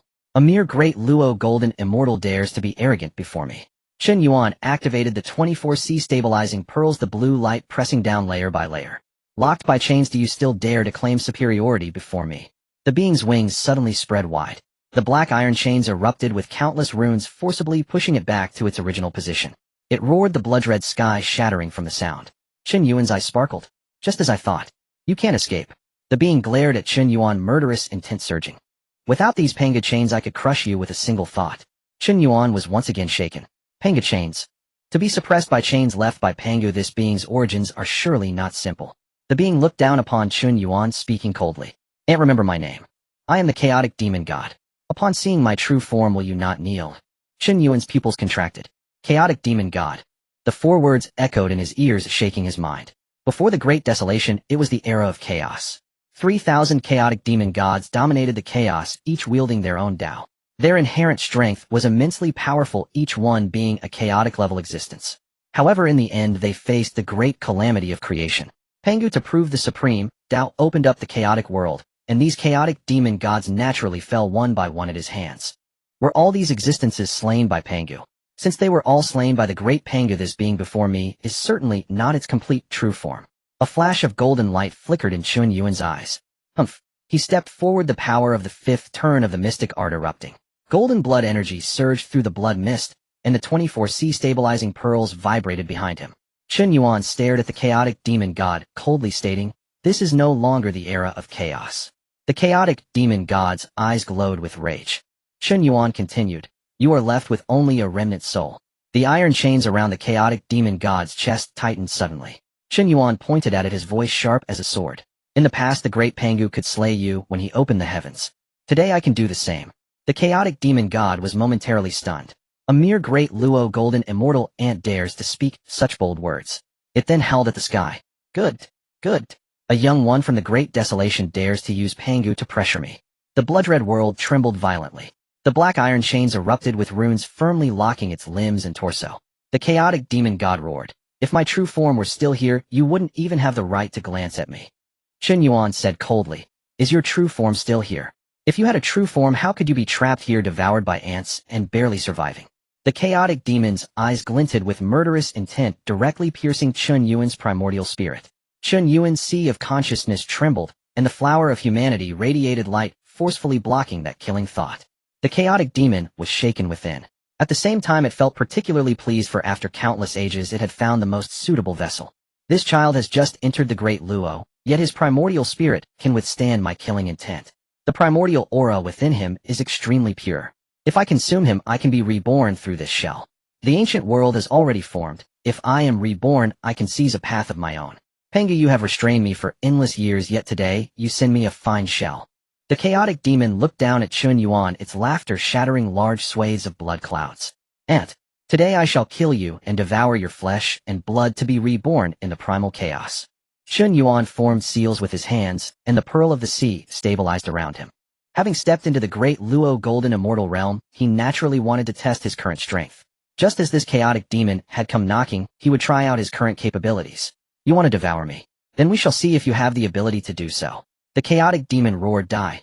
In its eyes, Chen Yuan was merely a lamb to be devoured. A mere great Luo golden immortal could hardly stir any waves in its sight. Though it was currently just a remnant soul, the power it unleashed was still above the level of a quasi-saint. It raised a gigantic palm. As the palm descended, chaotic patterns intertwined within its palm. The blood-red earth collapsed under the force of the palm. Chen Yuan felt a sinking beneath his feet. The phantom of mountains and rivers surged within the pearl of the sea. He let out a low shout. "Pearl of the sea, suppress the void." 24 pearls flew up simultaneously. Blue light spread out, transforming into a heavy water sky. The sea domain within the pearls pressed against the giant palm. The palm crashed down on the heavy water sky. The sky immediately caved in. Chen Yuan's arm trembled, and 50 million little figures within him opened their eyes, simultaneously unleashing their power. "Suppress it for me." 50 million streams of power surged into the pearl of the sea. In an instant, the 24 pearls of the sea radiated blinding light. The chaotic demon's eyes flashed with anger. An ant was still an ant, and should obediently be consumed by it. A mere innate spirit treasure thinks it can suppress me. If it were the Panga divine axe, perhaps I would fear it a bit. The chaotic demon's palm erupted with chaotic patterns. A terrifying force pressed down. Boom. The power unleashed by the pearl of the sea was torn open, creating a crack. The first pearl of the sea flew back. The second pearl of the sea was also shaken away. The third, fourth, and fifth pearls all let out mournful cries. Chen Yuan grunted, blood surging in his chest. He shattered the ground with his step, forcing himself to stabilize his form. Inwardly, he had to admit that this chaotic demon was indeed formidable. Even if it was merely a remnant soul, it was not something one could easily resist.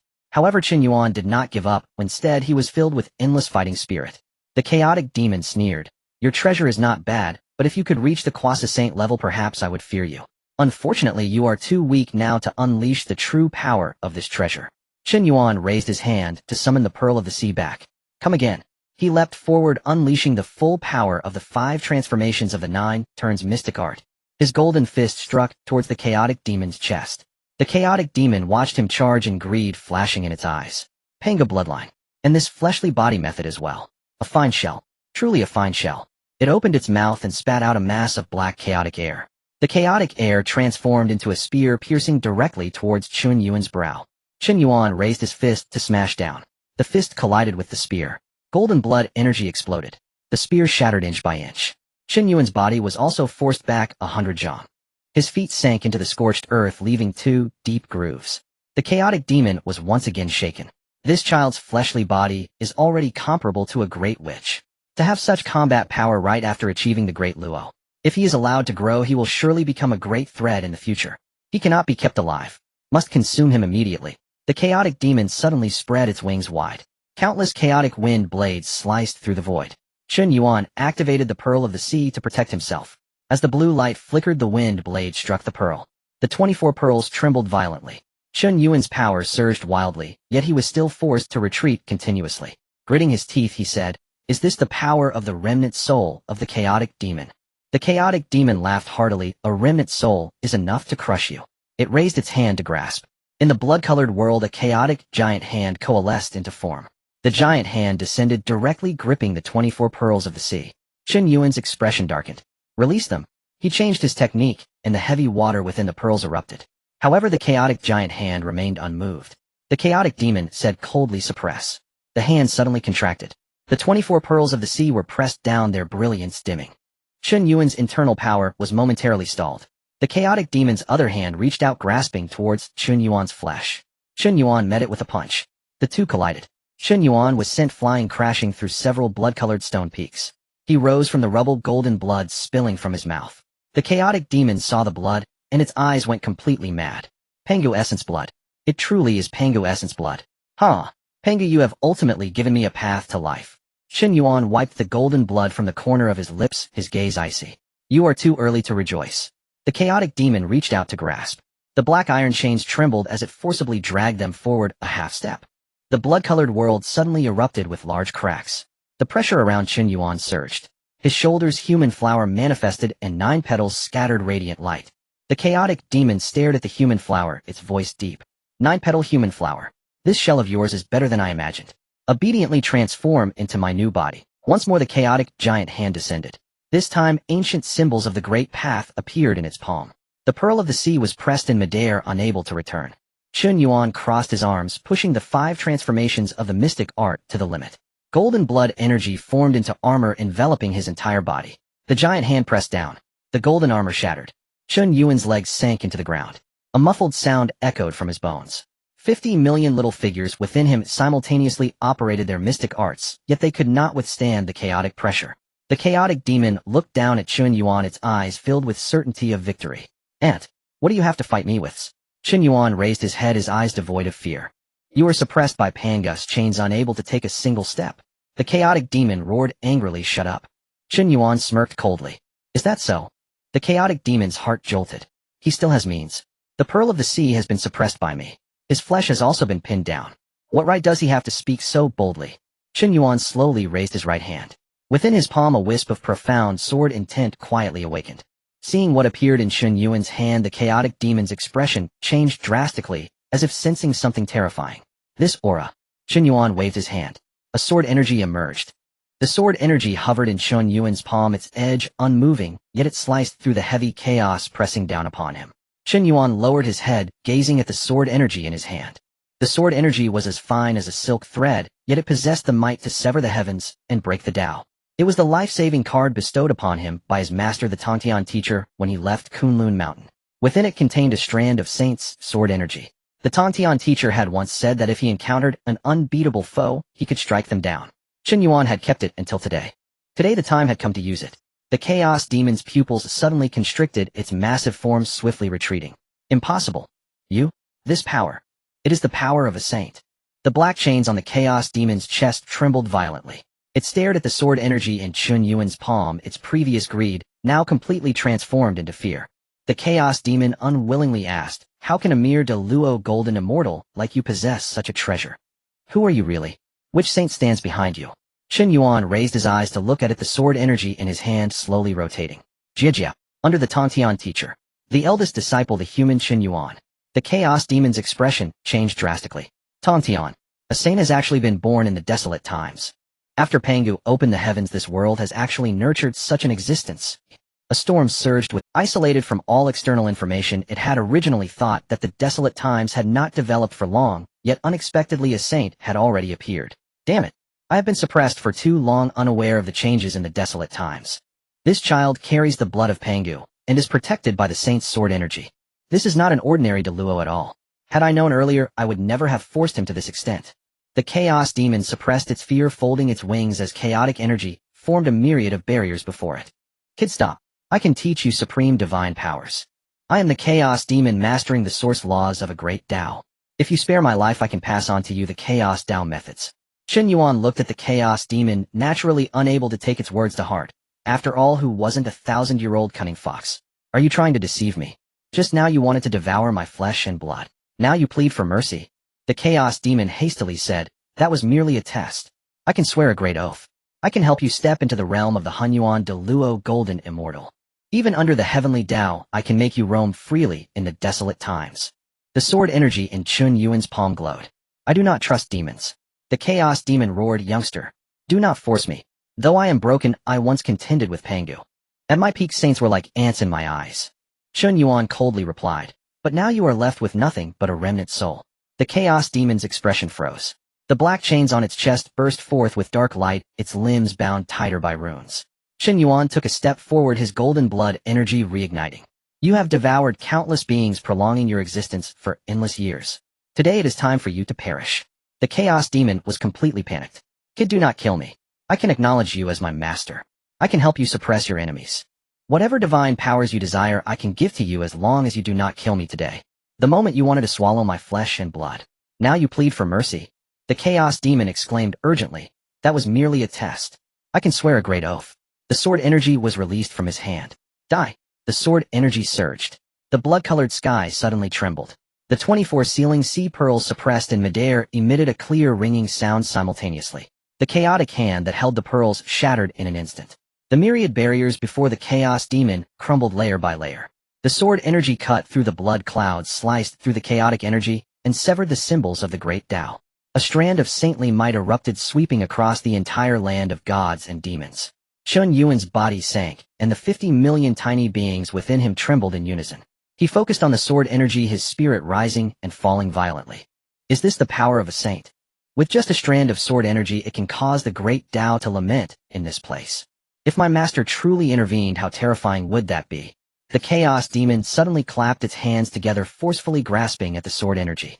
Block it for me. Chaotic symbols piled up in its palm. The black chains were dragged, bursting forth with sparks. A vertical scar split open on its forehead, its remnant soul's essence igniting. I am the Chaos Demon. I cannot die beneath a mere strand of sword energy. Shatter for me. The sword energy descended. The chaotic symbols silently shattered. The demon's palms split apart. Black blood spilled onto the earth, only to be vaporized into nothingness by the sword light. The Chaos Demon let out a wretched scream. No.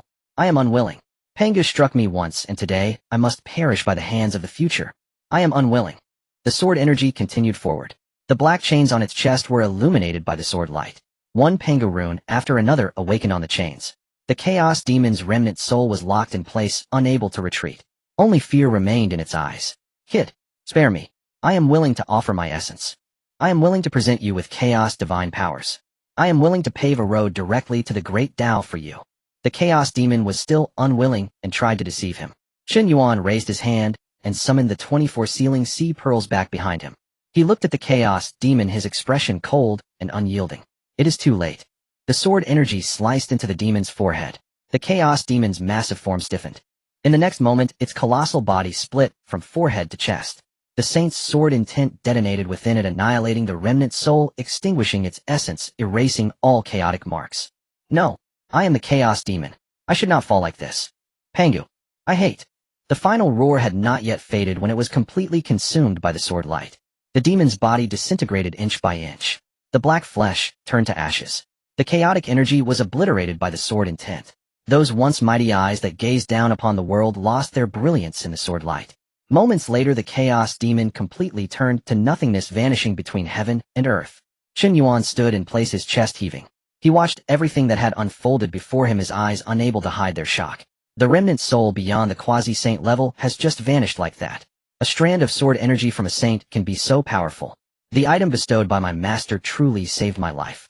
Without this sword, even with my 9 turns mystic art today, I would find it difficult to slay it.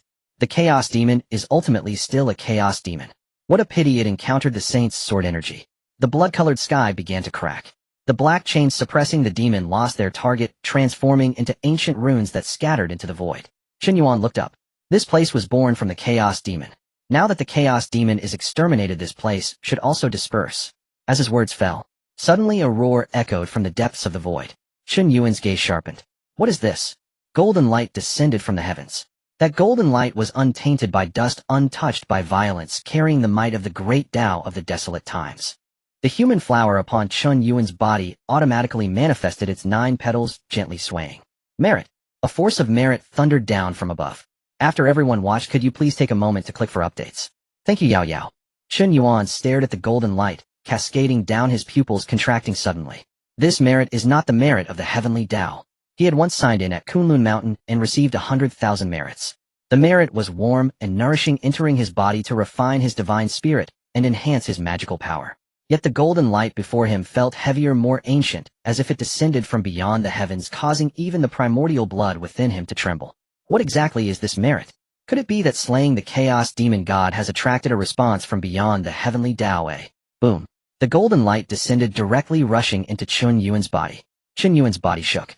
The 50 million small figures of the great Luo golden immortal within him all raised their heads simultaneously. The nine turns mystic art began to operate on its own. The golden blood energy burst forth from his body, only to be forcefully pressed back deep into his flesh by that merit. Chen Yuan let out a muffled groan. So powerful. This merit can directly refine the foundation of my physical body. In the next moment, a mysterious piece of information emerged in his divine spirit. Merit of the great Dao. Slaying the remnants of the chaos demon god, severing its chance of rebirth, protecting the foundation of the primordial world. The great Dao sensed it and bestowed merit. Chen Yuan's mind trembled violently. Merit of the great Dao. It is actually merit of the great Dao. I slayed that chaos demon god, and it actually stirred the great Dao. He took a deep breath. 24 sea-settling pearls circled around him, their light illuminated by the merit of the great Dao. Chen Yuan pressed his hand against his chest. Merit of the heavenly Dao is already hard to come by in the primordial world. Merit of the great Dao is even above the heavenly Dao. This time I truly hit the jackpot. The merit of the great Dao flowed within him. It did not wash away his magical power. It surged directly towards the human flower above Chen Yuan's head. The 9-grade human flower appeared. As the petals emerged, the entire crumbling blood-colored world was supported by the light of the Dao. Chen Yuan looked up. Human flower, can you continue to bloom? Just as he finished speaking, the human flower suddenly trembled. The 10th petal slowly unfurled. Chen Yuan's eyes gleamed with golden light. 10th grade. The 10th grade human flower of the great Luo golden immortal. How many can achieve this in the primordial world? The merit of the great Dao did not cease. It transformed into golden streams swirling around the human flower. The 11th petal burst forth from the light of the Dao. The 50 million small figures within Chen Yuan recited the true meaning of the mystic art in unison. Open again. Give me another bloom. Chen Yuan shouted softly. Above the human flower, the mystic light surged into the sky. The 12th petal began to unfurl gradually within the merit of the great Dao. At this moment, the human flower was complete. The 12th grade human flower hung above Chen Yuan's head. 12 petals bloomed, reflecting his divine spirit. The light of the Dao descended, protecting his physical body. Chen Yuan stood in place, the golden blood energy intertwined with the merit of the great Dao, exuding a terrifying aura. He clenched his fist. Good, good. The 9th grade human flower transformed into the 12th grade human flower. This time, entering Mount Buzhou, even using a sword energy from Master is worth it. The 24 sea-settling pearls emitted a clear sound. Chen Yuan raised his hand and drew the residual aura of the merit of the great Dao into his body. Absorbing this fragmented merit, his body awakened the 50 million small figures, once more now reaching 100 million great Luo golden immortal small figures. Naturally, his strength increased another tier. The chaos demon god has perished. This place should also dissipate completely. The cracks in the blood-colored world widened. The edges of the void began to collapse. Chen Yuan did not linger. He stepped forward, the golden blood energy tearing through the remaining blood mist ahead. Junior sister Jinling is still waiting for me below. Since I promised to take her with me, I cannot keep her waiting too long. He took another step down. Chen Yuan's surrounding space shifted. The blood-colored world was left behind. The aura of Mount Buzhou pressed down once more. The pressure of Pangu weighed upon Chen Yuan's shoulders like an ancient divine mountain, yet he felt a sense of intimacy. The 12th grade human flower trembled slightly, assimilating that pressure into his body. Chen Yuan looked up towards the depths of Mount Buzhou. Great God Pangu, Junior has slain a remnant soul of the chaos demon god. This can be considered as eliminating a threat for the primordial world. No one answered, but the primordial blood within Chen Yuan warmed slightly. A change flickered across Chen Yuan's expression. Is this a response? He paused for a moment, then bowed in respect. Junior Chen Yuan, thank you for the great god's protection. After paying his respects, Chen Yuan turned and walked down the mountain. With each step he took, the 12th grade human flower above his head gradually merged into his divine spirit. The 9 turns mystic art flowed within his flesh. The residual resonance of the merit of the great Dao continued to expand his Dao foundation. The sharp light in Chen Yuan's eyes had not yet faded. Now I have become a great Luo. The human flower has reached the 12th grade again. When I return to the Bo Palace, Master will surely be astonished. His figure passed through the mountain path, heading towards the foot of Mount Buzhou. Meanwhile, above the 33 heavens, a palace stood at the edge of chaos. The palace gates were tightly closed, and the Dao patterns flowed. This was precisely the Zhixiao Palace. The teacher of heaven and earth Hongjun resided here. Suddenly, within the Zhixiao Palace, an aura erupted violently. On the futon, Hongjun opened his eyes. His gaze pierced through the layers of the heavens, landing upon the primordial earth. The heavenly Dao has given a warning. There has been an unknown variable born within the primordial world. The creation jade dish appeared before him. The patterns of the heavenly mechanism flowed wildly on the dish. Hongjun raised his hand and pointed. Countless future trajectories manifested within the jade dish. In the next moment, one of the trajectories suddenly deviated. Hongjun's gaze sharpened. The future trajectory has fluctuated. It seemed necessary to accelerate the merging of his body with the Dao, otherwise if changes occurred in the future it would be difficult to control. Hongjun pressed his hand upon the creation jade dish forcefully, compressing the patterns of the heavenly mechanism back into the depths of the dish. The light of the Dao flowed in his eyes, and the 3,000 laws flickered in the Zhixiao palace. Since a variable has arisen, it seems that I can no longer delay the merging of my body with the Dao. The creation jade dish trembled slightly. Hongjun closed his eyes, and his aura returned to nothingness. On the mountainside of Mount Buzhou, Chen Yuan stepped down, causing the rocks to tremble lightly. The pressure of Pangu bore down upon him, but the residual aura of the 12th grade human flower quietly dissipated it. Jinling stood by the mountain path. She looked up and saw Chen Yuan, her eyes immediately lighting up with joy. "Senior brother, you are back." Chen Yuan nodded, the sea-settling pearls behind him vanishing into his sleeves. "Sorry to keep you waiting, junior sister." Jinling quickly stepped forward, but just as she was about to speak, her expression suddenly froze. She stared at the aura surrounding Chen Yuan, her eyes filled with shock. "Senior brother, have you broken through?" Jinling stepped forward another half-step, her voice barely concealing her astonishment. "This is the aura of the Great Luo. Senior brother, have you attained the Great Luo Golden Immortal?" Chen Yuan nodded slightly, and replied softly. "I obtained an opportunity deep within Mount Buzhou, and by that chance I fortuitously stepped into the Great Luo." Jinling's eyes were filled with even greater shock. "Senior brother, your time in the sect has not been long, yet you have already attained the Great Luo. If this news reaches Jiejiao Island, the other junior brothers and sisters will surely be astonished." Chen Yuan said, "The Great Luo is merely a starting point. The primordial world is vast, and there are many powerful beings." Jinling nodded. She knew that her senior brother was not exaggerating. In the primordial world, Great Luo Golden Immortals were as common as dogs, and only those on the verge of becoming saints had real authority. "Let's go. We will descend the mountain and return to Jiejiao Island." Jinling nodded, her face once again filled with joy. "Good. If Master knows that senior brother has broken through to the Great Luo, he will surely be very happy." The two of them walked together down the mountain of Buzhou. The two descended along the path. The mountain gradually became lower. After the fall of Pangu, the oppressive aura began to dissipate. Arriving at the foot of the mountain, Chen Yuan looked back at the unyielding mountain. Jinling also stopped, seeing Chen Yuan's gaze, thinking he was reluctant to leave. She asked, "Senior brother, do you not want to part with this place's opportunities?" Chen Yuan heard Jinling's words and shook his head. "The opportunity has been taken. It is not suitable to stay here for long." Jinling asked why. Chen Yuan did not answer. He couldn't say that this place would soon be shattered due to the battle of the witch and the demon, and that the unyielding mountain would also vanish from the world. He was only taking one last look at the unyielding mountain. After leaving the unyielding mountain, the two did not choose to tear the void to travel. Only those who reach the level of Deluo Jinxian can initially tear the void for teleportation. Chen Yuan naturally wanted to see if he could encounter any blessed lands to sign in. After all, there was no rush to return to Jiejiao Island. A few days later, a place of gathered spiritual energy appeared ahead. Spiritual springs flowed from the mountains, forming a great river heading east. Jinling looked towards that mountainous area, a familiar look appearing in her eyes. "Senior brother, it seems the place ahead is Zhao Gongming's dojo." She turned to Chen Yuan and asked, "Senior brother, shall we go take a look?" Upon hearing Jinling's words, Chen Yuan paused his steps. He gazed at the place where the spiritual energy gathered, a hint of intrigue flashing in his eyes. "Mauname." Jinling nodded. "Indeed, this is the place. Since we have arrived at Gongming's dojo, we must go." Jinling smiled and said, "It has been a long time since senior brother has seen Gongming." Chen Yuan nodded. "Let's go. We will go take a look." With those words, Chen Yuan stepped forward. Jinling followed closely behind. The two transformed into two beams of celestial light, soaring over mountains and rivers, landing at Mauname. The spiritual energy of Mauname surged like a tide, with celestial mist swirling in the mountains and spiritual birds taking flight. Just as Chen Yuan's feet touched the ground outside the mountain gate, a notification rang in his sea of consciousness. "Ding! Congratulations, Master, for signing in at Mauname. You have received 1 book of generated techniques." Chen Yuan's gaze shifted. "Book of generated techniques? What is this?" Jinling noticed Chen Yuan's pause and turned to ask, "Senior brother, what's wrong?" Chen Yuan composed himself. "Nothing. I just feel that Gongming's dojo is filled with abundant spiritual opportunities." Jinling looked at Mauname and nodded, saying, "Gongming's roots are extraordinary, and this place gathers innate spiritual veins indeed suitable for cultivation." Chen Yuan immersed his mind into the system to directly check the Book of Generated Techniques.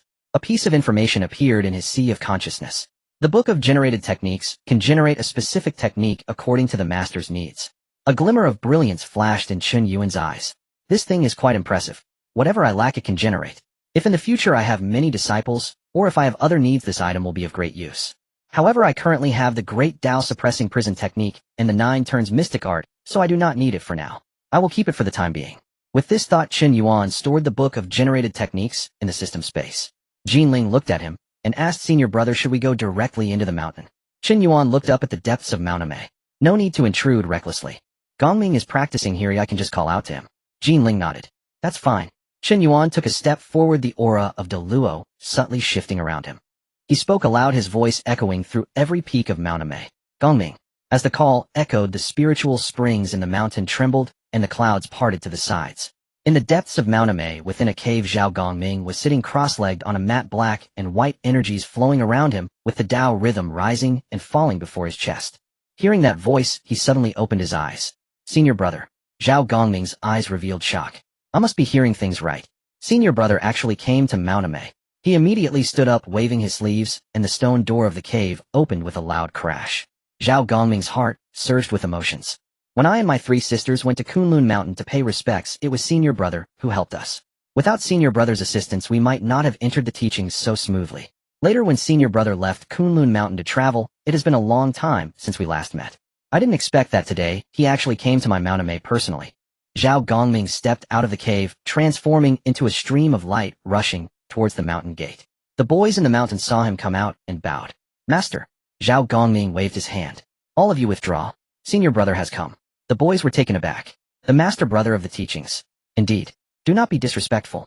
Outside Mount Ame, Jinling sensed the energy from within the mountain and said, Gongming has come. Chen Yuan nodded. His cultivation has indeed improved a lot. Jinling added, Gongming has always been diligent, and San Shao often comes here to discuss the Dao. In the next moment, Zhao Gongming descended from the sea of clouds. He wore a dark Taoist robe, his aura steady, riding a black tiger. Seeing Chen Yuan and Jinling, he jumped off the black tiger, quickly stepped forward, and approached the 2. Senior Brother. Sister Jinling. Zhao Gongming bowed deeply. Chen Yuan raised his hand to support him. Gongming, no need for such formalities. Zhao Gongming stood up, and his gaze fell upon Chen Yuan. His heart suddenly trembled. Deluo Jinxian. His heart surged with waves. Senior Brother has actually broken through to Deluo Jinxian. How is this possible? Senior Brother is of human descent. How long has it been since the human race was born? With such roots, cultivation should be difficult. Yet Senior Brother's aura now far exceeds mine. Zhao Gongming glanced at himself. He was at the midstage of Tai E Jinxian. Such cultivation among the disciples of the teachings could be considered decent. However, in front of Chen Yuan, Zhao Gongming took a deep breath. Senior Brother, have you already stepped into Deluo? Chen Yuan looked at Zhao Gongming and nodded. I was fortunate to obtain an opportunity. Zhao Gongming let out a bitter laugh. If this is luck for Senior Brother, then what about our hard training? Has it all become a... Chen Yuan looked at Zhao Gongming's expression and lightly coughed. Gongming, do you want me and Sister Jinling to stand outside the mountain gate the whole time? Zhao Gongming finally came to his senses. A look of regret appeared on his face. It was my rudeness. Senior Brother, Sister Jinling, please come in. Today Senior Brother comes to my Mount Ame. How can I not serve you spiritual tea? Jinling smiled and said, now that feels appropriate. Zhao Gongming immediately stepped aside to lead the way. Come. Senior Brother, please inside. Sister Jinling, please as well. Chen Yuan nodded and stepped into the mountain. Jinling followed closely beside.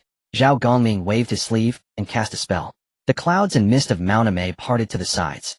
Within the mountain gate, spiritual light rose, forming a green stone pathway. The boys in front of the cave all knelt in worship. Greetings, Master Chen Yuan. Greetings, Master Jinling. Chen Yuan glanced at the group of young disciples. You may rise. The disciples immediately stood up, yet dared not to look around. Chen Yuan gently waved his hand, and innate spiritual fruits appeared which he had casually collected from Mount Buzhou. They were of no use to him, but quite beneficial for these disciples. Senior Brother, what are you doing? Zhao Gongming remarked upon seeing this, then turned to several disciples. Aren't you going to thank Master Chen Yuan? Thank you, Master Chen Yuan. The several disciples were naturally delighted and hurriedly accepted the innate spiritual fruits.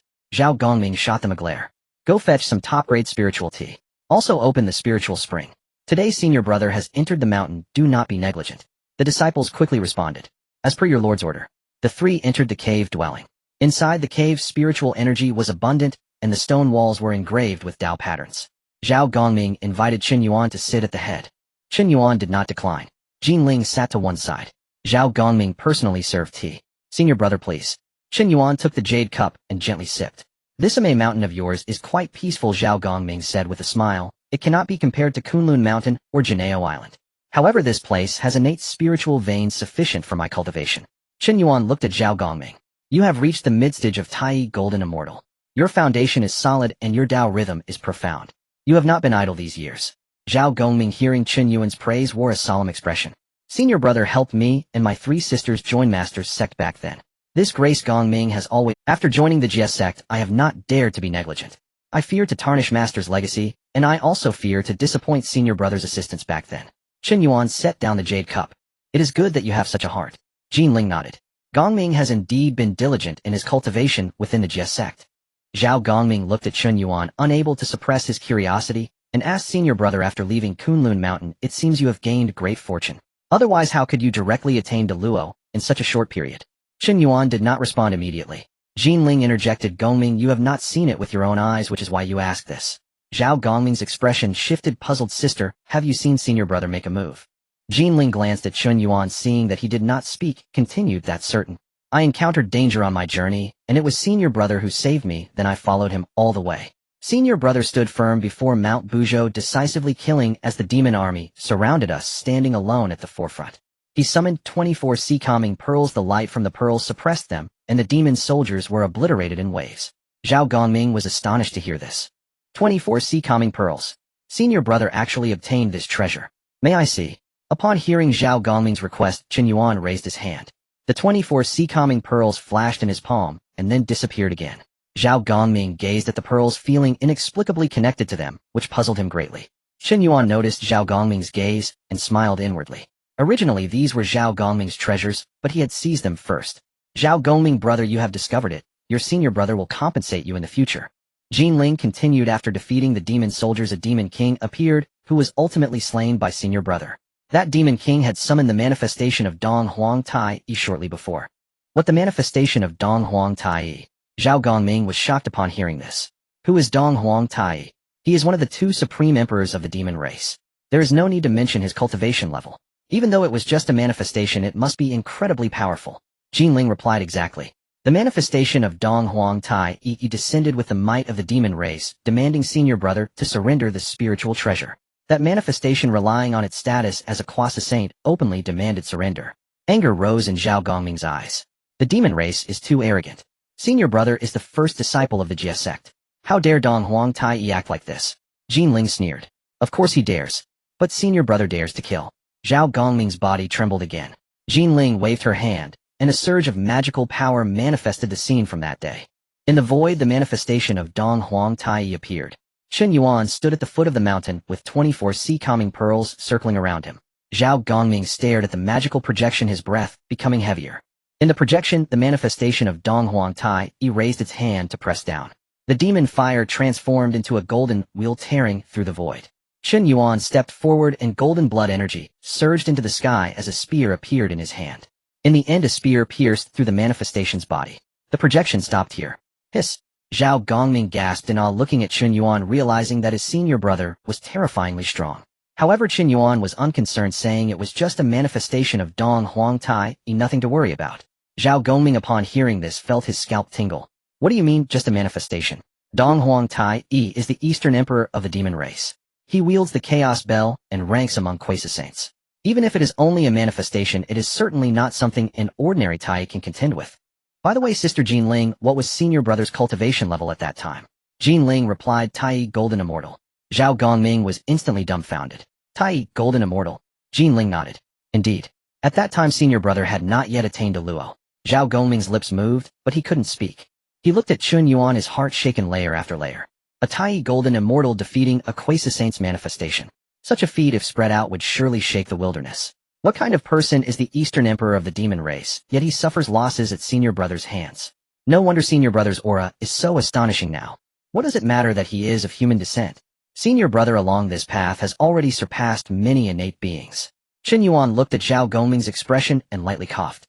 Senior brother was able to slay a quasi-saint's manifestation when he was a Tai Golden Immortal. Now that senior brother has entered Deluo, how much more formidable has his combat power become?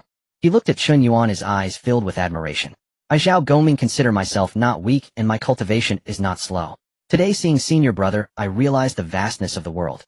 Chen Yuan shook his head. The manifestation of Donghuang Tai is ultimately just a manifestation. If the true self were to appear, I might not be able to withstand it. Zhao Gongming immediately said senior brother need not say such things. Even a quasi-saint's manifestation carries the rhythm of its true self. For a Tai to slay it is indeed rare in the wilderness. Jinling remarked, you are right, Gongming. If it were an ordinary Tai back then, I fear they wouldn't even be able to withstand a glance from Dong Huang Tai's manifestation. Zhao Gongming sat down again, but still could not hide his shock. After calming down for a moment, Zhao Gongming asked, since senior brother has attained Deluo, do you intend to return to Jiejiao Island to see master? Chen Yuan replied, that is indeed my intention. I and Jinling have passed by Mei Mountain, so I came to see you. Zhao Gongming immediately stood up. Since senior brother wants to return to Jiejiao Island, why not let me accompany you? I haven't seen master and my three sisters for a long time. Jinling looked at Chen Yuan. Senior brother, it would be fine for Gongming to accompany us. Chen Yuan nodded slightly. After all, it was on the way. That works. Thus the three did not stay long in Mei Mountain and set off towards Jiejiao Island. The three transformed into celestial light, continuing to hasten towards the direction of Jiejiao Island. Chen Yuan walked ahead, the great Luo aura around him converging into his body. Zhao Gongming followed, closely glancing at Chen Yuan from time to time. Senior brother, your adventures along the way have truly yielded astonishing opportunities. If I had known you would pass by Mei Mountain, I would have come to greet you in advance. Chen Yuan glanced at him. There is no need for such formalities among fellow disciples, Gongming. There is no need for these empty gestures among us. The Holy Mother of Gold Spirit smiled and said, if you truly wish to greet him, it would be better to focus on your cultivation in the future. Once you achieve Great Luo, you can fight side by side with senior brother. Zhao Gongming's expression grew serious. What Sister Jinling says is correct. Seeing senior brother attain Great Luo today, I indeed feel a stir in my heart. The Dao fruit of Great Luo allows one to roam freely in heaven and earth. I Zhao Gongming should also strive to break through soon. Chen Yuan nodded. Your foundation is not lacking. As long as your Dao heart remains steadfast, transcending from Tai to Great Luo is not impossible. Chen Yuan naturally understood that among the disciples of the Jiejiao, the few major direct disciples were all individuals with formidable backgrounds. Attaining the status of Great Luo Golden Immortal would naturally not be difficult for them. Hearing this, Zhao Gongming's eyes sparkled. With senior brother's words, I feel assured inside. The three continued on their way. Before long, an island came into view over the sea ahead. Celestial light surged above the island, surrounded by clouds and mist with spiritual energy rising from the surface of the sea. Zhao Gongming raised his hand and pointed ahead. Senior brother, sister Jinling, that ahead is Sanxian Island. My three younger sisters are cultivating there. The Holy Mother of Gold Spirit looked at the island, a smile appearing in her eyes. Sister Yunxiao is always serene. However, sisters Qiongxiao and Bixiao cannot remain idle. Since you have come, sister Gongming, they might pull you into discussions for a long time. Zhao Gongming smiled and said, if my three sisters wish to debate as their older brother, I will naturally accompany them. Chen Yuan gazed at Sanxian Island, his thoughts stirred. Sanxian Island. It is indeed a renowned place in the primordial world. He stepped forward, landing within the boundaries of Sanxian Island. As soon as his feet touched the outer spiritual light of the island, a familiar prompt sounded in his sea of consciousness. Ding! Congratulations, master, for signing in at Sanxian Island and receiving 3 sea stabilizing pearls. Chen Yuan paused in his steps. A divine light suddenly shone in his eyes. Sea stabilizing pearls. What the hell? It actually is the sea stabilizing pearls. Waves stirred within Chen Yuan's heart. He already possessed 24 sea stabilizing pearls. Just based on the count of 24, this treasure is already a top-grade innate spiritual treasure. However, the complete number of sea stabilizing pearls is 36. When all 36 are gathered, their power is far beyond that of 24. In the future, if they can evolve the heavens, they could bear even greater fortunes. Chen Yuan suppressed the shock within him. I thought it would take considerable effort to find the remaining 12 pearls. I didn't expect to directly sign in and receive 3 upon arriving at Sanxian Island. This Sanxian Island has indeed proven to be the right place. Zhao Gongming noticed Chen Yuan had stopped and immediately asked, Senior brother, is there something wrong with Sanxian Island? The Holy Mother of Gold Spirit also looked at Chen Yuan. Senior brother, have you noticed anything unusual? Chen Yuan retracted the divine light from his eyes. No problem. It is just that the spiritual energy on this island is thick and indeed exceptional. Zhao Gongming breathed a sigh of relief. That is only natural. After my 3 sisters chose this place for cultivation, I have also visited here several times. This island is tranquil, and the spiritual veins are rich, making it very suitable for them. Chen Yuan's mind stirred as he stored the 3 newly acquired sea-stabilizing pearls into the system space. After the 3 pearls entered, they immediately resonated with the original 24 pearls. A deeper rhythm of the water's Dao surged within the system space. Chen Yuan thought to himself, 27 pearls. I am still 9 short of completion. If I can acquire 9 more, gathering all 36 sea-stabilizing pearls will mean this treasure is truly complete.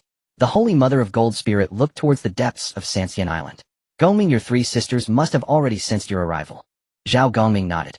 If they are in seclusion, they should be waking up now.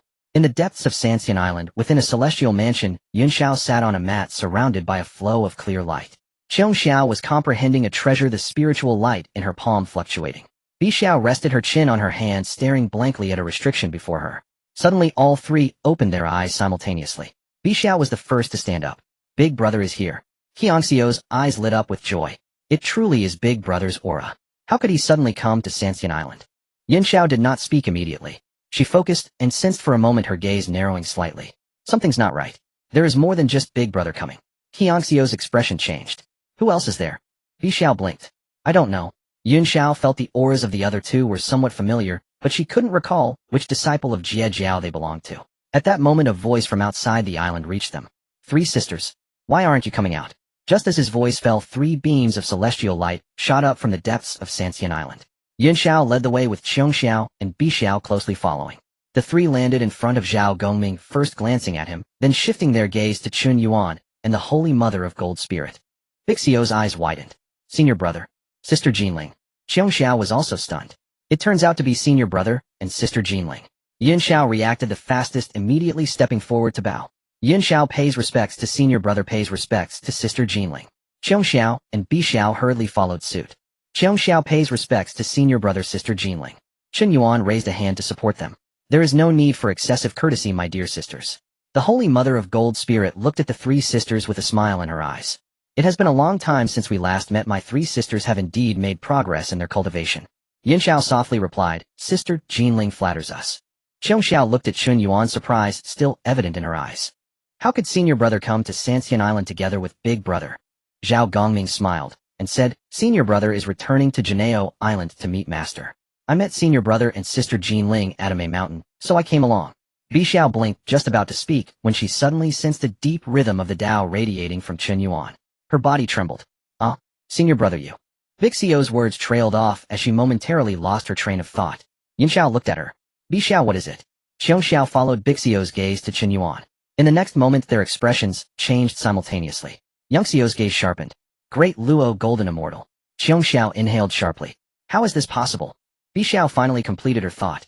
Senior Brother has actually attained Great Luo already. The 3 sisters looked at Chen Yuan, their hearts in turmoil. When they first met Chen Yuan on Kunlun Mountain, although he was the Senior Brother of Jiejiao, he was still of human origin. In the primordial world, innate beings were born from the creation of heaven and earth, enjoying an inherent advantage in cultivation. Yet now Chen Yuan had already surpassed them. Moreover, he had taken this step far too quickly, so fast that it was hard for them as innate beings to believe. Waves rose within Yunxiao's heart. Although Senior Brother had a strong foundation back then, no one could have predicted that he would attain Great Luo so quick. A mortal human body has ascended to the Grand Luo realm before even our primordial beings. And, Senior Brother, how exactly did you cultivate? Is this speed not astonishingly swift? And Zhao Gongming burst into hearty laughter upon seeing the 3 Xiao's stunned expressions. And ha ha ha. Your present astonishment mirrors precisely my own when I first stood upon Mount Amei. And Bai Xiao immediately turned toward Zhao Gongming. And, Elder Brother, did you already know? Indeed I knew. And Zhao Gongming nodded. And, I too was utterly startled upon first meeting Senior Brother. And Xiao could not suppress her curiosity. Elder Brother, when did Senior Brother attain the Grand Luo realm? Zhao Gongming glanced respectfully at Chen Yuan. And, Senior Brother journeyed across the primordial chaos, encountered profound karmic opportunities, comprehended the great Dao. And upon his return, he had already achieved Grand Luo cultivation. Bai Xiao pressed urgently, only through karmic opportunity. And Zhao Gongming shook his head. Were it mere opportunity, how many millions across the primordial chaos would possess such fortune? Senior Brother's ascent rests upon his unshakable Dao heart, an indomitable martial resolve. Nian Zhao's expression shifted subtly. In martial resolve, Jinling Xingmu interjected. You 3 younger sisters are unaware. And before Mount Buzhou, Senior Brother, still at the celestial immortal of Tai rank, slayed a manifested avatar of Dong Huang Tai. Chen Yuan inwardly sighed. Jinling Xingmu, must you recount this tale to every GS sect? Once told it sufficed, but she repeated it endlessly, compelling Chen Yuan himself to blush with awkwardness. The three Xiaos trembled in unison. Bai Xiao cried out in disbelief. An avatar of Dong Huang Tai. Xiong Zhao's eyes widened further. Even an avatar of the Yao clan's eastern sovereign, slain by senior brother, Nian Xiao gazed at Chen Yuan, her heart unable to settle. She knew well the name Dong Huang Tai, the wielder of the chaotic bell whose authority pressed down upon the entire primordial chaos, one of the two sovereigns of the Yao heavenly court. Even a single avatar bore the profound resonance of a quasi-sage. Ordinary celestial immortals of Tai rank would struggle merely to stabilize their Dao hearts beneath such overwhelming aura. Yet Chen Yuan had severed it. Such a feat transcended all ordinary prodigies. Bai Xiao stared at Chen Yuan, her voice rising with awe. Senior brother, truly you severed Dong Huang Tai's avatar, while still at the Tai celestial immortal rank. Chen Yuan cleared his throat softly and murmured, it was but a single avatar. Xiong Xiao instantly shook her head. Senior brother, that understatement is far too light. That was Dong Huang Tai's avatar. Nian Xiao nodded solemnly. A quasi-sage's avatar inherits the full Dao resonance of its master.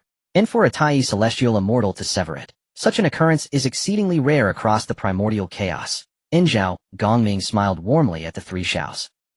I spoke just so upon Mount Amei. Yet senior brother paid it no heed whatsoever. Bai Xiao blurted out, senior brother is simply formidable beyond measure. Jin Ling coughed lightly. Bai Xiao, younger sister. Bai Xiao hastily composed herself, yet her gaze remained fixed upon Chen Yuan. Now that senior brother has attained the Grand Luo realm, should he ever confront the Yao clan again, all shall be profoundly different. Chen Yuan looked upon the three Xiaos. The path of cultivation is one trial after another. My attainment of the Grand Luo realm signifies only that I have taken the first step ahead. Your foundations are sound, younger sisters. You too shall one day ascend to this exalted realm. Yun Xiao bowed deeply and reverently. We thank senior brother for your guidance. Xiong Xiao added, your words, senior brother, I shall engrave in memory. Bai Xiao nodded vigorously. I must hasten my cultivation, lest I fall too far behind senior brother. Zhao Gongming watched the three Xiaos, his smile deepening. Such resolve within you is indeed commendable. Today's witnessing of senior brother's Grand Luo ascension serves as profound inspiration for us all. Chen Yuan harbored no intention to linger long on Sanxian Island. His primary purpose was to return to Jiejiao Island and pay homage to Patriarch Tongtian. Having additionally acquired 3 Dinghai divine pearls through signing in at Sanxian Island, an unexpected boon, Chen Yuan turned to Zhao Gongming and the 3 Xiaos, junior brother Zhao, younger sisters. I shall now depart for Jiejiao Island to meet our master.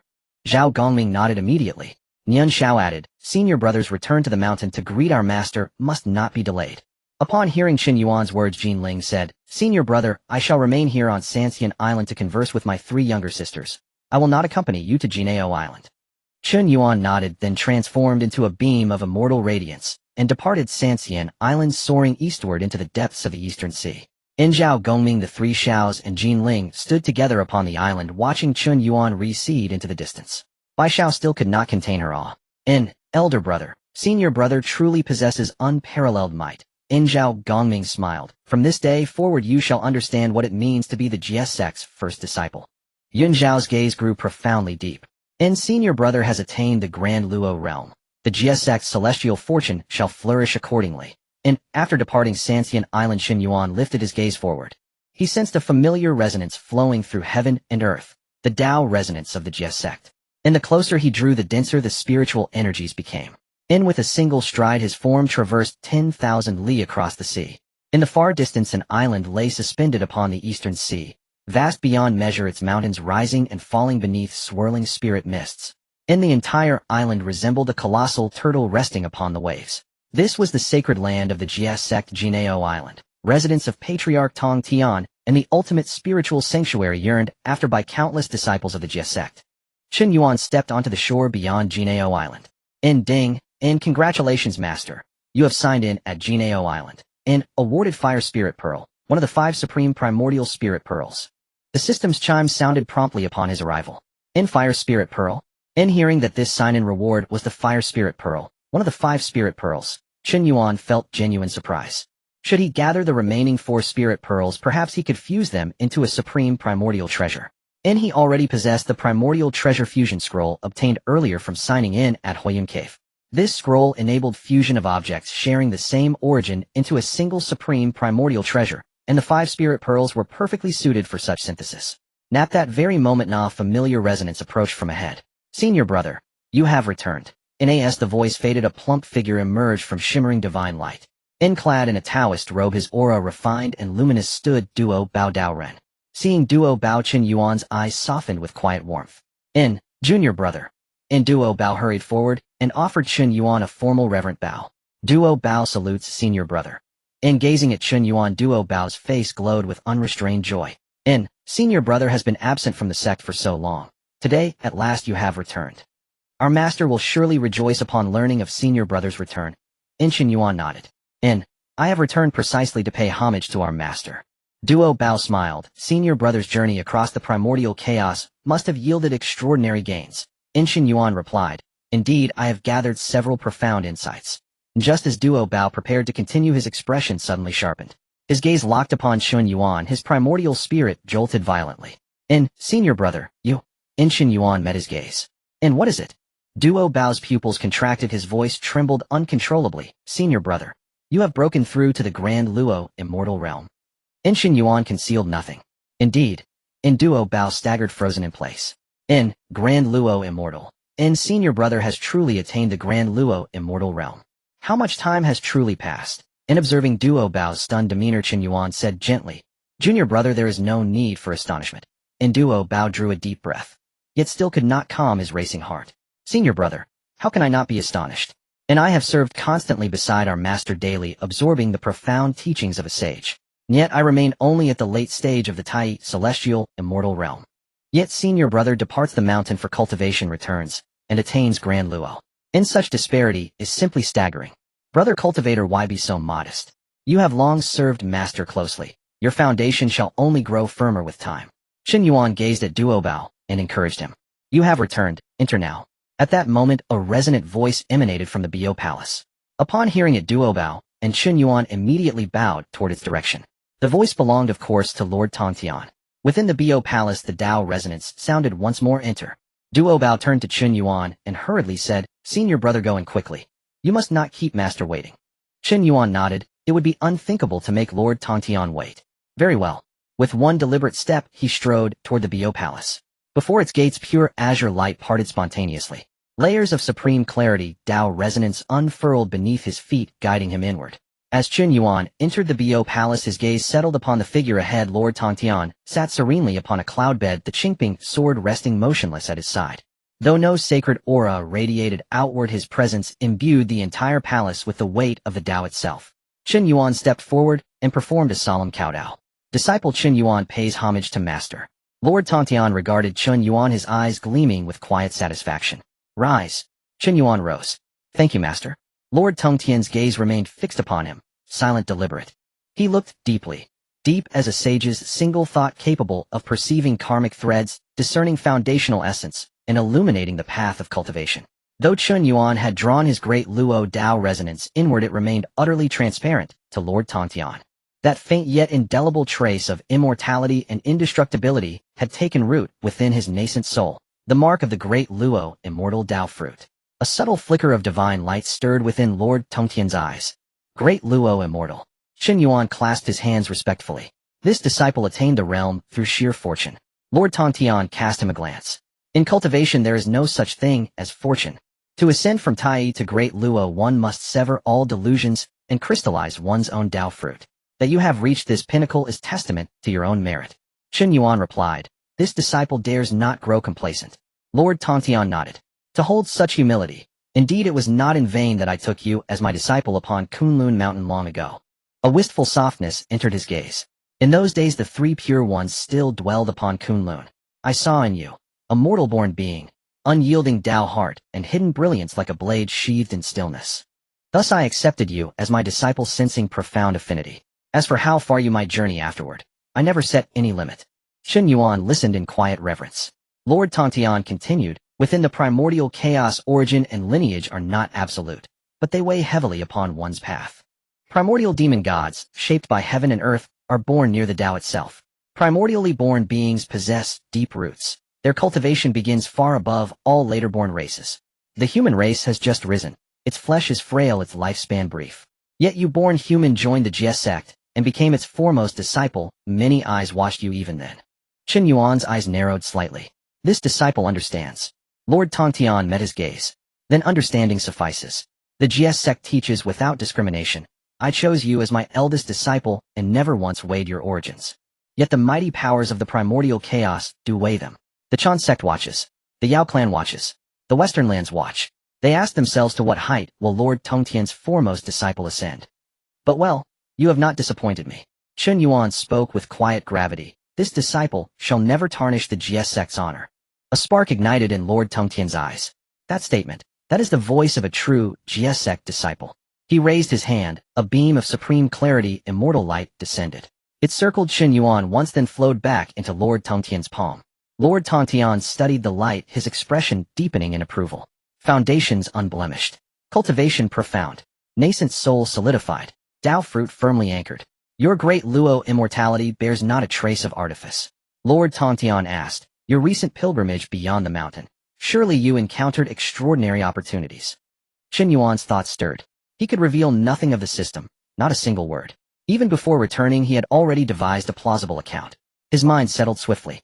Reporting to Master, this disciple journeyed to Buzhou Mountain, and there received a rare opportunity. Lord Tongtian observed Chen Yuan. So he had ventured to Buzhou Mountain, the domain of the Wu tribe.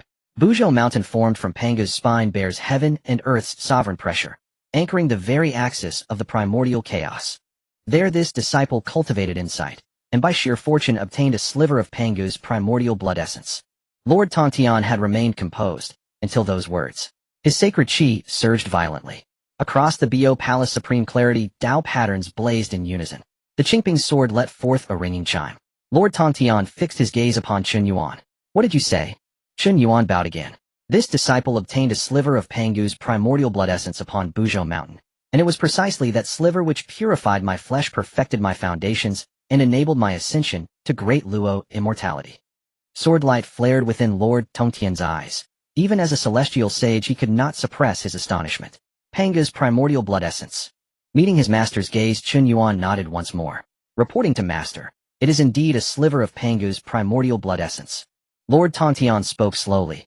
I had not imagined you possessed such destiny. Know that I myself emerged from Panga's spiritual essence. We share the same ancestral source. The 12 ancestral Wu were all birthed from Panga's blood essence.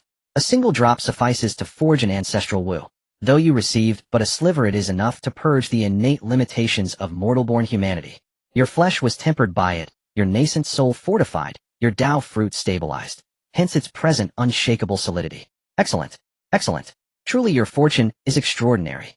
Chen Yuan replied. Without Master's teachings in earlier years, even such fortune would have been beyond my capacity to bear. Lord Tongtian nodded. Indeed, the foremost disciple of the Jie sect must hold such a heart. You return now as a great Luo immortal. This pleases me greatly. Chen Yuan lifted his eyes to meet Lord Tongtian's. This disciple returned specifically to report on my cultivation progress. If Master commands, this disciple stands ready to serve the Jie sect. A sharp, incisive light flashed in Lord Tongtian's eyes. The Jie sect admits all without prejudice. Its disciples number countless. Yet with multitude comes need. For one to stabilize our sect's celestial fortune, and another to establish its renown. Duo Bao embodies steadiness, Jinling keenness, Zhao Gongming valor, the three Shao sisters purity and rectitude. And you, as eldest brother, now having realized great Luo immortality, must remind all disciples the Jie sect's foremost disciple has returned. Chen Yuan clasped his hands. This disciple understands.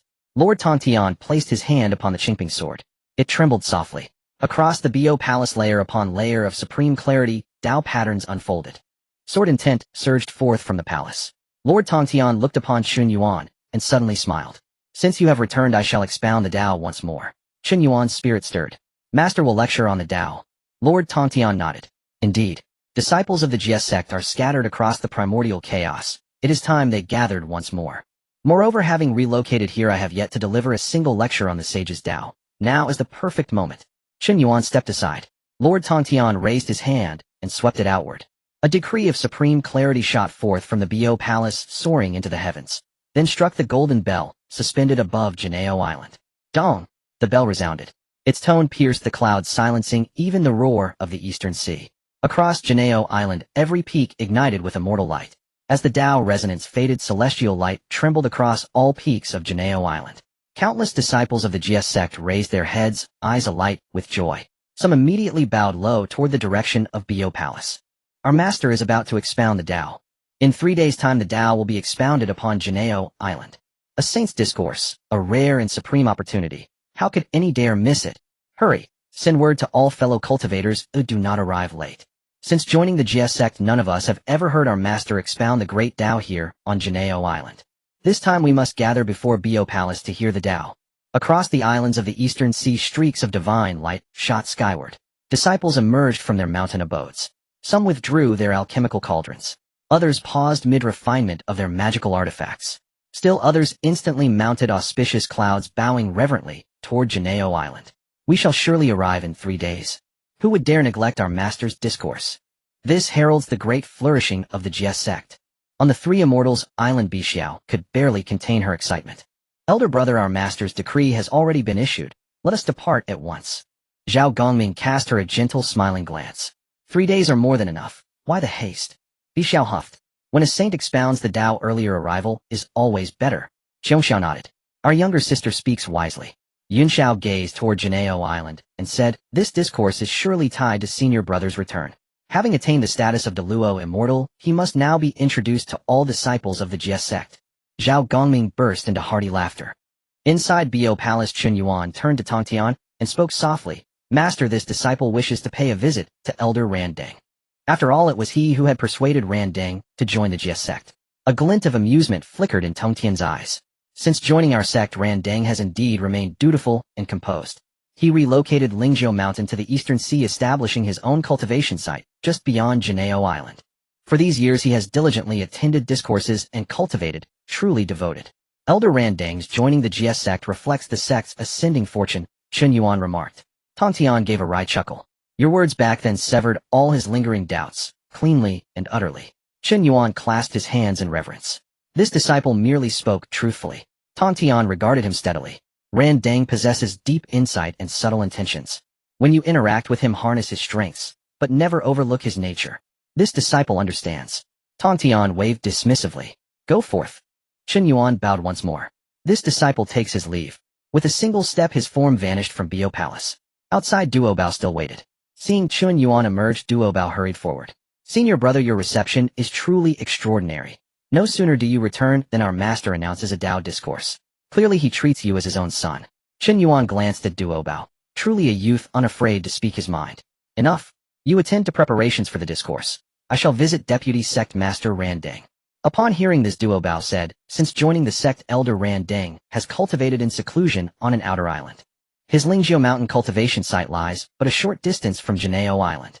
Chen Yuan uttered no further word.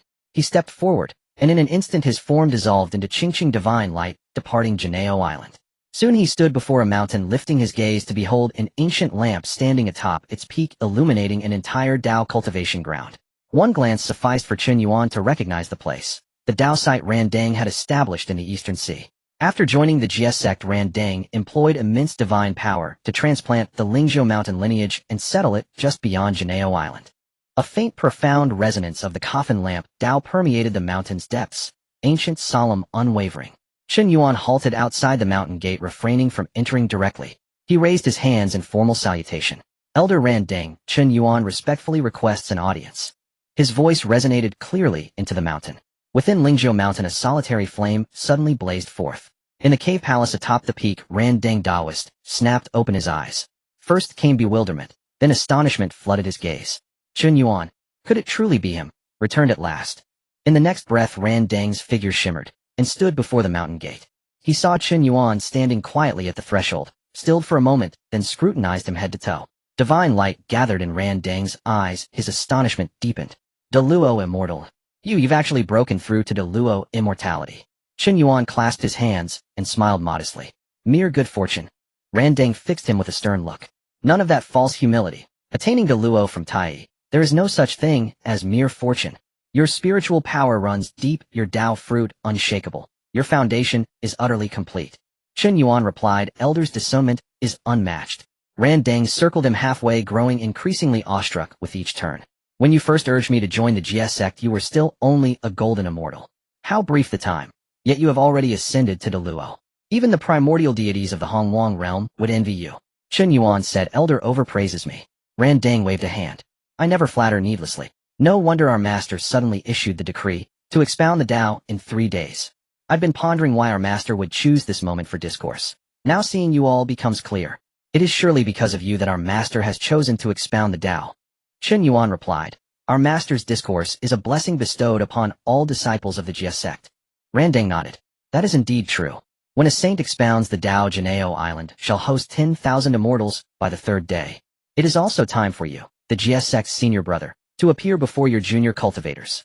Chen Yuan said, Elder's words placed this disciple under unexpected pressure. Ran Deng gazed at him, and suddenly roared with laughter. Pressure? You. Back on Lingjiao Mountain you dared tell me straight to my face, the Chan sect may well reject you. You dared persuade me to join the Jiejiao sect, and laid out every rationale with meticulous clarity. Now having attained a Luo you claim pressure? Chen Yuan smiled. At the time I acted solely for Elder's Dao path. Ran Deng stared intently at him. That tongue of yours, truly formidable. Yet even more astonishing is your cultivation. Speak plainly. Did you return solely to see me, or is there some matter requiring my aid? Chen Yuan said, This disciple has just departed Bo Palace. Our master granted permission to visit fellow cultivators first. Recalling past events I came to Elder first. Ran Deng's eyes gleamed warmly. So you haven't forgotten your roots? Chen Yuan asked. Has Elder grown accustomed to life within the Jiejiao sect? Ran Deng folded his arms and gazed upon Lingjiao Mountain, pausing in thought before replying.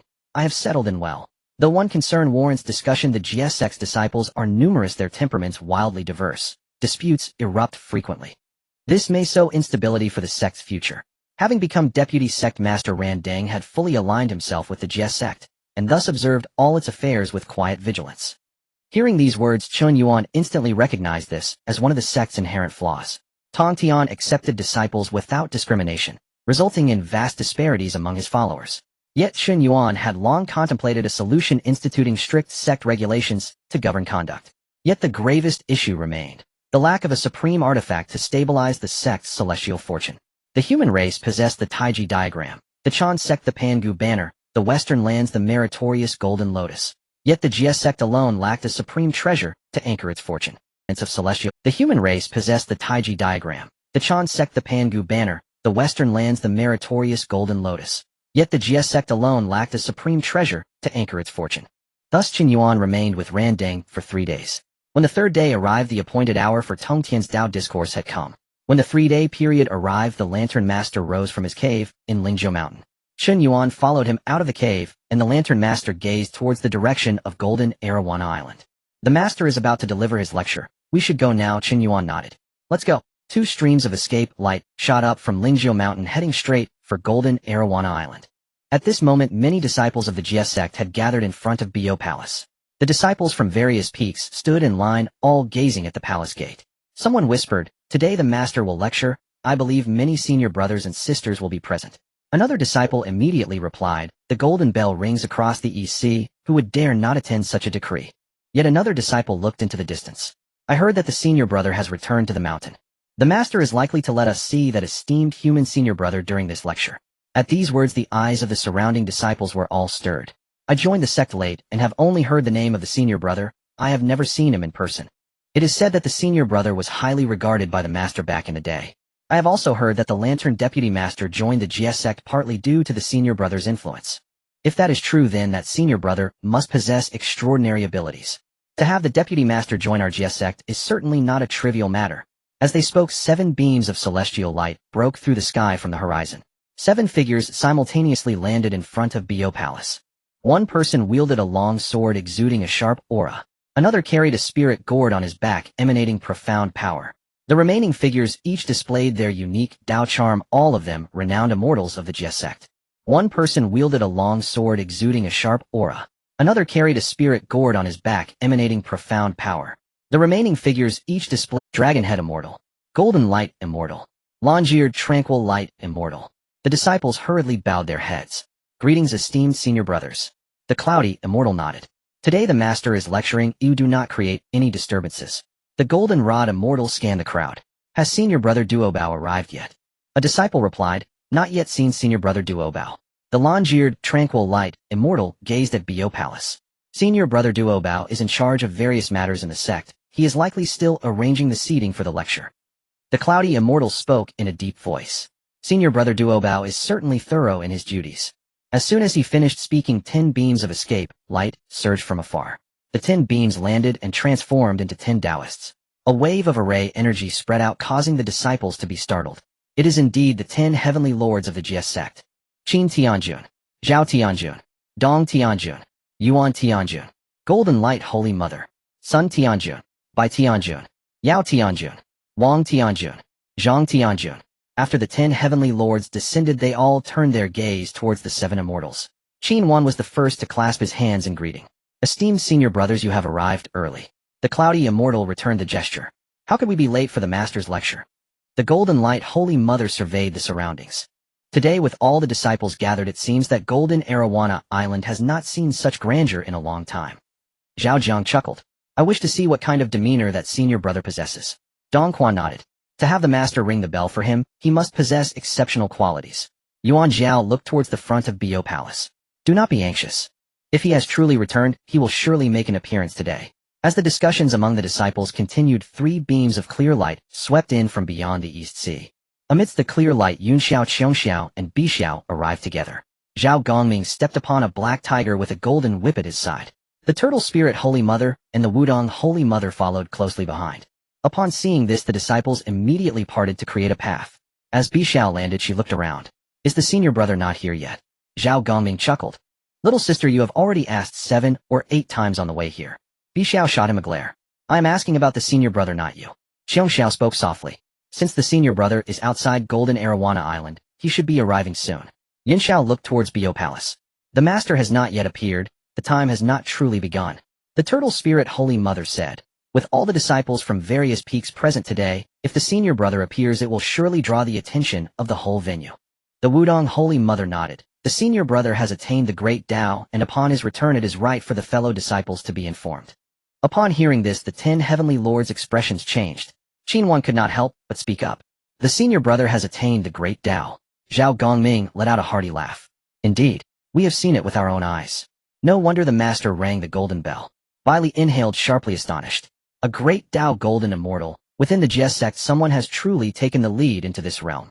The cloudy immortal's gaze sharpened. Coming from the human race to reach such a point, his fortune and route are certainly extraordinary. The long-eared, tranquil light immortal's eyes flickered, but he also clasped his hands, saying, if the senior brother has truly attained the great Tao, we shall certainly pay our respects. Just as everyone was discussing, a beam of precious light rose from the side hall of Bio Palace. Duo Bao Daoist stepped upon the precious light and landed in front of the palace. As soon as he appeared, numerous disciples of the Jie sect immediately bowed. Greetings, second senior brother. We pay our respects to senior brother Duo Bao. Senior brother Duo Bao. Duo Bao raised his hand. All of you do not stand on ceremony. The master is about to lecture. You should all return to your places. Do not push or create disturbances. Those who violate this will have to face the cliff of reflection after the lecture. The disciples responded in unison. We shall strictly follow the second senior brother's decree. A disciple whispered. With the arrival of the second senior brother, the situation is settled. Another disciple nodded. In recent years, many matters in the sect have been managed by the second senior brother. Aside from the master, the lantern deputy master, and that esteemed human senior brother, the second senior brother holds the highest prestige within the sect. If the senior brother comes today, we shall have the opportunity to see all the leaders of the Jie sect. Duo Bao heard some discussions, but paid no mind. He gazed towards the distant horizon, where the sea met the sky, his eyes lighting up. They are coming. Zhao Gongming immediately turned around. Bixiao also looked over abruptly. In the next moment, 2 figures stepped on the clouds. The figure in front donned a Dao robe surrounded by flickering lights of the Dao. The other figure was enveloped in the celestial light of the upper clear, leaving traces in the void with each step. All the disciples looked in unison. Someone immediately recognized the Lantern Deputy Master. It is the Lantern Deputy Master. Who is that beside the Deputy Master? Who else could it be? It must be our Jie sect's senior brother. The human senior brother Chen Yuan. The gazes of the 7 immortals fell simultaneously upon Chen Yuan, and the eyes of the 10 heavenly lords naturally also fixed on him. Duo Bao revealed a smile in his eyes, and took a step forward first. I greet the Deputy Master. I greet the senior brother.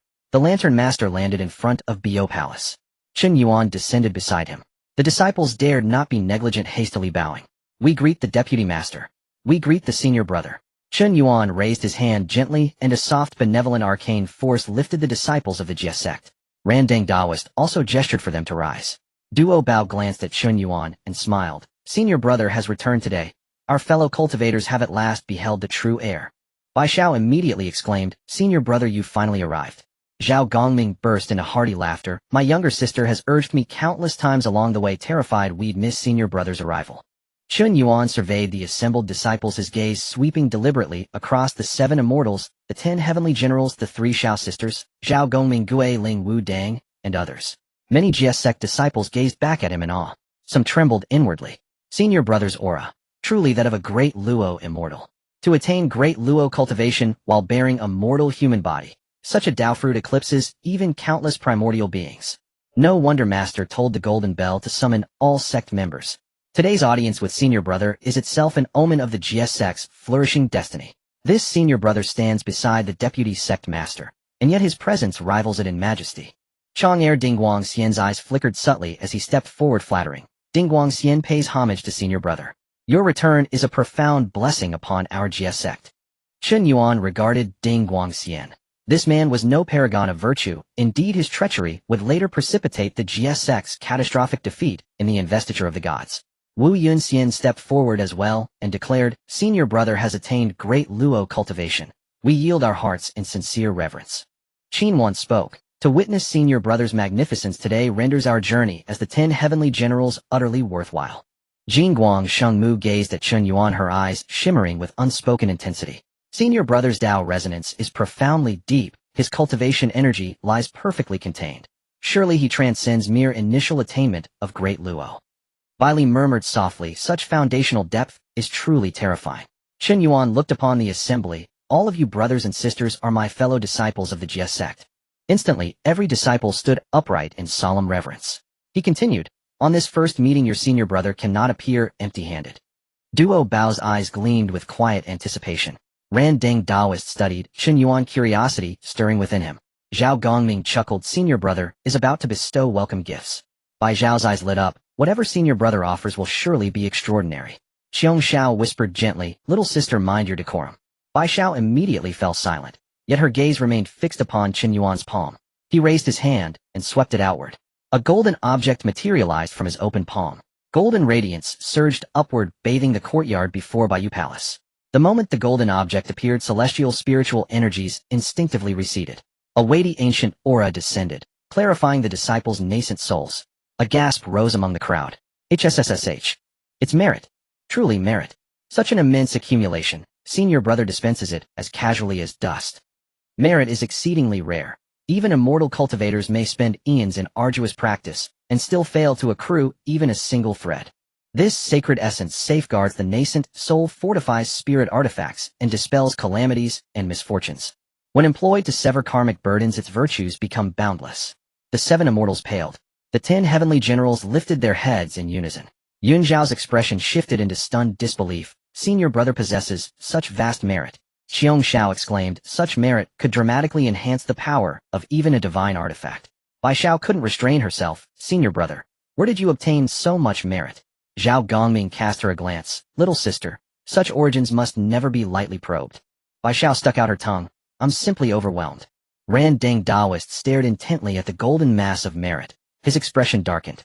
Having cultivated for countless eons, he had witnessed countless treasures, but merit was revered even by the most ancient sovereigns of the primordial chaos.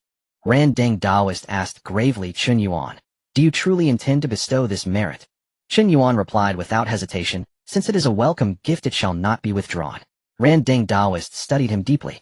You young man possess extraordinary magnanimity. Duo Bao added, unable to contain himself, Senior brother, this merit is far too precious. Chen Yuan turned to Duo Bao. Among fellow disciples, only something truly precious befits a first encounter. Duo Bao opened his mouth, then broke into warm laughter. If Senior brother insists, we shall accept on behalf of all our peers. Chen Yuan faced the assembly once more. Golden light erupted from his palm. As a token of our first meeting, this merit is offered freely to all my junior brothers and sisters. The moment those words rang out, the golden mass exploded outward, splintering into radiant streams that cascaded from the heavens, each one descending with flawless precision upon a single Jie sect disciple. One portion settled before each of the 7 immortals. one before each of the 10 heavenly generals. Others descended before the 3 Xiao sisters, Zhao Gongming Gue Ling, Sheng Mu Wu Dang, Sheng Mu, and Duo Bao Daoist.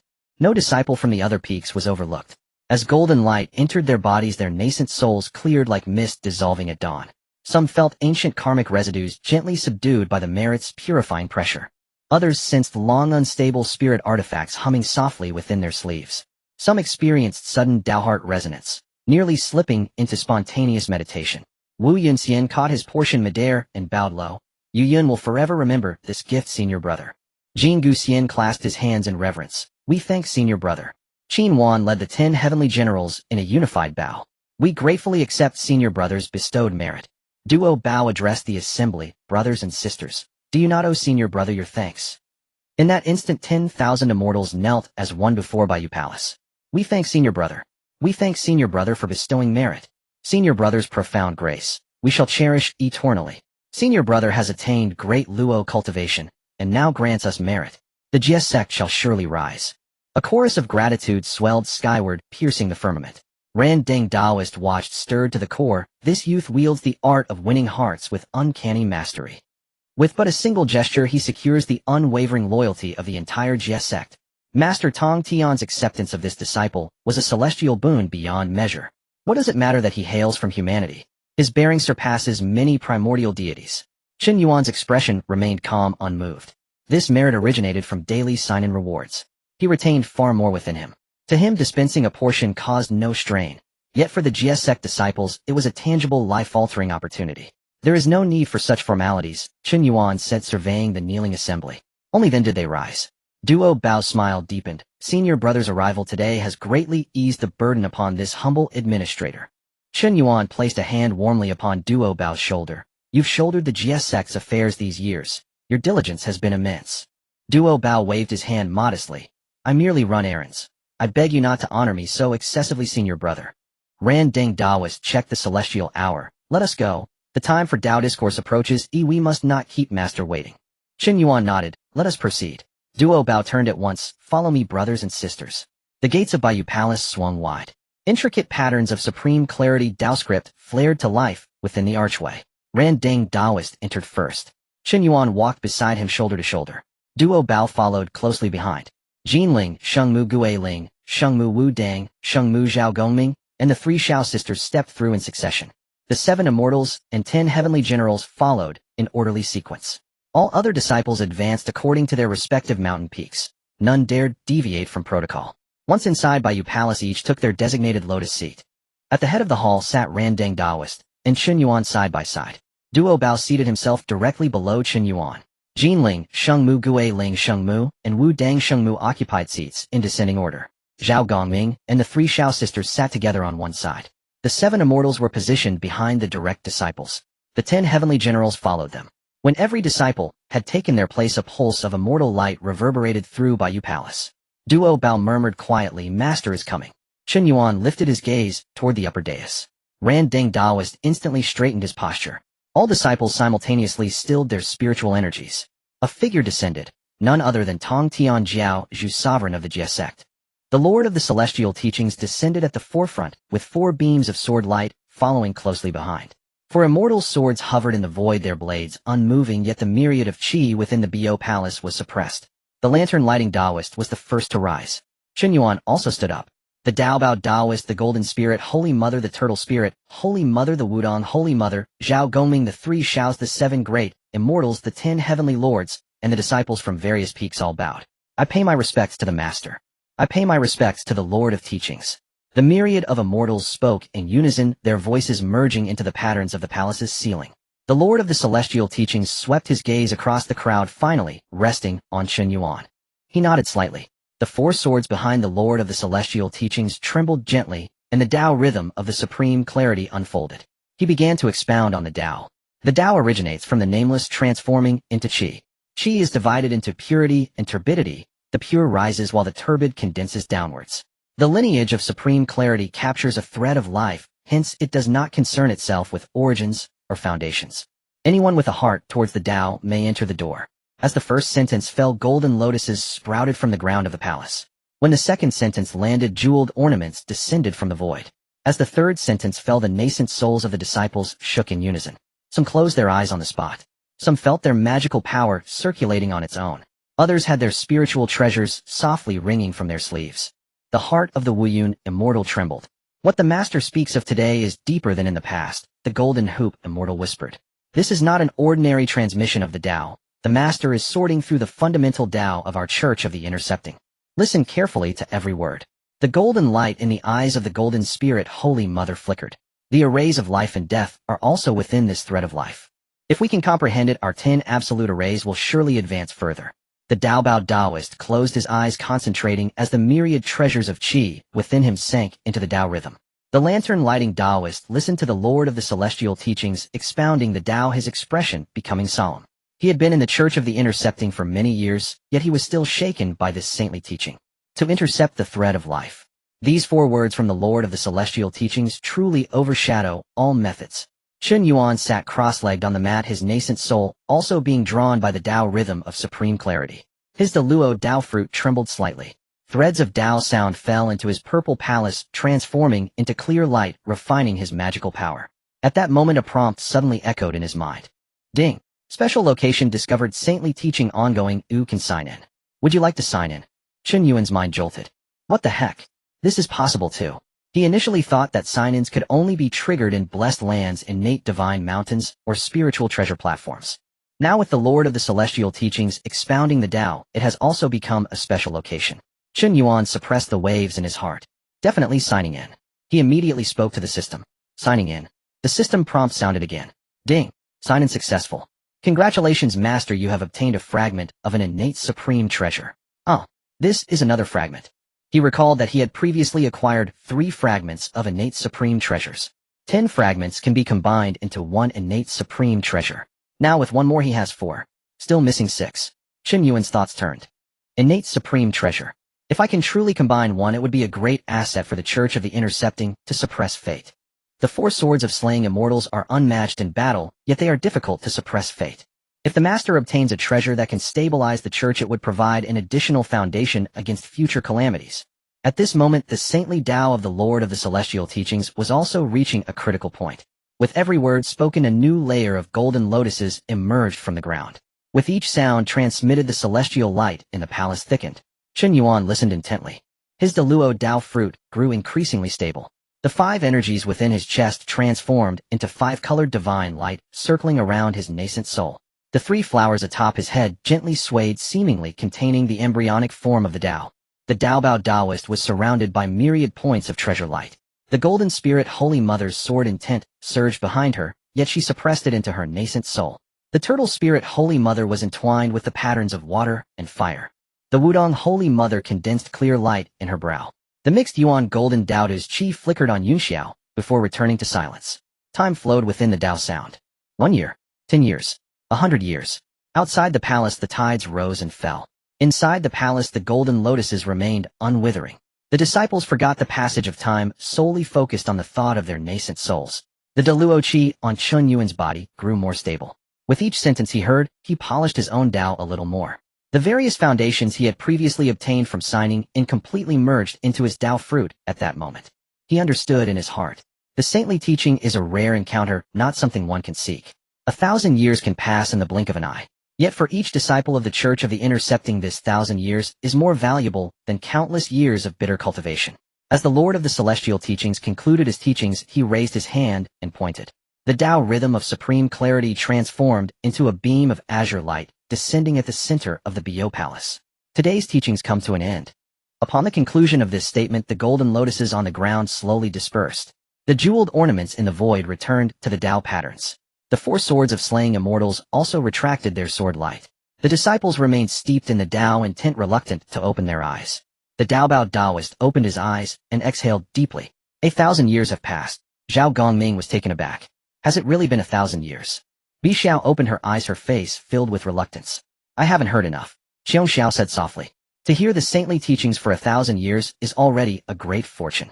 Yin Xiao looked towards the forefront and clasped his hands in salute. I thank the Master for the transmission of the Tao. The lantern-lighting Taoist rose to pay his respects.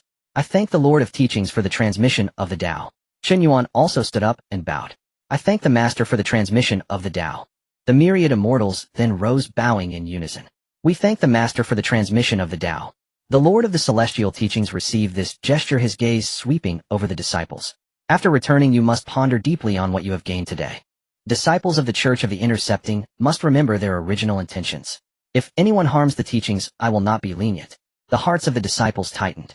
We will strictly follow the Master's decree. The long-eared divine light immortal bowed even deeper. Chen Yuan glanced at him, then withdrew his gaze. The Lord of the Celestial Teachings waved his hand. You may disperse. Yet none of the disciples moved immediately. They gazed towards the forefront, all displaying reluctance. Bixiao softly said, "What a pity." Zhao Gongming sighed. The Master will not teach again. The 10 heavenly lords exchanged glances, all feeling regret. The Wuyun immortal spoke solemnly. If we could hear such a great Tao for another 1,000 years, it would be wonderful. The Daobao Taoist looked at everyone and gently shook his head. The others sighed, saying, "What a pity the Master will not teach again." Yet just as the disciples of the Church of the Intercepting were preparing to leave, Chen Yuan stepped forward and loudly said, "Everyone please hold on a moment, I have something to say." Upon Chen Yuan's words, the disciples of the Church of the Intercepting who were originally prepared to leave the Bo Palace all stopped to look at him. The Lord of the Celestial Teachings also turned his gaze towards Chen Yuan, curious about what this eldest disciple wanted to say.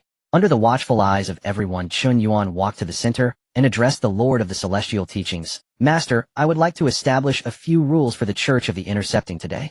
Establish sect regulations." Lord Tongtian's gaze fell upon Chen Yuan, his voice deep and solemn. Chen Yuan bowed respectfully. Indeed, Randang Daoren already understood precisely what Chen Yuan intended to do. I did not expect young Chen Yuan truly heeded my words. The Jia sect boasts countless disciples, their origins wildly disparate. Without strict discipline, calamity is inevitable in the future. The Jia sect currently lacks a supreme treasure to anchor its celestial fortune. He seeks to establish order through doctrine and stabilize destiny through unity of heart. Randang Daoren gazed at Chen Yuan, his inner shock deepening. Such mastery transcends mere cultivation level. He has perceived the Jia sect's foundational affliction. Should Lord Tongtian consent, the sect's celestial fortune will inevitably shift. Inside Bo Palace, disciples stood frozen in astonishment. Our senior brother intends to establish sect regulations. Duobao Daoren spoke up. Senior brother, our sect already follows the sacred edicts issued by our master. Why introduce new regulations? Chen Yuan turned toward Duobao. Our master's edicts center on transmitting the Tao. The Jia sect welcomes 10,000 immortals. Its disciples span the Eastern Sea and the vast Honghuang realm. Without a few immutable iron laws, some will inevitably abuse the sanctity of a sage's lineage to commit evil. Duobao Daoren's expression shifted. Senior brother's concern is not unfounded. Jinling Xingmu nodded. The greater the number of disciples, the more essential fundamental restraints become. Gue Ling Xingmu spoke gravely. In recent years, indeed, some disciples have engaged in violent rivalry beyond our mountains. Wudong Xingmu added, if such contests remain mere exchanges among peers, they pose no harm. Zhao Gongming interjected. Yet if a disciple slays a fellow cultivator or tarnishes the Jia sect's reputation, that is no trivial matter. Bixiao murmured softly, senior brother speaks justly. Wu Yun Xian bowed deeply. If senior brother establishes regulations, we pledge obedience. Qin Wan declared, the 10 heavenly lords likewise submit to senior brother's command. Chong Erding Wang Xian lowered his head, a flicker of disdain crossing his eyes. Sect regulations? With a sage presiding over the Jia sect, who dares truly punish us? If rare opportunities arise later, must we be shackled by mere rules? No sooner had this thought arisen than he suppressed it. Chen Yuan did not glance toward Chong Erding Wang Xian. Turning to face Lord Tongtian, Chen Yuan prostrated himself once more. Master, the Jia sect embraces a single thread of vital hope, accepting all without discrimination. This is the very root of our Tao. Disciples' freedom demands boundaries. Today, with utmost audacity, I beg your holiness to permit me to enact 3 core regulations. Lord Tongtian remained silent. His eyes held swirling swordlight as he regarded Chen Yuan. Speak. Chen Yuan rose, his voice resonated throughout Bo Palace. The first regulation. No disciple of the Jia sect shall kill another disciple. At these words, 10,000 immortals trembled inwardly. Many disciples instinctively lifted their heads within Bo Palace. Some who harbored old grudges against fellow disciples now paled. Chen Yuan continued, among peers one may debate the Tao contest cultivation techniques, or vie for supremacy.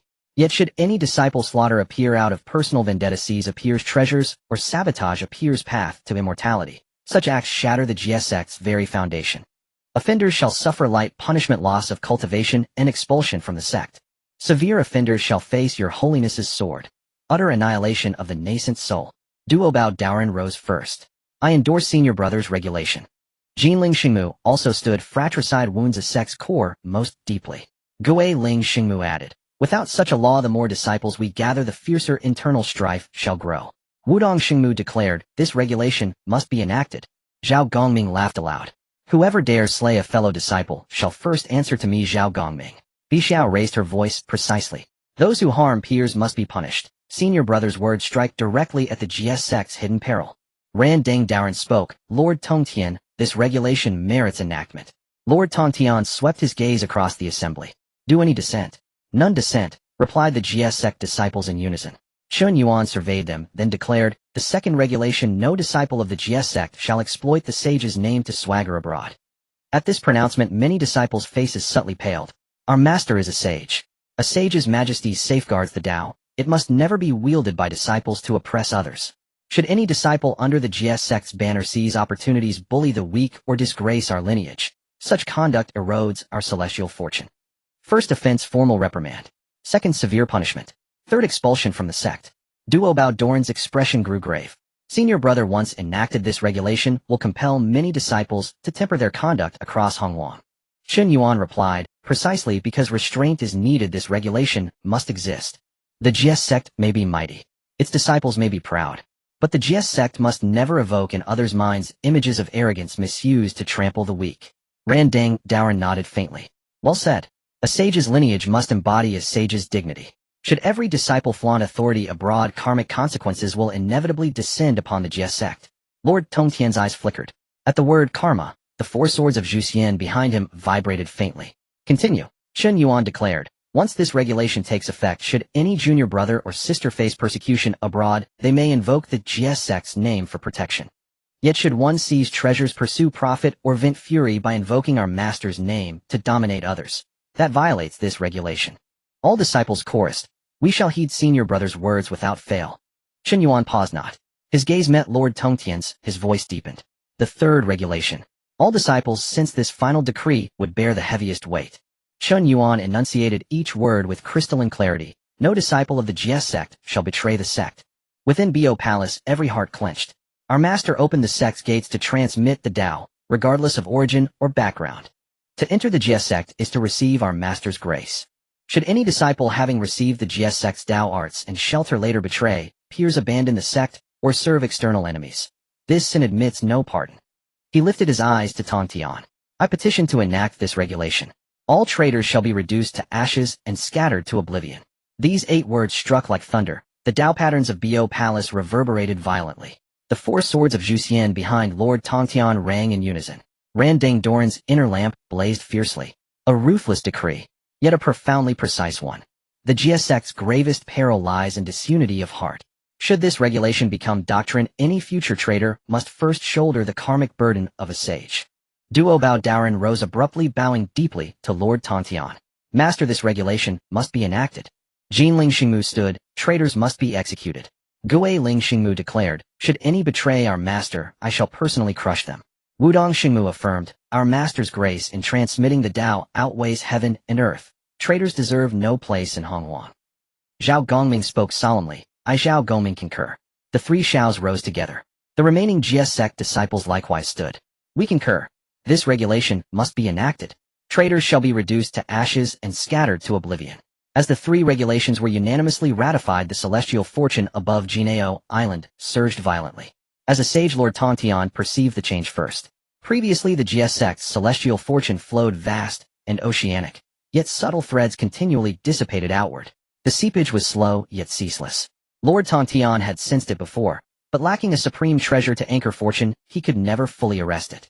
Now, however, with the 3 regulations established and 10,000 immortals pledging allegiance, the GS sect's celestial fortune suddenly coalesced. The dissipating current halted, abruptly, irrevocably. Lord Tongtian's heart trembled.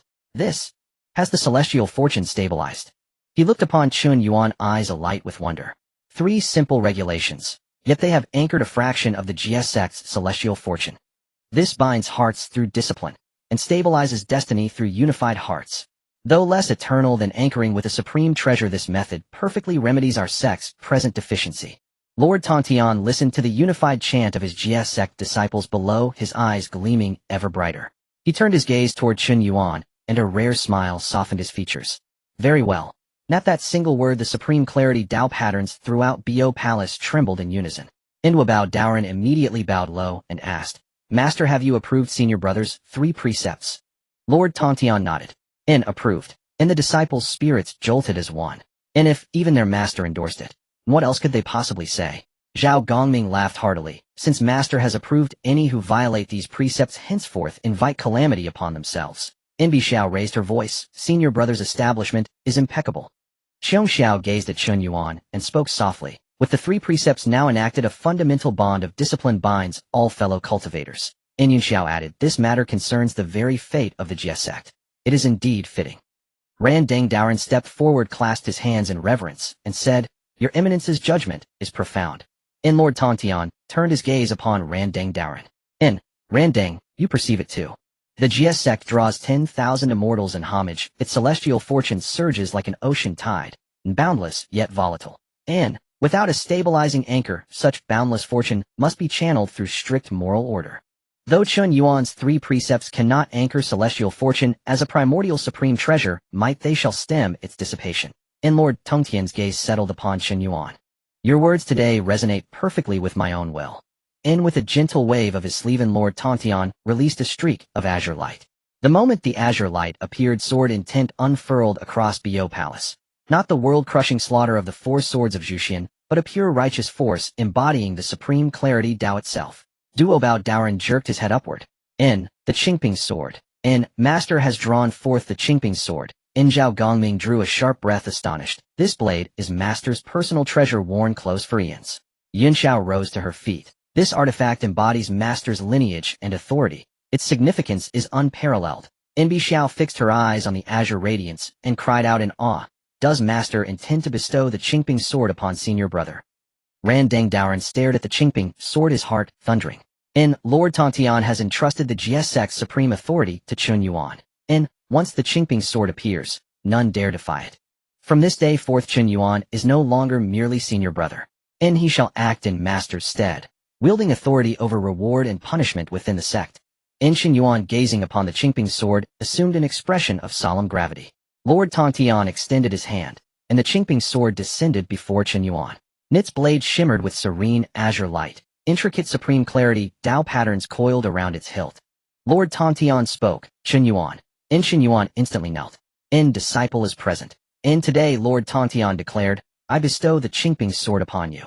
10,000 immortals within Bo Palace lifted their heads as one. Though not a primordial supreme treasure, this sword has accompanied me for countless eons. In ancient times, the 3 pure ones wandered the primordial chaos together, and each received one sacred artifact. Mine was this Qingping sword. Today I entrust it to you. Henceforth you shall govern the Jie sect in my name. All disciples of the Jie sect shall regard this sword as if beholding me in person. Should any violate the 3 precepts, you may strike them down with this blade. These words struck like thunder. Every disciple's spirit quaked violently. Chen Yuan accepted the Qingping sword with both hands. As the blade touched his palms, a surge of supreme clarity, sword intent, surged straight into his spiritual palace. Ni's nascent soul trembled, and his great Luo Dao fruit began to rotate spontaneously. He bowed deeply to Lord Tongtian. Disciple accepts the charge. Chen Yuan declared, I shall enforce the 3 precepts without exception. Should any fellow cultivator transgress, I shall show no leniency. Lord Tongtian nodded. Well done. The Qingping sword vibrated faintly in Chen Yuan's grasp. Instantly the river of celestial fortune above Bo Palace churned violently. Boom. A colossal torrent of celestial fortune descended from the void, pouring directly into Chen Yuan's body. The disciples' faces paled in unison.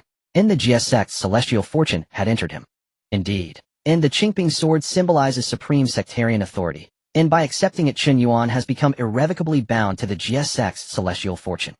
From this day onward his Dao fruit and the sect's rise and fall are one. Jinling Xingmu fixed her gaze upon Chen Yuan and intoned gravely, Senior Brother now bears the Jie sect's celestial fortune. Guiling Xingmu murmured, such fortune would shatter ordinary great Luo cultivators. Wudong Xingmu observed, Senior Brother's foundation is profound. He may yet ascend further through this boon. Zhao Gongming's eyes flared with sudden brilliance. Ascend further.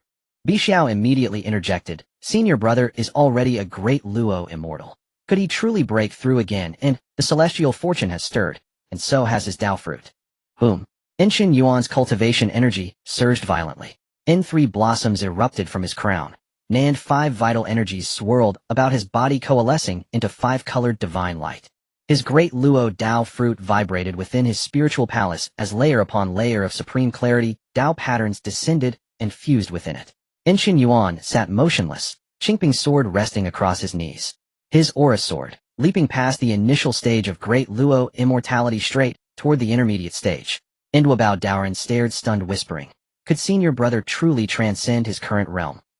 Jinling Xingmu said he has just absorbed a millennium of Master's Dao lectures, and now bears the Jie Sect's celestial fortune. Guiling Xingmu replied, "With such convergence of fortuitous conditions, transcendence is hardly unexpected." Other Jie Sect disciples watched in envy. Yet this is the great Luo realm. Each advancement demands eons of refinement. Senior brother advances mid-assembly, and boom. Knees 3 blossoms fully manifested above his crown, and human flower blooming first, its radiance bathing Bo Palace in golden light. First tier, second tier, third tier, fourth tier, fifth tier, sixth tier. The disciples held their breath watching the human flower bloom upon Chen Yuan, tier by tier. 6 tiers signify an exceptional foundation. Senior brother will not stop at 6. 7th tier. 8th tier. 9th tier. Many disciples rose instinctively to their feet. Zhao Gongming exclaimed in shock, 90-year human flower. Bi Xiao cried out, "Senior brother is incomparably mighty." Xiong Xiao breathed, a 9-year human flower. Rare even across the primordial chaos. But Yin Xiao kept her eyes locked on the blossom, her gaze sharpening with crystalline clarity. It has not ceased. Ran Dang Daoran whirled toward Lord Tongtian. Lord Tongtian's eyes blazed with sword light. Watched closely. 10th tier. 11th tier. 12th tier. The human flower bloomed in full. 12 tiers radiant and flawless. 10,000 immortals within Bo Palace fell utterly silent. Bao Daoran sprang upright. 12 tiers. Jinling Xingmu's spirit reeled. 12-tier human flower. Guiling Xingmu gasped, "The great Luo 3 blossoms. Can they truly reach 12 tiers?" Wudong Xingmu looked upon Chen Yuan, her eyes wide with awe. "What foundation does senior brother possess?" Zhao Gongming burst into triumphant laughter. Excellent.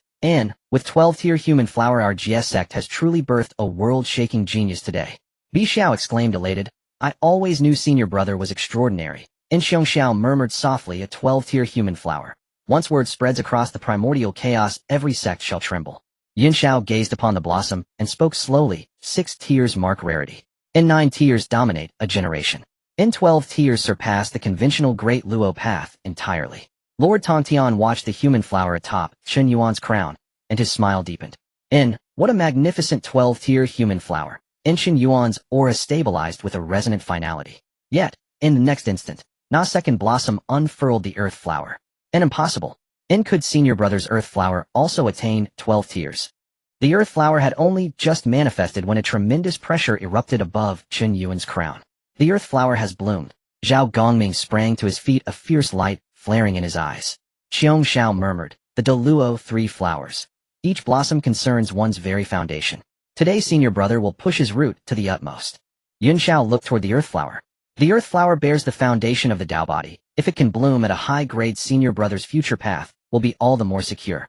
Duo Bao Daoist drew a deep breath and said, "Senior brother has already opened the human flower to the 12th grade. If the earth flower also blooms to a high grade, the Jie Sect's fortune will gain another supreme foundation." The turtle spirit Holy Mother spoke in a grave voice, "Watch on. Such a breakthrough opportunity is seldom seen across the ages." Wudong Shengmu regarded Chen Yuan and spoke softly, "Senior brother inherits the Jie Sect's fortune and has the approval of Master Qingping's sword. This is precisely the moment for his Dao wit to transform." Randing Daoist was astonished as well. If this lad can push the earth flower further, it will be terrifying indeed. Tongtian sect leader remained silent, his gaze fixed upon the blossom above Chen Yuan. The earth flower turned slowly, the first petal thundered open. Grade 1. The Shangqing Dao patterns within Bo Palace flared to life. The second petal followed in quick succession. Grade 2. Magic washed Chen Yuan like a tide, the 5 chi swirling around him. Grade 3. Grade 4. Grade 5. With each grade that opened, the Jie Sect's fortune trembled. It is already at 5. Qin Wan suppressed his shock and stared at the earth flower. It's still opening. Golden light Holy Mother's eyes shone with even greater radiance. 6th grade. Biley barked. The 6th petal of the earth flower unfolded, and an image of the Shangqing Dharma manifested behind Chen Yuan, the figure, grasping the Qingping sword, standing upon the river of Fortune. 7th grade. Cloud Dark Immortal's gaze brightened. 8th grade. Metalband Immortal could not help but exclaim. 9th grade. Spirit Fang Immortal cried out in astonishment. In an instant the earth flower flamed into its 9th grade. Many disciples within Bo Palace turned pale at once. A 9th grade earth flower. Zhao Gongming slapped his knee. Senior Brother's foundation now surpasses most Luo cultivators. Bai Xiao exclaimed with excitement. Human flower at 12 grades, and earth flower at 9. This is already fearsome. Xiong Xiao looked at Chen Yuan and gently shook his head. Little sister Senior Brother will not stop here. Yun Xiao said. If his human flower can reach 12, the earth flower still has the potential to continue blooming. Duo Bao Daoist stared at the earth flower, his voice grave. But beyond the 9th grade, every further bloom must shake the very roots of the Dao body. Randing Daoist said in a low tone. After 9 grades in the Deluo 3 flowers, one can no longer rely on ordinary magical power. It depends on Daohua, on fortune, on destiny. Golden Spirit Holy Mother observed. Senior Brother now possesses all 3, but may well be possible to take another step.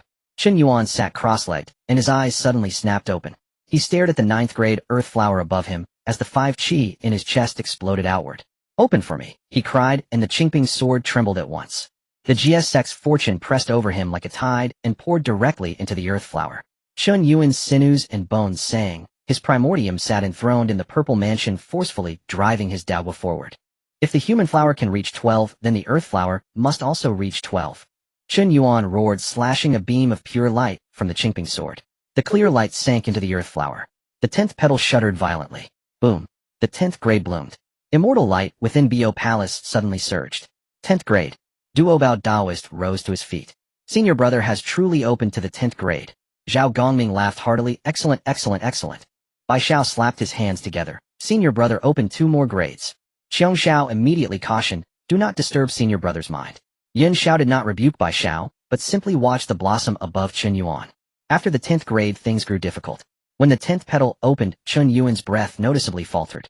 The 11th petal outlined itself, but could not fully unfurl. The GSX fortune continued to pour in. The Shangqing Dao pattern pressed down without relent. Yet the earth flower remained stuck. Light flickered violently at Chen Yuan's brow. Within the purple mansion, the Deluo Daohua thundered nonstop. Open! Chen Yuan commanded again. The 11th petal shivered, but only opened half an inch. All the disciples held their breaths, not daring to make a sound. Randang Daoist frowned. It lacks but a breath of the saintly Dao opportunity. Duo Bao Daoist turned at once to Tongtian. Master, Golden Spirit Holy Mother also perceived the danger. Senior Brother's foundation is sufficient, but the earth flower bears the Dao body, though after the 10th grade it requires a far stronger catalyst. Guiling Shengmu said solemnly, to force the breakthrough would harm the Daohua. Wudong Shengmu looked to the Tongtian sect leader. Master Senior Brother must not retreat. Tongtian sect leader's eyes flashed like a blade. If that is so, then I will lend you a hand. Chen Yuan felt his heart tremble at those words. Master, Tongtian sect leader raised his right hand and lightly tapped his fingertip. A drop of blood flew from him. The moment that drop appeared, every Dao pattern in Bo Palace parted to either side. The saint's blood. Randang Daoist changed color on the spot. The sect leader actually offers saintly blood to aid Chen Yuan's bloom. Duo Bao Daoist's heart shook. By doing this, the master grants Senior Brother a strand of saintly Dao opportunity. Zhao Gongming set his eyes bright. With the master's aid, Senior Brother will surely reach 12. Bai Xiao cried excitedly. Senior Brother, absorb it quickly. Xiong Xiao hissed. Little sister, do not make a sound. Yun Xiao regarded the drop of saintly blood with solemnity. Tongtian sect leader flicked his finger and sent the saintly blood toward the earth flower above Chen Yuan. If saint's blood enters the earth flower and the blossom succeeds his foundation, will ascend another level. Boom. The saintly blood scattered over the earth flower. Its crimson light carried no murderous intent, only a pure Shangqing Dao resonance. The earth flower shuddered and the 10th grade petals all shone. The 11th petal thundered open.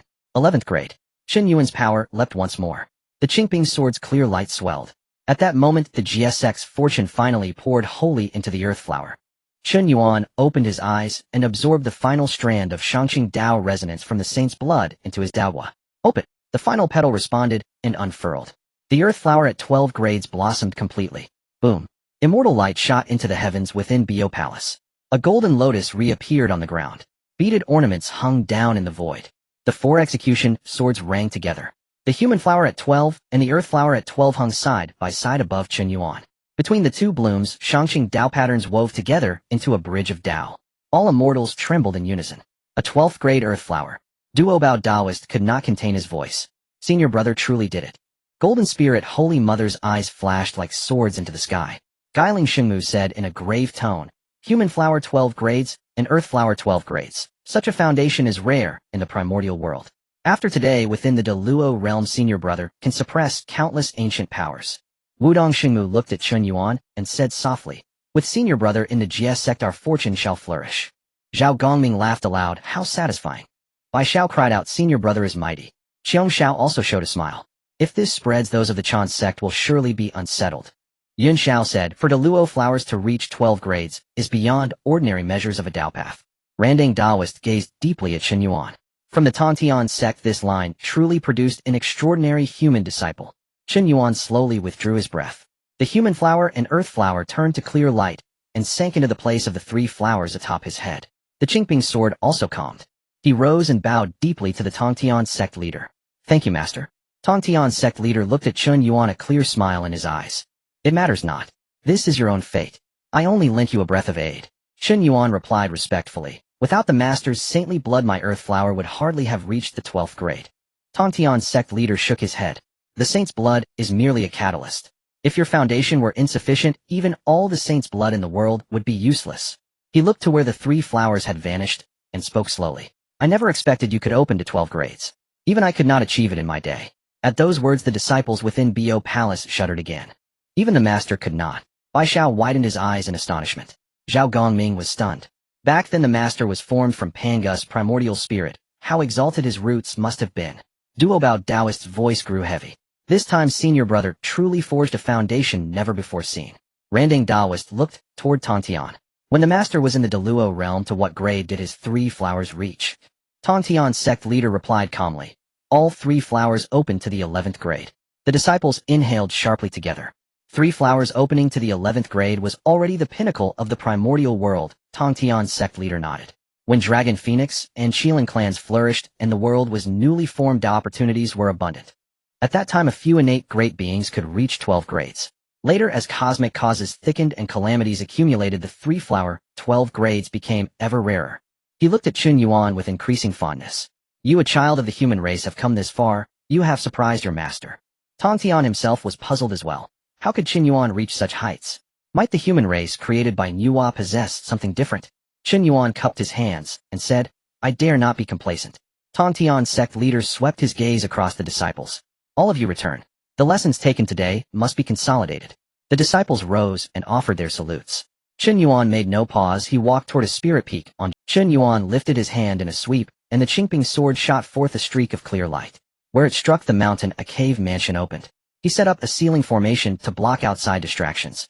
With his preparations complete, Chen Yuan entered the cave mansion and sat cross-legged upon the central mat. He closed his eyes as the human flower and earth flower appeared beside him.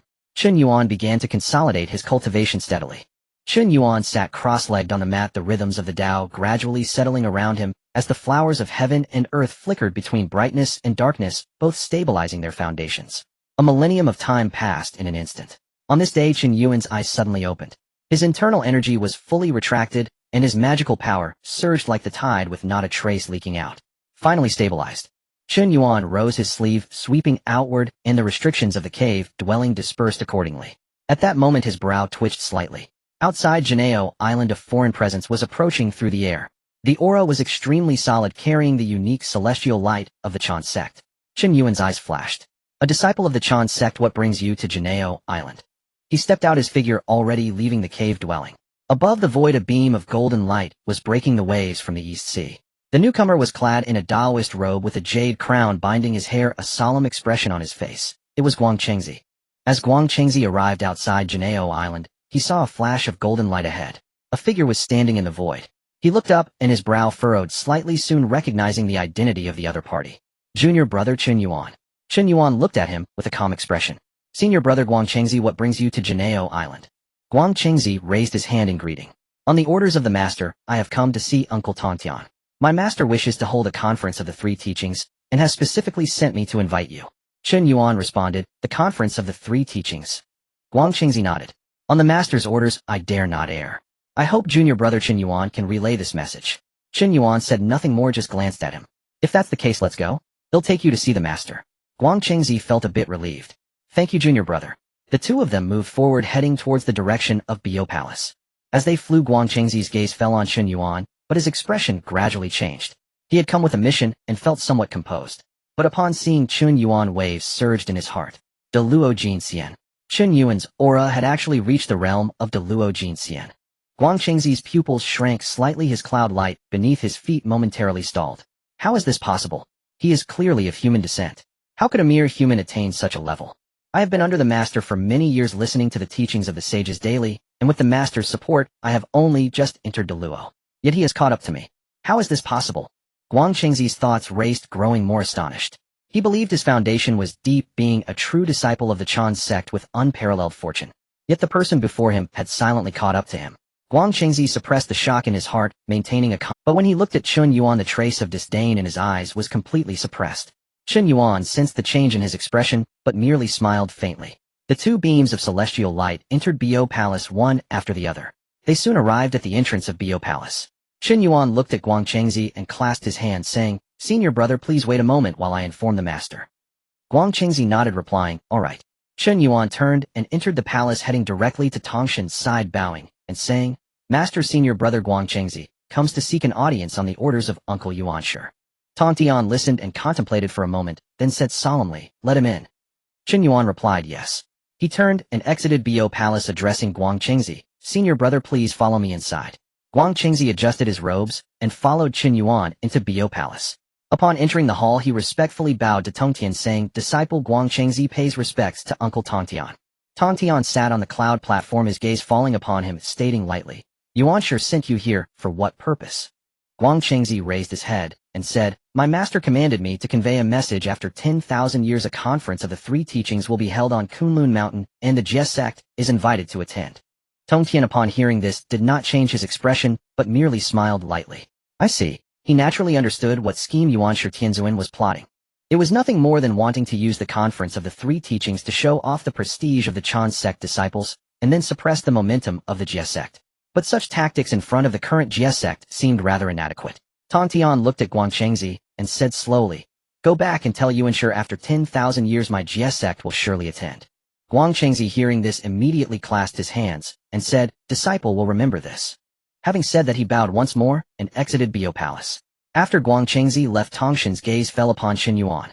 Having said that, he bowed once more and exited Bio Palace.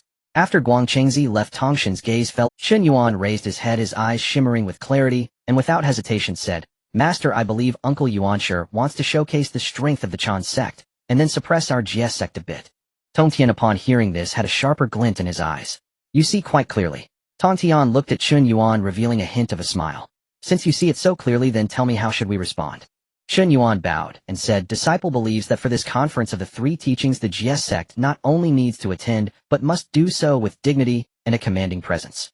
If the Chen sect wants to establish its authority, then let them know that the Jie sect is not to be trifled with. If Uncle Yuan Shi truly wants to compete at the conference, then the Jie sect will accompany him to the end." Tongtian, upon hearing this, was naturally pleased. "By the way, master, I would like to return to the human realm for a while." Chen Yuan clasped his hands, saying, "Disciple has been away from the human realm for tens of thousands of years. It is time to go back and take a look." Tongtian, upon hearing this, fixed his gaze on Chen Yuan. "Go ahead." Tongtian nodded, saying, "You are now a Deluo and wield the Qingping sword. It would be good to take a trip back to the human realm."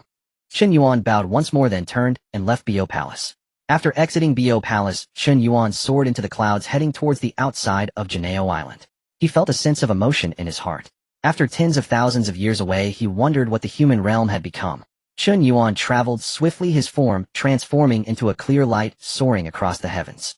At this moment, a familiar notification sound echoed in his consciousness. "A place suitable for signing in has been discovered. Would you like to proceed to sign in?" Chen Yuan paused, his gaze shifting slightly. It was rare for the system to actively indicate a sign-in location. He did not hesitate, his mind focused. Thus, following the system's guidance, he quickly arrived at the sign-in location. System sign-in.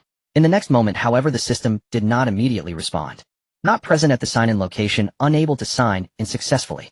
Chen Yuan raised an eyebrow, his gaze sweeping forward. This place is completely empty. A trace of doubt flashed in Chen Yuan's eyes. If it were not for the system's prompt, he would never have stopped here. But since the system said there was a place to sign in this location, must be extraordinary. Strange. There seems to be nothing unusual, he muttered to himself. Yet at that moment Chen Yuan sensed a ripple in the surrounding space. There really is something peculiar about this place. His mind turned, and the Qingping sword in his hand remained sheathed, but he raised his hand towards the void ahead. Chen Yuan stood in the void, forcefully striking out with his palm towards the emptiness. Boom. A faint sound suddenly emerged from what seemed to be an empty space ahead. Immediately layers of prohibition patterns began to surface.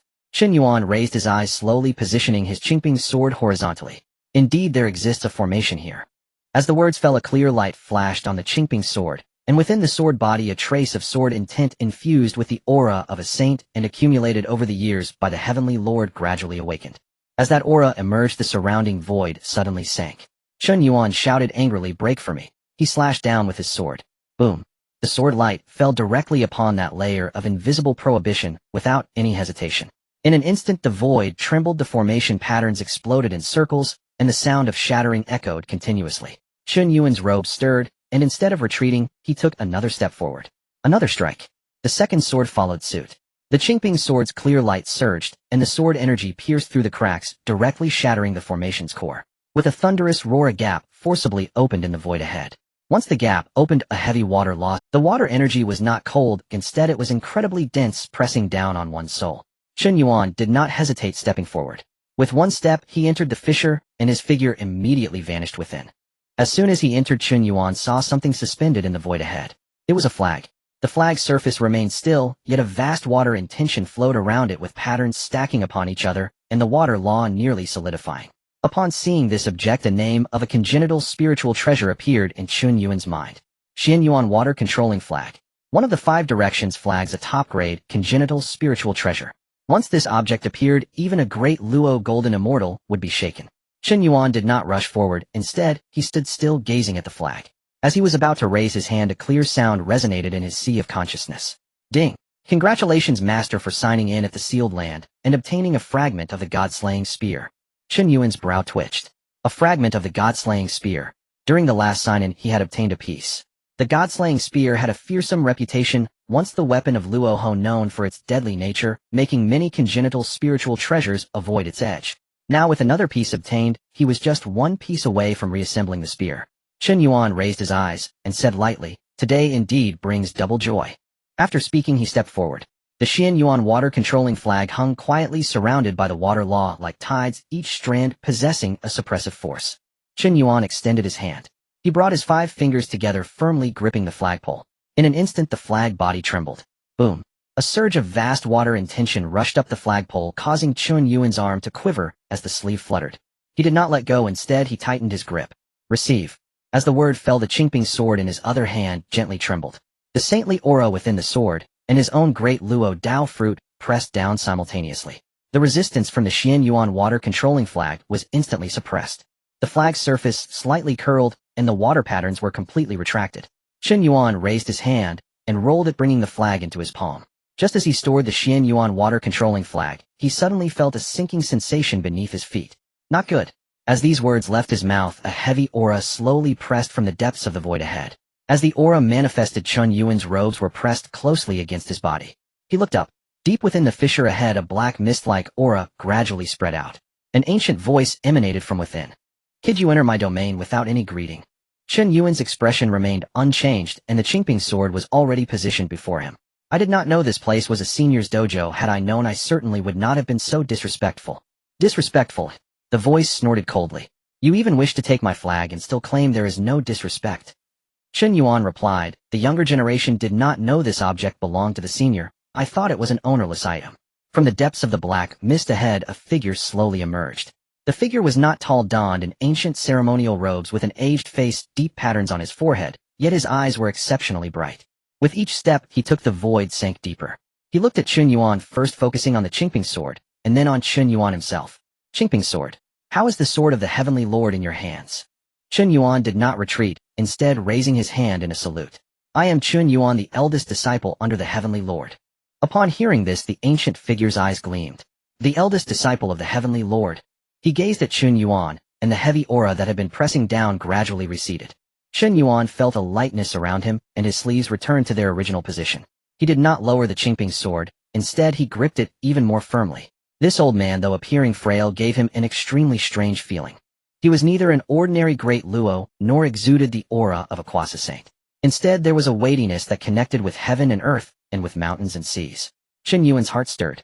Who on earth is this person?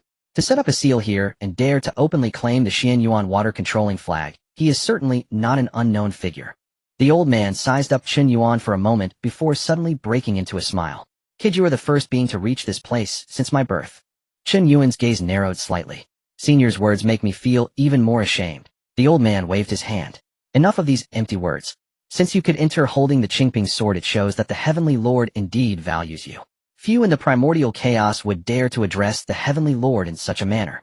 His thoughts raced in his heart, yet his expression grew more respectful. May I ask for the senior's name? The old man did not answer immediately. He simply stared at Chen Yuan, as if recalling some distant past. After a moment he slowly spoke. My true body is the first Xian turtle between heaven and earth. You may call me Xian Turtle Ancestor. Chen Yuan's body trembled slightly. Xian Turtle Ancestor. He almost blurted it out. It's actually him. This being will support heaven and earth in the future. In an instant, many long-sealed legends of the primordial chaos surged into his mind. The Xian Turtle of the Northern Sea. A body that can support the heavens. After the battle between the Wu and the Lich, when the heavens and earth were damaged, even after Nuwa mended the heavens, there still needed to be a powerful being to serve as a pillar to uphold the shattered world. The last one to be slain was the Xian Turtle Ancestor. Seeing Chen Yuan's expression, the Xian Turtle Ancestor asked in confusion, "How do you know my name in the primordial chaos?" Chen Yuan shook his head upon hearing this. Logically speaking, with a being like you, why have I not heard your name in the primordial chaos? The Xian Turtle Ancestor looked up at the void and sighed, saying, "It is not that I do not wish to leave this place, but the heavenly Tao has sealed this area. Although it is a sealed place, my physical body is incredibly strong. Even a saint cannot harm me in the slightest." Heavenly Tao seal. Invincible body. Chen Yuan understood this explanation. In short, the Xian Turtle's mission was to be born for the calamity. Thinking of this, Chen Yuan suddenly said, "Xian Turtle Ancestor, would you like to make a deal with me?" Chen Yuan stood in the void, gazing at the aged figure before him. The Qingping sword in his hand hung slightly low, its blade shimmering with a clear light that exuded an undeniable confidence. As these words escaped his lips, the heavy pressure surrounding him, akin to a mountain, suddenly hesitated slightly. The pair of brightly glowing eyes belonging to the Xian Gui old ancestor fixed intently on Chen Yuan. Transaction. He seemed to have heard the greatest joke, suddenly breaking into a wide grin, the laughter reverberating through the void. "Do you know what you were saying, kid? I am the first Xian Gui in the world, my physical body so strong that even saints cannot harm me in the slightest. What can a mere Deluo Jin Xian like you trade with me?" The tone of the Xian Gui old ancestor carried a hint of disdain, but even more so a profound loneliness. Chen Yuan's expression remained unchanged as he quietly watched him. "Senior, your physical body is indeed unmatched, and in this vast wilderness few can compare. But what of it? You are trapped in this dark, lifeless place, unable to even turn over after endless years. What difference is there between such an invincible body and a cage?" Chen Yuan's words struck like a sharp blade, piercing directly into the heart of the Xian Gui old ancestor. The smile on his face vanished in an instant, replaced by a surge of furious anger. Boom. The surrounding black mist suddenly surged violently, a terrifying aura crashing toward Chen Yuan like a tsunami. "Kid, you're seeking death." Yet Chen Yuan did not retreat a single step. A flash of clear light flickered above his head as the phantoms of the 12 flowers of human and earth spun violently in the purple palace. An unparalleled foundational power beyond ordinary Deluo surged through the Qingping sword's intent, forcefully cleaving the oppressive aura apart. "Senior, please calm down. Since I dare to speak, I naturally have a way to help you escape this place." Chen Yuan's voice pierced through the black mist, clearly reaching the ears of the Xian Gui old ancestor. The Xian Gui old ancestor's movements suddenly halted. The encroaching black mist also came to a standstill. He stared intensely at Chen Yuan, a flicker of incredulity flashing in his eyes. "What did you say? You can help me leave this place."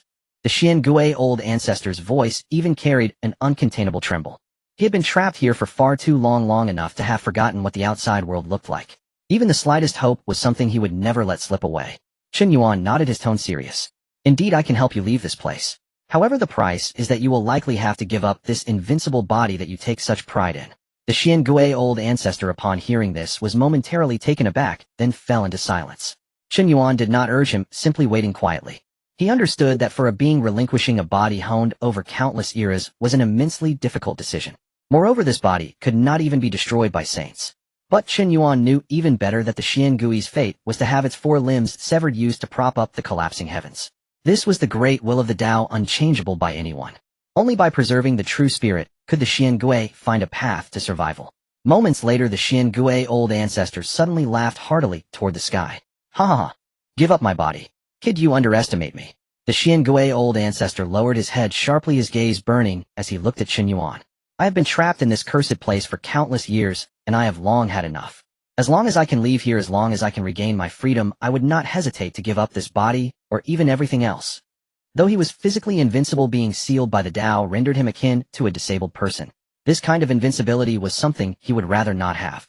The Xian Gui old ancestor took a deep breath, suppressing the excitement in his heart. He looked at Chen Yuan and asked in a deep voice, "Speak, what do you want? Since this is a transaction, you cannot possibly help me for free." Chen Yuan smiled slightly and pointed to the blue flag floating in the void ahead. "I want the Xian Yuan water-controlling flag."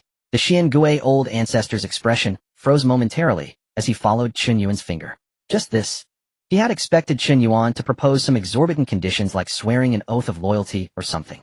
But in the end, all he wanted was a flag. Though the Xian Yuan water-controlling flag was an exquisite innate spirit treasure immensely precious to him, who was trapped here, it was utterly useless.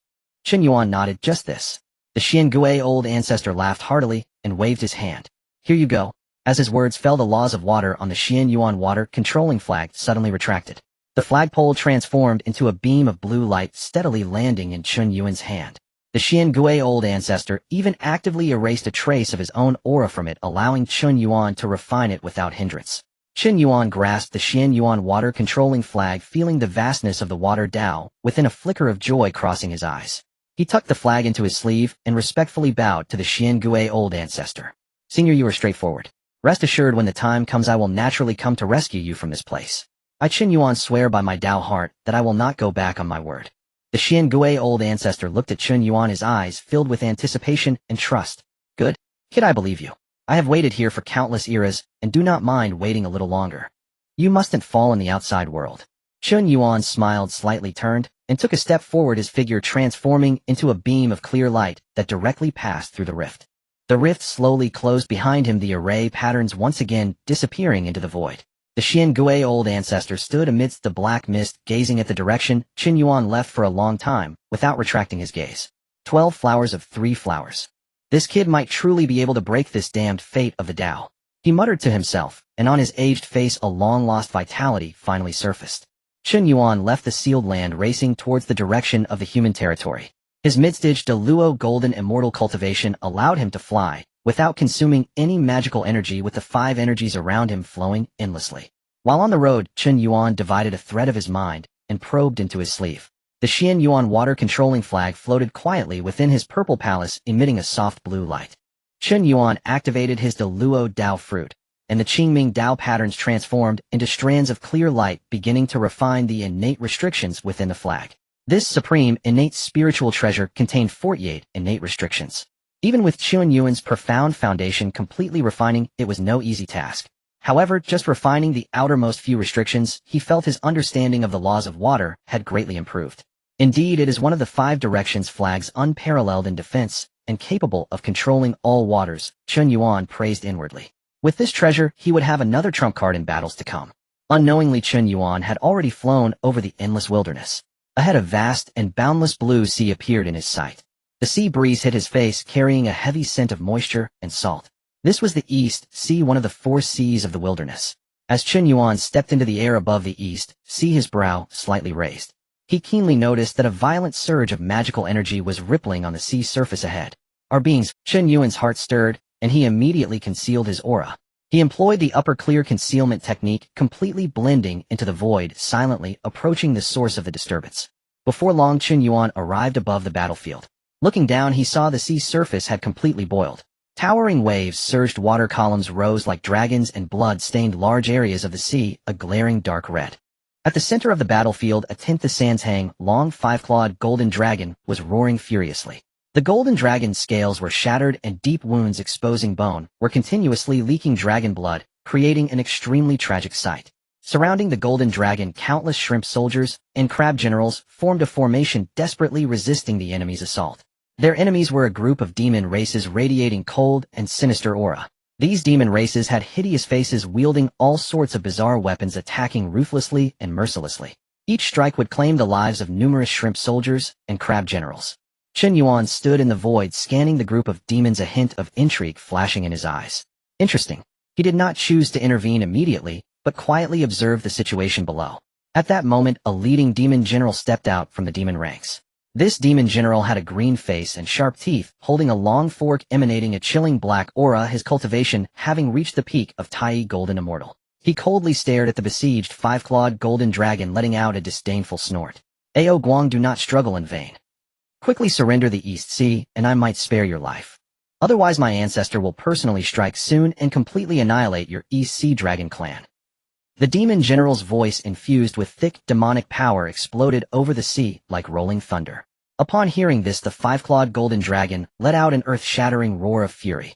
In a flash of golden light, the golden dragon transformed into a middle-aged man clad in tattered imperial robes. It was none other than the Dragon King of the East Sea, Ao Guang. Holding a golden dragon sword, Ao Guang glared at the opposing demon general, his eyes blood red. You from the North Sea Palace have overstepped your bounds. Ao Guang gritted his teeth, his voice filled with endless grief and humiliation. Hearing the words North Sea Palace, Chen Yuan in the void slightly narrowed his eyes. So they are under the demon master Kunpeng.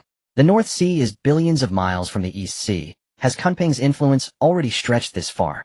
Below, the demon general laughed wildly upon hearing Ao Guang's words. Overstepped my bounds. Ao Guang, have you not woken up yet? In the wilderness world, the weak are prey to the strong. This East Sea is such a rich land. You worthless dragon clan have no right to occupy it. The demon general abruptly thrust his long fork, causing the sea's surface to explode. Hand over the token and roll out of the East Sea. That is your only path to survival. Ao Guang was trembling with rage, the veins on the back of his hand bulging. He stared fiercely at the demon general, his eyes filled with unwillingness and despair. Could it be that the East Sea Dragon Palace truly could not be preserved today? Ao Guang stood atop the rolling waves, his imperial robe stained with blood, looking incredibly frail. He looked at the arrogant North Sea demon general across from him, and then at the shrimp soldiers and crab generals falling around him. A wave of indescribable sorrow surged within him. Looking back to the past, Ao Guang's voice was hoarse, filled with endless nostalgia. In those days my dragon clan ruled the four seas and all races submitted. What a glorious era that was. Back then, not to mention a small demon general from the North Sea Palace, even your ancestor Kunpeng would have to retreat 3 steps upon seeing my dragon clan elders. Ao Guang's words were filled with reminiscence of past glories. During the time of the Dragon Han initial catastrophe, the dragon clan was undoubtedly the overlord of the world. With a single command from the ancestral dragon, the 4 seas churned and the wilderness trembled. But what about now? A tiger fallen in the plains is bullied by dogs. Ever since the ancestral dragon fell, the dragon clan has borne the burden of boundless world karma. The younger generation in the clan found it difficult to advance in cultivation, talents dwindled, and strong ones perished. In his generation, the dignified Dragon King of the East Sea had only reached the mid-stage of Tai Golden Immortal. Any being with a bit of power dared to tread upon their dragon clan. If not for relying on the great formation left by the ancestral dragon for protection, the East Sea Dragon Palace would have long been divided clean by other forces. The demon general across from Ao Guang laughed even more recklessly upon hearing his words. Ha! Ao Guang, are you still living in a dream? A glint of cruel killing intent flashed in the demon general's eyes. The current dragon clan is nothing but a bunch of loaches that cannot leave the water. Since you refuse to drink the wine offered, don't blame me for being ruthless. The demon general abruptly raised the black long fork in his hand and shouted, North Sea brats, kill them for me. Leave not one alive. With the demon general's command, the surrounding demons pounced on the remaining shrimp soldiers and crab generals like wolves and tigers. The sounds of screams, clashing weapons, and roaring spells instantly intertwined. The sea was completely dyed crimson. No. Ao Guang's eyes were about to split as he watched his subjects being slaughtered, his heart bleeding. I will fight you to the end. Ao Guang roared, igniting the true dragon blood within him. The golden dragon sword in his hand erupted with dazzling light, transforming into a massive golden sword shadow that struck towards the demon general. This strike condensed all of Ao Guang's magical power and fury. The demon general, upon seeing this, revealed a hint of disdain in his eyes. A dying struggle. He gripped the long fork with both hands, and the peak Tai Golden Immortal demonic power surged forth from within him. The black aura on the long fork spread, forming a fierce black water serpent that met the golden sword shadow. Boom. The golden light and black aura violently collided in midair. The raging shockwave swept around, raising a tsunami hundreds of zhang high. Ao Guang felt a force akin to a mountain crashing into the sea, pouring into his body along the dragon's sword, shaking his internal organs as if they were about to shift. PFF. Ao Guang spat out a mouthful of blood, his figure flying out like a broken kite, crashing heavily into the sea. The remaining shrimp soldiers and crab generals cried out in anguish, but were mercilessly slaughtered by the demons. Chen Yuan stood in the void, coldly observing this scene. He did not immediately intervene, due to the Dragon Clan's tragedy. In the wilderness, such slaughters occurred daily. The law of the jungle, survival of the fittest, was the reality. However, Chen Yuan was contemplating another matter. Although the Dragon Clan has fallen, the foundation of the Four Seas remains vast. The Human Clan is currently developing, and if they could gain the Dragon Clan's support, perhaps becoming the totem of the Human Clan. This would significantly enhance the fortune of the Human Clan. Chen Yuan's gaze flickered. It is better to provide help when it is most needed than to simply add beauty to a gift.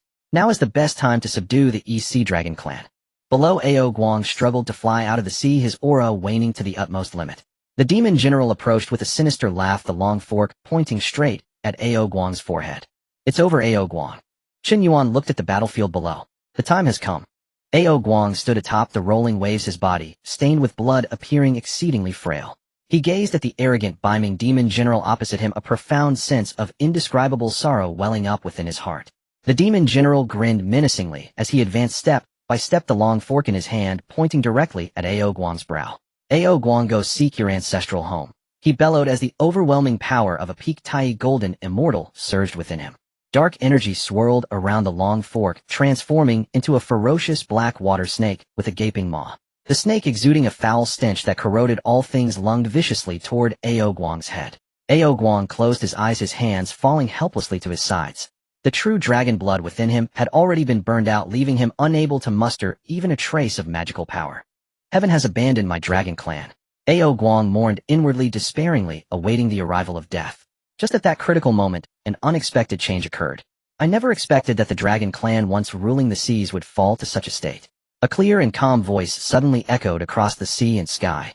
The voice was not loud, yet it resonated clearly in the ears of every being present, like the sound of the Dao carrying an undeniable supreme authority. Ao Guang suddenly opened his eyes wide, disbelief etched across his face. The beaming demon general also changed expression momentarily, halting his movements involuntarily. Who? The demon general shouted sharply, his gaze scanning the surrounding void with vigilance. In the next moment, 3 dazzling beams of 5-colored light flew out from the emptiness without warning. The brilliance was so intense that it seemed to instantly disperse the gloom over the entire East Sea. 3 round translucent orbs spun gracefully in midair. As soon as the 3 orbs appeared, the surrounding turbulent waters became extraordinarily docile. A vast and boundless power of the seas poured down from the orbs, suppressing all things. Boom. The black water snake, formed from the power of the peak Tai golden immortal, crashed violently against the 5-colored light. There was no earth-shattering explosion, nor terrifying aftershocks of magical energy. The black water snake seemed to have collided with an insurmountable ancient divine mountain, fracturing into countless wisps of black gas that dissipated into the cold sea breeze. The demon general let out a suppressed grunt, his figure being forced back several thousand zhang, his hands gripping the fork, splitting open at the seams. Who dares to interfere with my beaming palace's affairs? The demon general was both shocked and furious, fixating his gaze on the 3 sea-controlling orbs suspended above Ao Guang. Ao Guang, having narrowly escaped death, gasped for breath, equally stunned by the supreme treasures above him. What powerful treasures of the water Dao could possibly be descending upon my East Sea? Both parties' gazes instinctively turned toward the direction from which the orbs had flown. Before them, the void rippled slightly, resembling the gentle undulation of water waves. A young man clad in a Taoist robe stepped forth from the emptiness. Chen Yuan stood in the void, looking down from a height at the brutal battlefield below. He did not deliberately release any pressure, yet the innate rhythm of the Dao around him caused all beings to feel suffocated. A great Luo golden immortal. Ao Guang and the demon general exclaimed in unison, their voices laced with extreme shock. The aura that transcended the river of fate, unshakable by any calamity, was undoubtedly that of a great Luo golden immortal. In this age where quasi-saints do not emerge, a great Luo golden immortal represents the pinnacle of strength roaming the wilderness. However, when they beheld the fundamental energy circulating around Chen Yuan, the shock in their eyes instantly turned to horror. You are actually of the human race. The beaming demon general's eyes widened in disbelief, as if he had seen a ghost, his voice trembling. Ao Guang also gasped sharply, momentarily forgetting the excruciating pain of his wounds. The human race. That frail race created by the Saint Nuwa, which had only existed for a mere few tens of thousands of years. In the eyes of the myriad races of the wilderness, the human race was merely food for the demon race of vassal to the shaman race. How could a human achieve the lofty status of a great Luo golden immortal in such a short time? This utterly subverted their understanding, shattering the norms of the wilderness. What if I am of the human race? Chen Yuan cast a faint glance at the demon general, his tone devoid of any emotional fluctuation. The demon general snapped back from his extreme shock, his expression shifting between gloom and brightness. Although the other party was a great Luo golden immortal, he had a colossal entity backing him. He took a deep breath, forcibly suppressing the trepidation in his heart, straightening his back. Though you are a great Luo golden immortal, I advise you not to meddle in affairs that do not concern you. The demon general let out a cold laugh, a hint of arrogant bravado flashing in his eyes. I am a demon general under the Biming Palace, sent to take control of the East Sea. My ancestor is a guest of the Zixiao Palace, the master of the demon race, the ancient ancestor Kunping. Upon hearing the name ancient ancestor Kunping, Aoguang's face turned as pale as paper. That was a Kwasa saint, a top-tier powerhouse known far and wide in the wilderness. The demon general looked at Chen Yuan, believing that invoking the name of Kunping would surely make this human great Luo retreat in fear. After all, a great Luo golden immortal was still akin to an ant that could be easily crushed before a Kwasa saint. If you withdraw now, my Biming Palace will let the past be the past. The demon general spoke with delight, as if he had completely grasped the situation in the East Sea. Hearing the demon general's threat, a mocking smile suddenly curled at the corner of Chen Yuan's mouth. He looked at the arrogant demon general, as if observing a corpse. The atmosphere over the sea became extremely oppressive due to the demon general's invocation of the name of ancient ancestor Kunping. Ao Guang's heart sank to the depths of despair as he looked helplessly at Chen Yuan in midair. In his view, no great Luo golden immortal would dare offend a Kwasa saint for the sake of a declining dragon clan. The demon general's smile grew increasingly arrogant as he had already begun to contemplate how to torment Ao Guang. However, Chen Yuan's next words made all beings present feel as if they had fallen into an ice cave. Is Biming Palace really that strong? Chen Yuan's voice remained calm, but to the demon general it sounded like a chilling wind from the depths of the nine hells. Merely a swarm of ants. As soon as these words were spoken, the entire sea area fell into an instant silence, as if even the sea breeze had come to a halt. The smile on the demon general's face froze completely. He could hardly believe his ears. You dare to insult my ancestor. The demon general roared in despair, but the fear in his eyes betrayed his inner turmoil. Chen Yuan had no interest in wasting more words with him. The most effective way to deal with such a bully was to crush them. Chen Yuan slowly raised his right hand, the wide sleeves fluttering in the sea breeze. With a casual wave, the magical power within his purple mansion surged forth like a river. Buzz. The void emitted a mournful cry under the unbearable weight, as if some terrifying entity was about to descend. Following that, dazzling beams of five-colored light continuously leapt out from the void. 1 orb, 2 orbs, 10 orbs, 20 orbs. A total of 27 sea-controlling orbs linked together like a string of brilliant stars floated around Chen Yuan. The moment these 27 sea-controlling orbs appeared, the sky over the east sea completely changed color. An endless expanse of five-colored light obscured the sun, illuminating the sea area of millions of miles as if it were broad daylight. Each sea-controlling orb seemed to contain a vast little world within. 27 orbs appearing together represented the terrifying weight of 27 worlds. What sort of treasure is this? The demon general utterly collapsed beneath that oppressive aura. Even the simple act of breathing became agonizingly difficult. His vaunted Tai golden immortal demonic power proved utterly insignificant before the 27 Dinghai divine beads, as if it were not worth a whisper. Smash! A single syllable slipped from Chen Yuan's lips like a death decree loosed by heaven itself. It was the purest, most absolute suppression of force. No! The demon general uttered a shriek of utter despair, frantically raising his long trident to withstand it. Array changes. It was the purest, most absolute suppression of force. No! The demon general uttered a shriek of utter despair, frantically raising his long trident to withstand it. But it was all in vain. When the first Dinghai bead struck, the exquisite postnatal spirit treasure trident in his hands exploded instantly into dust. When the second bead fell, his proud, demonic flesh shattered into a vast mist of blood. Even his Tai golden immortal primordial spirit could not escape, erased in an instant by the bead's five-colored radiance. Then the remaining 25 Dinghai beads rained down like a meteor shower into the demon ranks. Boom after boom, relentless muffled explosions rolled across the sea, deafening in their fury. Those savage Biming demons did not even have time to cry out before being pulverized into pulp. In a single instant, the demon army upon the sea was annihilated, wiped clean from existence. The violent force struck the sea and instantly vaporized billions of tons of seawater. The surface of the East Sea was rent into a vast, bottomless vacuum vortex. Surging waters rushed back in manic reflux, raising tsunamis tens of thousands of zhang high. The scene resembled the end of the world. Ao Guang stared dazedly at it, all his mind completely bereft of thought. Terrifying. His lips trembled as his worldview felt utterly overturned. Is this the true might of a Deluo golden immortal? He swept his great sleeve, and the 27 Dinghai beads became streaks of light, returning to his sleeve. The five-colored radiance dissipated in the East Sea's raging wind. He swept his great sleeve, and the 27 Dinghai beads became streaks of light, returning to his sleeve. The five-colored radiance dissipated in the East Sea's raging wind, and waves gradually abated. Chen Yuan descended on the void like a drifting leaf, slowly landing before Ao Guang. Ao Guang looked upon him with a reverence so profound it bordered on worship. Ao Guang hurried forward, and without hesitation bowed deeply in the most solemn of salutations. Ao Guang, Dragon King of the East Sea, offers profound thanks to you, honored elder, for coming to our rescue. Ao Guang's voice trembled with the gratitude of one spared disaster and boundless awe for a superior. Chen Yuan regarded the once exalted Dragon King and lightly raised a hand. It was nothing, merely a casual act, he replied. Chen Yuan's tone was casual, as if erasing millions of demons were no more than squashing ants. Ao Guang straightened, but kept his head slightly bowed, unwilling to meet Chen Yuan's eyes. He hesitated a moment, a flicker of deep worry in his eyes. Honored elder, though your powers are vast, by slaying members of Biming Palace today, you may well have invited grave trouble from above. Ao Guang grit his teeth and decided to warn him.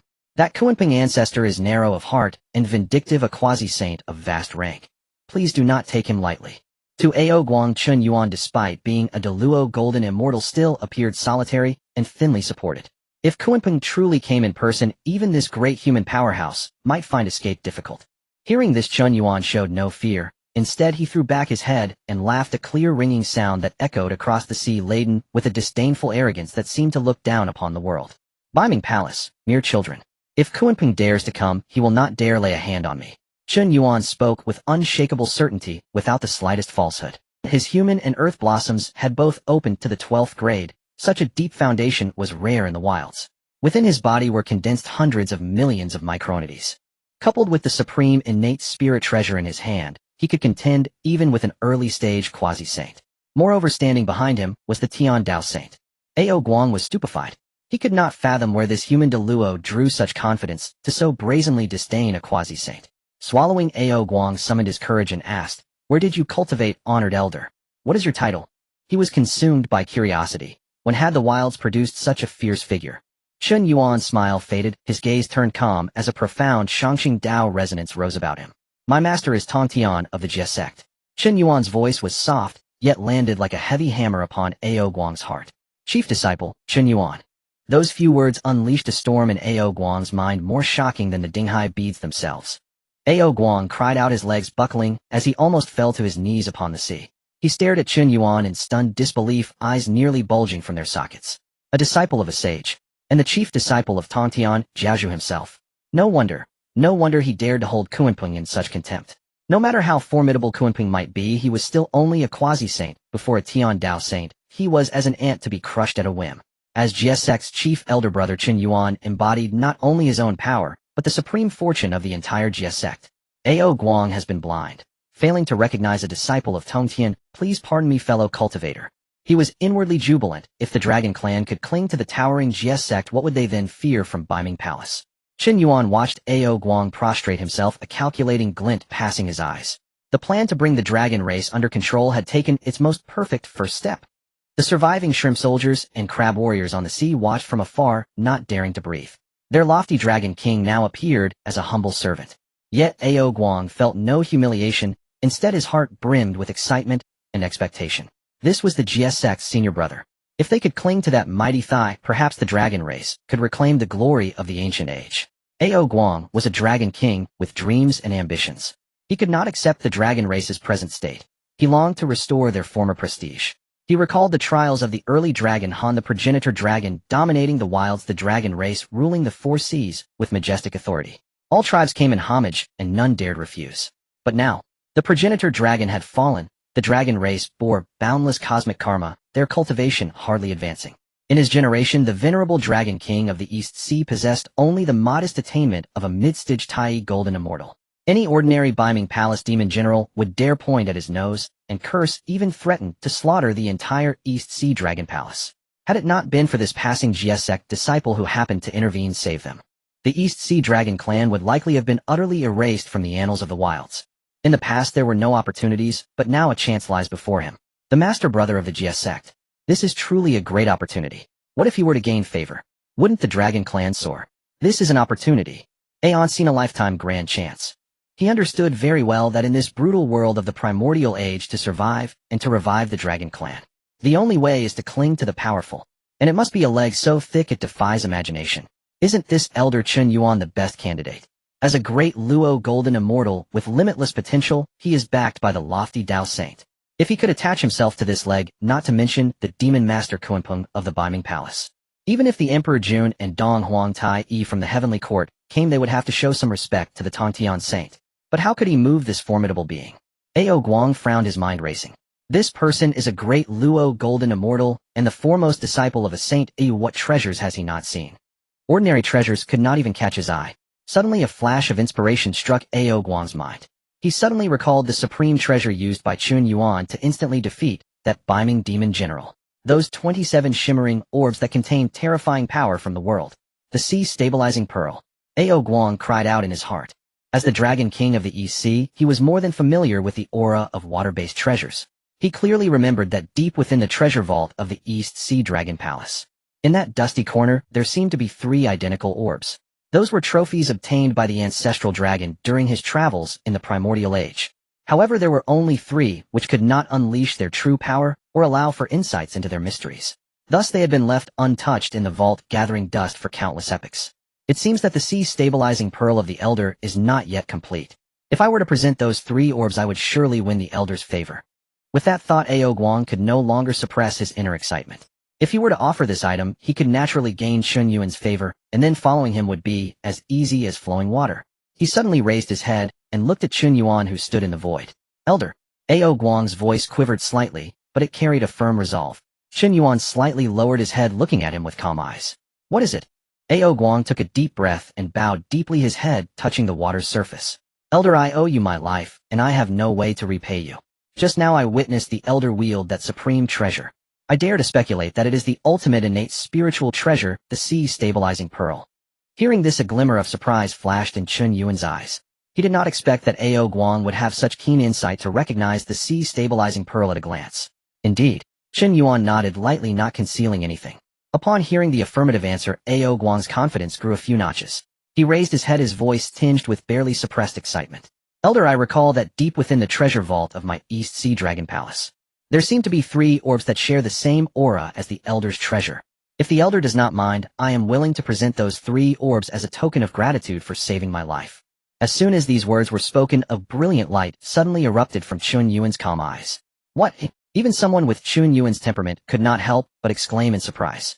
The Dragon Clan's treasure vault actually contains the sea-stabilizing pearl. It is known that the sea-stabilizing pearl is an ultimate innate spiritual treasure divided into 36 pieces. Each orb contains an immense amount of world power. Through system sign-ins, he had previously obtained 27 pieces, and their power had already reached terrifying heights.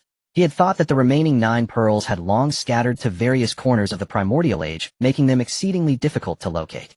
They might have even been destroyed in a past calamity. But he never imagined that within this declining East Sea Dragon Palace 3 would be hidden. If he could acquire these 3, his sea-stabilizing pearl would reach 30 pieces. Its power would surely undergo another qualitative leap. Are you telling the truth? Chen Yuan's figure flickered, and a faint yet distinct pressure of great Luo emanated, causing the surrounding seawater to cease its flow. Ao Guang was enveloped by this pressure, making even breathing difficult. Yet he felt ecstatic within. The Elder was moved. This indicated that his plan had succeeded. I dare to guarantee with my life. The aura of those 3 orbs is exactly the same as what the Elder just displayed. There is absolutely no falsehood. If the Elder does not believe me, I can take you to the Dragon Palace's treasure vault for a thorough investigation. Ao Guang said with utmost sincerity, his tone resolute. Chen Yuan looked deeply at Ao Guang. He knew that Ao Guang would not dare to deceive him. Even if this old dragon had 10 times the courage, he would not risk making a jest of a great Luo golden immortal. Very well. Chen Yuan nodded, waving his sleeve. Since it is so, then please lead the way ahead. Upon hearing this, Ao Guang felt as if he had been granted a reprieve. He struggled to stand up, ignoring his serious injuries, and hurriedly led the way ahead. Elder, please follow me. The two transformed into streaks of light, directly breaking through the rolling sea surface and diving deep into the East Sea. Along the way, Chen Yuan saw countless ruined underwater structures. Massive coral reefs had been severed, and the spiritual veins beneath the sea had run dry. Everywhere exuded an aura of decay and desolation. This was a stark contrast to the legendary opulence of the East Sea Dragon Palace. It was evident how miserably the Dragon Clan had been oppressed by other forces over the years. He did not know how long they had traveled. Finally, a brilliant light appeared in the dark seabed ahead.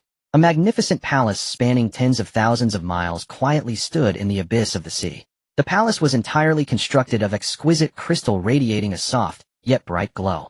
Although many parts of the palace had already cracked and some side halls had even collapsed, it still could not conceal its former grandeur and majesty. This is the East Sea Dragon Palace. Guang led Chen Yuan through layers of defensive formations, landing before the great door of the palace. Elder, this is my humble abode, please forgive the shortcomings. Guang smiled awkwardly. Chen Yuan said nothing, only quietly surveying the ancient palace. This dragon palace is truly dilapidated. But it was to be expected after all the Dragon Clan had fallen after the war among the three clans. Just then a crisp system notification suddenly rang in Chen Yuan's sea of consciousness. Ding! Sign-in location discovered, East Sea Dragon Palace. Would you like to sign in immediately? A system prompt echoed within Chen Yuan's spiritual sea. Naturally, he initiated the sign-in protocol. Sign in, he murmured silently in his mind. Ding! Sign-in successful. Congratulations, Master. You have acquired the Grand Dao Divine Art, Grand Dao Forging Technique. As the system's voice faded, an unimaginably vast torrent of information surged into Chen Yuan's purple mansion like a breached flood. The sheer magnitude of that data overwhelmed even Chen Yuan's Deluo golden immortal soul, evoking a faint sharp ache within his primordial consciousness. He closed his eyes and began rapidly assimilating the influx. Moments later, when he fully grasped the essence of this divine art, his inner world erupted into a cataclysmic tempest. What in the heavens is this? Such a transcendent technique truly exists. Chen Yuan cried out inwardly in utter astonishment, his breath quickening with mounting intensity. Grand Dao Forging Technique. This was far more than mere artifact refinement. It was a peerless divine art that pierced straight to the origin of the Dao itself. In the ancient Honghuang world, artifacts were divided into two fundamental categories, post-heavenly and pre-heavenly. Post-heavenly artifacts were forged by mighty cultivators who gathered celestial and terrestrial spirit materials, refining them with their own true fire and cosmic principles. Even at its absolute zenith, such as Lord Laozi's celestial and profound Linglong Pagoda, this remained a post-heavenly merit-bestowing treasure. Yet, post-heavenly remained forever post-heavenly. Pre-heavenly sacred treasures stood in stark contrast, born not of cultivation, but of primordial chaos before heaven and earth coalesced. Or they manifested from the indestructible primordial light bestowed by the heavenly Dao at the very moment of creation. Each pre-heavenly sacred treasure embodied the authority of heaven and earth itself, containing complete, unadulterated Daoic principles. Within the immutable laws of Honghuang, pre-heavenly sacred treasures were absolutely beyond artificial creation. Even the exalted celestial sage lords could only forge post-heavenly artifacts. Yet now, this Grand Dao forging technique shattered that eternal decree. The transmitted knowledge clearly stated once Chen Yuan mastered this art. Given access to sufficiently supreme materials and corresponding Daoic essences, he could deliberately forge pre-heavenly sacred treasures. Indeed, should his materials reach legendary heights, even chaos-transcending treasures, the most sublime artifacts of all, could be hammered into existence one strike at a time. Damn! Chen Yuan involuntarily swore inwardly. This technique was nothing short of awe-inspiring. Recall that during the future investiture of the gods' tribulation, the Jiejiao sect's catastrophic defeat stemmed not only from the scheming of the four sages, but also from a critically dire deficiency, one that ran deep in their foundational strength. Though famed for hosting 10,000 immortals, the Jiejiao sect possessed meager reserves. Beyond the four swords of slaying immortals wielded by Patriarch Tongtian, few disciples bore pre-heavenly sacred treasures worthy of note. Faced with the Chan sect's golden immortals, each clad in peerless spirit artifacts, they suffered inevitable ruin. But now everything had changed. With the Grand Dao forging technique at his command, Chen Yuan could craft supreme pre-heavenly sacred treasures, not just for the Patriarch's direct disciples, but even for inner sect cultivators. When the 10,000 immortal formation was arrayed and dozens of pre-heavenly sacred treasures descended in unison, not even the 12 golden immortals of the Chan sect could withstand such devastation. Should the four sages themselves converge, they would still be left battered and humbled. Elder, are you unwell? Beside him, Ao Guang watched as Chen Yuan abruptly shut his eyes, standing motionless, his aura surging violently. His heart clenched with alarm, and he ventured a cautious inquiry. Had the Dragon Palace's formation somehow offended the Elder? Chen Yuan was jolted back to reality by Ao Guang's voice. He drew a deep breath, forcibly suppressing his elation and reigning in his Deluo golden immortal aura. Nothing of consequence. His reply was calm, measured, his composure fully restored. Please accompany me to the treasury. Seeing Chen Yuan's serene expression, Ao Guang quietly exhaled in relief. This way, Elder. Please follow Xiaolong. Ao Guang led the way, guiding Chen Yuan through winding corridors until they reached the deepest sanctum of the Dragon Palace. A colossal hall forged entirely from Tintho Sandiarolled abyssal silver. Its stone gate bore 9 exquisitely carved 5-clawed golden dragons radiating an aura of profound antiquity and timeless solemnity. This was the East Sea Dragon Clan's sacred treasury. Ao Guang approached the gate, bit open his fingertip and flicked a drop of true dragon essence onto its surface, then swiftly wove intricate hand seals, unleashing complex arcane formulas. Rumble, rumble. With a low resonant groan, the massive stone gate slowly parted sideways. An overwhelming tide of spiritual energy, mingled with the radiant luster of countless rare treasures, poured forth from within. Elder, please enter. Ao Guang respectfully stepped aside. Chen Yuan strode forward, and upon crossing the threshold, even his ironclad composure prompted a subtle arch of his brow. The treasury spanned hundreds of li in every direction. Every inch brimmed with rare treasures and mystical curiosities, though the Dragon Clan's decline had long since stripped it of its supreme, pre-heavenly sacred treasures. Ao Guang proceeded directly to a jade dais deep within the vault. Upon it rested an exquisitely arcane innate restriction, a primordial seal. Ao Guang inhaled, deeply channeled his remaining golden immortal energy, and forcefully shattered the barrier. At the instant the seal dissolved. A simple, yet majestic purple-golden casket rose gently from the dais. Ao Guang reverently lifted it, and turned toward Chen Yuan. Elder, these are the 3 sacred pearls I spoke of. His voice trembled with both tension and hope, knowing that the fate of the Dragon Clan now rested entirely within that casket. Chen Yuan's gaze locked instantly upon the purple-golden casket. He distinctly sensed his 27 Dinghai divine pearls, floating serenely within his purple mansion, vibrating with fierce yearning and resonance. In that instant, a blinding 5-colored radiance erupted from the casket's seams. Snap! The lid flew open completely. 3 perfectly spherical translucent pearls lay nestled within, each pulsing with brilliant 5-colored light. Their combined radiance intertwined as though each contained an entire sovereign world. Indeed, the Dinghai divine pearls. Chen Yuan's eyes blazed with terrifying brilliance as he beheld them. That unmistakable aura of world force. There could be no mistake. The moment the casket opened, the 27 Dinghai divine pearls, previously suspended in tranquil stillness within Chen Yuan's purple mansion, suddenly surged with irresistible attraction as if drawn by a fatal summons. Chen Yuan raised his hand lightly. Go! Whoosh! Whoosh! Whoosh! 27 streaks of dazzling light shot forth from his sleeve, like meteors cleaving the night sky. They hovered midair above the treasury, linking head to tail into a colossal 5-colored halo. Within it shimmered 27 ethereal world phantoms, exuding an oppressive, epic-defying authority. The 3 pearls within the casket responded instantly to their kin's call. Whiz! They leapt from Ao Guang's grasp as 3 luminous streaks, vanishing from sight before striking the halo with thunderous force, embedding themselves seamlessly among the 27 pearls. Boom! At the precise moment, all 30 Dinghai divine pearls converged. A power tenfold greater than before exploded outward, unleashing raw primordial might.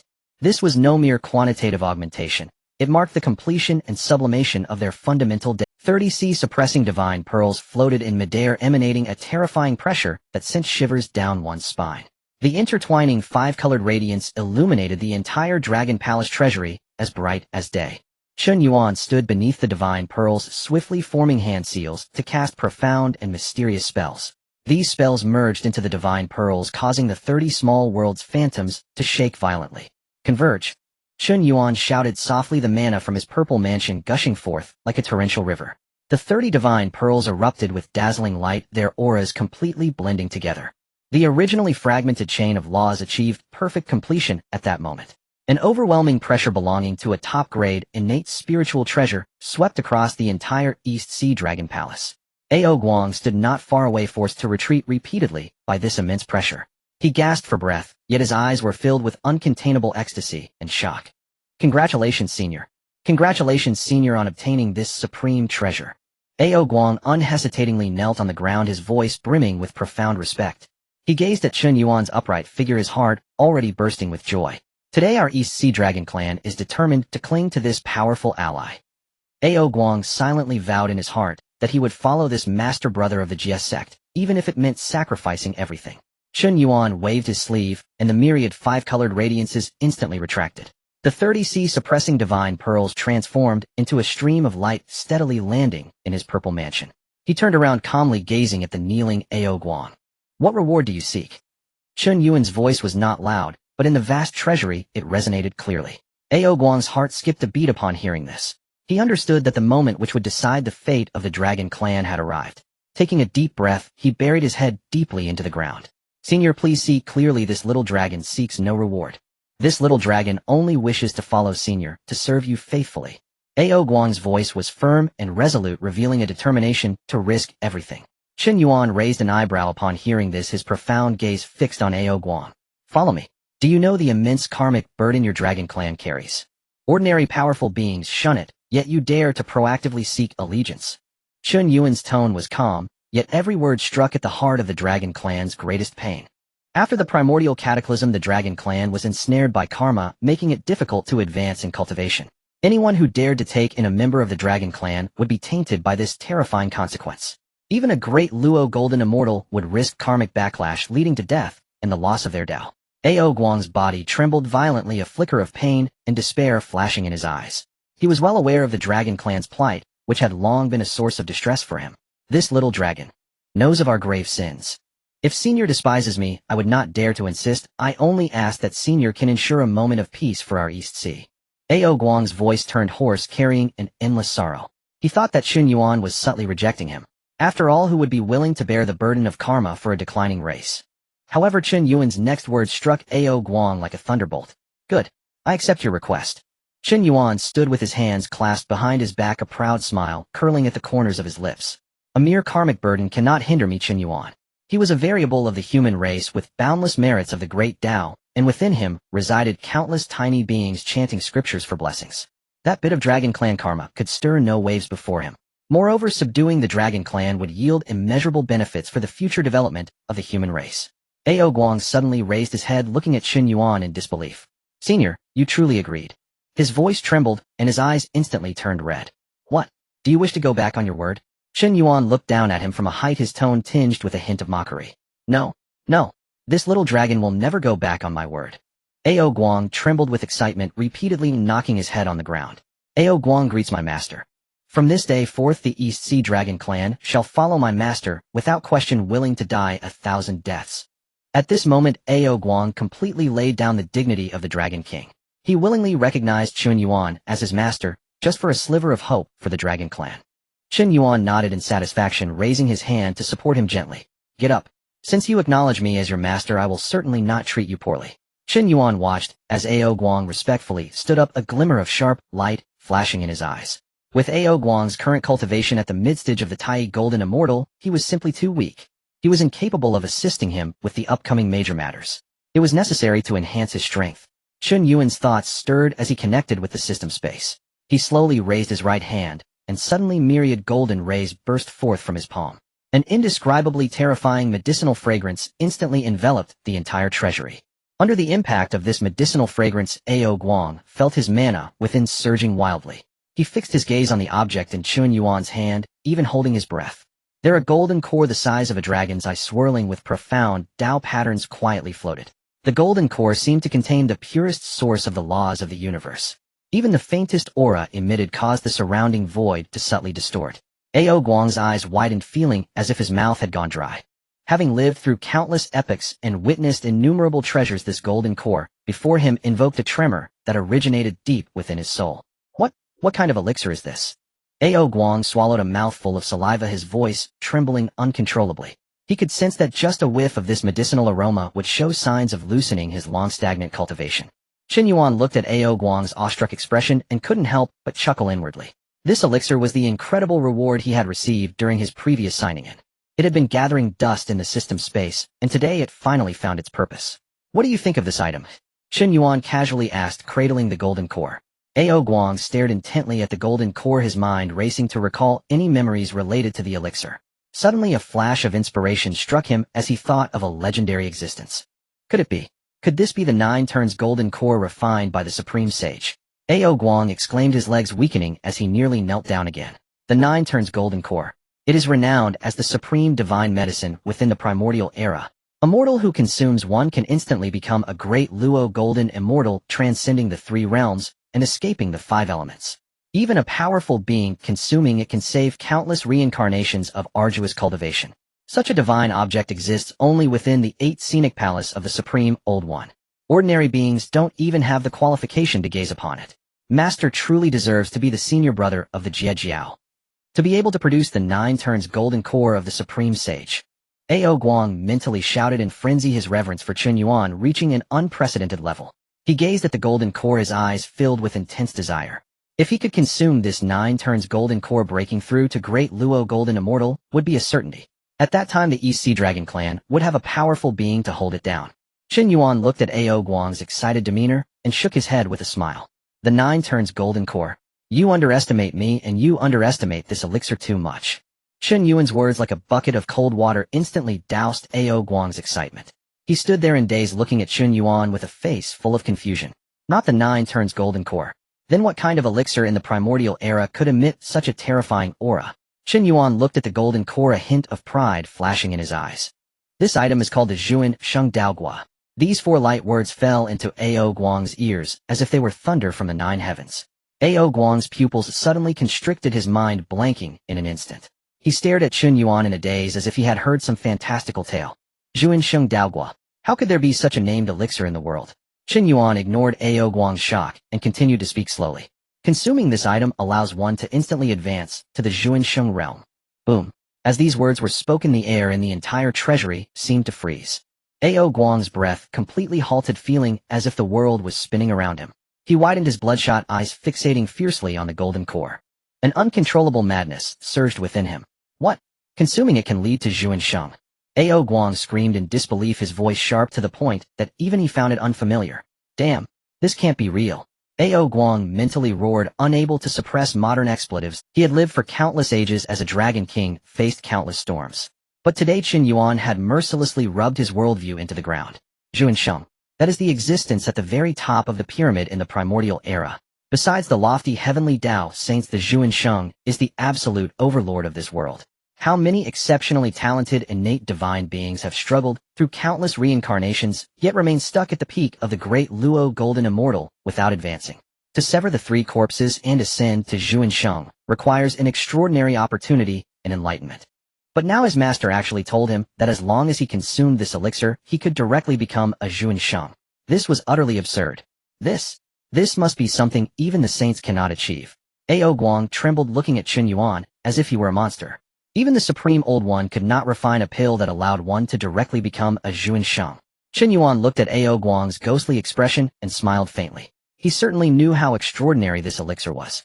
It was an unparalleled divine item given by the system, not a product of the heavenly Dao of the primordial era.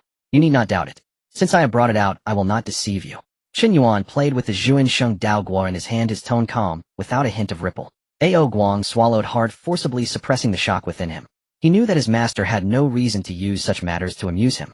Since his master said so, it must be true. Thinking that he could possibly become a Zhuan Sheng, Ao Guang's blood surged. But just then Chen Yuan changed. However, this item has a side effect. Chen Yuan's gaze became profound, firmly locking onto Ao Guang's eyes. That is, after consumption your cultivation will become permanently fixed. In the future you will not be able to advance any further, remaining at the early stage of Zhuan Sheng for the rest of your life. Chen Yuan laid out the drawbacks of the Zhuan Sheng Daogua plainly. He wanted to see if Ao Guang had the courage for this. Upon hearing this, Ao Guang was initially taken aback. Then a rather strange expression appeared on his face. He looked at Chen Yuan, then at the Zhuan Sheng Daogua. What? What kind of side effect is this? Ao Guang mentally scoffed, almost bursting out laughing. Only able to remain a Zhuan Sheng for a lifetime. This is what you call a side effect.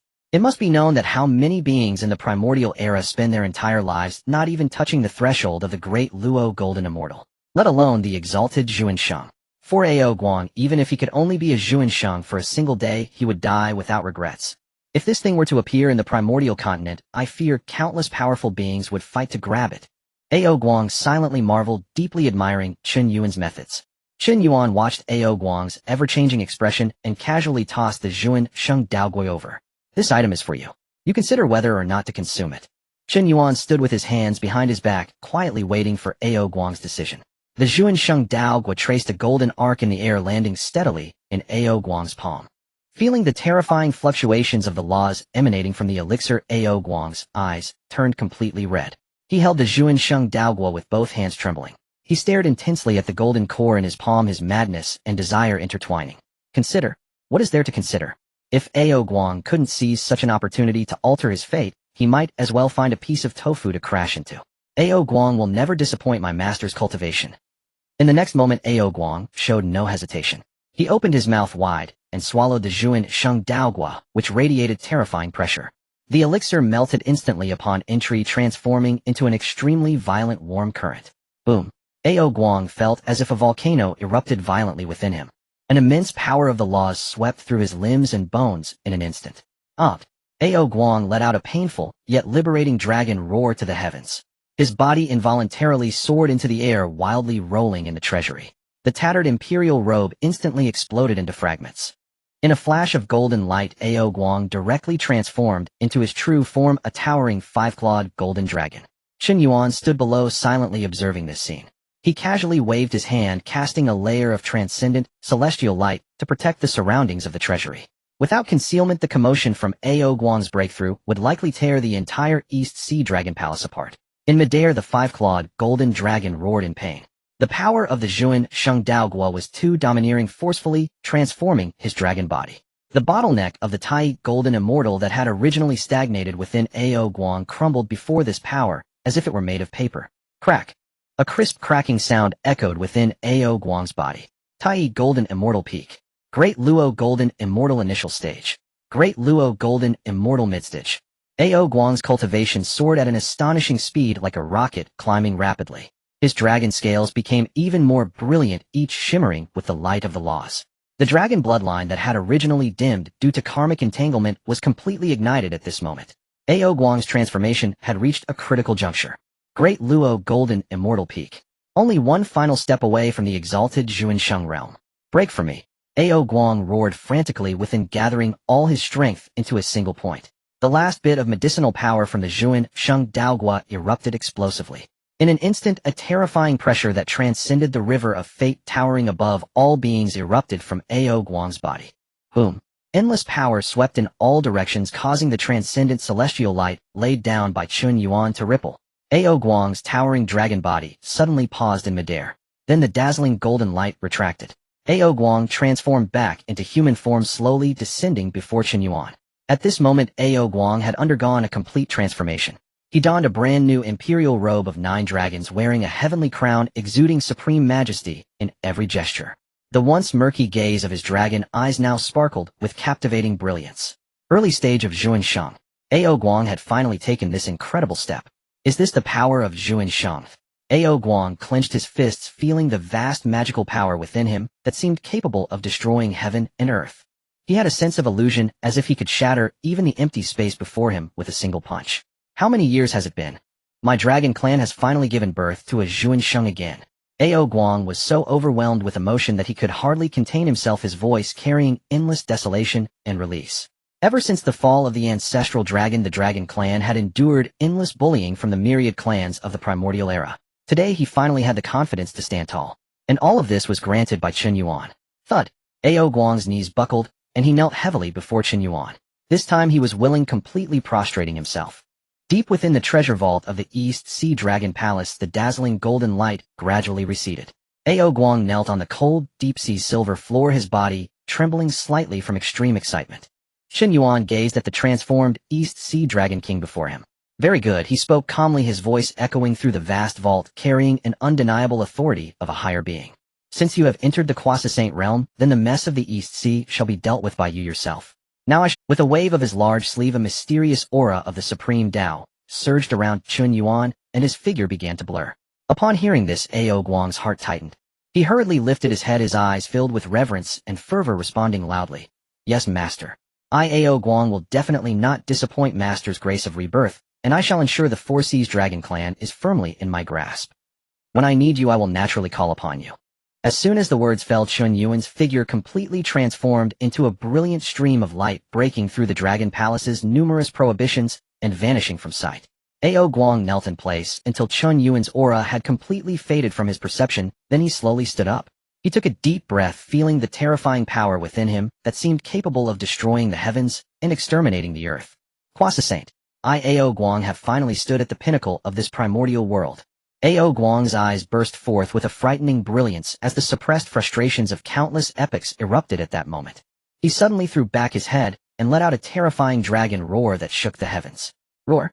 This dragon roar mixed with the overwhelming pressure of a quasi-saint at the initial stage instantly pierced through the waters of the East Sea, sweeping wildly in all directions. The entire East Sea Dragon Palace shook violently under this pressure. Countless shrimp soldiers and crab generals, as well as the sea-patrolling night demons, were all pinned to the muddy seabed by this absolute suppression from their bloodline, not daring to breathe. Convey my royal decree. Ao Guang's voice boomed like thunder in the East Sea. Immediately ring the dragon gathering bell to summon the dragon kings of the South Sea, West Sea, and North Sea to present themselves before me in the East Sea. Those who defy the order shall be executed without mercy. Ambition flickered in Ao Guang's eyes. Since the master had granted him such a heavenly transformation, Ao Guang was also prepared to unify the Four Seas and restore the ancient glory of the Dragon Clan. At that moment, Chen Yuan had rushed out of the tumultuous East Sea, stepping on a cloud suspended high above the nine heavens. He glanced back at the rolling East Sea, listening to the faintly transmitted majestic dragon roar, and smiled with satisfaction. Subduing the Dragon Clan was merely the first step in his grand plan for the primordial world. Next, he had even more important matters to attend to. Chen Yuan turned around, his gaze directed deep into the primordial continent, a complex expression flashing in his eyes. It has been quite some time since I left the ancestral land of the human race. I wonder what the current state of the human race is like.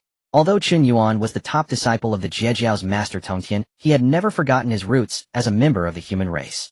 In this cruel primordial world where quasi-saints walked freely and a Luo was treated like a dog, the human race, a newly born race created not long ago by Saint Yuan, was far too weak. Without a naturally strong physique, without innate treasures, and even lacking sufficient cultivation methods to the demon, and which races the human race, was merely a blood meal to be slaughtered at will. The calamity of the witches and demons is about to arrive. If the human race cannot become stronger, tragedies will inevitably repeat themselves. Chen Yuan calculated silently in his heart.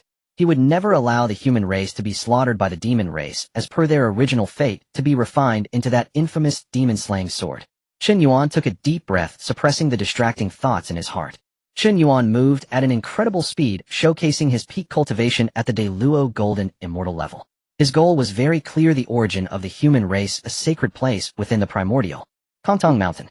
This is the ancestral land of the human race, bearing the initial hopes and fortunes of humanity. Soon after, a towering mountain range piercing the clouds appeared at the edge of Chen Yuan's vision. The mountain range was filled with myriad phenomena shrouded in clouds and mist, and faintly, a golden dragon of fortune circled atop the mountain peak. This was Honghuang Mountain, the birthplace and nurturing ground of the human race. As Chen Yuan looked at the familiar, yet unfamiliar sacred mountain, an indescribable sense of intimacy surged in his heart. Just as he stepped into the territory of Honghuang Mountain, a clear and mechanical voice suddenly echoed in his consciousness. Ding! Congratulations, Master, for signing in at Honghuang Mountain. You have received 9 Hongjun only. Just as the system's voice fell, Chen Yuan's footsteps abruptly halted midair. His whole body felt as if struck by lightning, his eyes instantly widening. What? Chen Yuan exclaimed in astonishment, his voice tinged with extreme incredulity. Hongjun. Could it be one of the top 10 spiritual roots of the primordial world, Hongjun? Chen Yuan's heartbeat accelerated uncontrollably, and even his breathing became a bit heavier. He was all too aware of what these 3 words represented in the primordial world. They were supreme divine objects comparable to the ginseng fruit of Zhen Yuanzi and the peach of immortality from the Queen Mother. It is said that the Hongjun blooms once every 10,000 years, bears fruit once every 10,000 years, and takes another 10,000 years to mature. A total of 30,000 years, yet it produces only 9 fruits at a time. Its rarity is simply shocking. Chen Yuan could not wait to probe into the system space with his divine sense to check the specific effects of the Hongjun. 9 fruits emanating a rich, chaotic aura quietly floated in the space. The fruits resembled pearl-like shapes, their surfaces naturally imprinted with the innate Dao patterns of Hongjun. Just a glance made one feel refreshed, as if even the primordial spirit were about to undergo ascension. When Chen Yuan saw the effect description provided by the system, he was also taken aback. Consuming this fruit can immediately achieve golden immortal cultivation. Incredible. And it has no side effects. In the primordial world, while treasures that could forcibly enhance cultivation were rare, they were not non-existent. However, most of those treasures had fatal flaws. Either they overdraw future potential, causing one's cultivation to be unable to advance a single step for life, or they lead to a weak foundation, making it extremely easy to disintegrate during heavenly tribulations. But this Hongjun Li was completely different. It contained the purest essence of the innate Dao, and consuming it would not only allow one to immediately achieve golden immortal status, it could also perfectly shape an immaculate golden immortal foundation. With these 9 Hongjun Li, I can instantly create 9 golden immortal powers for the human race. Chen Yuan excitedly calculated in his heart. This was an extraordinary opportunity akin to a timely rain for the currently struggling human race. However, just as Chen Yuan was immersed in immense joy, a sudden change occurred. A violent rumble echoed from deep within Kongtong Mountain. Immediately, a frenzied wave of demonic energy, filled with a stench of blood and slaughter, surged into the sky. This demonic energy, like a tangible black cloud, swiftly obscured the sunlight above Kongtong Mountain. The smile on Chen Yuan's face instantly froze. He abruptly turned his head, his gaze piercing like lightning toward the source of the demonic energy. The divine sense of a peak de luo golden immortal swept out, without reservation. This is... Chen Yuan's pupils suddenly constricted. He realized that Kongtong Mountain was facing an extremely deadly crisis. At the center of that demonic black cloud, a latest de luo golden immortal of the demon race was frantically attacking the ancestral land of the human race. The chilling screams and desperate cries reached Chen Yuan's ears with the wind. Chen Yuan's eyes turned crimson in an instant. An uncontrollable and overwhelming killing intent erupted from within him, seeking death. Chen Yuan naturally erupted in fury, his voice cold, as if it came from the realm of the dead. Without any hesitation, he tore through the void and rushed forward. At this moment, the ancestral land of Kongtong Mountain had transformed into a nightmarish hell of slaughter. The once peaceful village was now filled with ruins burning with raging black, demonic flames. The ground was stained a glaring dark red with blood. Countless weak humans fled amidst the ruins, only to be mercilessly swept away by the terrifying demonic wind from the sky, torn to shreds.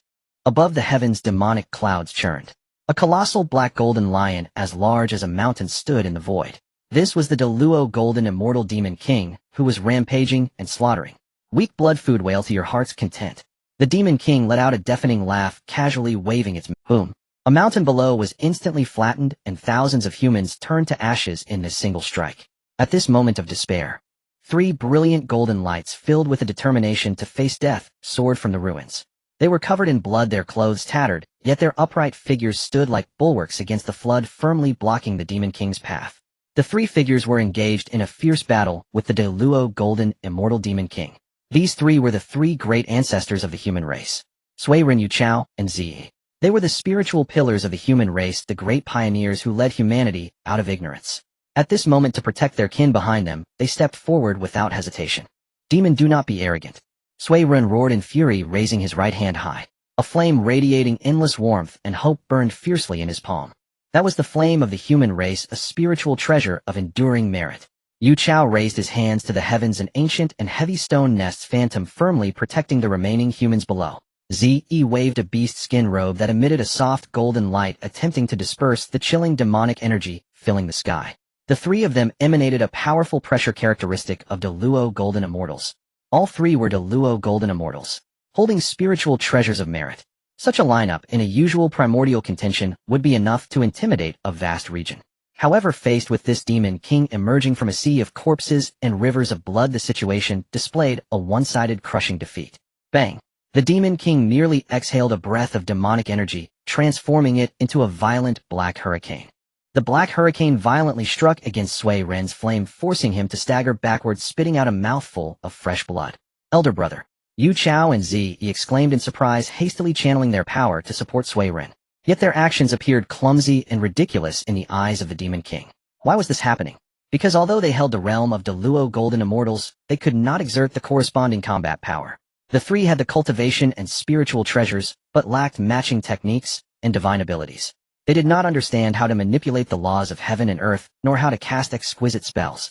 They could only swing their powers like barbarians, relying on instinct to waste their internal energy and activate the defenses of the spiritual treasures. Such a crude fighting style was riddled with flaws before a latest de Luo Golden Immortal Demon King. The Demon King mockingly watched the struggling three great ancestors enjoying the struggles of its prey before their demise like a cat playing with a mouse. Despairing are you? This is correct, you should recognize your fate. The Demon King's voice echoed like a deathly curse above Kongtong Mountain. The situation of the three great ancestors had reached a precarious point. Their cultivation had all been forcibly enhanced by the power of merit. Sui Ren created fire from wood, illuminating the darkness of humanity. Yu Chao constructed nests from wood, protecting humanity from beastly attacks. Zi sewed clothes to cover their bodies, providing warmth for humanity. The Heavenly Way acknowledged their immense contributions to human propagation, bestowing immeasurable merit. This forcibly elevated their originally weak mortal bodies to the realm of de Luo Golden Immortals. It was a kind of growth that was akin to pulling seedlings to help them grow. They had not experienced the long years of bitter cultivation, nor comprehended the harshness of the heavenly path. Although their powers were vast, they were like water without a source, appearing extremely hollow. Boom! The Demon King's heavy claw smashed down on Yu Chaos Stone Nest Phantom. A crisp crack echoed. The Stone Nest Phantom shook violently, its surface covered in spiderweb-like cracks. Yu Chaos' face turned pale, his arms' bones groaning under the terrifying pressure. Hold on. Zi gritted his teeth, throwing the beast's skin robe into the air, transforming it into a golden canopy that barely shared some of the pressure with Yu Chao. The Demon King ceased its attack, not rushing to deliver a fatal blow. Its blood-red eyes fixed intently on the spiritual treasures in the hands of the three ancestors. Huh. The Demon King looked at the spiritual treasures in the hands of the three ancestors with delight. It greedily licked the blood at the corner of its mouth, eyes filled with undisguised fervor. What a waste of heavenly treasures. Such exquisite spiritual treasures in the hands of you useless beings who cannot even wield divine abilities is simply an insult to these treasures. The Demon King laughed loudly, its voice filled with arrogant superiority. In the primordial world, spiritual treasures of merit were treasures that one could encounter but not seek. Not only did they kill without causing karmic retribution, but they were also excellent tools for suppressing fate.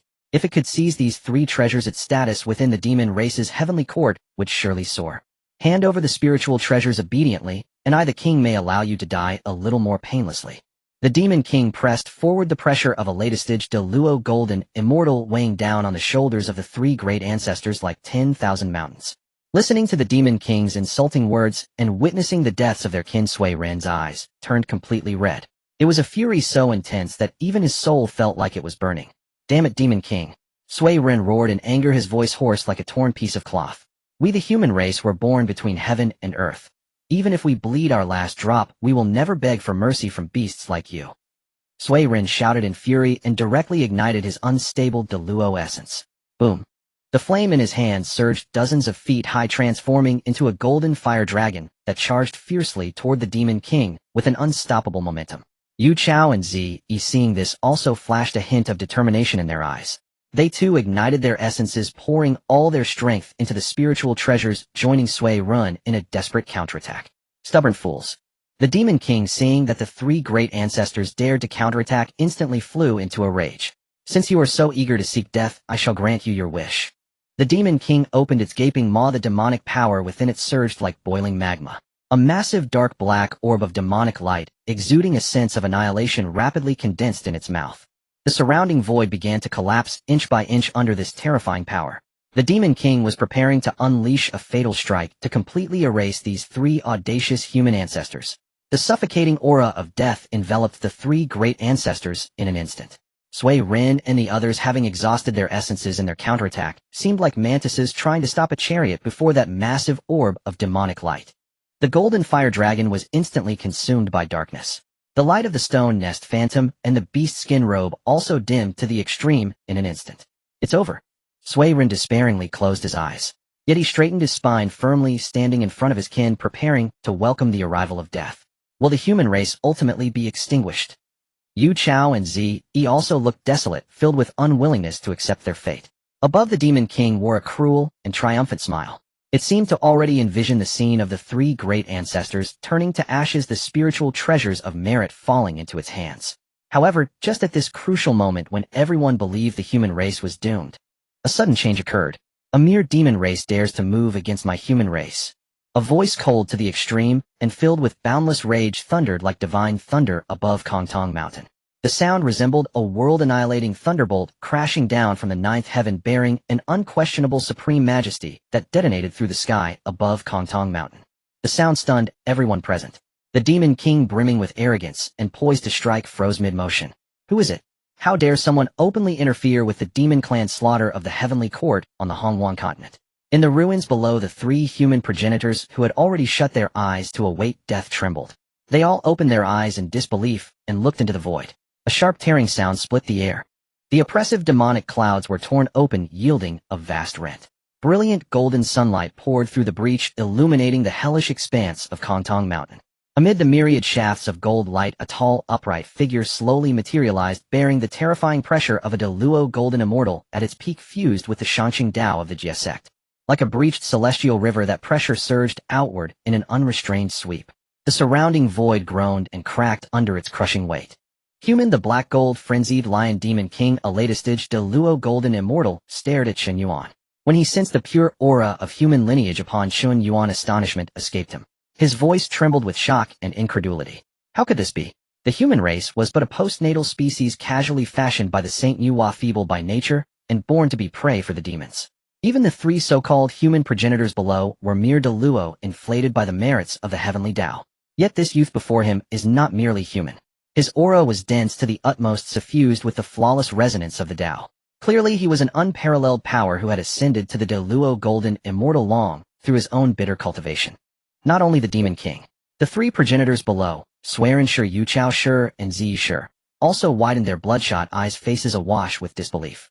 They felt the tremor of kin blood pulsing, their hearts quivered violently. Truly human. Hidden within our human lineage is such a terrifying strong one. Chen Yuan stood with his hands behind his back in the ninth heaven, paying no heed to the Demon King's shock. His gaze swept over the ruined villages below, taking in his human compatriots slaughtered by the demonic gale. He looked upon the soil of Honghuang Mountain, stained crimson with blood. Chen Yuan's eyes instantaneously turned a perilous dark gold. A tangible killing intent poured forth, dropping the surrounding temperature to the freezing point. You dare speak of extinguishing the line of my people? Chen Yuan said slowly, his voice quiet, yet biting with glacial cold. Die. That single word left his lips like an executed decree imbued with the judgment of the Heavenly Dao. Chen Yuan made no flourish. He coldly raised his right hand and then struck down with force. Humming 30 Dinghai divine pearls, each emitting prismatic light, like brilliant stars, howled from Chen Yuan's sleeve in an instant. They linked end to end in midair, forming a vast five-colored halo. Within it flickered the phantasms of 30 complete miniature worlds, exuding a dread power that could suppress eternity and erase all. What treasure is this? Cried the Demon King as he stared at the 30 Dinghai divine pearls descending from the sky, sensing the lethal menace of a supreme, innate spirit treasure. His black fur bristled, and he emitted a scream of sheer terror. Flee must flee, that thought consumed the Demon King's mind. He frantically burned his demonic root, attempting to rend the void and escape. Yet under the lock of the 30 miniature worlds, the surrounding void had already turned as firm as rock. The Dinghai divine pearls fell in unison with a rumble. They descended at such terrifying speed that time itself seemed to stall. The Demon King had no time to mount any defense, nor even to self-detonate his Yuan Shan. The 30 Dinghai divine pearls, carrying world-shattering force, slammed into his vast body with brutal impact. Bang! There was no cataclysmic explosion, only a horrid muffled thud. That once arrogant latestage Deluo golden immortal Demon King, who had slaughtered countless humans, found his proud, formidable, demonic body more fragile than paper beneath the grinding of the Dinghai pearls. Even his Deluo Yuan Shun dissolved in an instant into primordial nothingness. The Demon King had not the slightest chance to resist. A Deluo golden immortal fell thereby. Black demonic blood rained down in torrents across the sky. As it neared the light of the Dinghai pearls, the blood and gore were utterly evaporated into nothing. The world returned to a death-like silence. Only the 30 Dinghai divine pearls hovered silently midair, emanating a beautiful, yet chilling radiance. Stillness, a silence like death. The ancestral lands of Honghuang Mountain seemed to be paused in that moment. After an unmeasured span, a chorus of synchronized gasps rose from the ruins.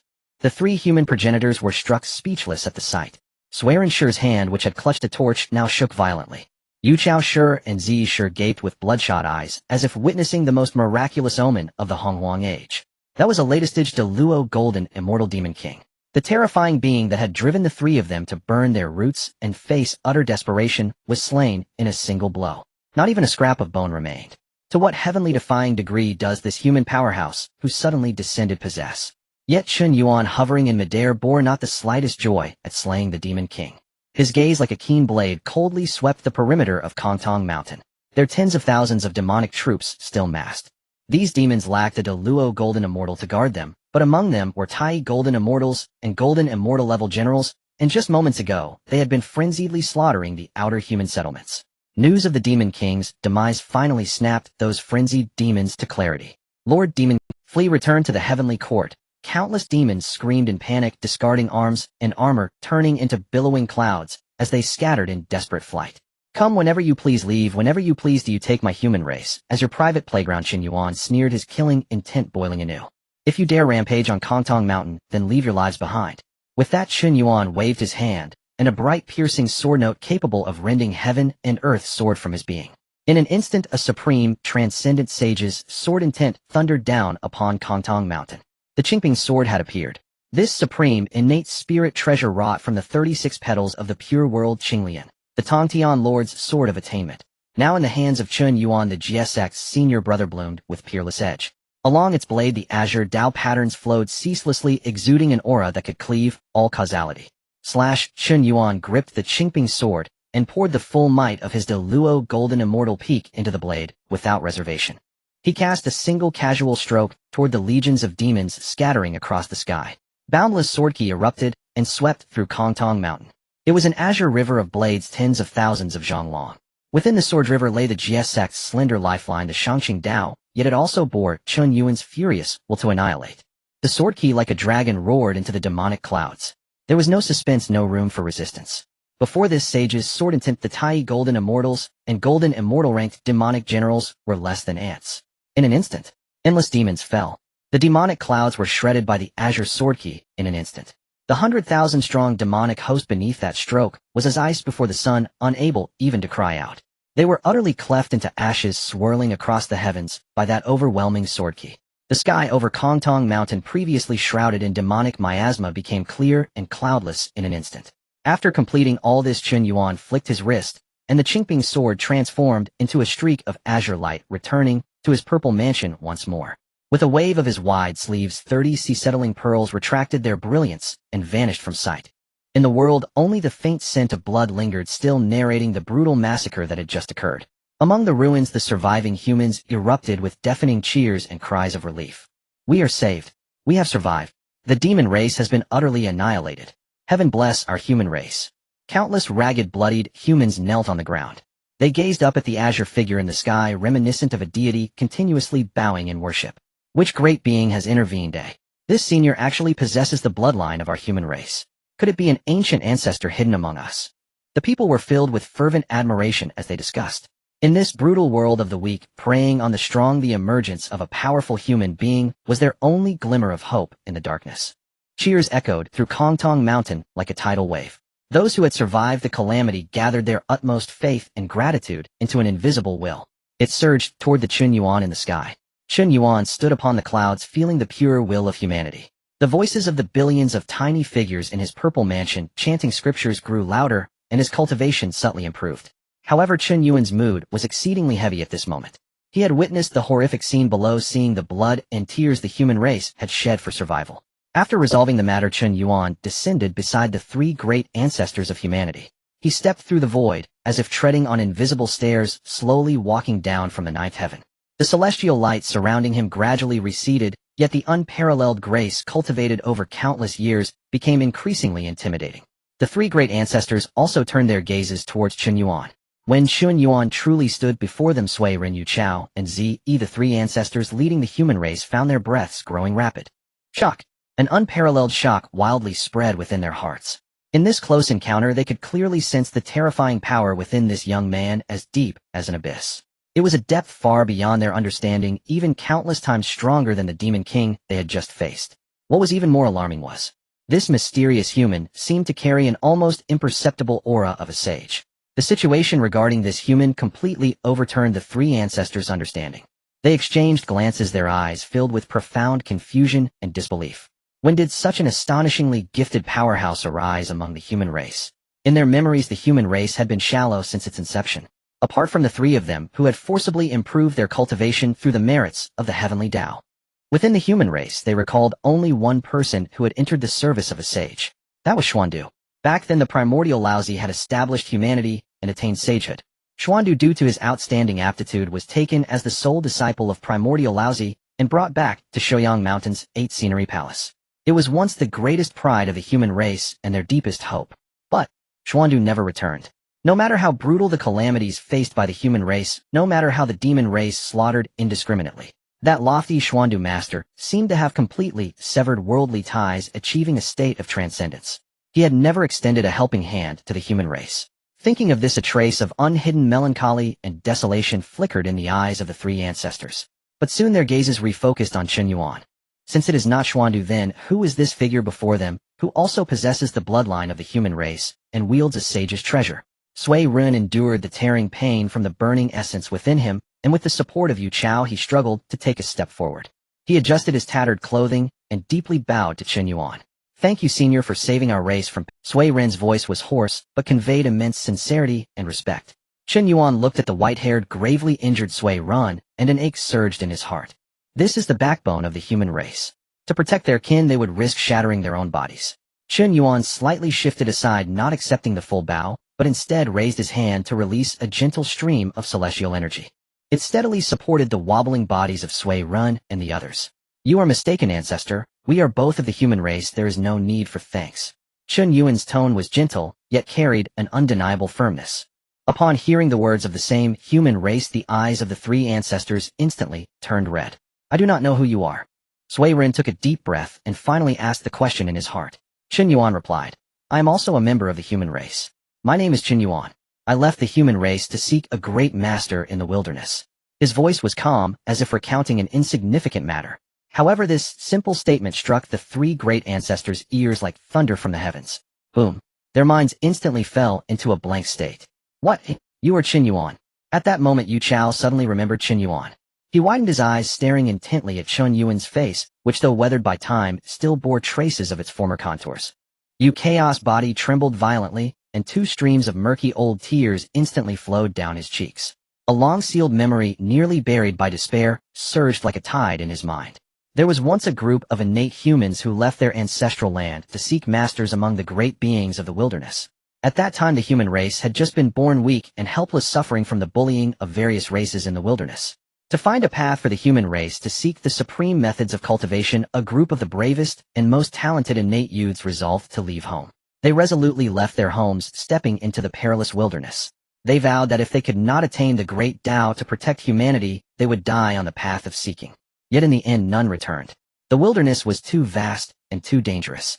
Those passionate youths were devoured by ferocious beasts, lost in miasma, or perished in the aftermath of great beings' battles. Time flowed on. The people in the ancestral land of the human race gradually gave up, waiting in despair. They believed that the group of innate humans who left had all perished in the cruel wilderness. And Chen Yuan was one of them. He remembered that boy named Chen Yuan whose eyes were the most resolute. He never expected he truly succeeded. Thus Sui Ren stepped forward and asked, "Chen Yuan, may I ask which great being you have taken as your master in the wilderness?" "Back in the day, I departed from our ancestral land with a group of innate human beings, stepping into the primeval wilderness. After enduring countless hardships and brushes with death, I finally encountered an opportunity at Kunlun Mountain. Now I have become a disciple of the Supreme Clarity Saint under the guidance of the Master of Heaven." With these words, the surrounding air seemed to freeze in that moment. Silence. An eerie stillness. Sui Ren was stunned, his weathered eyes widening in disbelief. Both the Nesting clan and the Ce clan were equally dumbfounded, their mouths agape, unable to utter a single word. Saint's disciple. What do these four words represent in the primeval world? They signify absolute authority, supreme fortune, and an indestructible backing. In this brutal wilderness where lesser beings are treated like dogs and quasi-saints abound, as long as you bear the halo of a saint's disciple, even the powerful Emperor Jun and Dong Huang Tai of the Demon Clan would not dare to lay a finger on you. Saint's disciple. Sui Ren's voice trembled violently, as if he were dreaming. "Huh, great." The Nesting clan suddenly burst into laughter, tears streaming down his face. He slapped his thigh, excitedly shaking with enthusiasm. "Our human race, apart from Xuandu, finally has another disciple under a saint. Heaven has eyes. Heaven has eyes." The Ce clan also covered his mouth, weeping tears of joy. They had suffered so much. The human race had endured too much. Without a powerful background or innate treasures, they were relegated to the lowest level of blood food among the myriad races of the primeval world. Now with Chen Yuan becoming a disciple of the Master of Heaven, it signifies that the human race finally has a chance to breathe. However, observing the three of them in their ecstatic state, a slight smile appeared at the corner of Chen Yuan's mouth. He knew this was not enough. He must inject a shot of adrenaline into these three ancestral figures and the entire human race. There is no need for such excitement, my three ancestors. Chen Yuan spoke calmly, his voice carrying an air of dominance that looked down upon the heavens. Not only have I become a disciple of the Master of Heaven. At the same time, Chen Yuan slightly raised his chin, the profound aura of upper clarity surging around him. I am also the chief disciple of the Jie Sect. The Jie Sect, the senior brother. What? The moment those words were spoken, it was as if countless purple heavenly thunders had struck down from the ninth heaven, violently crashing into the very souls of the three great ancestral figures. Bang! Swiren's legs buckled, nearly falling to the ground, but fortunately the nesting clan was quick to grab him. Senior brother. Swiren's voice had completely changed, imbued with extreme disbelief. Senior brother of the Jie Sect. This status and identity were simply terrifying. One must know that the Jie Sect is known for having countless celestial beings in attendance. Who in the primeval world does not know of it? The disciples under the Master of Heaven are numerous, with powerhouses like clouds. To stand out among these celestial beings and become the chief disciple requires an extraordinary level of talent and strength. This is far more valuable than an ordinary disciple of a saint. Chen Yuan, you are actually the chief disciple of the Jie Sect. The nesting clan gasped, his gaze toward Chen Yuan transforming from a senior's comfort to one of reverence. Absolute reverence. Good. Our human race has hope. We truly have hope. The Ce clan spoke in a flurry of excitement, clasping his hands together, continuously bowing in gratitude toward the sky. Simply becoming a disciple of a saint was already quite remarkable. Yet unexpectedly Chen Yuan became the chief disciple of the Jie Sect. Such an identity, such a position. With just a word from Chen Yuan, who would dare to defy the Jie Sect? With the Jie Sect as a backing, if the demon clan dares to invade again, they would have to weigh the consequences of the Master of Heaven's sword array. The three great ancestors were as elated as children surrounding Chen Yuan with eyes filled with fervent light. Let's go. Chen Yuan, hurry, and follow us back to the ancestral hall.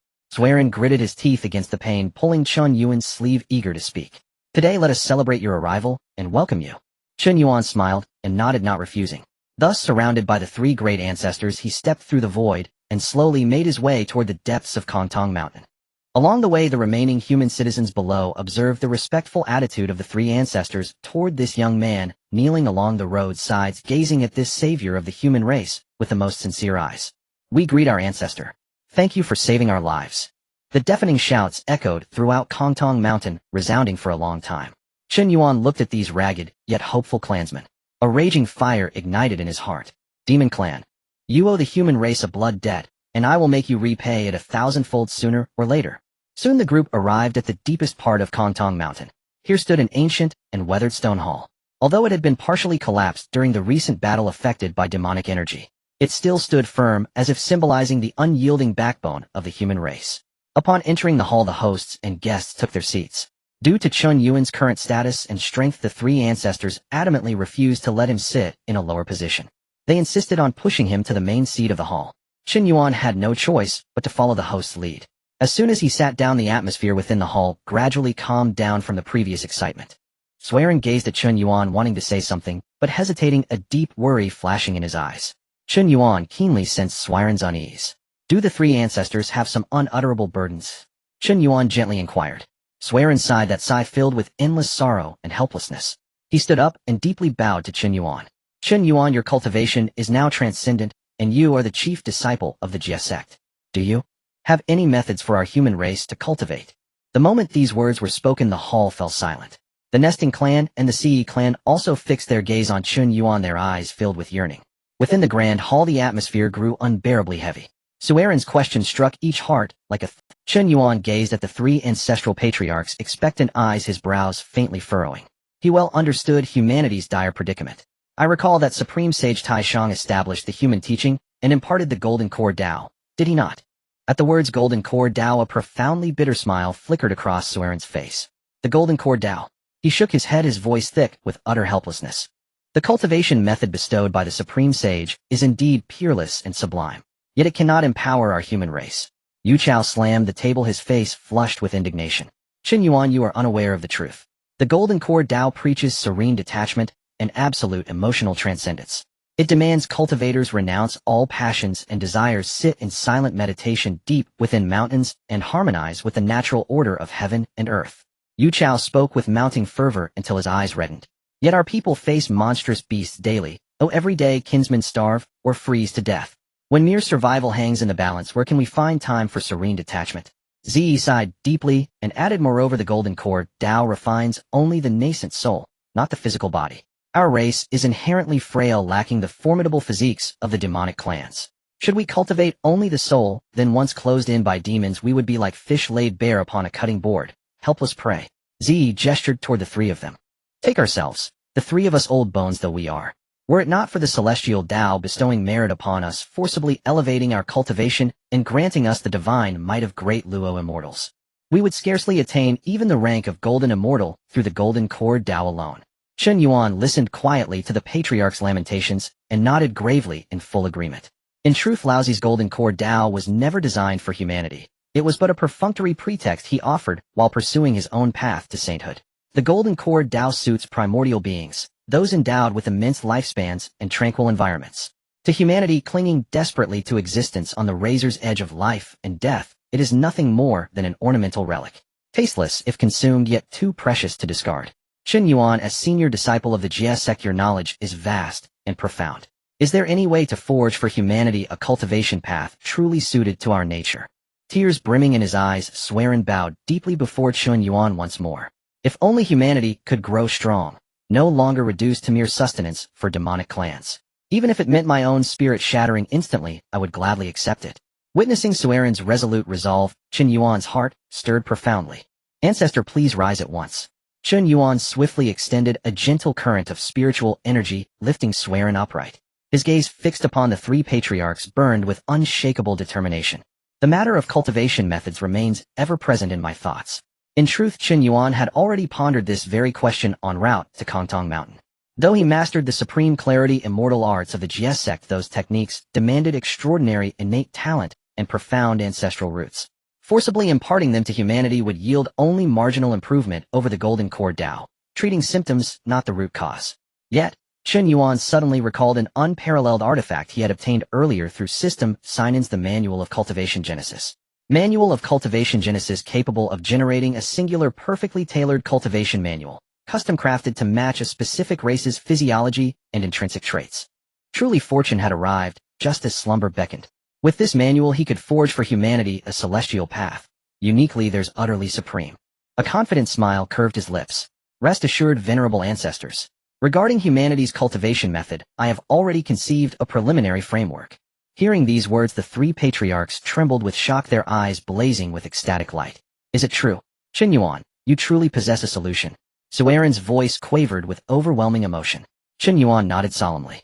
However, this cultivation method bears monumental significance. I must enter seclusion to refine and perfect it. No one is to disturb me during this period. Upon hearing this, the three patriarchs nodded vigorously like chicks pecking at grain. Agreed. Agreed. Chen Yuan, focus entirely on your seclusion and refinement. Xueren immediately thumped his chest in pledge. I shall personally prepare the deepest, most secure chamber within Kongtong Mountain. We three elders shall guard you ourselves. Seeing their solemn devotion, warmth spread through Chen Yuan's heart. I am deeply indebted to you, venerable ancestors. Soon under the patriarch's personal arrangement, Chen Yuan entered a hidden stone chamber deep beneath Kongtong Mountain, a primordial cave abode left behind by Sage Nuwa when she molded humanity from clay. Its walls were inscribed with naturally formed grand Dao arrays, immensely sturdy and capable of shielding all traces of fate and heavenly insight. Chen Yuan, cultivate in peace. We shall stand watch outside. Xueren declared solemnly before the chamber entrance. Chen Yuan nodded, then swept his wide sleeve. With a rumbling roar, the massive dragon sealing stone descended slowly, sealing the chamber completely. Chen Yuan sat cross-legged upon the meditation cushion at the chamber's center, drawing a deep, steadying breath. Calming his surging excitement, he suddenly opened his eyes, two beams of piercing light erupting forth. System. Chen Yuan intoned inwardly, his voice resonant and commanding. Activate the Manual of Cultivation Genesis. Within the dim chamber, his inner realm surged violently at his command. Ding. Command received. Extracting Manual of Cultivation Genesis. Though mechanical and cold, the system's voice now sounded like celestial music to Chen Yuan's ears. With a low hum, reality warped violently in midair. A time-worn ancient tome materialized before him, radiating dense primordial chaos energy. Nameless, its cover shimmered with deep violet gold radiance densely etched with countless innate Dao patterns, each seeming to embody the universe's most primordial truths. Merely hovering in place, it exuded an awe-inspiring omnipresent pressure, capable of subduing eons and encompassing all creation. Chen Yuan's gaze blazed with fierce intensity upon beholding it. System: forge a cultivation method uniquely suited to humanity's physiology. Without hesitation, Chen Yuan issued his precise directive. To ensure perfection, he immediately elaborated upon humanity's defining traits. Humanity lacks the indomitable physical forms of primordial deities and demons. Nor do we possess the demons' prodigious lifespans, nor the divine tribe's innate mastery over cosmic. What I demand is a method that shatters these primordial constraints, empowering humanity through mortal flesh alone to transcend and overthrow the innate. As Chen Yuan spoke, the floating manual seemed to comprehend his will. With a thunderous boom, the manual erupted in blinding sacred light, so intense it pierced the chamber's barriers, even breaching Honghuang Mountain's innate arrays. An ineffable transcendent Dao resonance flooded the chamber, profound beyond description, resonating with the fundamental rhythm of existence. Pages rustled wildly, turning without wind, each flip accompanied by resonant chants of the grand Dao echoing like celestial thunder. Then, an unprecedented marvel unfolded from the turning pages. Emerged countless golden figures no larger than a thumb. Each miniature figure exuded pure, unmistakable human essence. Thousands upon thousands swirled and danced in the air above Chen Yuan. Chen Yuan held his breath, eyes locked upon them, watching as they began performing intricate movements in mid. Some punched, fists cleaving the void with explosive force. Others kicked, legs whipping like celestial whips, unleashing tectonic fury. Still others sat cross-legged in meditation, their bodies humming with thunderous internal resonance, the roar of surging blood and qi. This is... Chen Yuan sensed clearly these figures practiced no spells, no divine arts. They embodied a raw primal art, pushing the mortal body to its absolute limits. This was humanity's unique path of defiance. As time flowed onward, the golden figures multiplied their movements, growing ever more complex, ever more profound, each gesture weaving threads of ultimate truth. After an indeterminate span, all golden figures froze mid-motion, then shattered simultaneously into myriad radiant golden sigils. Those sigils coalesced into two ancient majestic characters, brimming with boundless power and sovereign authority. Wu Dao. The moment those two characters emerged, the very space within the stone chamber trembled violently, as if this realm itself could scarcely bear the terrifying will they embodied. Martial Dao. Chen Yuan gazed intently upon those two characters, his blood surging fiercely to his temples. At that very instant, the manual, now transformed into a radiant scroll, shot forth like a streak of light and vanished directly into his forehead. Vast and boundless knowledge flooded into Chen Yuan's mind like a bursting dam, overwhelming in its sheer magnitude. He closed his eyes, quietly absorbing and internalizing every fragment of it. The martial Dao, the cultivation path forged by humanity. Its essence rests upon Qibla as root, physical body as foundation, and indomitable will as soul. Dual cultivation of the primordial spirit and the corporeal form, simultaneous and harmonious. It bows to no heaven, pays homage to no earth. Only faith in one's own invincibility. Ultimately, it shatters all self-imposed constraints to attain the supreme realm of Honghuang. As the grand sovereign precepts echoed thunderously within his consciousness, Chen Yuan's entire body trembled involuntarily. Unbelievable. This martial Dao cultivation art was nothing short of a peerless, divinely ordained scripture, tailor-made for humanity. Even the immortal cultivation methods of the primordial chaos, be it the Shangqing immortal arts of the Jie sect or the golden core Dao of Taishan, were fundamentally predicated upon submission to the heavenly way, drawing upon celestial spiritual energy to strengthen the self. The martial Dao stood in stark contrast. It turned inward, relentlessly excavating latent potential from within, using one's own Qibla as a crucible, refining all things therein, forging an unassailable will into a blade sharp enough to sever every chain and shackle. Dual cultivation of spirit and flesh, advancing in perfect synchrony. That is the true, flawless, great Dao. Chen Yuan's eyes snapped open, two searing golden beams blazing forth with terrifying intensity. Without hesitation, he pressed onward, eager to uncover how this martial Dao delineated its realms, and how it ascended unerringly toward the Honghuang. Within the stone chamber, golden martial Dao sigils gradually faded, sinking deep into Chen Yuan's body. He sat cross-legged, his mind utterly immersed in the boundless ocean of martial Dao knowledge unfolding within his consciousness. This supreme cultivation art, spontaneously deduced by the system, was so exquisitely refined that it surpassed even the Shangqing immortal arts Chen Yuan had once mastered. The martial Dao path unfolds across 6 grand stages. Chen Yuan murmured softly, methodically unraveling the profound mysteries of each stage. First, body forging. Tempering sinews and bones, purifying skin and flesh. Transforming the frail postnatal physique into armor-plated steel forged through 1,000 refinings. This stage demands endurance beyond mortal imagination, fortitude alone breaking the limits of the physical form. Upon mastery, raw bodily strength alone enables one to rend tigers and leopards barehanded, or uproot mountains and divert rivers. In the cultivation framework of the primordial chaos, this corresponds to the celestial immortal realm. Chen Yuan nodded faintly. Though arduous, this first step formed the bedrock upon which towering edifices were built. What humanity lacked most was precisely such formidable physical might. Second, Qi blood. Upon completion of body forging martial Dao, true Qi arises within, and Qi blood surges like a celestial dragon. Qi blood erupts outward, condensing into tangible plumes of azure smoke, scorching demons and malevolent spirits, rendering one impervious to all poisons. At this stage, a martial artist's regenerative capacity becomes astonishing. Non-fatal wounds heal swiftly, fueled solely by the torrential flow of Qi blood. In the primordial chaos, this aligns with the golden immortal realm. A flicker of delight gleamed in Chen Yuan's eyes. Golden immortals already constituted the backbone of power within the primordial chaos.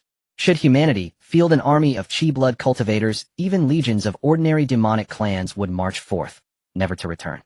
Third, acupoint awakening. The human body conceals profound reservoirs, 365 primary acupoints mirroring the celestial array of stars across the firmament. By channeling Qi blood to strike these points, each fully awakened acupoint ignites like a star kindled within the body. When all 365 acupoints are fully interconnected, a self-sustaining cosmic circulation forms within, eternal, inexhaustible. Every gesture, every movement carries the weight of heaven and earth. Within the primordial chaos, this corresponds to the supreme golden immortal realm. Chen Yuan drew a sharp, involuntary breath. The methodology behind acupoint awakening was nothing short of celestial craftsmanship. It required no external spiritual energy. Instead, the cultivator himself became a microcosmic universe, a star-strewn firmament. What boundless vision! What staggering audacity! Fourth, Dharma manifestation. Upon completion of acupoint awakening, martial Dao will coalesces at its zenith, bursting forth from the body as a Dharma manifestation.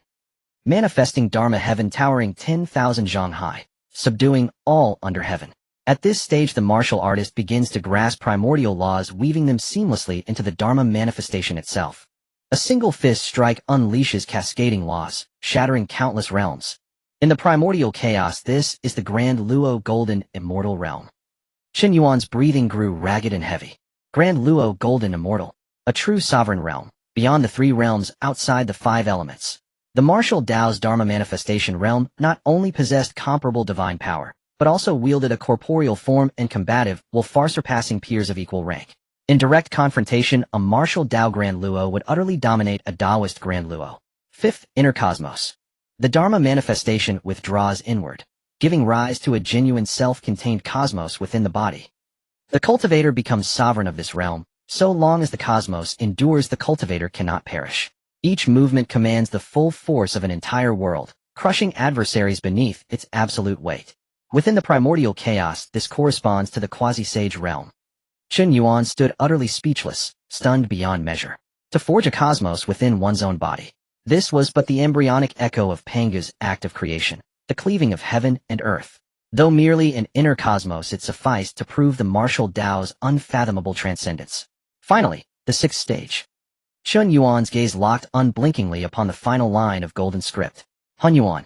The inner cosmos evolves into a perfected universe. The physical form shatters the shackles of the Dao, immune to all calamities across 10,000 eons, while transcends even the heavenly way, impervious to all laws and phenomena.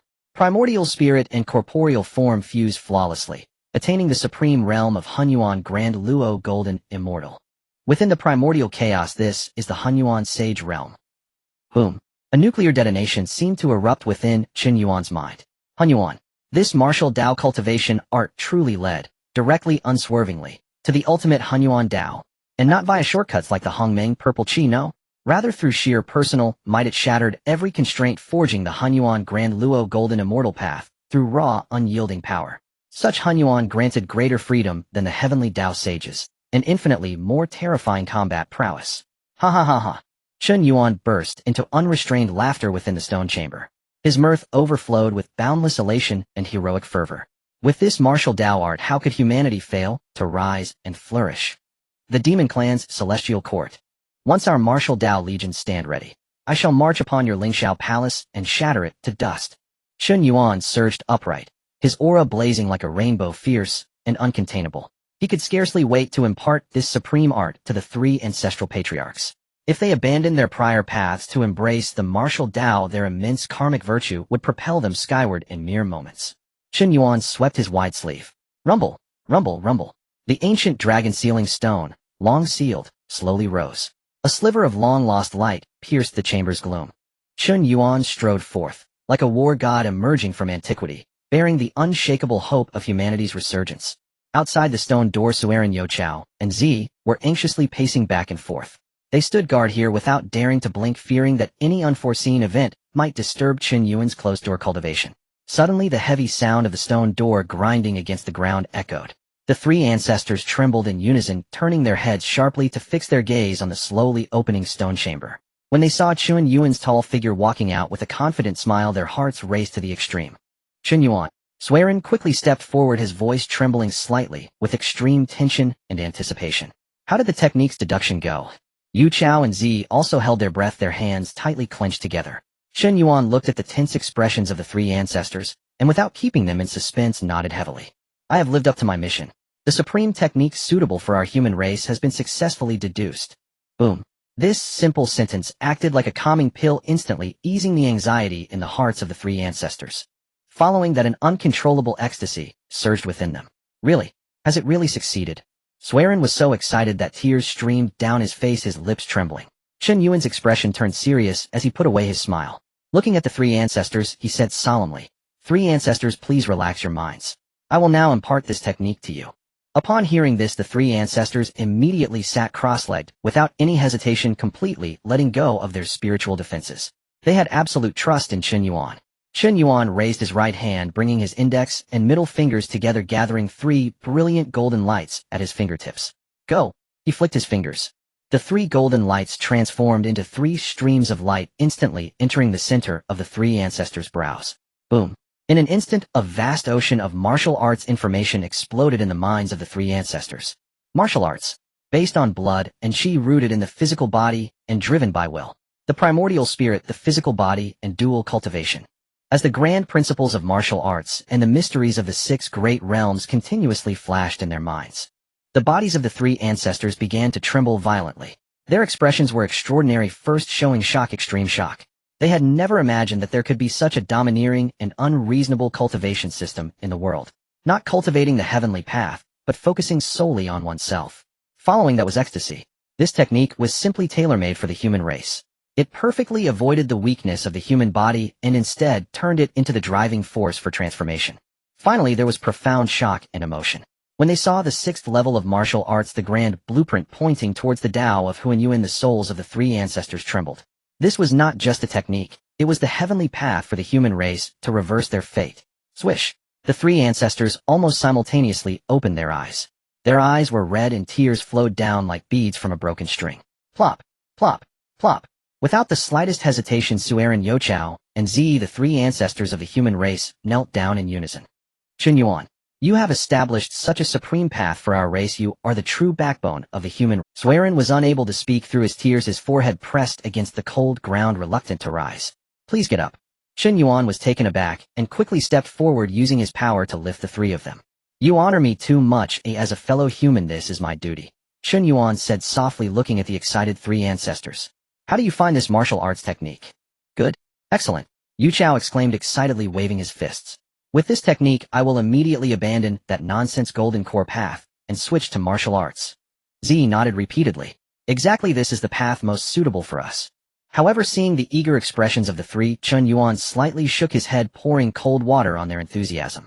Three ancestors do not act impulsively. Chen Yuan's gaze was piercing, seeing through the reality of the three ancestors' bodies. You previously forcibly elevated yourselves to the great Luo golden immortal, relying on heavenly merits, but your foundation is extremely weak. Just now, in order to resist the Demon King, you burned your essence, leaving your bodies riddled with holes. Chen Yuan spoke with a serious tone. Martial arts emphasize blood, and qi being extraordinarily domineering.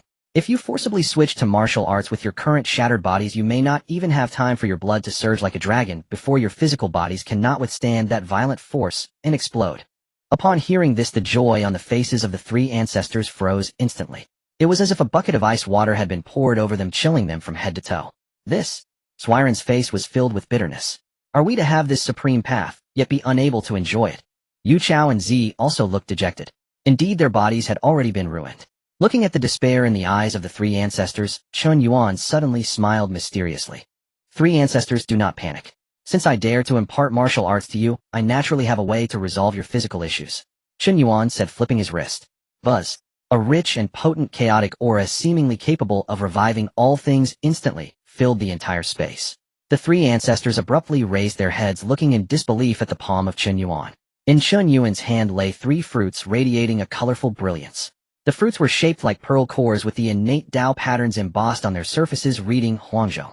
Just by inhaling the fragrance emanating from the fruits, the three ancestors felt the withered essence within them subtly showing signs of revival. What is this? The 3 great ancestors stared intently at the 3 fruits. Chen Yuan looked at them and began to explain. This is one of the 10 innate spiritual roots of the primordial era, the Hongjun Li. Consuming one can directly achieve the golden immortal realm.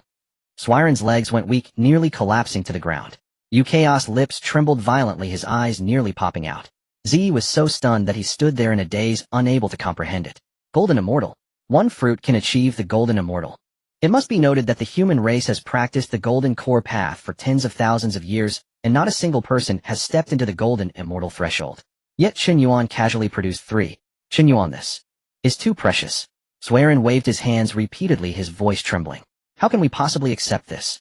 Chen Yuan directly placed the 3 Hongjun Li into Swiren's hands, his tone leaving no room for refusal. Ancestor, the essence within your 3 bodies is exhausted, and your foundations are shattered. If you do not first use Hongjun Li to restore your foundations and rebuild your blood and qi, you will not even be able to step through the first layer of the martial arts cultivation. First consume this fruit to restore your body to its prime. Then when you switch to martial arts, you will achieve twice the result with half the effort. Swiren held the warm fruit in his hands, and murky tears streamed down his face once more. He opened his mouth, 1,000 words stuck in his throat, ultimately transforming into a hoarse whisper. Good. Yu Chao and Zi also took a Hongjun Li, each their eyes red, solemnly nodding. Just when the 3 ancestors thought the gifts were exhausted, Chen Yuan flipped his wrist again. Buzz. 6 more colorful lights erupted from the palm of his hand. 6 Hongjun Li floated neatly in midair, exuding an overwhelming innate Dao resonance. The 3 ancestors were completely stunned. There are more. Yu Chaos' mouth fell open, his jaw nearly dropping to the ground. Zi muttered to himself, 9. A total of 9 Hongjun Li. What a terrifying foundation this is. Chen Yuan placed the 6 Hongjun Li into a jade box and handed it to Swiren. 3 ancestors besides the 3 of you, select 6 more elite members from your clan with good qualifications and strong wills. These 6 Hongjun Li will be reserved for them. Swiren trembled as he received the jade box, so excited 6 golden immortals. The human race could suddenly have 6 powerful golden immortal experts overnight. This was something he had never dared to dream of before. Chen Yuan, I thank you on behalf of the human race. Swiren once again deeply bowed, bending at a 90-degree angle, remaining in that position for a long time. Chen Yuan helped him up, but his expression suddenly turned grave.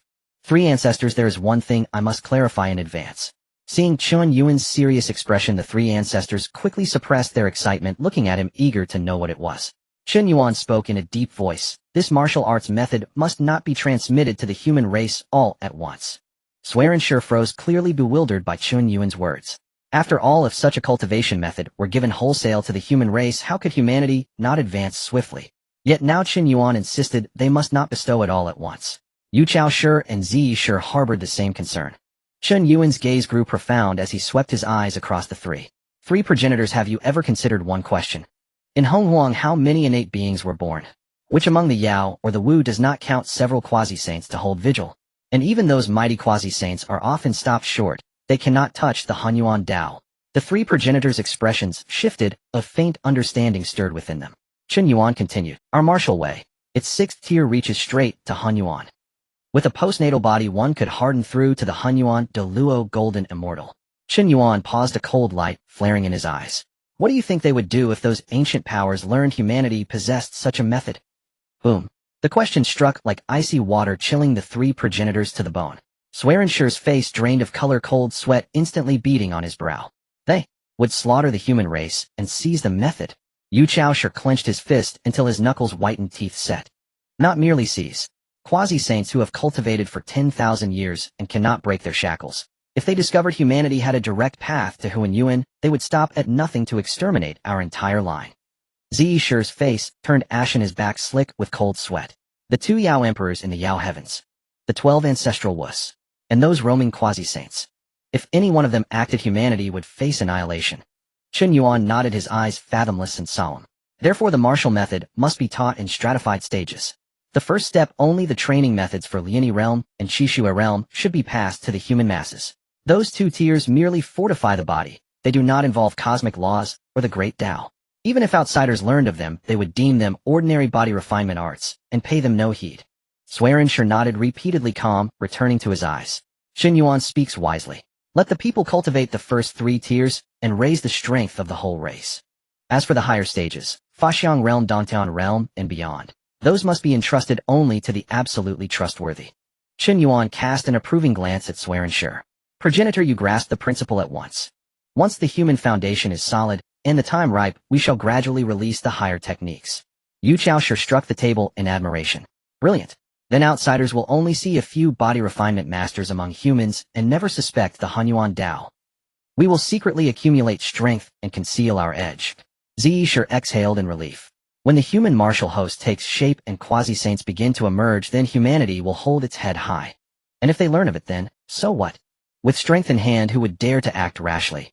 Chen Yuan's lips curved slightly. The 3 progenitors' weathered sages had seen through it in an instant. Very well, it is settled. Chen Yuan's voice fell harder. 3 progenitors, swallow the Hongjun Li at once to restore your origins.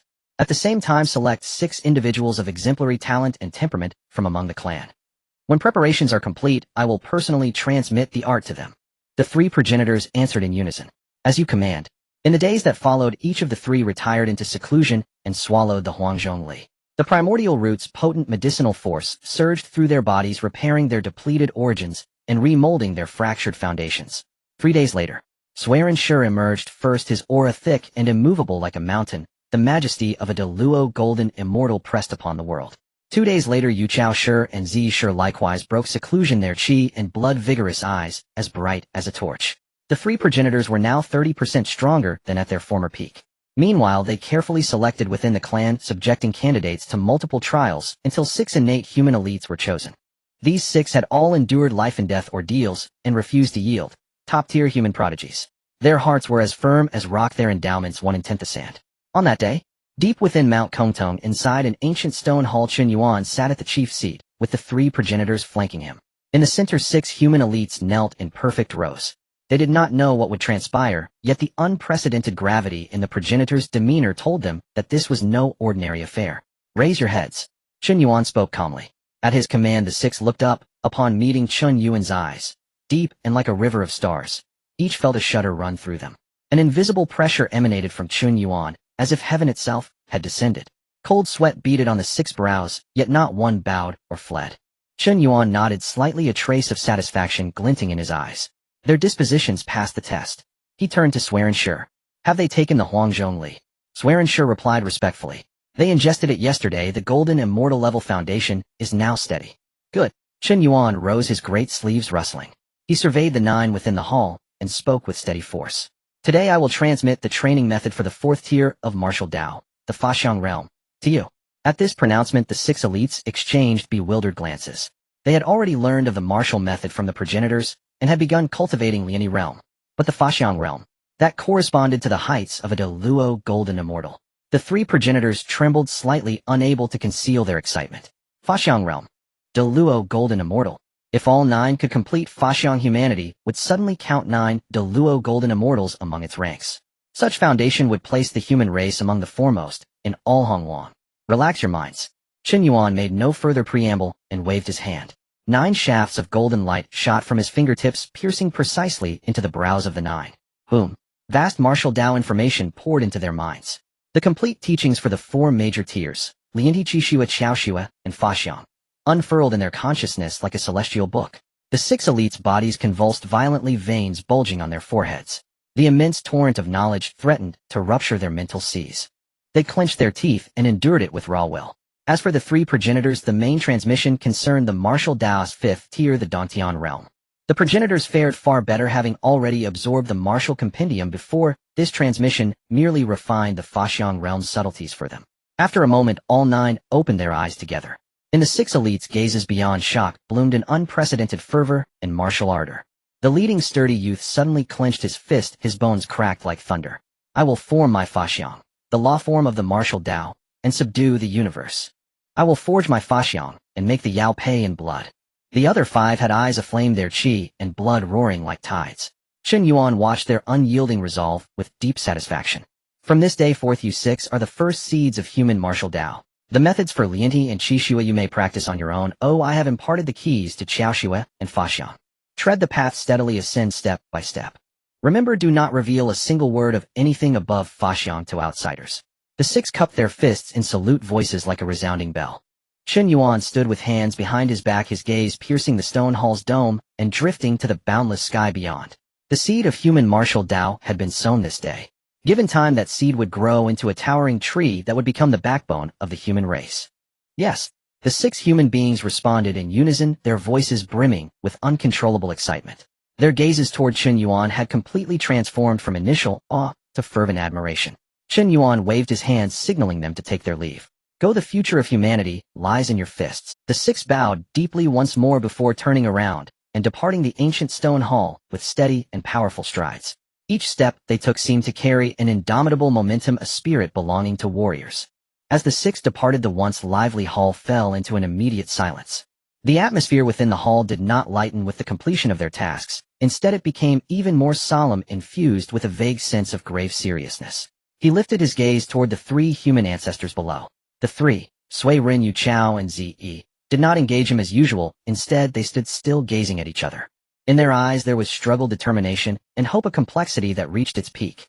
It was as if they were engaged in some silent communication, or perhaps making an immense decision. Chen Yuan raised an eyebrow. What is it? He asked nonchalantly. Do the 3 ancestors have something to discuss? Upon hearing Chen Yuan's question, all 3 of them shuddered simultaneously. Sui Ren took a deep breath, as if exhausting all his strength. The struggle in his eyes completely vanished, replaced by an unprecedented determination. He nodded heavily toward Yu Chao and Zi. After receiving their acknowledgement, the 3 adjusted their robes, their expressions becoming utterly solemn. Then, in response to Chen Yuan's somewhat astonished gaze, they suddenly knelt down. Thud, thud. These 3 human ancestors, the pillars who had led humanity through the hardships of the ancient wilderness, once again knelt before Chen Yuan on their knees. This kneeling was more serious and heavier than any previous instance. Their foreheads pressed firmly against the cold ground, their bodies prostrated, performing the most revered act of bowing in the ancient world. What the hell? 2 words instantly popped into Chen Yuan's mind, leaving him in a daze. What was going on? What was this situation? Why were they kneeling again? Previously they knelt to request a technique to express gratitude for the teachings. That made sense. But now the technique had been imparted, the human chosen, and everything had fallen into place. Why this again? Chen Yuan's mind was in turmoil, 1,000 questions swirling around. He hurriedly stood up, wanting to help the 3 up as he had before. Ancestors, what are you doing? Please rise. However, this time his powerful magic surprisingly failed. An invisible, yet tenacious force emanated from the 3 ancestors, firmly anchoring them in place, resisting Chen Yuan's assistance. Chen Yuan was taken aback, then quickly understood. This was not magic, it was will. It was the resolute will of the 3 ancestors to remain kneeling. You all. Chen Yuan furrowed his brows, an increasingly ominous feeling growing in his heart. What on earth were these 3 old men planning? He could sense that this action was no momentary impulse. It had been deeply deliberated, perhaps even Chen Yuan. At that moment the prostrate Sui Ren finally spoke. His voice was hoarse and deep, yet carried an undeniable solemnity. The 3 of us, after deliberation, have something to request. No, not request, it is a plea. This matter concerns the fate of our humanity for countless years to come. It concerns whether we can truly rise in this cruel ancient world. Sui Ren slowly raised his head. In his weathered eyes burned a fierce flame, a gamble that involved the fate of all humanity. Yu Chao and Zi also lifted their heads, their expressions mirroring Sui Ren's. Seeing them, he knew that what the 3 ancestors were about to say would likely be a colossal trouble. A burden so immense that he had to take it seriously. Within the hall the air seemed to solidify into substance. Chen Yuan stood before the main seat looking down at the three ancestors kneeling before him, his thoughts racing. What could be so significant that these three spiritual leaders of humanity would perform such a grand gesture speaking about matters that could affect the fate of humanity for eons? He couldn't think of it. Was it that they wanted him to subdue the demon race's heavenly court? What a joke. Even though I am now a great Luo golden immortal Dijun and Donghuang Tai are quasi-saints with innate treasures in hand, wouldn't I be delivering myself as food to them? Or did they want me to go to the Zixiao Palace and ask Taoist Hongjun to advocate for humanity? That was even less possible. After merging with the Dao, Hongjun was emotionless and selfless. To him humanity was no different from ants. Just as Chen Yuan was lost in thought, the solemn voice of Sui Rin echoed again, each word striking like thunder hammering into Chen Yuan's mind. Chen Yuan, the three of us after an all-night discussion have unanimously decided. We wish to ask you to become the Emperor of Humanity. Boom. The title of Human Emperor seemed to contain a terrifying power that made the very laws of fate shift. The moment the words fell, Chen Yuan felt his soul tremble violently. What is this? Human Emperor? You want me to be the Human Emperor? Chen Yuan was completely shocked, his eyes wide as he looked at the three ancestors who were kneeling with determined faces, momentarily unable to speak. He had imagined countless possibilities, yet he had never expected this one. He knew all too well what the position of Human Emperor meant in the ancient times. It was not merely a title of status. It represented the luck of all humanity, embodying the faith of countless human beings.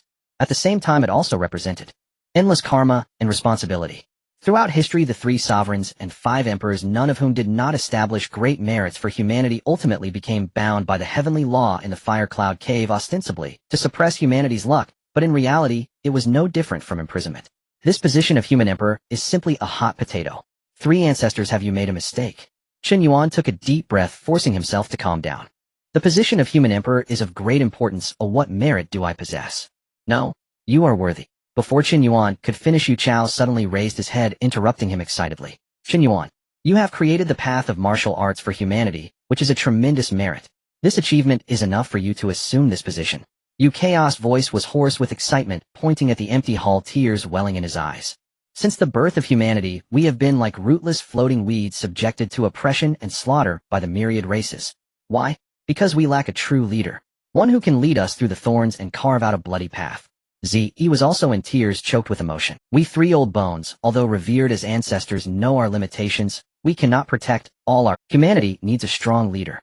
One like you with unparalleled cultivation and extraordinary means, who cares for humanity, to lead us. Now, looking across all of humanity besides you, who else has this qualification? Who else has this capability? Sui Rin looked at Chen Yuan, his eyes filled with pleading. Chen Yuan, humanity cannot be without a ruler for a single day. Only you ascending to the position of Human Emperor can unite all of humanity's luck and faith, allowing us to truly become one and have the strength to resist the demon race, to secure a place among the myriad races of the ancient world. Please, for the billions struggling on the line between life and death, ascend to the throne. Having spoken, the three ancestors once again bowed their heads heavily against the ground. Bang! The dull sound was like a heavy hammer striking Chen Yuan's heart. Chen Yuan remained silent. He looked at the three ancestors prostrating on the ground, listening to their heartfelt, blood-curdling words, and a tidal wave surged in his heart. He admitted that he was moved. The ancestors were right. The position of the Human Emperor was a responsibility, a matter of cause and effect, but it was also a tremendous opportunity. The human race was the future protagonist of the heavenly land, bearing the greatest fortune of the primal world. Once he became the Human Emperor, he would be able to harness this immense fortune. At that time, his cultivation speed would soar like lightning and bottlenecks would be non-existent. As for being bound by the heavenly path in the Fire Cloud Cave, Chen Yuan sneered coldly. That was the era of the three sovereigns and five emperors who were sages defined by the heavenly path, unable to act on their own. But I am not. I am the senior brother of the Jiejiao. Standing behind me is the Tongtian cult master. I cultivate the martial path that goes against the heavens, with the ultimate goal of breaking the shackles of the great Dao and attaining the status of a Honghuang golden immortal. A mere heavenly path thinks it can bind me. Once my strength is sufficiently powerful, even the heavenly path must yield to me. Moreover, Chen Yuan thought of the causes and effects he already bore. The identity of the senior brother of Jiejiao connected him to the fortune of Jiejiao. He had previously promised Guang to protect the dragon race, which was yet another cause and effect. A multitude of lice do not itch, and a multitude of debts do not cause worry. Since he was already tied to Jiejiao and the dragon race, what harm was there in adding another human race? These three forces, the fortune of any one of them was enough to shake the ancient and shine through the present. If he could unite the three, a terrifying brilliance suddenly erupted from Chen Yuan's eyes. An immensely grand and wildly ambitious plan quietly took shape in his mind. He looked at the three ancestors still kneeling on the ground, their hesitation and shock slowly fading, replaced by an aura of dominance and determination. Good. Chen Yuan slowly spoke, uttering a single word. I will take on the burden of the human emperor. The moment Chen Yuan's words fell, the three ancestors kneeling on the ground trembled violently, then raised their heads, their faces bursting with indescribable joy. Wonderful! Wonderful! Sui Ren was so moved that tears streamed down his face, his voice trembling. Our human race finally has an emperor. Yu Chao and Zi were also weeping with joy, as if they could already see the human race under Chen Yuan's leadership marching towards glory, standing atop the primal world. They were right. Chen Yuan truly agreed. We pay our respects to the human emperor. Without hesitation, the three ancestors immediately changed their titles and once again bowed deeply to Chen Yuan. This time it was no longer a plea, but an act of submission. It was the most devout worship of the supreme emperor of the human race. Boom. Just as the three ancestors finished speaking, the entire Kongtong Mountain and even the entire ancestral land of the human race underwent a shocking transformation. A loud and clear roar, as if from the primordial chaos, suddenly erupted through the heavens and the earth. A dazzling, magnificent yellow-gold fortune surged from the depths of the Kongtong Mountain's veins, soaring into the sky. That yellow-gold fortune was so dense that it almost became tangible, gathering, rolling, and roaring in midair, ultimately coalescing into a nine-clawed golden dragon of fortune stretching for billions of miles. This was the fortune of the human race. It was the supreme fortune belonging to the future protagonist of the heavenly land, accumulated over countless years since their birth. Previously, although this fortune was immense, it was like a pile of scattered sand diffused throughout the ancestral land of the human race, without a central core. Now as Chen Yuan ascended to the throne, this immense fortune finally found its master. The golden dragon of fortune circled once above the sky, emitting a roar that shook the nine heavens. Then its enormous dragon head suddenly turned, locking its golden eyes onto Chen Yuan in the stone hall. In the next moment it transformed into a yellow-gold light beam piercing through heaven and earth, ignoring the obstacles of the stone hall, and with an unmatched posture it thundered into Chen Yuan's body. Boom! Chen Yuan's body was instantly engulfed by the endless yellow-gold light. He felt a warm and vast power surging into his limbs and bones, flooding into his divine sense C. At that moment he felt as if he had established a wondrous connection with the entire human race. He could clearly see every corner of the vast ancestral land of the human race, every member struggled. He could hear their most sincere prayers and cries. Heavens! What is that? It is the divine dragon. It is the golden dragon of fortune.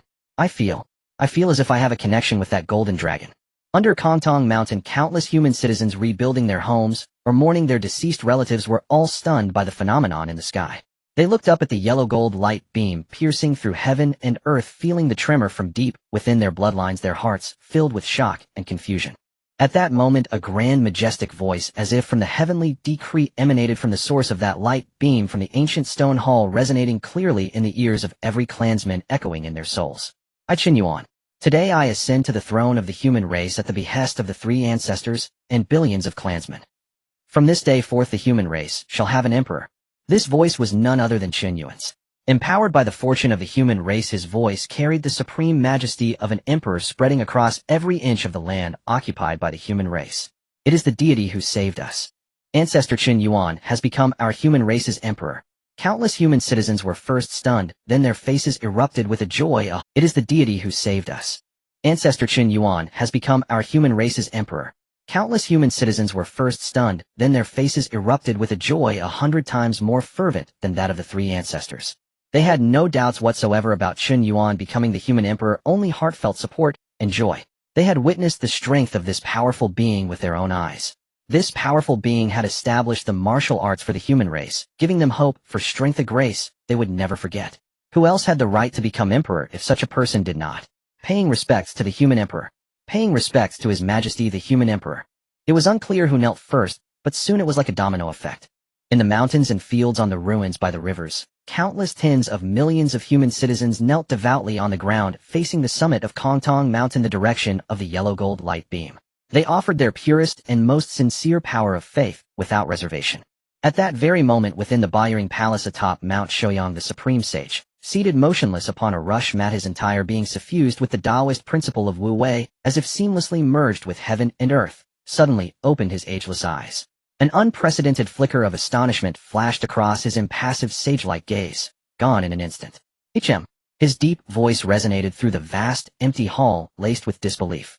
Why is the human clan's celestial fortune surging so violently? As the sovereign of the human teaching, he commanded three-tenths of humanity's fortune, a bond with the fortune river deeper than any other being's. Yet just now he had distinctly sensed that the fortune river, normally flowing steady and ceaseless into his sage body, had been brutally severed by an overwhelming, irresistible force. Over half its current had diverted its course. Who dare disturb the very foundation of the human teaching? For the first time, the Supreme Sage's voice carried a chilling edge.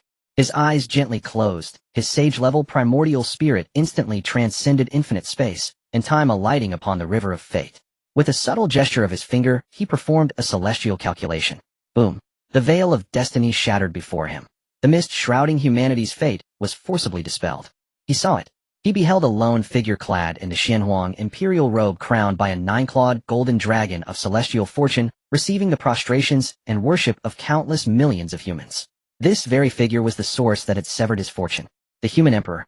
The supreme sage enunciated the two words slowly, each syllable freezing the air like ancient glacial ice. Chen Yuan. What a peerless senior disciple of the Jie sect. What a magnificent disciple of Lord Tongtian. Within the Byring Palace, temperature plummeted. Space itself seemed poised to freeze beneath the invisible wrath of a sage. Meanwhile, in the Nuwa Palace atop the 33rd heaven, the sage Nuwa, who had been immersed in serene cultivation, abruptly opened her exquisite eyes. Astonishment etched itself across her face. As the creator of humanity, she shared a primordial life-rooted resonance with her progeny. Just moments ago, she sensed a profound cataclysmic transformation unfolding within the spiritual essence and soul of that frail race she herself had molded from clay. Once a scattered, aimless people, driven only by survival and propagation, they had in this very instant coalesced into a unified, unshakable core of collective will. What is this? With delicate fingers, Nuwa raised her hand and performed a divinatory calculation. In the next breath, her radiant eyes reflected the majestic spectacle, Chen Yuan ascending the imperial throne, worshipped by a sea of kneeling mortals. The human emperor has emerged. Nuwa froze, utterly, lips parted in silent awe, unable to utter. She had birthed humanity, but never imagined this race could through its own strength give rise to an emperor who bore the entirety of its celestial fortune. How is this possible? He truly reached this pinnacle. Gazing upon that awe-inspiring figure in the vision, her expression turned profoundly complex. There was shock, bewilderment, and even a faint, unacknowledged warmth. Senior brother Tongtian has indeed taken on an extraordinary disciple. Within Kunlun Mountain, an endless torrent of faith, transformed into shimmering starlight, poured in from all directions, merging into the Zuan Huang-colored pillar of celestial fortune, rendering it denser, more brilliant than ever. Inside the stone hall, bolstered by the full might of humanity's celestial fortune, every constraint upon Chen Yuan crumbled into fragility. The air above his head rippled faintly. Two resplendent lotuses materialized in midair, the earth flower of corporeal cultivation and the human flower of spiritual will. Through arduous cultivation, both flowers had long attained the perfect 12-petal culmination, a prerequisite for advancing from mid-tier great Luo immortal to late-tier, the formation of the third flower, the heaven flower. The heaven flower embodied insight into the heavenly Tao and mastery over cosmic laws. Ordinary immortals required eons of solitary meditation, calculating time in Yuan Hui, to cultivate it. But Chen Yuan needed no such trial. Converge. A low command echoed within his mind. Boom. The colossal tide of humanity's fortune surged toward his crown like a river finding its channel. Between the earth flower and human flower, a dazzling violet radiance began rapidly condensing, the hue of nobility and mystery pulsing with the primordial secrets of cosmic law. Within that light, a phantom bud formed and solidified before their very eyes. First one petal, then two, then three, its tier escalating wildly under the deluge of celestial fortune. 9 tiers. In mere heartbeats, the heaven flower attained the pinnacle limit for most great Luo immortals of the primordial chaos. 9 tiers. Yet this was far from over. Humanity's celestial fortune was boundless, destined to become the sovereign race of heaven and earth, its fortune thicker even than the combined might of the ancient dragon phoenix and Lich clans. Break open. At Chen Yuan's mental command, yet more fortune surged forth. Crack. An invisible barrier shattered. The 10th petal of the heaven flower slowly unfurled. 10 tiers. Then the 11th. Then the 12th. Roar. At the moment the 12th petal fully bloomed, a flawless 12-tiered violet lotus, radiating infinite Tao resonance, manifested in the world. The heaven flower, 12-tiered, perfectly complete. Thus the Earth Flower, Human Flower, and Heaven Flower converged above his crown, all three attaining the legendary 12th-tier perfection. 3 flowers converged, each 12-tiered. What terrifying foundation! What unimaginable heaven-defying destiny! The 3 12-tiered lotuses rotated slowly above Chen Yuan's head, forming a flawless self-sustaining cycle. Their emanating Dao aura so profound that even Sui Rinshi, the 3 patriarchs guarding him, trembled inwardly, nearly lost in rapture. Is this the true depth of His Majesty the Human Emperor? Sui Rinshi whispered, voice trembling with awe. 3 flowers converged, each 12-tiered. Unheard of, unseen in all history. Yu Chaoshi drew a sharp breath. His gaze upon Chen Yuan had transformed utterly into fervent, unreserved veneration. Their choice of Chen Yuan as Human Emperor was without doubt the greatest decision humanity had ever made. As the 3 flowers converged, reached completion, Chen Yuan's aura surged upward relentlessly. The bottleneck of mid-tier Great Luo Immortal shattered with a thunderous crack. A terrifying pressure, tenfold greater than before, exploded from his being. Late-tier Great Luo Immortal attained. Yet at that very instant a horrifying aura erupted from Kunlun Mountain. The 3 patriarchs gasped in alarm. Chen Yuan too turned his gaze toward the source of light, where before their astonished eyes a colossal seal gradually coalesced. The aura that erupted from the depths of Honghuang Mountain was grand, ancient, and vast, carrying a weight that seemed to suppress the heavens. The 3 ancestors of the Swearing clan were equally astonished. They could sense that this aura was rooted in the fate of the human race, yet it was even more noble and supreme. What is this? The Wachao clan murmured. Under the gaze of the outline of an object slowly emerged from the dazzling light. It was square-shaped, exhibiting an ancient jade color with scenes of birds, beasts, fish, and insects carved below, while 9 majestic divine dragons coiled above, vividly alive, as if they would soar into the sky at any moment. A mysterious piece of information like the sound of the heavenly Dao suddenly erupted in Chen Yuan's mind. Hongtong seal. Chen Yuan's heart skipped a beat. What the hell? It's really this thing. This is a top-tier innate spiritual treasure, the Hongtong seal. According to legends of later generations, this seal is the embodiment of the human race's fate. Possessing it can establish or topple emperors, a true sacred artifact of humanity. Boom. As if sensing the aura of Chen Yuan, the newly appointed emperor of humanity, the Hongtong seal trembled lightly, emitting a resonant hum that echoed through the heavens and the earth. In the next moment it transformed into a stream of light, disregarding the distance of space, and instantly appeared before Chen Yuan, quietly hovering. Chen Yuan instinctively reached out his hand. The moment his fingertips touched the Hongtong seal, a more detailed piece of information surged into his spiritual sea like a tide. Treasure, Hongtong seal. Grade top-tier innate spiritual treasure. Effect, emblem of the Emperor of Humanity. Possessing it allows one to command the entire human race.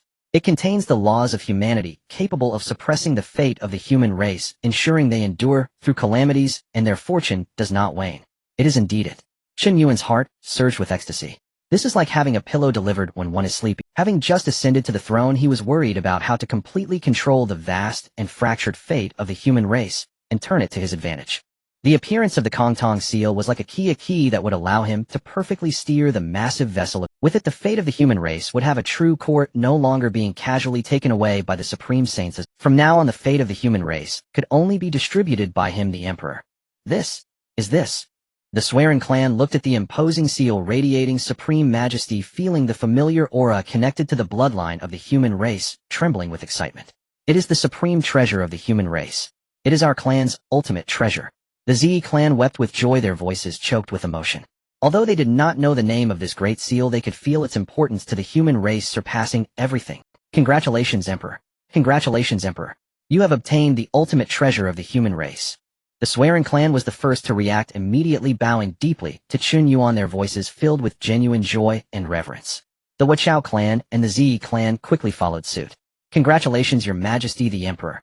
Their attitude towards Chen Yuan was no longer mere subservience, it was complete deification. Ascending the throne, the heavens manifested wonders. The golden dragon of fate adorned him.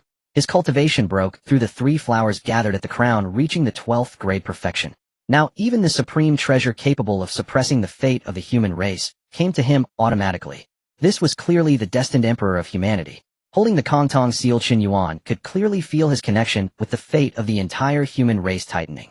Through this great seal, he could even command the power of humanity, his words carrying the weight to determine the life and death of countless people.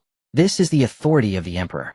Taking a deep breath, he stored the Hongtong seal within his body, nurturing it with the aura of the emperor. He looked at the three ancestors before him solemnly saying, "Please rise, three ancestors. From this day forth the human race shall no longer be sheep to be slaughtered at will." Chen Yuan's voice was not loud, but it carried an undeniable dominance and confidence echoing throughout the ancient stone hall. The three ancestors were moved to tears. They could almost envision the day when under Chen Yuan's leadership the human race would shake off oppression and stand tall at the pinnacle of the primal chaos. The future of the human race has arrived. On the summit of Kongtong Mountain within the stone hall, Chen Yuan sat on the throne of the emperor, stroking the newly acquired Kongtong seal, feeling the vast power of humanity contained within his thoughts racing. The position of the emperor was secured, the fate of the human race had been gained, and his cultivation had also smoothly broken through to the late stage of the great Luo Golden Immortal. This journey among the human race could be said to be immensely fruitful. Next it was time to figure out how to transform this harvest into tangible power. The human race is still too, Chen Yuan thought to himself. Although he had become the emperor, the entire human race apart from him had only the three ancestors who could present any battle capability. The six elites he had transmitted his teachings to, while possessing good potential, would still need a long time to grow to a point where they could stand on their own. With such strength, let alone contending against the demon clan's heavenly court, even a casual quasi-saint could easily flatten the human race. We must quickly enhance the overall strength of the human race. Chen Yuan's gaze swept over the three ancestors below. The martial arts methods must be quickly popularized throughout the clan. He pondered for a moment before speaking. Three ancestors, convey my orders. The three of the Swearing clan immediately bowed deeply, their expressions solemn. Please give your commands, Emperor. First, engrave the martial arts body refining and blood chi realms techniques onto stone tablets, placing them in various locations of the ancestral land for all clansmen to comprehend and practice with no restrictions. Second, select 100,000 promising resilient youths from the clan to form the Emperor's Guard, personally teaching them the techniques of the chi and blood realm. Third, let the six elites focus on their closed-door training, striving for the law manifestation realm, prioritizing all resources for them. Chen Yuan issued his commands one by one, clearly structured and directly addressing the core. He aimed to tackle this from three angles. Popularizing foundational techniques to improve the overall physical quality of the populace was to solidify the foundation. Forming the Emperor's Guard to cultivate a backbone force was to establish an armed force. Nurturing top experts to break through to the great Luo Golden Immortal was to create deterrence. The three ancestors were filled with fervor, their eyes shining brightly. We follow the commands of the Emperor. The three responded in unison, their voices booming with vigor. Although they had previously desired to strengthen the human race, they always felt a sense of helplessness, not knowing where to start. Now that Chen Yuan the Emperor had arrived, he had illuminated their path and planned their course in just a few words. This is the role of a leader. Good go. Chen Yuan waved his hand. The three ancestors accepted their orders and turned to leave the stone hall with great strides, eager to execute Chen Yuan's commands. Since there are still several thousand years until the grand competition of the three teachings, Chen Yuan is not in a hurry to return to Jiejiao Island. It is a perfect opportunity to solidify the foundation of the human race during this time. At the same time, he can thoroughly study the wondrous uses of the Kongtong seal and the destiny of humanity. Just as Chen Yuan took charge of the human race, he began to implement sweeping reforms, revitalizing the ancestral land of the human race. At the other end of the primordial world, East Sea Crystal Palace. In the depths of this once glorious palace, which now appeared somewhat desolate, Ao Guang, dressed in a golden dragon robe, sat majestically on the dragon throne. His appearance remained unchanged, yet his entire demeanor had undergone a dramatic transformation. The hint of despair and unwillingness that once lingered between his brows had vanished without a trace, replaced by a profound and imposing dignity that surveyed the world. As he opened and closed his eyes, it was as if the sun, moon, and stars were rising and falling within them. A terrifying aura, subtle yet palpable, surrounded him, causing the tortoise chancellor and the myriad shrimp soldiers and crab generals below to not dare to even breathe. The time is nearly ripe, Ao Guang murmured to himself, a gleam flashing in his eyes. Since receiving the quasi-saint fruit granted by Chen Yuan last time, he had not only broken free from the shackles that had plagued the dragon race for countless epochs, successfully cutting the corpse and stepping into the quasi-saint realm. More importantly, his bloodline had undergone an unimaginable ancestral transformation. The current him was no longer the former East Sea Dragon King, Ao Guang. He raised his hand and glanced at his dragon claw, which shimmered with a faint golden light. It is time to unify the four seas and fulfill the master's task. Ao Guang's lips curled into a deep and meaningful arc. Send my Dragon King's decree. His authoritative voice echoed throughout the vast hall. Summon the South Sea Dragon King Ao Qin, the West Sea Dragon King Ao Run, and the North Sea Dragon King Ao Shun to the East Sea Crystal Palace for a meeting. Understood. The Tortoise Chancellor quickly took his orders, turning around to fetch 3 golden dragon-shaped tokens. Ao Guang flicked his fingers, infusing his mana into the tokens. Whoosh, whoosh, whoosh. 3 streams of golden light burst out of the Crystal Palace, tearing through the endless sea with an incredible speed, each heading towards the South Sea, West Sea, and North Sea. The other 3 Sea Dragon Kings who received the Dragon King's decree were all astonished. Ao Guang, what's he up to? It's been years since the highest level Dragon King's decree was used. Could something significant have happened?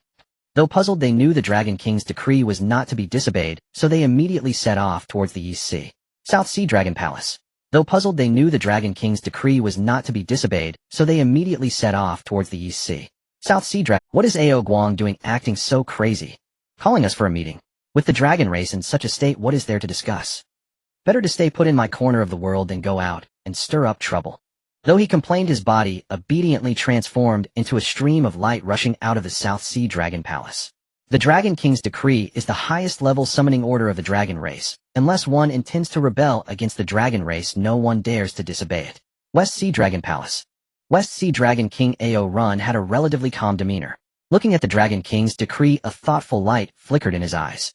Strange occurrences often have their roots in the unusual. Although Ao Guang seems a bit despondent, he is not reckless. The use of the Dragon King's decree must mean something significant is afoot. Could it be related to the Wu and Yao clans?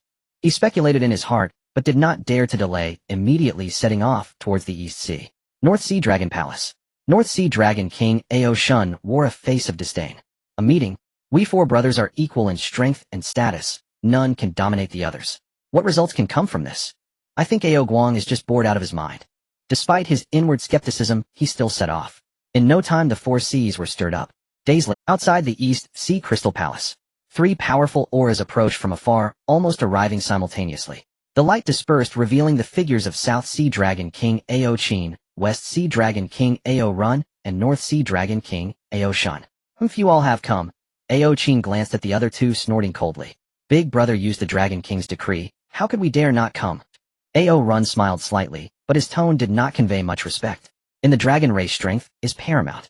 Though the 4 brothers nominally followed Ao Guang, their strengths were on par, and none would submit to the others. At that moment, the doors of the Crystal Palace slowly opened. The Tortoise Chancellor, accompanied by a group of shrimp soldiers and crab generals, respectfully welcomed them. We warmly welcomed the 3 Dragon Kings. Our lord has been waiting for you in the hall for some time. The 3 exchanged glances and walked into this familiar, yet strange Crystal Palace. Upon entering the main hall, they felt a slight unease. The atmosphere in the entire hall seemed far more solemn than usual. They looked up to see Ao Guang sitting high upon the dragon throne, a smile on his face as he gazed at them. My 3 younger brothers, you have worked hard on your journey here. Ao Guang's voice was calm, yet it carried an undeniable authority. Ao Qin furrowed his brows. He sensed that today's Ao Guang seemed somewhat different, yet he could not pin. Losing patience for small talk, he directly asked, Ao Guang, why have you called us here? It better be something monumental, or don't blame me for not giving you face. He 4th brother is still so eager. Ao Guang chuckled, his gaze sweeping over the 3. Since everyone is here, I shall not keep you in suspense. He slowly stood up. An intangible sense of pressure began to spread within the hall. The reason I summoned you all here is to discuss a matter concerning the future of our dragon race. A major matter. North Sea Dragon King Ao Shun scoffed. What major matters can our dragon race have now? It's merely a fight for survival. 3rd brother, your words are mistaken. Ao Guang shook his head, and a terrifying gleam suddenly shot from his eyes. He surveyed the 3, speaking each word emphatically. I wish to unify the 4 seas. As the words fell, the entire hall fell into a dead silence. Ao Qin, Ao Run, and Ao Shun were all stunned. They widened their eyes, staring at Ao Guang, their expressions resembling those who had just heard the most ridiculous joke in the world. After a brief silence, ha ha ha. South Sea Dragon King Ao Qin was the first to lose control, laughing heartily until tears nearly streamed down his face. Unify the 4 seas. Ao Guang, have you lost your mind? Or has your seclusion scrambled your brain? Just you alone. What do you plan to use to unify the 4 seas? Your spit. North Sea Dragon King Ao Shun was also laughing uncontrollably, pointing at Ao Guang with a face full of ridicule. The Dragon Kings of the 4 seas were evenly matched. None could overpower the others. This was a consensus for countless epochs. To unify the 4 seas. It's simply a fantasy. Watching the unabashed laughter and skepticism of the 3, Ao Guang's face showed no signs of anger. Instead, a faint compassionate smile curled at the corners of his mouth. Is that so?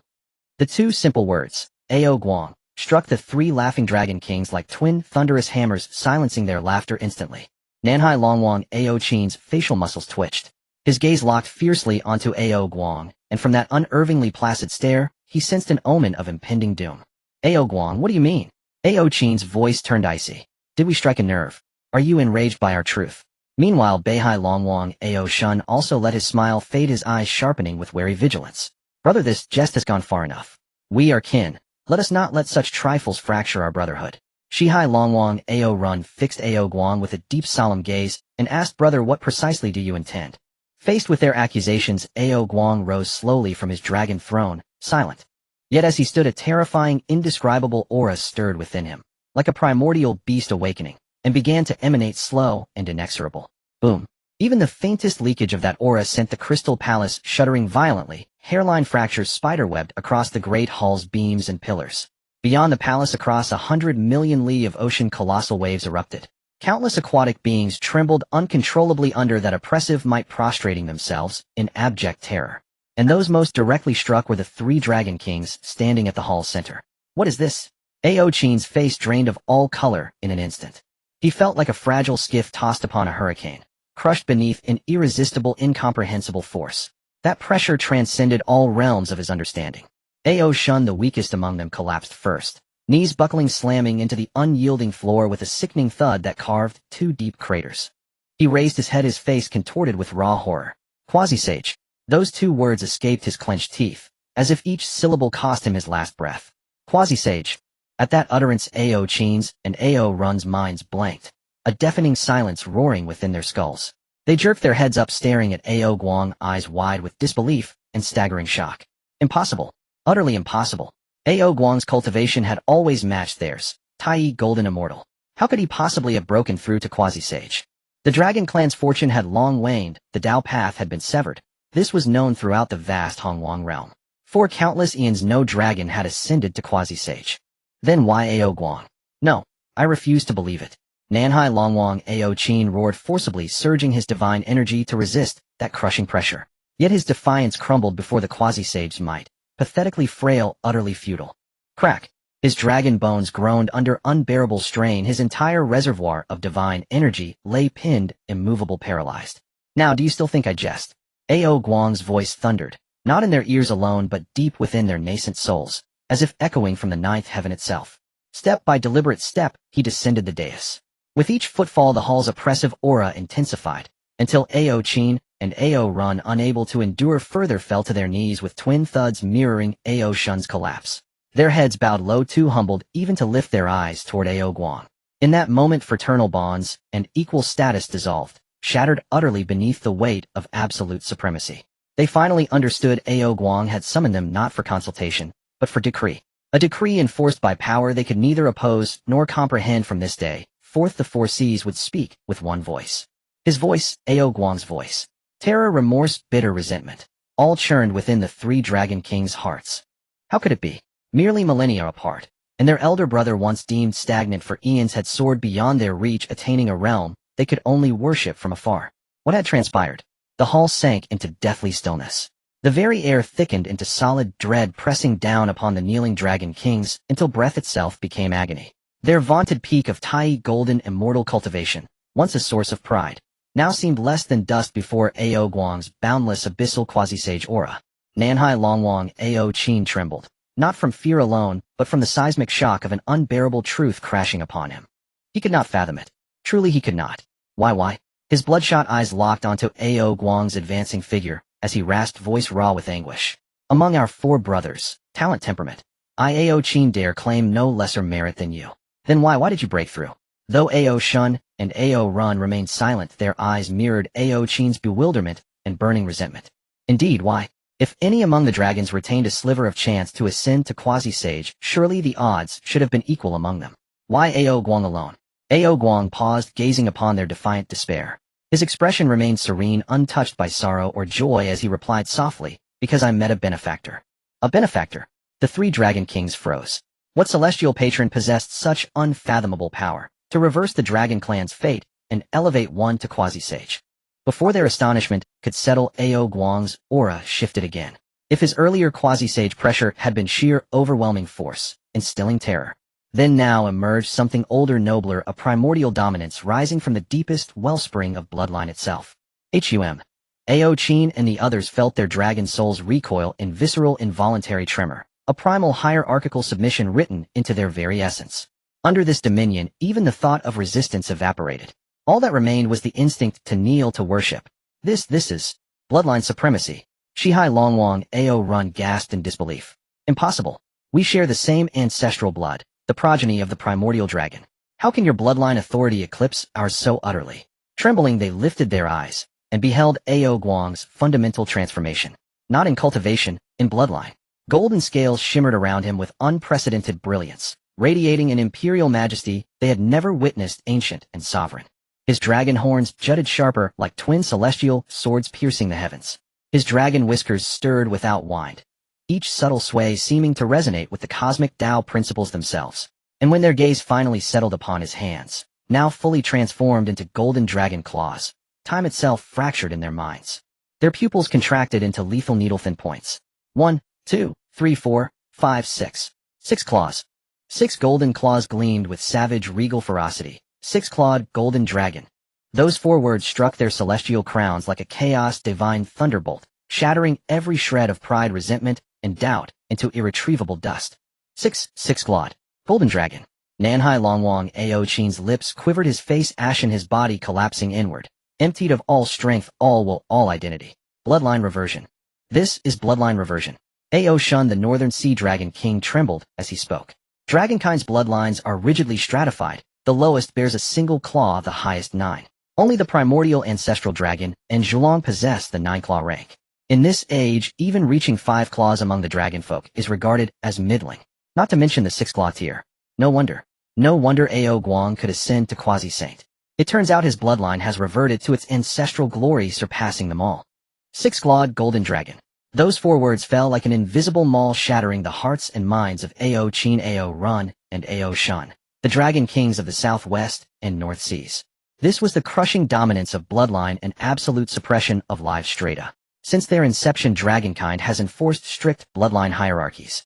Ao Run, the most composed among them, suddenly remembered something. He forced down the tremor in his chest, lifted his head, and looked at the impassive Ao Guang. The sentence Ao Guang had spoken earlier echoed through his mind. Because I met a benefactor. Yes, a benefactor. Ao Guang's cultivation and bloodline could not have transformed out of thin air. There must be an earth-shattering secret behind it. This might be their only chance to make sense of everything. Elder brother. Ao Run's voice quivered with urgency, abandoning all Dragon King decorum. He blurted out, the benefactor you mentioned. Who exactly is he? At those words, Ao Qin and Ao Shun snapped back to attention. Like drowning men clutching at a final straw, they turned in unison toward Ao Guang, their faces filled with longing and inquiry. Indeed, what manner of existence could possess such defiant power? Not only to help dragons break the shackles of the heavenly Dao and attain quasi-saint, but to revert bloodlines and recreate the legendary 6-clawed golden dragon. Such might perhaps even a Tiandao saint could not wield it so lightly. Watching his 3 brothers' eyes blend fear, curiosity, and a thread of hope, Ao Guang slowly reigned in his aura and the oppressive pressure of his bloodline. The terrifying pressure within the Crystal Palace vanished in an instant, yet none of the 3 kneeling dragon kings. They knew that the moment Ao Guang displayed the 6-clawed golden dragon bloodline, the gulf between them had become insuperable. Ao Guang regarded them, a complex expression finally crossing his face. He spoke slowly, his voice low and threaded with genuine reverence. You likely have not heard of this benefactor in the wilds of Honghuang, he said. The 3 dragon kings held their breath and strained to catch every word. They spun frantic hypotheses in their minds. Under their anxious gaze, Ao Guang enunciated the name deliberately. My benefactor is the chief disciple under the Saint Tongtian Jiaozhu of the Jiejiao sect, Chen Yuan. Chen Yuan. When the name rang through the vast hall, Ao Qin, Ao Run, and Ao Shun fell silent, their expressions frozen. The Jiejiao sect. Chief disciple. What did that imply? It meant that behind him stood a Tiandao saint, the Tongtian Jiaozhu. The monumental opportunity Ao Guang had received might not have been bestowed directly by Chen Yuan, but it was undeniably tied to Chen Yuan and the entire Jiejiao sect. Understanding that, Ao Run felt a rush of exhilaration swell from his core, dispelling all previous fear and resentment. This was no mere benefactor. It was an unimaginably sturdy patron to cling to. After countless eons of decline, what had dragonkind lacked most? Top-tier strength, yes, but more than that, a powerful backing. Now that Ao Guang was linked to the Jiejiao sect, what did that mean? It meant the entire dragon race had the legacy of saints as its support. Talks of unifying the four seas and reviving the dragonkind now sounded perfectly plausible in the face of backing by a saint. I understand now. Ao Run trembled with excitement and prostrated himself before Ao Guang, his words fervent. Elder brother, you have secured for our dragonkind such a heavenly aid. This is a boon our race has never known in 10,000 ages. From this day forth the West Sea Dragons pledge to enthrone our elder brother as Dragon Emperor. Should he command, we would gladly die 1,000 deaths. Ao Qin and Ao Shun were momentarily stunned by Ao Run's sudden display, but they were no fools. They immediately grasped the crux of the matter. Indeed, why remain tangled in why Ao Guang ascended? The crucial thing now was that their dragon race had secured a powerful patron.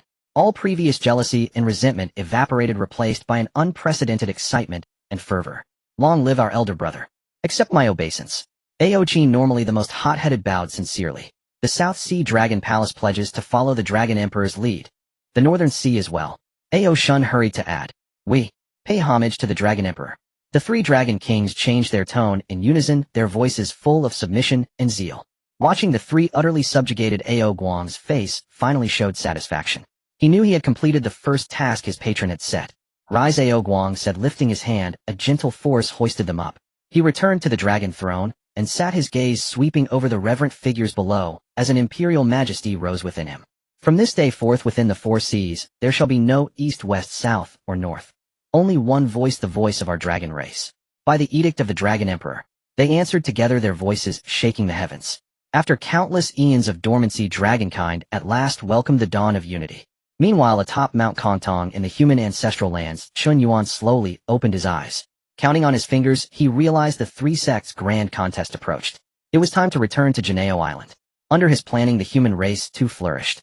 Martial arts and methods had become widespread, countless people had embarked upon the path of cultivation, and the spirit and vigor of the entire race were transformed.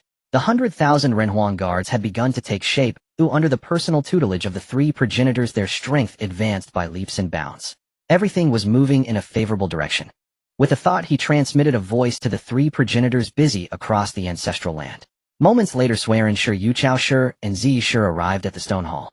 Your Majesty, the human sovereign. The three primarchs bowed deeply, their expressions solemn and reverent. There is no need for such formalities, venerable ancestors. Chen Yuan raised a hand lightly and spoke plainly. I shall soon depart from the human race for a time to return to my sect. Upon hearing these words, the faces of the three primarchs instantly changed. You are leaving, Your Majesty. Swearin Shi's voice trembled with urgency and reluctance.